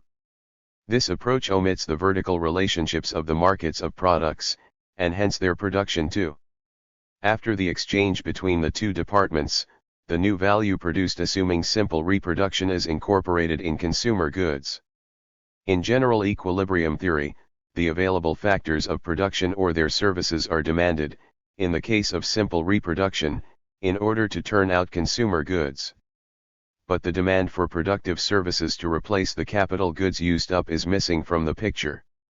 In reality, the new value could be incorporated in consumer goods only because the articles of consumption embodying C2 have been exchanged for means of production incorporating the new value produced in Department I, that is, V1 plus S1. These means of production are designed to replace C2 used up. But from the fact that the incomes produced in Department I are spent, in the case of simple reproduction, on purchasing consumer goods embodying C2, it does not follow at all, as Forstmann writes of the reproduction of real capital, that the reward to the factors employed here can be regarded as if they involved the production of consumer goods. I-37. The reproduction of the means of production used up in Department II is carried out not in the process of producing consumer goods, but means of production. If we analyze the conditions of equilibrium by eliminating multiple counting and by representing the incomes produced as if they were embodied, in the case of their simple reproduction, in consumer goods, so that production is vertically integrated in all directions, it is impossible to reveal the proportionality conditions of reproduction which are the basis of market equilibrium, to disclose under what conditions the two departments can create markets for one another. Yet the creation of equilibrium between the two departments is the condition for establishing general equilibrium in the market of consumer goods in their totality. The fact that market equilibrium is determined by the equilibrium of social reproduction reveals at the same time the inacceptability of a method which claims to characterize general market equilibrium on a microeconomic basis, by the satisfaction of optimizing consumers and entrepreneurs. Chapter 5. The welfare effects of pure competition. According to neoclassical economics, undisturbed competition will direct the economy towards equilibrium, in which the optimal allocation of resources is attained in both consumption and production. Within the framework of the model, maximum welfare is ensured for all members of society. At the beginning, attempts were made to prove this proposition by marginal utility theory, which assumes the interpersonal comparability of utilities, and then, after this assumption was abandoned, the Peirtian criterion was adopted to prove the beneficial effect of pure or perfect competition. Competition directs the economy towards a state in which the welfare of one individual cannot be increased without harming other people's welfare. It is the characteristics of this optimum state which neoclassical economics tries to formulate without including price relations, merely on the basis of marginal conditions for the optimal use of resources. According to the first efficiency criterion, as a result of the undisturbed assertion of competition, the consumer goods produced are distributed among the members of society in compliance with the Peirtian optimum. By means of a graph, the optimum distribution of two consumer goods between two individuals can be shown. Given the possibility of extending the analysis to M goods and N individuals. For this purpose, the Peirtian box diagram and Edgeworthian contract curve are used. In Figure 48, OA of good X and OB of good E are available to the two consumers.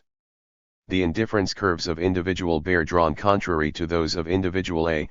The origin 0 of the graph representing B's indifference curves is in the upper right corner. If they wish to improve their positions, individual A strives to proceed in a northeasterly direction and individual B in a southwesterly direction.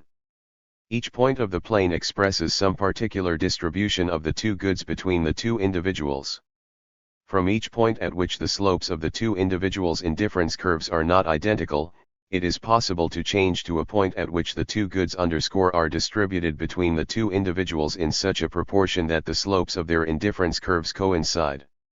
The marginal rate of substitution between the two goods is now identical for the two individuals, neither can change his position by further adjusting the distribution of the two goods without impairing the other's position. The locus of such points, however, at which the marginal rate of substitution is the same for the two individuals, is the contract curve. Setting out from any point not on the contract curve, A point can always be found on the contract curve at which one individual is better off without making the other worse off than before, or at which both parties are better off. Thus each point on the contract curve represents a Peirtian optimum in relation to the points outside the contract curve. Proceeding on the graph from point Q towards point P, individual A's position does not change, since it remains on indifference curve 2. B's position, however, improves, changing from indifference curve 3 to indifference curve 4. The situation is just the opposite if our two individuals proceed from point Q towards point R. In this case it is A who changes from indifference curve 2 to 3, while B stays on the indifference curve 3.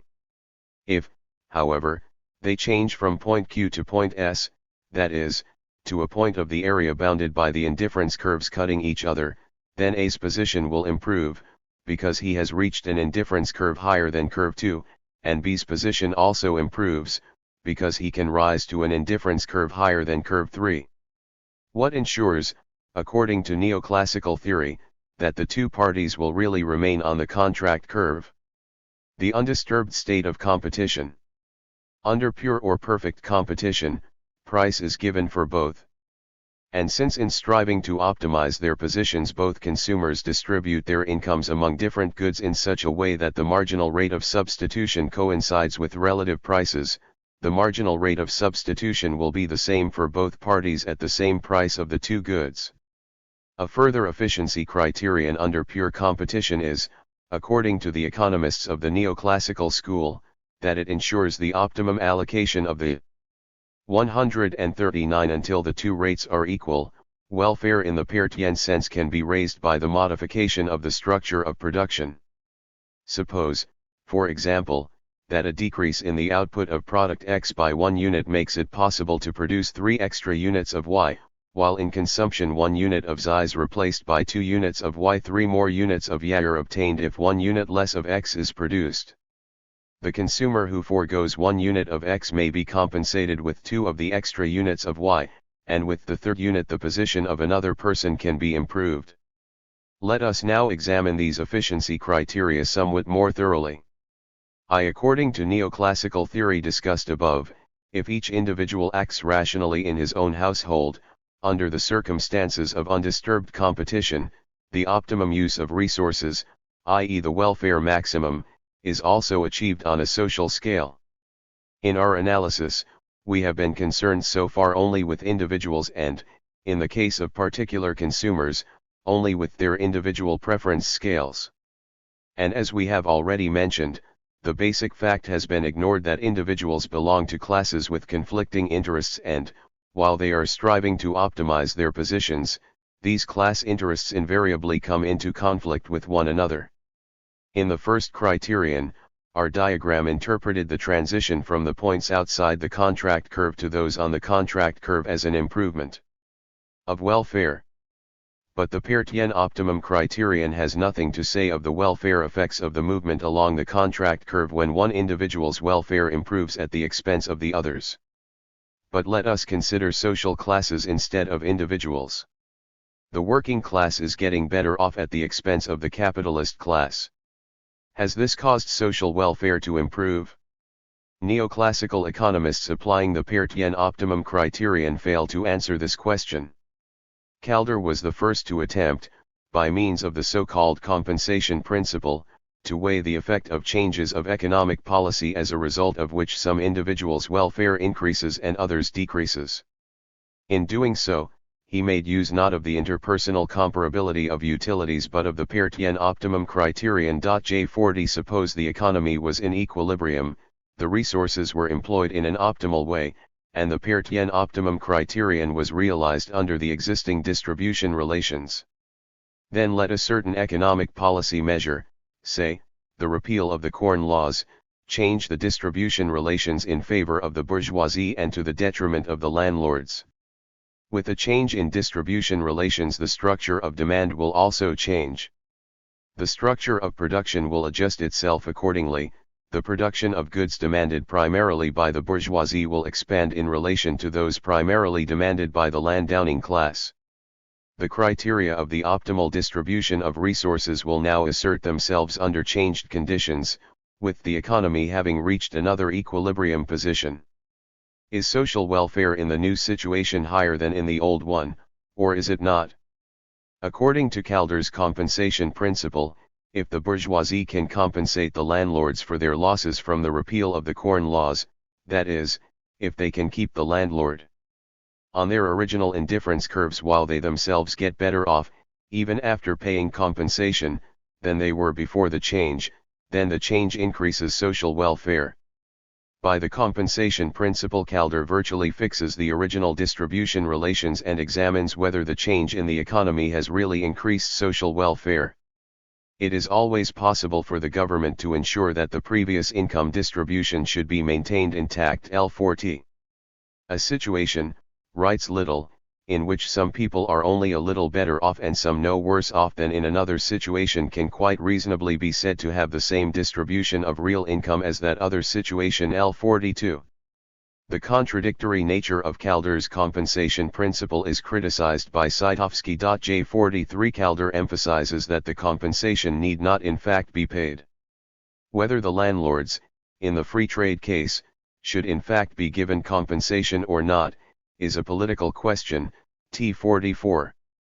To assess an increase in social welfare, it is enough if the bourgeoisie is able to pay compensation. Saitovsky stresses that, if those who lose on the change are not paid compensation, they may bribe the winners to abstain from that change.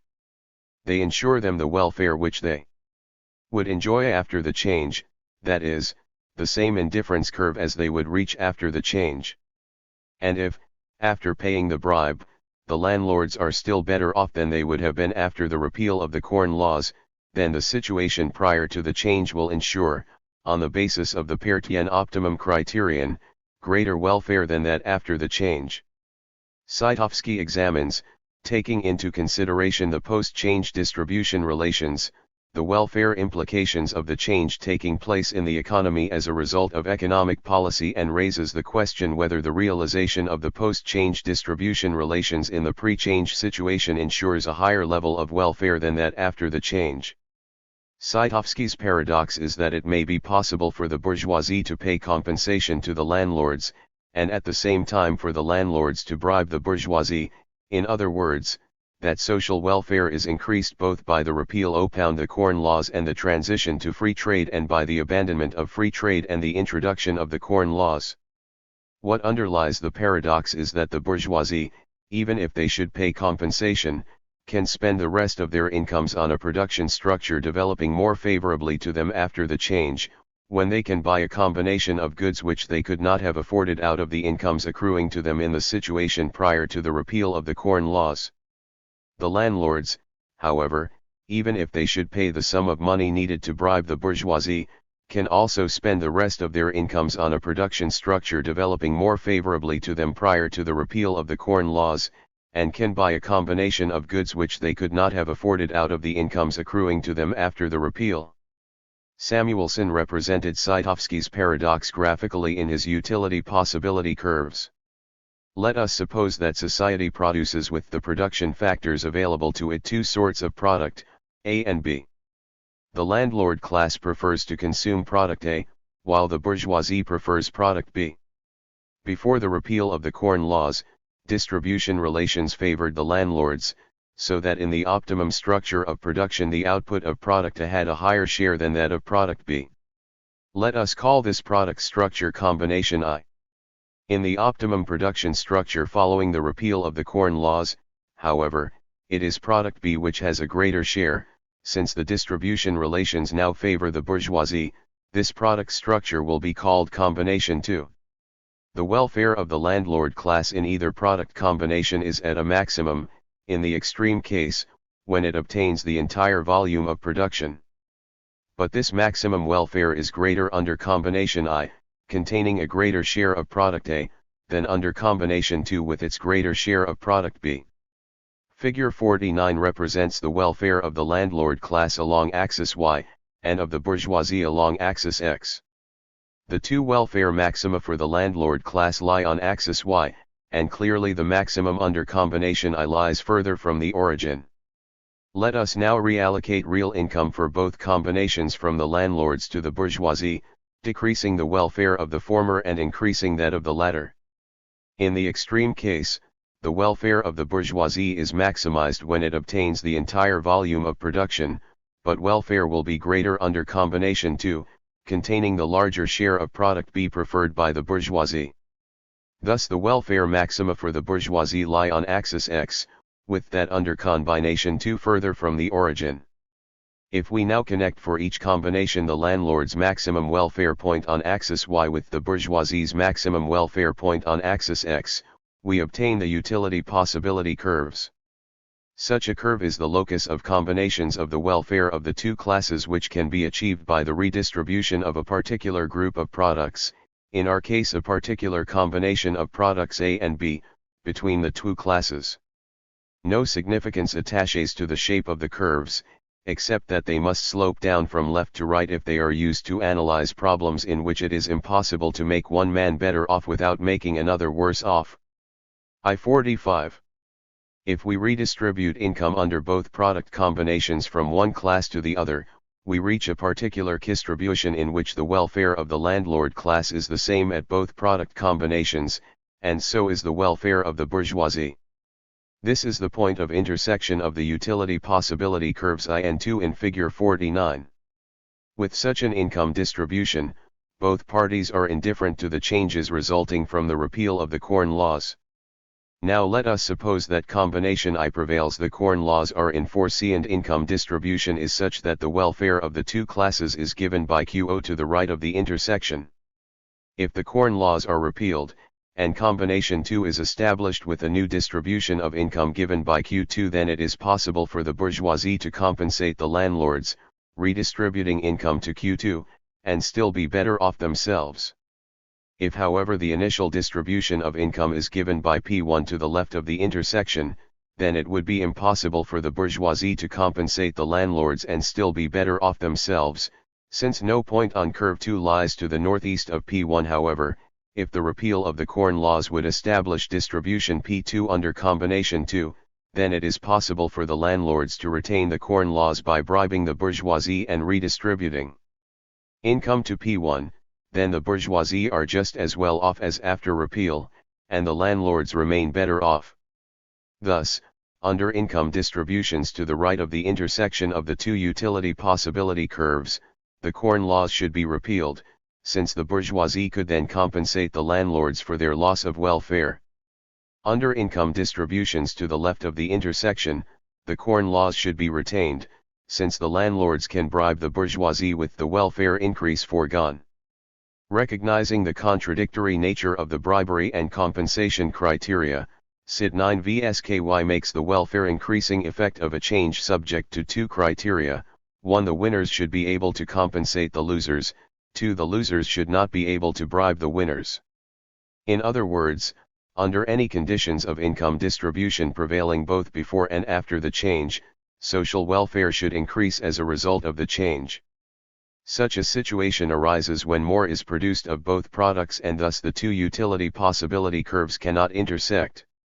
Does social welfare really increase if Saitovsky's double criterion is fulfilled? Instead of the capitalist-landowner relationship, let us now take the capitalist-worker relationship.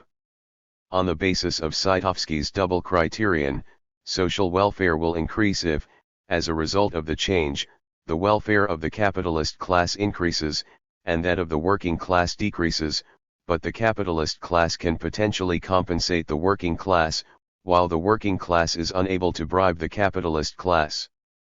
But the validity of the double criterion merely expresses that the output of all products has increased, or only that of certain products without a decrease in others.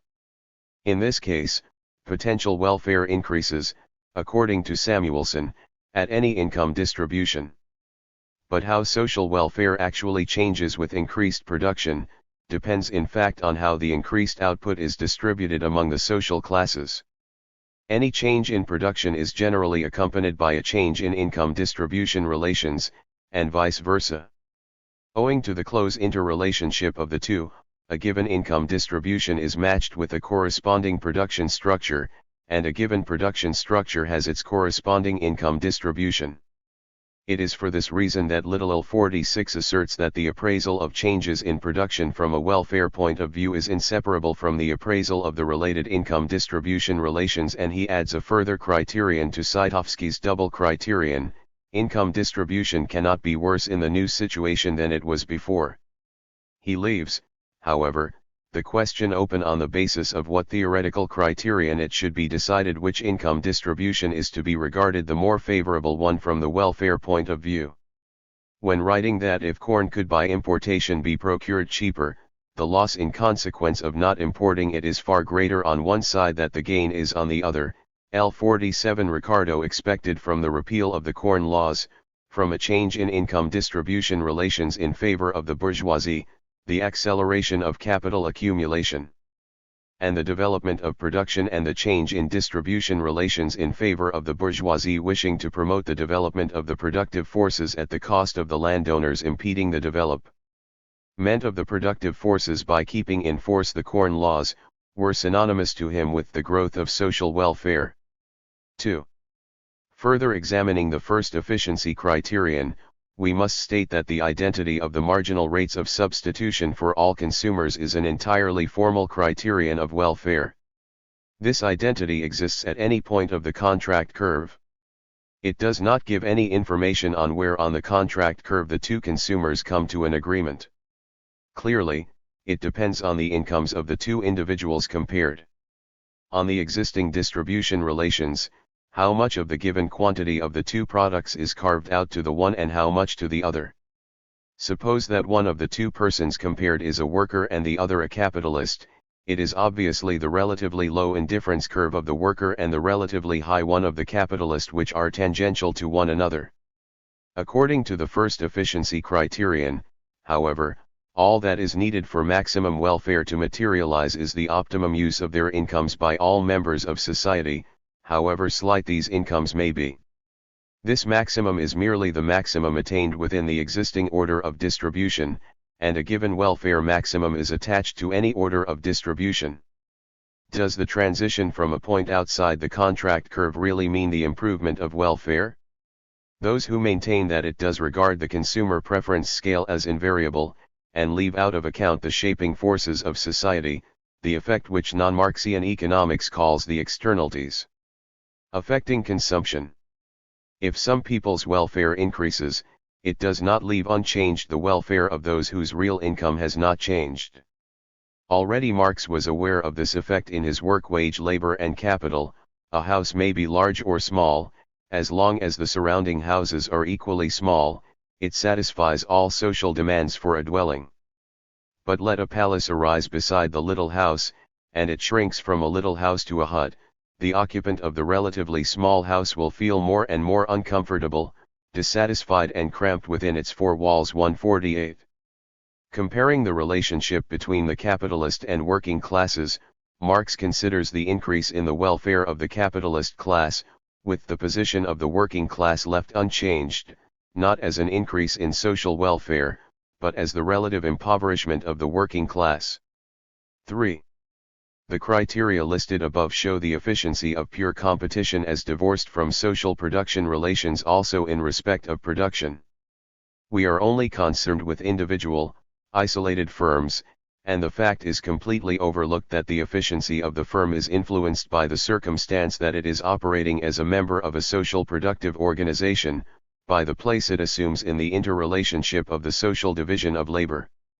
It is forgotten that the productive activity of isolated firms, constituting an organic part of social total production, also may come into conflict with that very social production. Certain social implications of the activity of isolated capitalist firms, some manifestations of the conflict between private and social interests, were already recognized by some neoclassical economists who, however, did not give up their microeconomic approach to economic relationships. Recognizing these phenomena, they wished to supplement the working of the economic mechanism under conditions of pure competition by certain economic policy measures of the state. The Marshallian external economies are already indicative of the positive effects of the producer's social relations on the output of the individual firms. In further developing Marshall's idea, Pigou makes a distinction between marginal private and social productivity of particular factors, or between marginal private and social costs of individual firms. If the marginal social productivity of factors exceeds marginal private productivity, this expresses that by employing the factors of production, the firm brings in a benefit to society which the firm cannot appropriate to itself. The reverse case occurs when marginal private productivity of the factors of production surpasses marginal social productivity, or, in other words, when the marginal private cost of a product is less than its marginal social cost. The development of technology has since produced much more convincing examples than those mentioned by Pigou. It will suffice to refer to the increasing pollution of rivers, lakes, seas, and the air caused by the activity of certain firms, the resulting damage of which, without being included in the costs of individual firms, is inflicted on society as a whole. Pigou emphasizes that the divergence of marginal private from socio product counteracts optimal resource allocation even under conditions of pure competition. It counteracts it, because, self-interest will tend to bring about equality in the values of the marginal private net products of resources invested in different ways. But it will not tend to bring about equality in the values of the marginal social net products. 149 That is, in pure competition, private and social interests clash, since the firms, in carrying on their activities, keep in mind only their private interests and set production at the level where their marginal private cost equals the price level, even if social interest would demand that their outputs be further expanded when the marginal social productivity of factors exceeds their marginal private productivity, or lowered in the opposite case.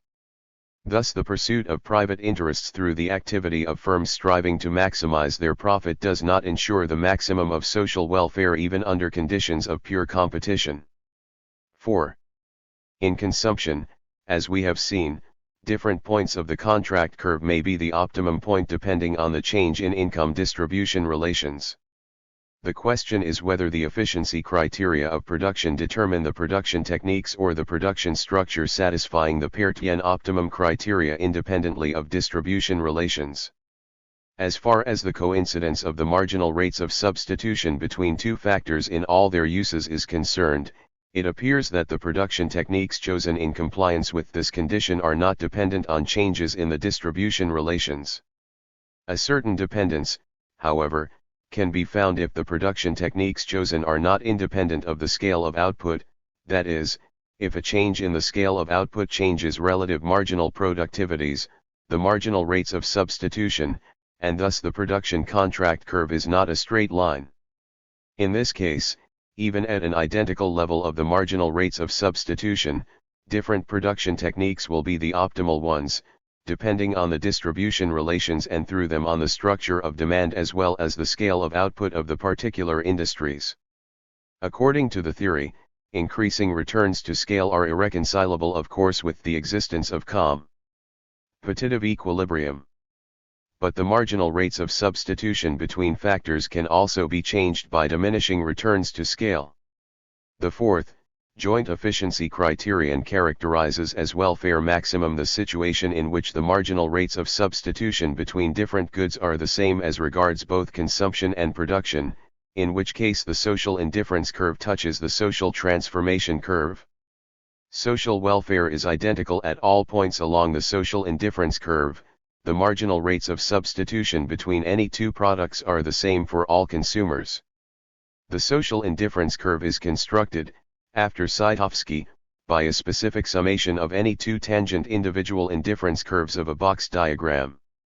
In the course of the summation, the two selected indifference curves touch each other at different points and, as a result, the position of the upper right-hand origin of the box diagram will change, too. The changing positions of the origins will describe the social indifference curve.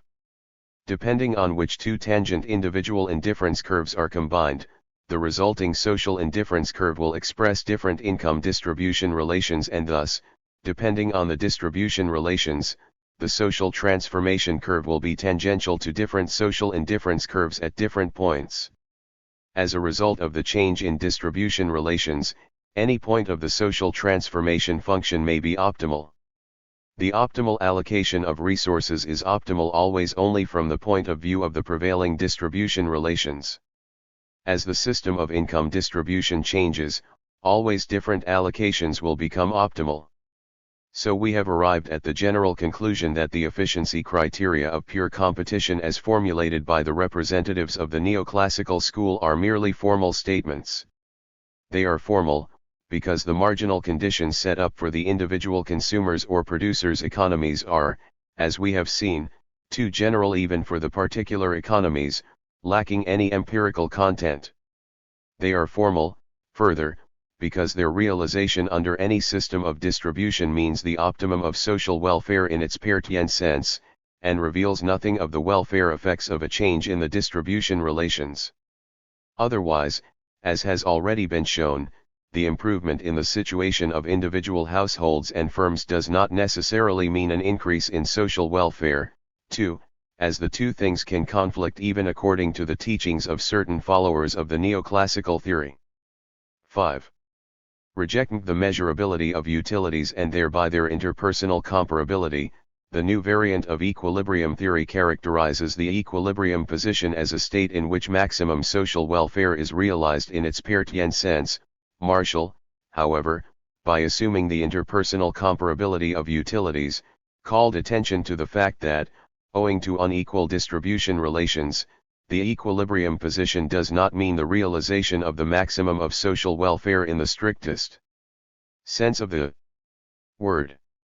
On the contrary, social welfare may be increased exactly by a level of supply or demand exceeding the equilibrium level. This is the case, according to Marshall, when the sellers' and buyers' economic positions are not equal. If the buyers are much worse off than the sellers, social welfare can be increased, in Marshall's model, by expanding output beyond its equilibrium size and by selling the products at a loss.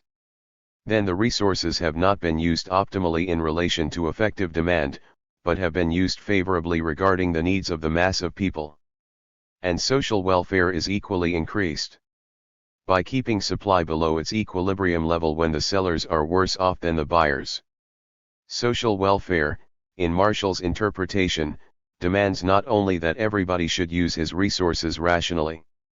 This welfare can also be increased if the consumers spend their incomes in such a way that they step up demand for the service of the poor, increasing thereby the incomes of the poor, because the same sum of money is of much greater significance for the welfare of the poor than for that of the rich. In Marshall's view, social welfare may also be increased by state intervention, through upsetting the equilibrium, in the case when in a society there are industries producing at a diminishing, and others producing at increasing returns. In this case, Marshall points out, the productive sector producing at diminishing return should be taxed, and the tax revenue should be used to subsidize the productive sector operating at increasing return. In the productive sector operating at diminishing return, the tax burden shifts the supply curve of the product upwards, which diminishes the output of the product concerned at a given demand function. As a result of decreasing output, the marginal cost of the product will fall, and thus the supply price not containing tax will also decrease, while the supply price also containing tax will increase to a lesser degree than the tax burden. Therefore, consumers' rent, which, according to Marshall, can also be expressed in terms of money, may decrease less than the tax revenue has increased. This depends on the steepness of the supply curve. If the government now uses this tax revenue to subsidize the output of products turned out at increasing return, then the productive sector concerned will expand its output, and can offer the increased volume of products at a price lower than their original marginal cost. With the expansion of output, however, the marginal costs and, in conjunction with them, the supply price is bound to decline, and thus the supply price established as a result of state subsidization will decrease by more than the amount of the state subsidy. Therefore, the increase in consumers' rent may exceed the degree of state subsidy. By taxing the productive sector operating at diminishing return and supporting the productive sector operating at increasing return, that is, by diverting price from actual marginal costs and thus by moving the economy away from the equilibrium position, consumers' welfare can be increased. Thus Marshall Tesso acknowledges that the undisturbed assertion of competition does not always ensure maximum social welfare. In this case, government measures are needed to increase it. Marshall's arguments paved the way for the emergence of welfare economics.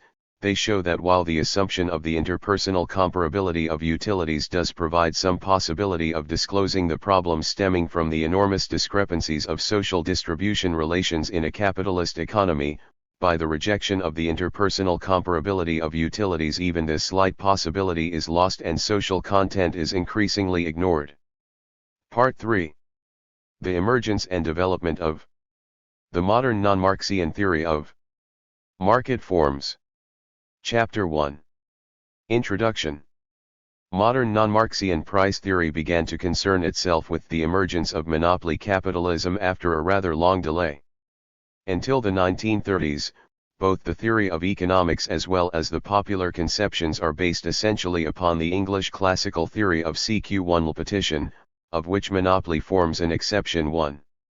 Schumpeter also writes that for a long time competition was regarded the normal case, in the sense that it covered the major part of the practice of business life, that deviation for point 1 the competition pattern was only fortuitous, and that competition must be the normal case, and appropriate economic policy measures should be applied to ensure that even if the elements of the actual system were not competitive, the whole should operate as a competitive system. Point 2 the explanation of the phenomena of capitalist economy on the basis of the theory of pure competition, the insistence on the efficiency of the capitalist economic mechanism under the assumption of pure competition, came more and more into conflict with the reality of capitalism.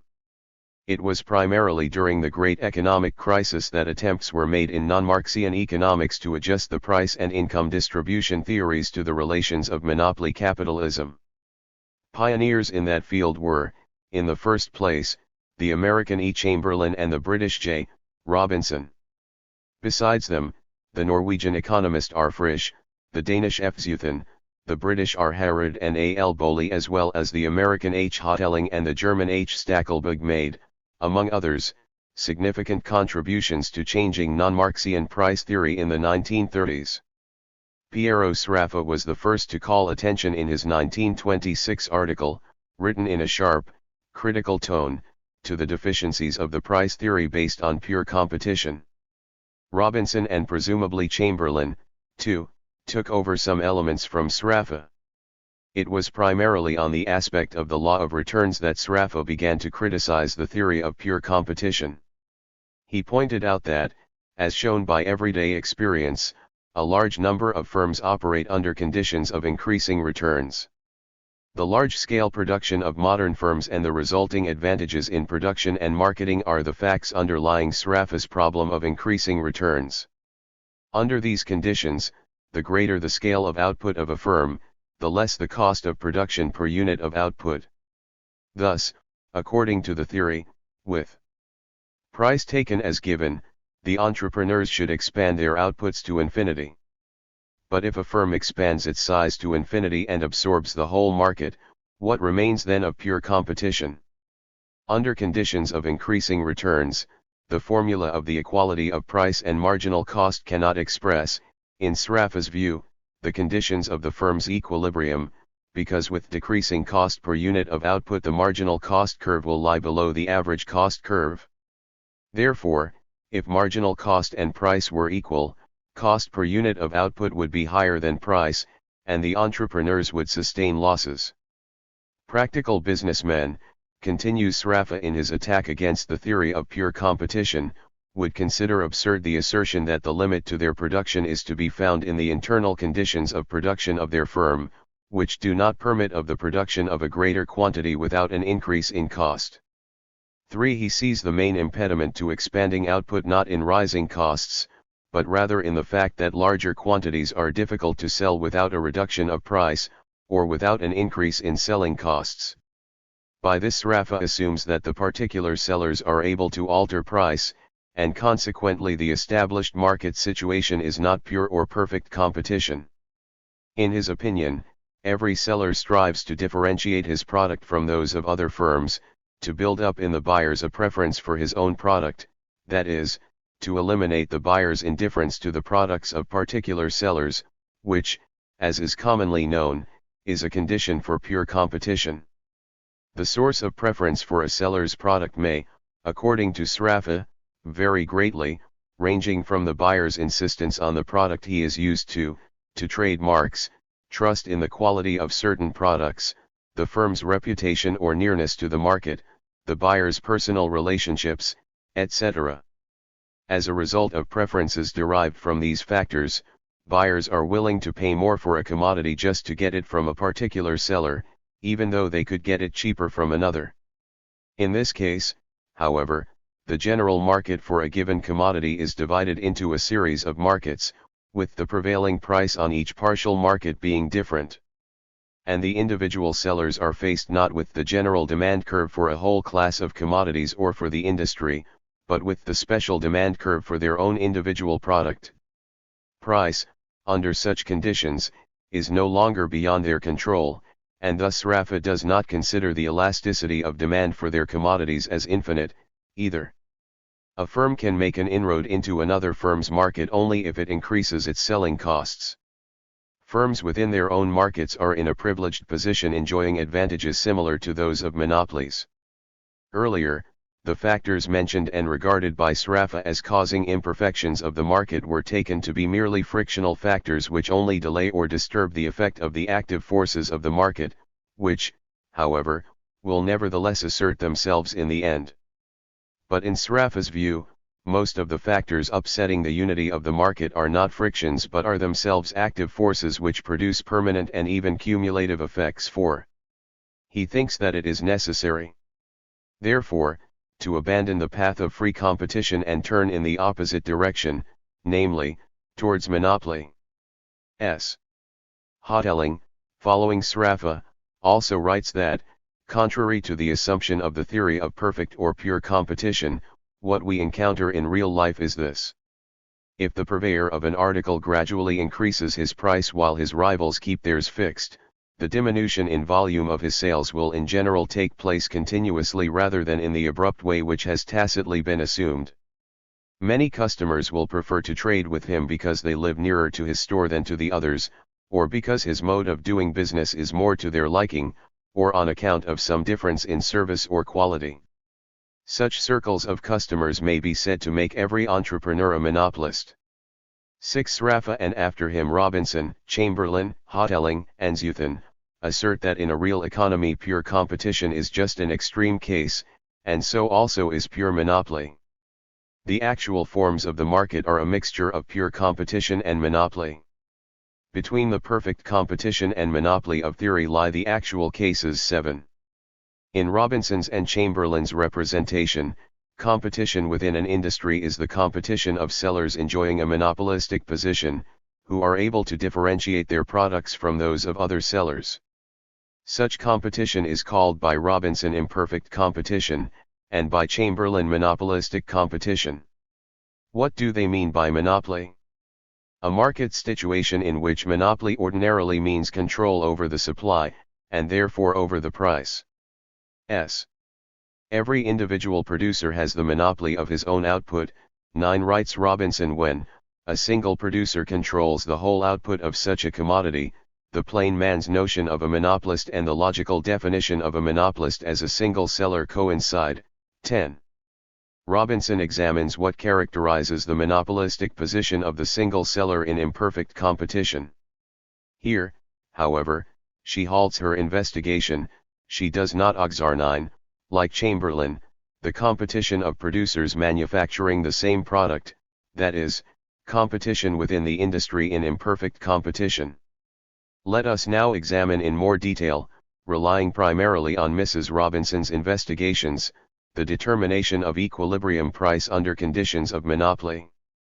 Chapter 2: Price determination in a monopoly situation. Total revenue function and marginal revenue. A supplier enjoying a monopoly situation, differentiating his commodity from the commodities of the other sellers of the industry, is faced in his own market with a demand curve of finite elasticity. Thus, by changing the volume of his output, he is able to change price, which is for him a so-called action parameter. In seeking to achieve maximum profit, he must reckon, therefore, with the fact that an increase in the quantity produced will decrease the price of his product. Thus in determining the scale of his supply, he must be aware of how his total revenue, i.e. increased quantity multiplied by decreasing price, will develop. His total revenue is the result of two opposed effects, in Stackelberg-SLL terminology of quantity and price effects. The increase in supply raises, the decrease in price diminishes his total revenue.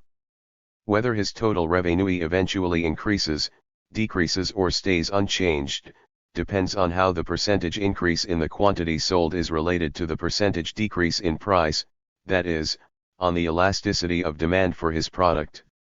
It was Marshall who first pointed out that the elasticity of demand changed with price. Representing the demand function by a straight line on a graph, we find that demand, SP, belongs to the price, OS. Reducing price by dP, demand will rise by dQ.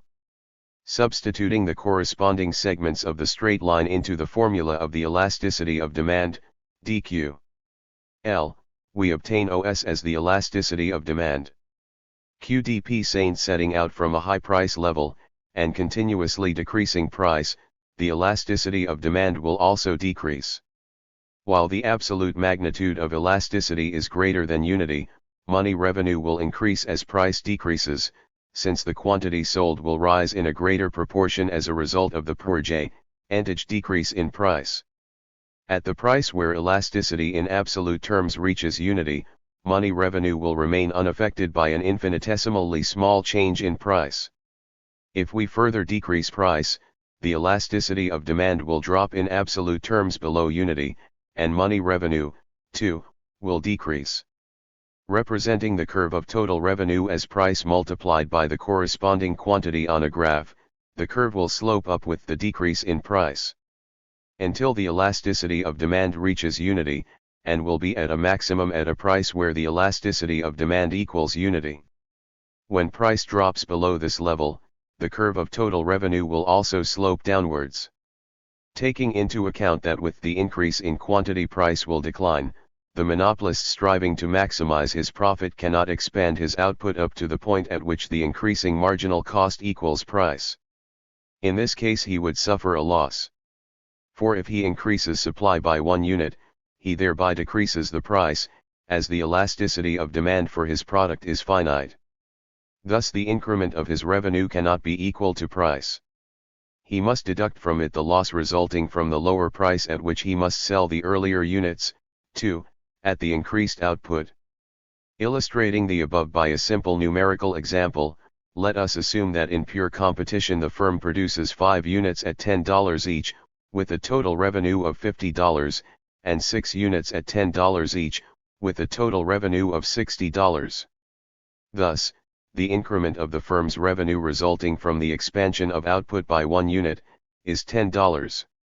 Suppose now that our firm attains a monopolistic position because, for instance, it is able to differentiate its product from other sellers' products. In this case, the elasticity of demand for its product changes from infinite to finite. Thus, the previous numerical example will be modified in this way. In a monopoly situation, the firm produces 5 units at $10 each, with a total revenue of $50, and 6 units at $9 each, with a total revenue of $54. Thus, its revenue increment is 4, less than price, which is due to the fact that in expanding supply it has to sell the earlier units, 2, at a price of 9 instead of $10. If it increased its output until marginal cost reached price, $9, it would lose $5 on the last unit. The revenue increment different from price has a crucial role to play in determining monopolistic equilibrium. That the two are different was already recognized by Marshall. In his study published in 1930, THIRD determines equilibrium under monopoly given this difference. We first encounter the term marginal revenue to denote incremental revenue in Robinson and Chamberlain. This concept expresses the additional revenue accruing to a firm from increasing its output by 1 unit. 223. In other words, it is the steepness of the curve of total revenue which finds expression in it. In pure competition, marginal revenue equals price. The size of marginal revenue in a monopoly situation was separately determined by Mrs. Robinson and the Italian Luigi Amoroso. Suppose the monopolist can sell quantity Q at the monopoly price P, so that his total revenue is PQ. If now he reduces price by dP%, he can increase his P sates by dQ%. His total revenue will grow by dQ% and will decreases QQ by dP%. The change in his revenue, D, equals PQ dQ PQ dP. Simplifying PQP and rearranging the terms, we get D equals P dQ P dQ, where Q dP is the reciprocal of the elasticity of demand. Thus marginal revenue P dQ equals price multiplied by equals OSST Saint OS but ST equals BP, and thus marginal revenue equals OSBP equals APBP equals AB, and is therefore less than price, AP. This marginal revenue will fall all along as price decreases, expressing that total revenue, until reaching its maximum, rises at a decreasing rate, owing to the decrease in the elasticity of demand. Marginal revenue will be zero at a price where the elasticity of demand drops to unity, and thus total revenue is at a maximum. When price declines further, marginal revenue will fall below zero. Equilibrium under monopoly. The Cournot point. Profit under monopoly is at a maximum when marginal profit equals zero, when revenue increment and cost increment, marginal revenue and marginal cost, are equal. The point at which the marginal revenue curve and the marginal cost curve intersect is called the Cournot point in honor of Cournot, the Fr 5T, to attempt to determine, by means of the demand function, the price level ensuring maximum profit under monopoly conditions. This equilibrium point, however, appears at a lower output level than that which corresponds to the equality of marginal cost and price. Mrs. Robinson determined price under monopoly by projecting onto the demand curve the quantity given by the point of intersection of the marginal cost curve and the marginal revenue curve. The marginal cost curve in monopoly does not express a supply function, for a monopolist equates marginal cost not to price but to marginal revenue, which diverges from it. Then a supply curve can no longer be meaningfully or usefully drawn, and cannot be drawn at all, T2 writes Shackle in conjunction with monopoly. Some differences between monopoly and pure competition. Sraffa's problem with diminishing marginal revenue was solved by Mrs. Robinson. In monopoly, equilibrium may be established under conditions of both constant and even increasing returns, if the marginal cost curve cuts the marginal revenue curve from below, as in figure 54a and b. In the case of increasing returns, this requires that the marginal cost curve is more elastic than the marginal revenue curve. The condition is fulfilled in figure 54b but not in figure 54c. Mrs. Robinson emphasizes these changed conditions of the possibility of equilibrium as an essential difference from pure competition. She also points out that if the price in monopoly only covers unit costs, the price line touches the average total cost curve not at its minimum, but at a point on its downward sloping segment. Capacity is, then, not utilized optimally in this case. Mrs. Robinson raises the question of the scale of output and price if a certain commodity, which was formerly produced by competing firms, is monopolized. She assumes that the change affects neither the demand nor the supply curve of the industry. In this case, production under conditions of free competition is, in her view, larger than production under monopoly, and price is lower. Mrs. Robinson admits the fact of exploitation in the case of monopoly. The worker cannot get as his wages the marginal productivity of his labor multiplied by the product price, but only the marginal productivity of his labor multiplied by marginal revenue. Illustrating this by a simple example, let us assume that in a firm, under pure competition. Chapter 3. Chamberlain's Theory of Monopolistic Competition. Introduction. Simultaneously with Mrs. Robinson, Chamberlain also chose the theory of monopoly, instead of the previously prevalent theory of pure competition, as a starting point for his value theory. It is here that the superiority of approaching the problem through the theory of monopoly rather than through that of competition is at once apparent.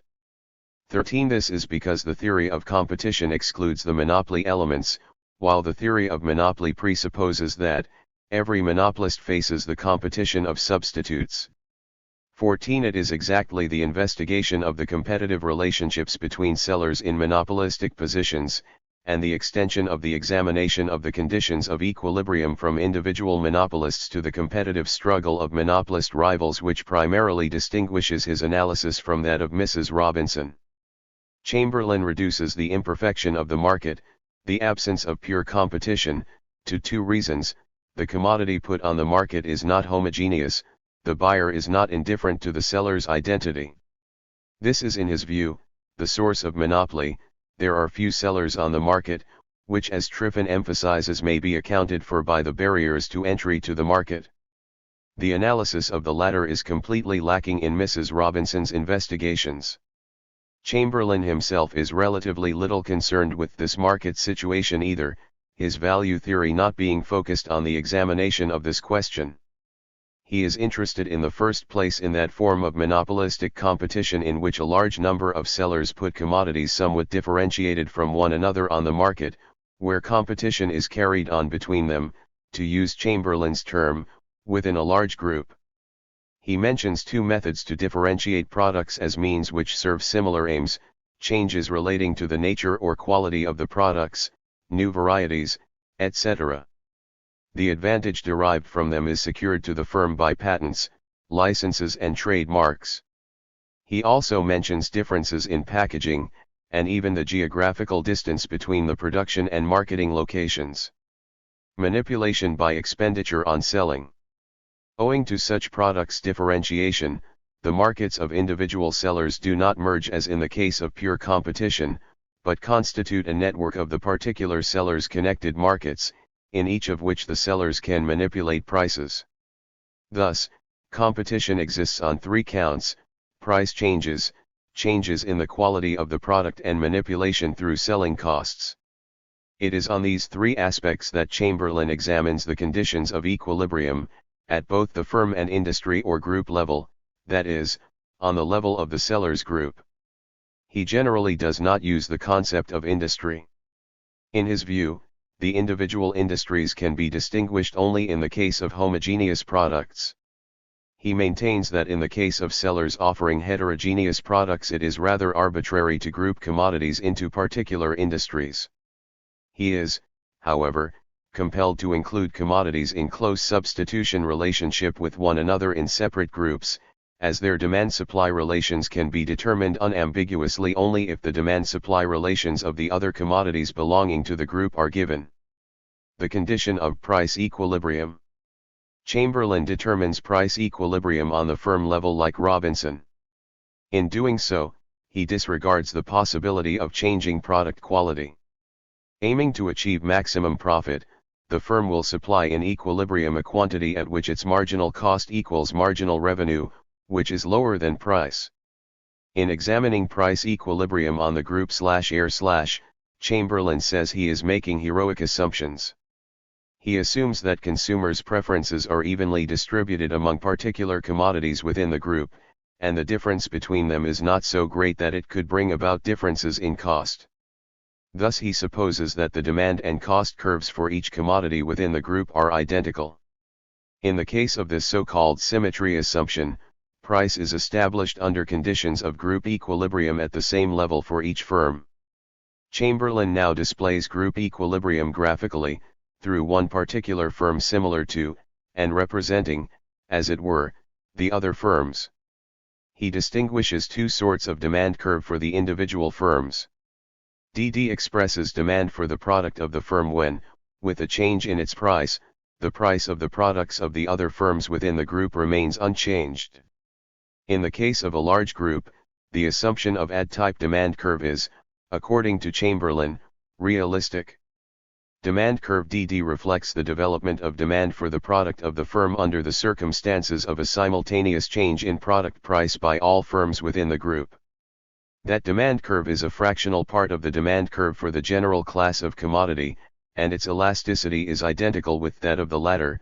DD is evidently more elastic than DD, because the demand for the firm's product increases more if only that firm alone lowers the price of its product and its competitors do not, than if the price reduction is general, or demand decreases more if that firm alone increases the price of its product than if its competitors do the same. The position of DD depends on the seller's number. The more there are, the more the curve will shift towards the left, the less of the total demand for that kind of product will fall at any given price to one firm, and the less a firm will be able to increase its demand by decreasing the price of its product. If, however, the number of firms decreases, curve DD will shift to the right.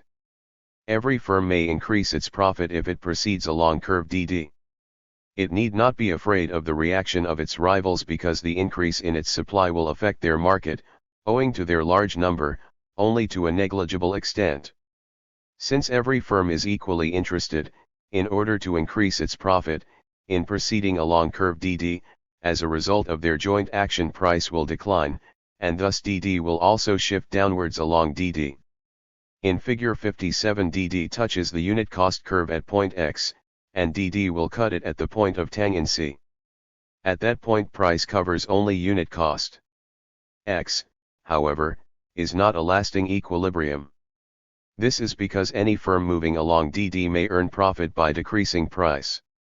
Every firm expands its supply, decreasing thereby the price of the whole commodity group along DD, and DD shifts downwards, finally touching the unit cost curve at point T.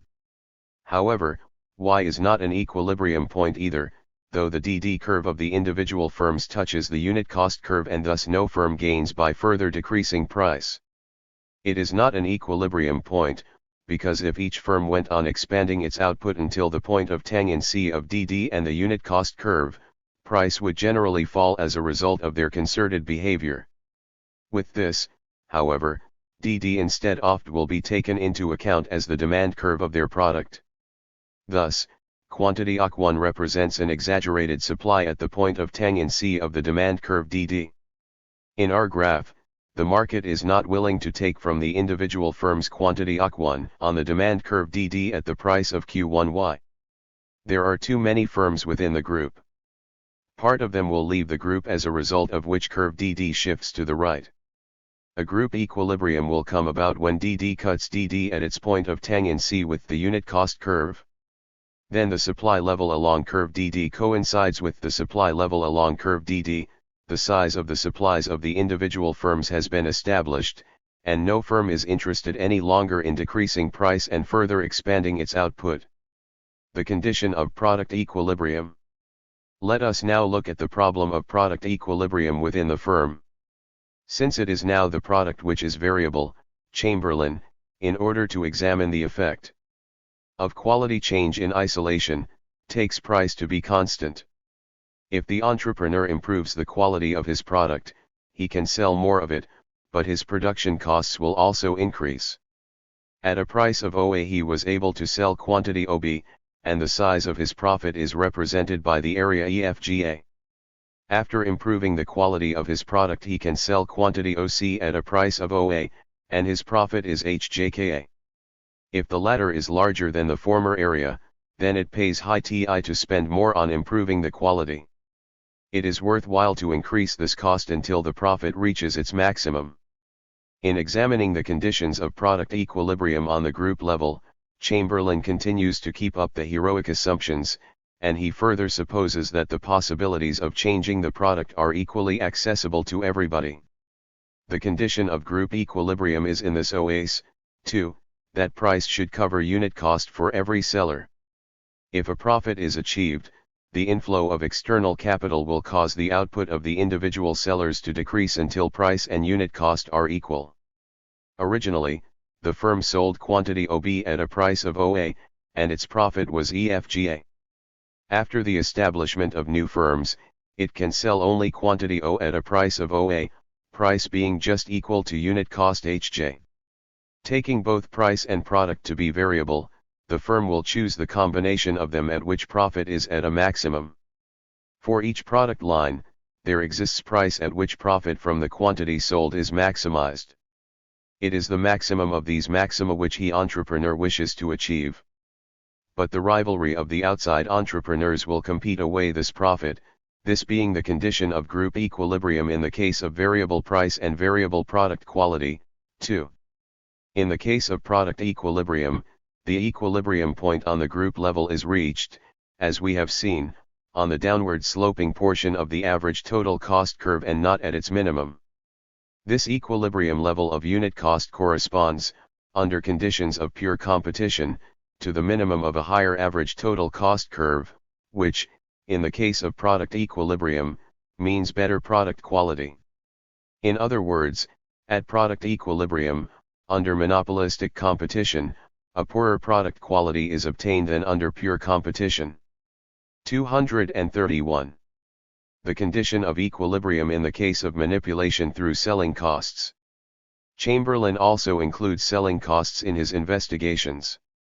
By his selling costs, the entrepreneur tries to change the demand function for his product, while his production costs affect the supply side. As quantity sold depends on price, product quality, and selling costs, Chamberlain, in order to examine the effect of seller.g costs in isolation, regards price and product quality as given. With an increase in selling costs, more and more of a certain quality of product can be sold at a given price. But a given amount of selling costs can be used in different ways and with different efficiency.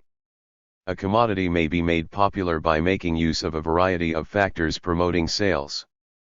Advertisements can be made in magazines, on the radio, etc., window displays, and advertising specialists, etc., may be employed for boosting a commodity.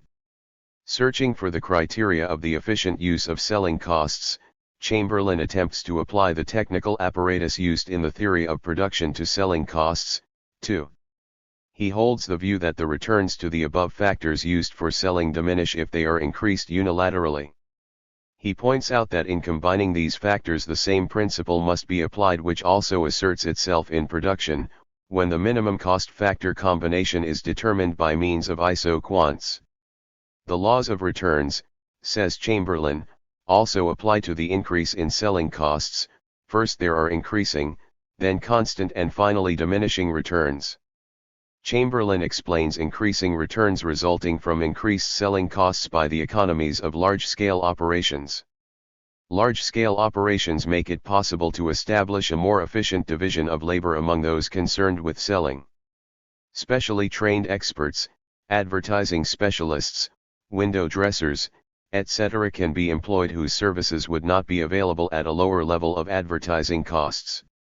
He also refers to the suggestive power of repetition, to the fact that the consumer does not change his consumption habits overnight, under the influence of the first appeal of the advertisement. He must be incessantly attacked by advertisements until the commodity concerned evokes his interest. However, while increasing selling costs, we shall sooner or later face forces working in the direction of diminishing returns. Advertising costs will first conquer the easily accessible buyers. Then, the number of buyers can be increased only by winning over the less easily accessible customers, which will also involve an increase in advertising costs. Later, after consumers have already bought a certain quantity of the commodity in question and want to make further purchases, they will have to renounce other, more and more important goods. They can be persuaded to do so only by a further increase in advertising costs. Thus, in Chamberlain's representation, the average and marginal costs of advertising are also U-shaped. Their position, the point from which they begin to rise, depends on the nature and price of the product, the competition from substitute products which restrict the market. In his view, the costs affecting the quality of the product and selling costs are closely interrelated.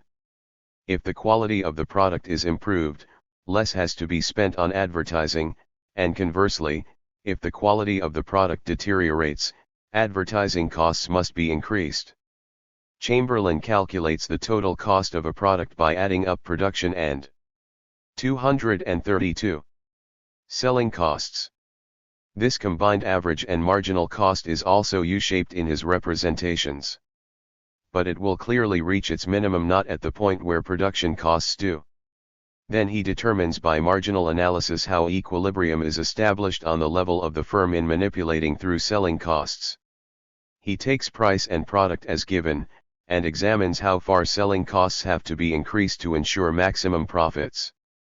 Clearly, up to the point where the combined marginal cost reaches the level of marginal revenue. Taking price and selling costs to be given, the entrepreneur must choose as a next step that version of the product, suggests Chamberlain, which yields maximum profit. Finally, by changing all three factors, price, product, and selling cost, the entrepreneur must determine product quality, price, and selling costs so that his total profit should be at a maximum. In Chamberlain's view, in the case of group equilibrium, profit must disappear even if advertising costs are included. 233. Chapter 4. The problems of market equilibrium in duopoly. In an intermediate position between monopoly and pure competition lie the cases of duopoly and oligopoly. In analyzing monopolistic competition between members of a large group, Chamberlain abandoned one assumption of pure competition theory, that of product and seller homogeneity. In analyzing pure duopoly and oligopoly, he abandoned a different assumption, that there exists a large number of sellers. In duopoly 2, 0 will give A's reaction curve expressing how A will react to the different quantities supplied by B, assuming that B will not change his supply if A adds to it his own profit maximizing supply. Before an equilibrium position is reached, only one duopolist's profit can be at a maximum, namely the one who adjusts his own supply. Thus, if A supplies initially OA, B maximizes his profit by supplying OB1. A must then reduce his supply to OA, in order to maximize his own profit. In response to this, B increases his supply to OB2. In this way, the equilibrium point is approached. The same applies if we start at any other non-equilibrium level of supply. In Bertrand's representation, duopolist A takes the other party's price policy to be given. In this belief, he cuts the price of his product in order to expand his market.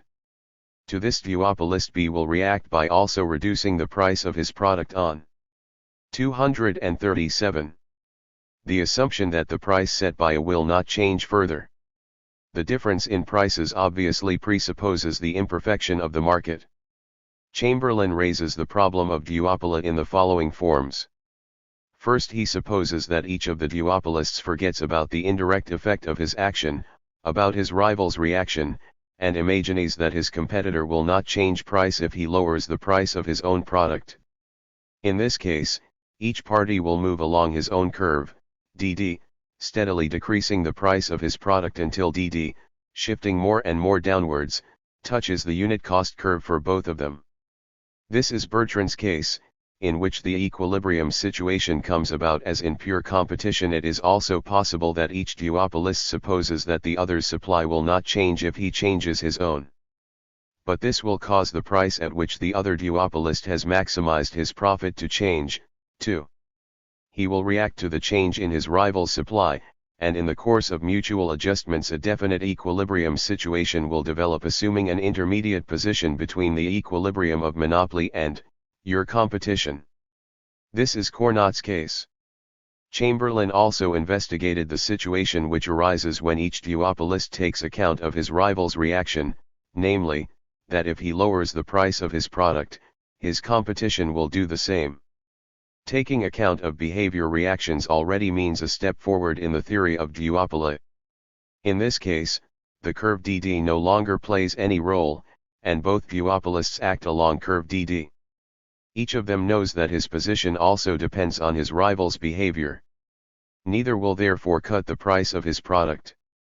The quantity supplied will be such as if a monopolistic agreement had been concluded between them. Is Stackelberg enriched the non-Marxian theory of duopoly with the concept of asymmetric duopoly.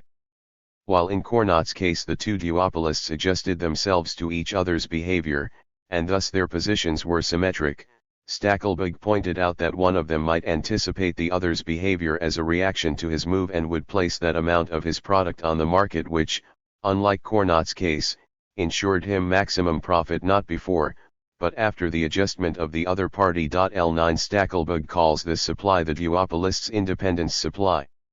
Thus, in the case of asymmetric duopoly, one party takes the lead ANR. The other adjusts himself. But either may recognize the other's adjustment, compare the independence and dependence positions and choose the one which is more favorable for him. In general, it is the independence position which is more favorable for both.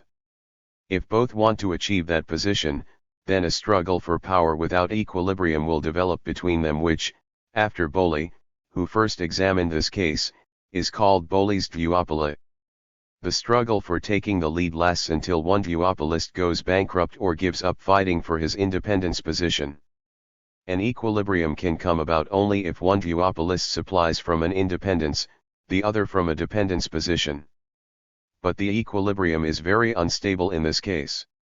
Sooner or later, the duopolist in a dependence position will make efforts to achieve independence.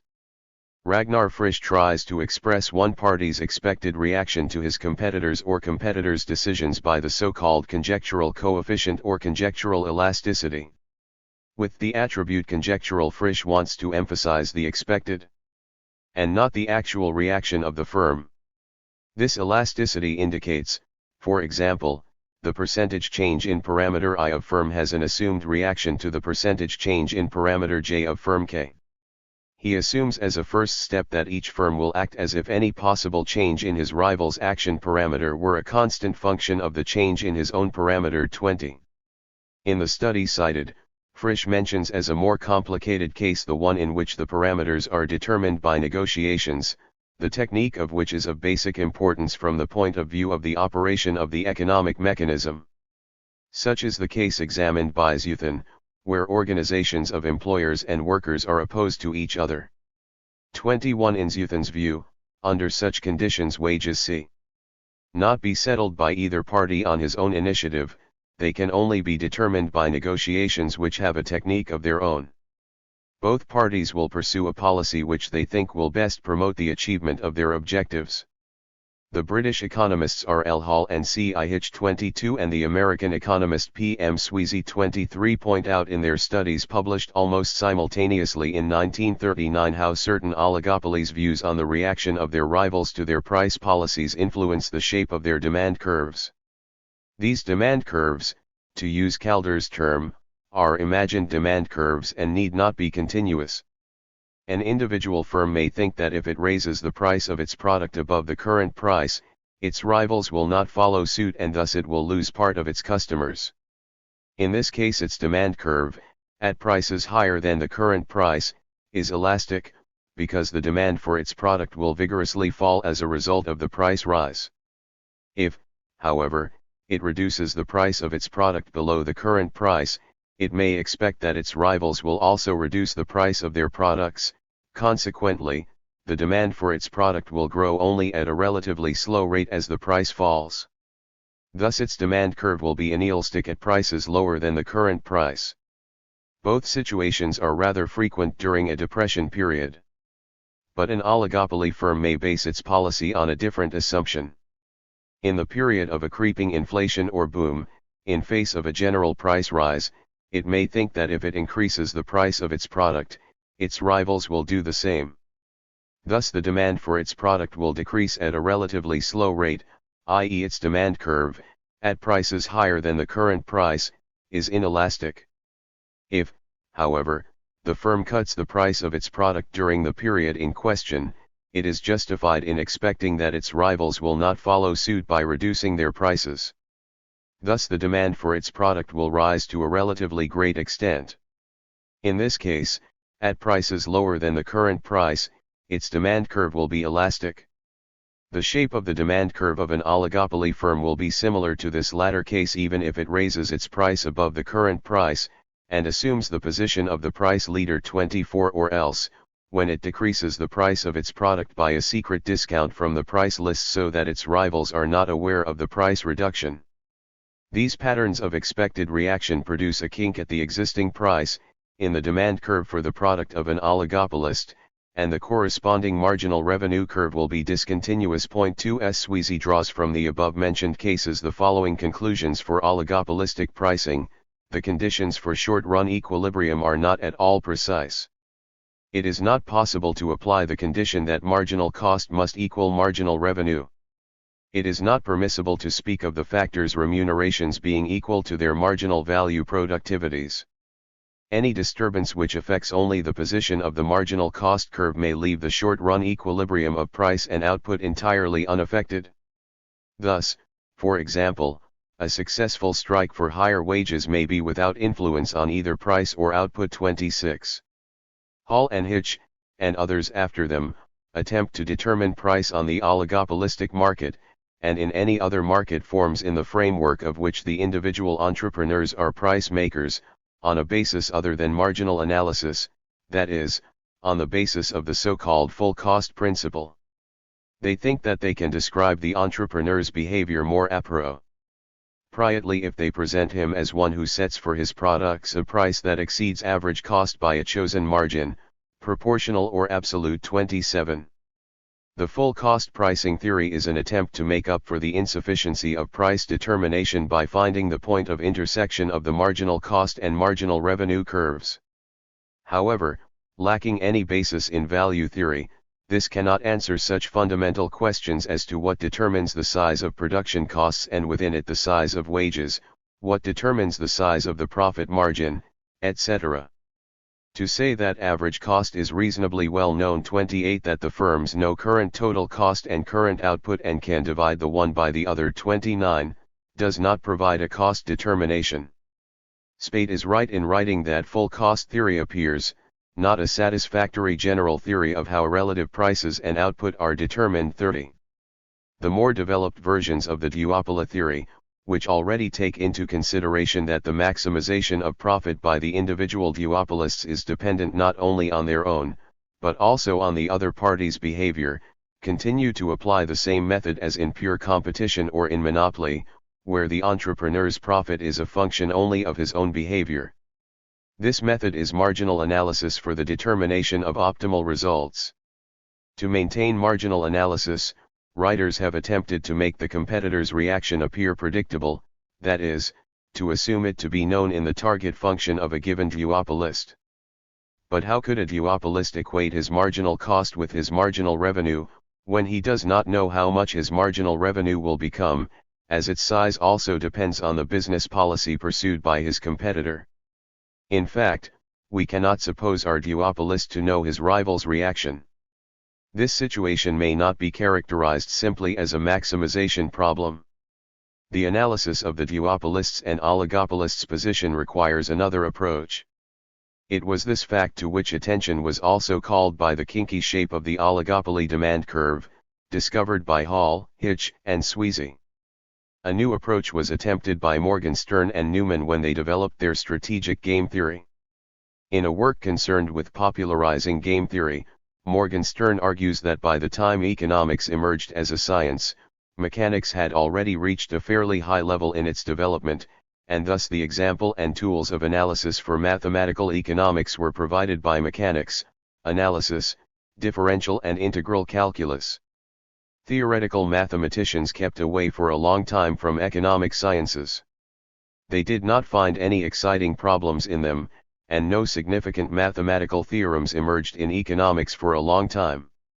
In analyzing economic phenomena, economists made use of the mathematical apparatus evolved in the exploration of Naturphenomena.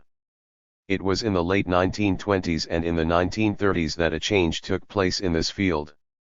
As pioneers, Morgenstern mentions two mathematicians of Hungarian origin, Abraham Wald and John Newman. Wald tried to reveal and solve the problems involved in Walras's, Pareto's, and Castle's general equilibrium theory, while Newman worked out the theory of strategic games.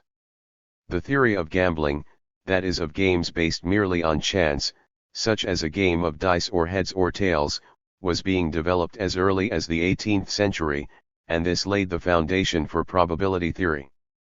Newman's strategic game theory, however, is a model of parlor games whose outcome, unlike gambling, depends not exclusively on mere chance but on the behavior of the players and, additionally, on a chance component. 31. Every player would like to win as much as possible. His information, however, is often limited. It is a matter of chance what cards are dealt to him. He must contemplate how his fellow players will react to his own moves. The outcome depends on the joint behavior of all players, and only partly on the behavior of any individual player. That player behaves rationally who chooses the best of all possibilities available to him. Thus, game theory also elaborated the logic of rational choice, only on assumptions different from those discussed so far. Business life, too, is full of game situations. The cases of duopoly and oligopoly were so regarded by both founders of game theory, who determined the conditions under which the competition of duopolists and oligopolists yields optimal and stable results. Game theory does not suppose the duopolists to have a definite idea about the countermeasures to be taken by their rival. It assumes, however, that each of them is familiar with the other's strategies. He knows the information contained in the table below, how much his profit will be in the various strategy pairs. The players chose their strategies independently of each other, no player knowing in advance the particular variety of strategy which the other players will choose for the given game.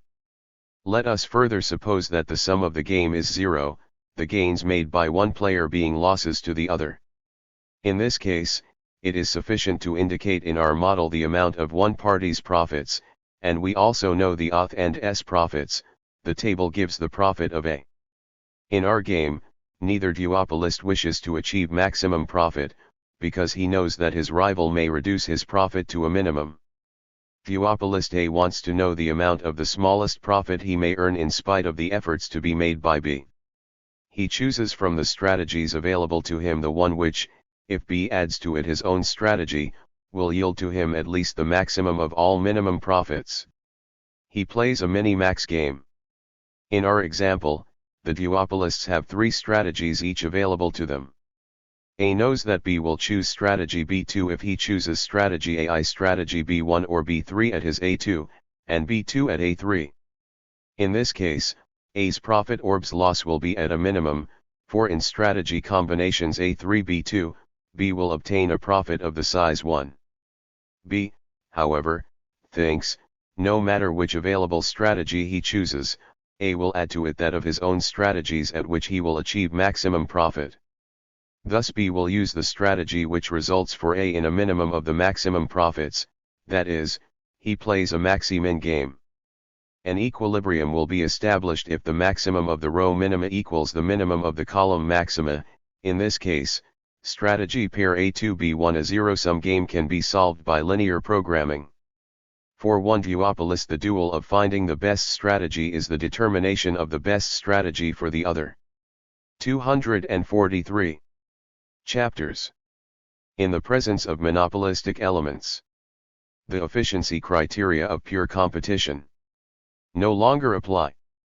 With the inclusion of monopolistic elements, the picture of capitalism drawn by non-Marxian economics from its model based on pure or perfect competition will change. It turns out that it is no longer ensured that the consumers spend their income so as to achieve maximum satisfaction, since the factors of product differentiation may misinform them about the utility values of commodities and delude them into undesirable purchases, thus misleading them in making their choices. As a consequence, they wrongly estimate the relative marginal utilities of products, so that the coincidence of the estimated marginal rate of substitution and of relative prices does not ensure maximum satisfaction. The consumer's irrational insistence on buying from the seller he is used to also counteracts maximum satisfaction, because he might buy goods of better quality elsewhere, at the same or even lower prices. Since product equilibrium is achieved at an inferior product quality in monopolistic competition than in pure competition, the consumer will get poorer quality for the same price, or is compelled to buy the same quality for a higher price. 32 Making use of product differentiation and of advertising costs in competitive struggle increases the price of products and leads to a waste of resources. 33 In the presence of monopolistic elements, the relative prices of products do not ensure an optimal allocation of resources among their different uses. The reward to factors is not equal to their marginal productivity multiplied by product price, but their marginal productivity multiplied by their marginal revenue, which is lower than price. Moreover, since in the presence of monopolistic elements price deviates from marginal revenue differently in the various branches of production, Depending on the degree of monopoly in them, identical money incomes may accrue to factors in each productive sector where they are employed, while their marginal productivities multiplied by price, which measures their marginal social significance, are different. 34 The ideal allocation of resources, which would demand that factors should be directed into industries in which marginal productivity multiplied by the price of product is larger, does not materialize. Compared with a perfectly competitive situation, too much is produced of a commodity for which there is a more elastic demand and whose production is, consequently, less monopolized, and too little of those commodities for which there is a less elastic demand and whose production can therefore be monopolized to a greater extent. 35 The distortion of demand by a false estimation of the marginal rate of substitution will also lead to an incorrect allocation of resources. Compared with the situation in pure competition, resources are not efficiently utilized under conditions of monopoly. Equilibrium is established on the downward sloping portion of the unit cost curve and not at its minimum point. And since the monopolist restricts his output in such a way that price is kept above marginal costs, part of the resources will remain unutilized. 36 Rigid price, and the presence of monopolistic elements prevent adjustment to an economic change. 37. Stackelberg points out that the movement of prices in certain varieties of duopoly or oligopoly does not necessarily call forth an appropriate correction to establish market equilibrium. As a result, a permanent disequilibrium comes about, or an economic war causing serious damage, a so-called cutthroat competition, evolves. He emphasizes that in such a case an equilibrium is established only by means of a price set by the government. It does not come into being by itself. 38. Chapter 6. The classification of market forms by Triffin. Product differentiation, which stimulated Chamberlain to operate with the concept of small and large groups instead of industries, led his disciple, Robert Triffin, to take a further step. Triffin holds that under conditions of monopolistic competition there is no natural boundary whatever by which to isolate certain parts of the economy as industries. Thus we are faced only with sellers who produce products different from those of others. The product of each seller is surrounded by an unbroken chain of substitutes in that each commodity has its more or less close substitute, and these substitutes, too, have their own substitutes. If the price of a commodity rises, some buyers stop buying it and buy something else. Triffin, by eliminating competition between industries, relates the individual firms directly to the general competition of the community of sellers. Triffin starts from the individual firms in trying to classify the competitive relationships surrounding them. His classification is based on the consideration of how a firm, by changing the price of its product, influences the sales of its rivals' products. Thus the basis of classification is the cross-elasticity of demand. For Triffin, it is not the firm of a particular industry which is in competition with the firms of the same industry or other industries, but one firm with its rivals in general. Triffin 39 distinguishes three basic cases. A. If firm J cuts the price of its product slightly and reduces thereby the sales of firm I to zero so as to attract to itself all the customers of firm I, then the cross-elasticity of the product of firm J, OC1, OPI, is infinite. Both firms supply homogeneous products, and the form of competition between them is homogeneous competition. Firm J may face not only the homogeneous competition of I, but of any number of firms. B. The other extreme arises when the price cutting of firm J does not affect the sales of firm I, cross-elasticity is zero, and there is no competitive relationship whatever between firms J and I. If I's sales are independent of the price policy of any other firm, we are faced with the case of pure monopoly. C. Homogeneous competition and pure monopoly are two extremes. What is generally typical is the case in which firm J, by cutting the price of its product, does influence the sales of firm I without reducing them to zero. The size of cross-elasticity is finite. These two firms are in competition with one another, but the struggle between them is not so sharp as in homogeneous competition. The two firms put heterogeneous products on the market, and the form of competitive struggle between them is heterogeneous competition. Within both homogeneous and heterogeneous competition, Triffin distinguishes two subdivisions of competition depending on whether firm I, influenced by the price policy of firm J or some of the firms belonging to J, will react with its own price and sales policy on the price formation of firm J. Triffin expresses this by the reciprocal of cross-elasticity, OP1. OC1. What is virtually involved here is the cross P1QT flexibility of the price set by firm J. If this indicator is 0, then firm J need not be afraid of the retaliation of firm I. If, however, some of these firms J that influence I are themselves affected by the changes in the price output policy of firm I, this may be expressed in the condition that QTOPJ be also significantly different PJ oct from 040. In this case, there exists an oligopolistic relationship between I and the firms in question. Thus, both homogeneous and heterogeneous competition has, depending on the value of cross-elasticity, two subdivisions, oligopolistic and non-oligopolistic competition. Chapter 7. A critique of the non-Marxian interpretation of monopoly. 1. With the inclusion of monopolistic elements in its price theory, non-Marxian economics attempts to bridge the gap, untenable in a period of great economic crisis, between the model of pure or perfect competition and capitalist reality. Non-Marxian textbooks of political economy usually confine the problem of monopoly to the question of monopoly price. The theory of monopoly price, however, does not analyze at all the essence of modern monopolies. Monopolies cropped up at every stage of the development of commodity production, while modern monopolies differ in quality from the previous ones. Modern monopoly represents a special stage of capitalist development. Lenin assigned to it its historical place by declaring it to be the highest stage of capitalism and scientifically analyzed its main manifestations. Most non-Marxian economists, however, see in the monopolies only a certain market form which may occur in any period of the history of commodity production.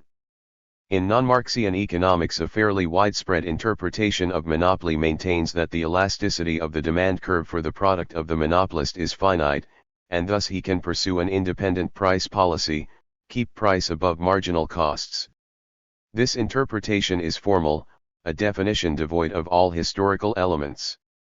It makes the concept of monopoly so broad that it comprises not only monopoly in the Marxist sense of the term, but any firm enjoying, thanks to product differentiation, a privileged position, as well as the formations of pre-capitalistic times with monopoly power, guilds, trading companies endowed with privileges, etc.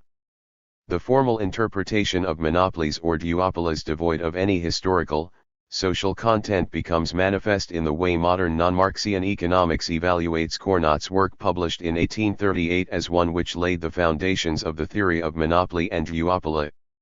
Cournot, writes Blagg, not only founded the theory of monopoly but also the theory of duopoly of 42. What could Cournot know in 1838 about the reality of monopoly capitalism? Without analyzing the production relations underlying monopoly and duopoly, he wished, in an entirely formal way, to answer the question of how to determine profit maximizing price if one or two sellers dominate the market.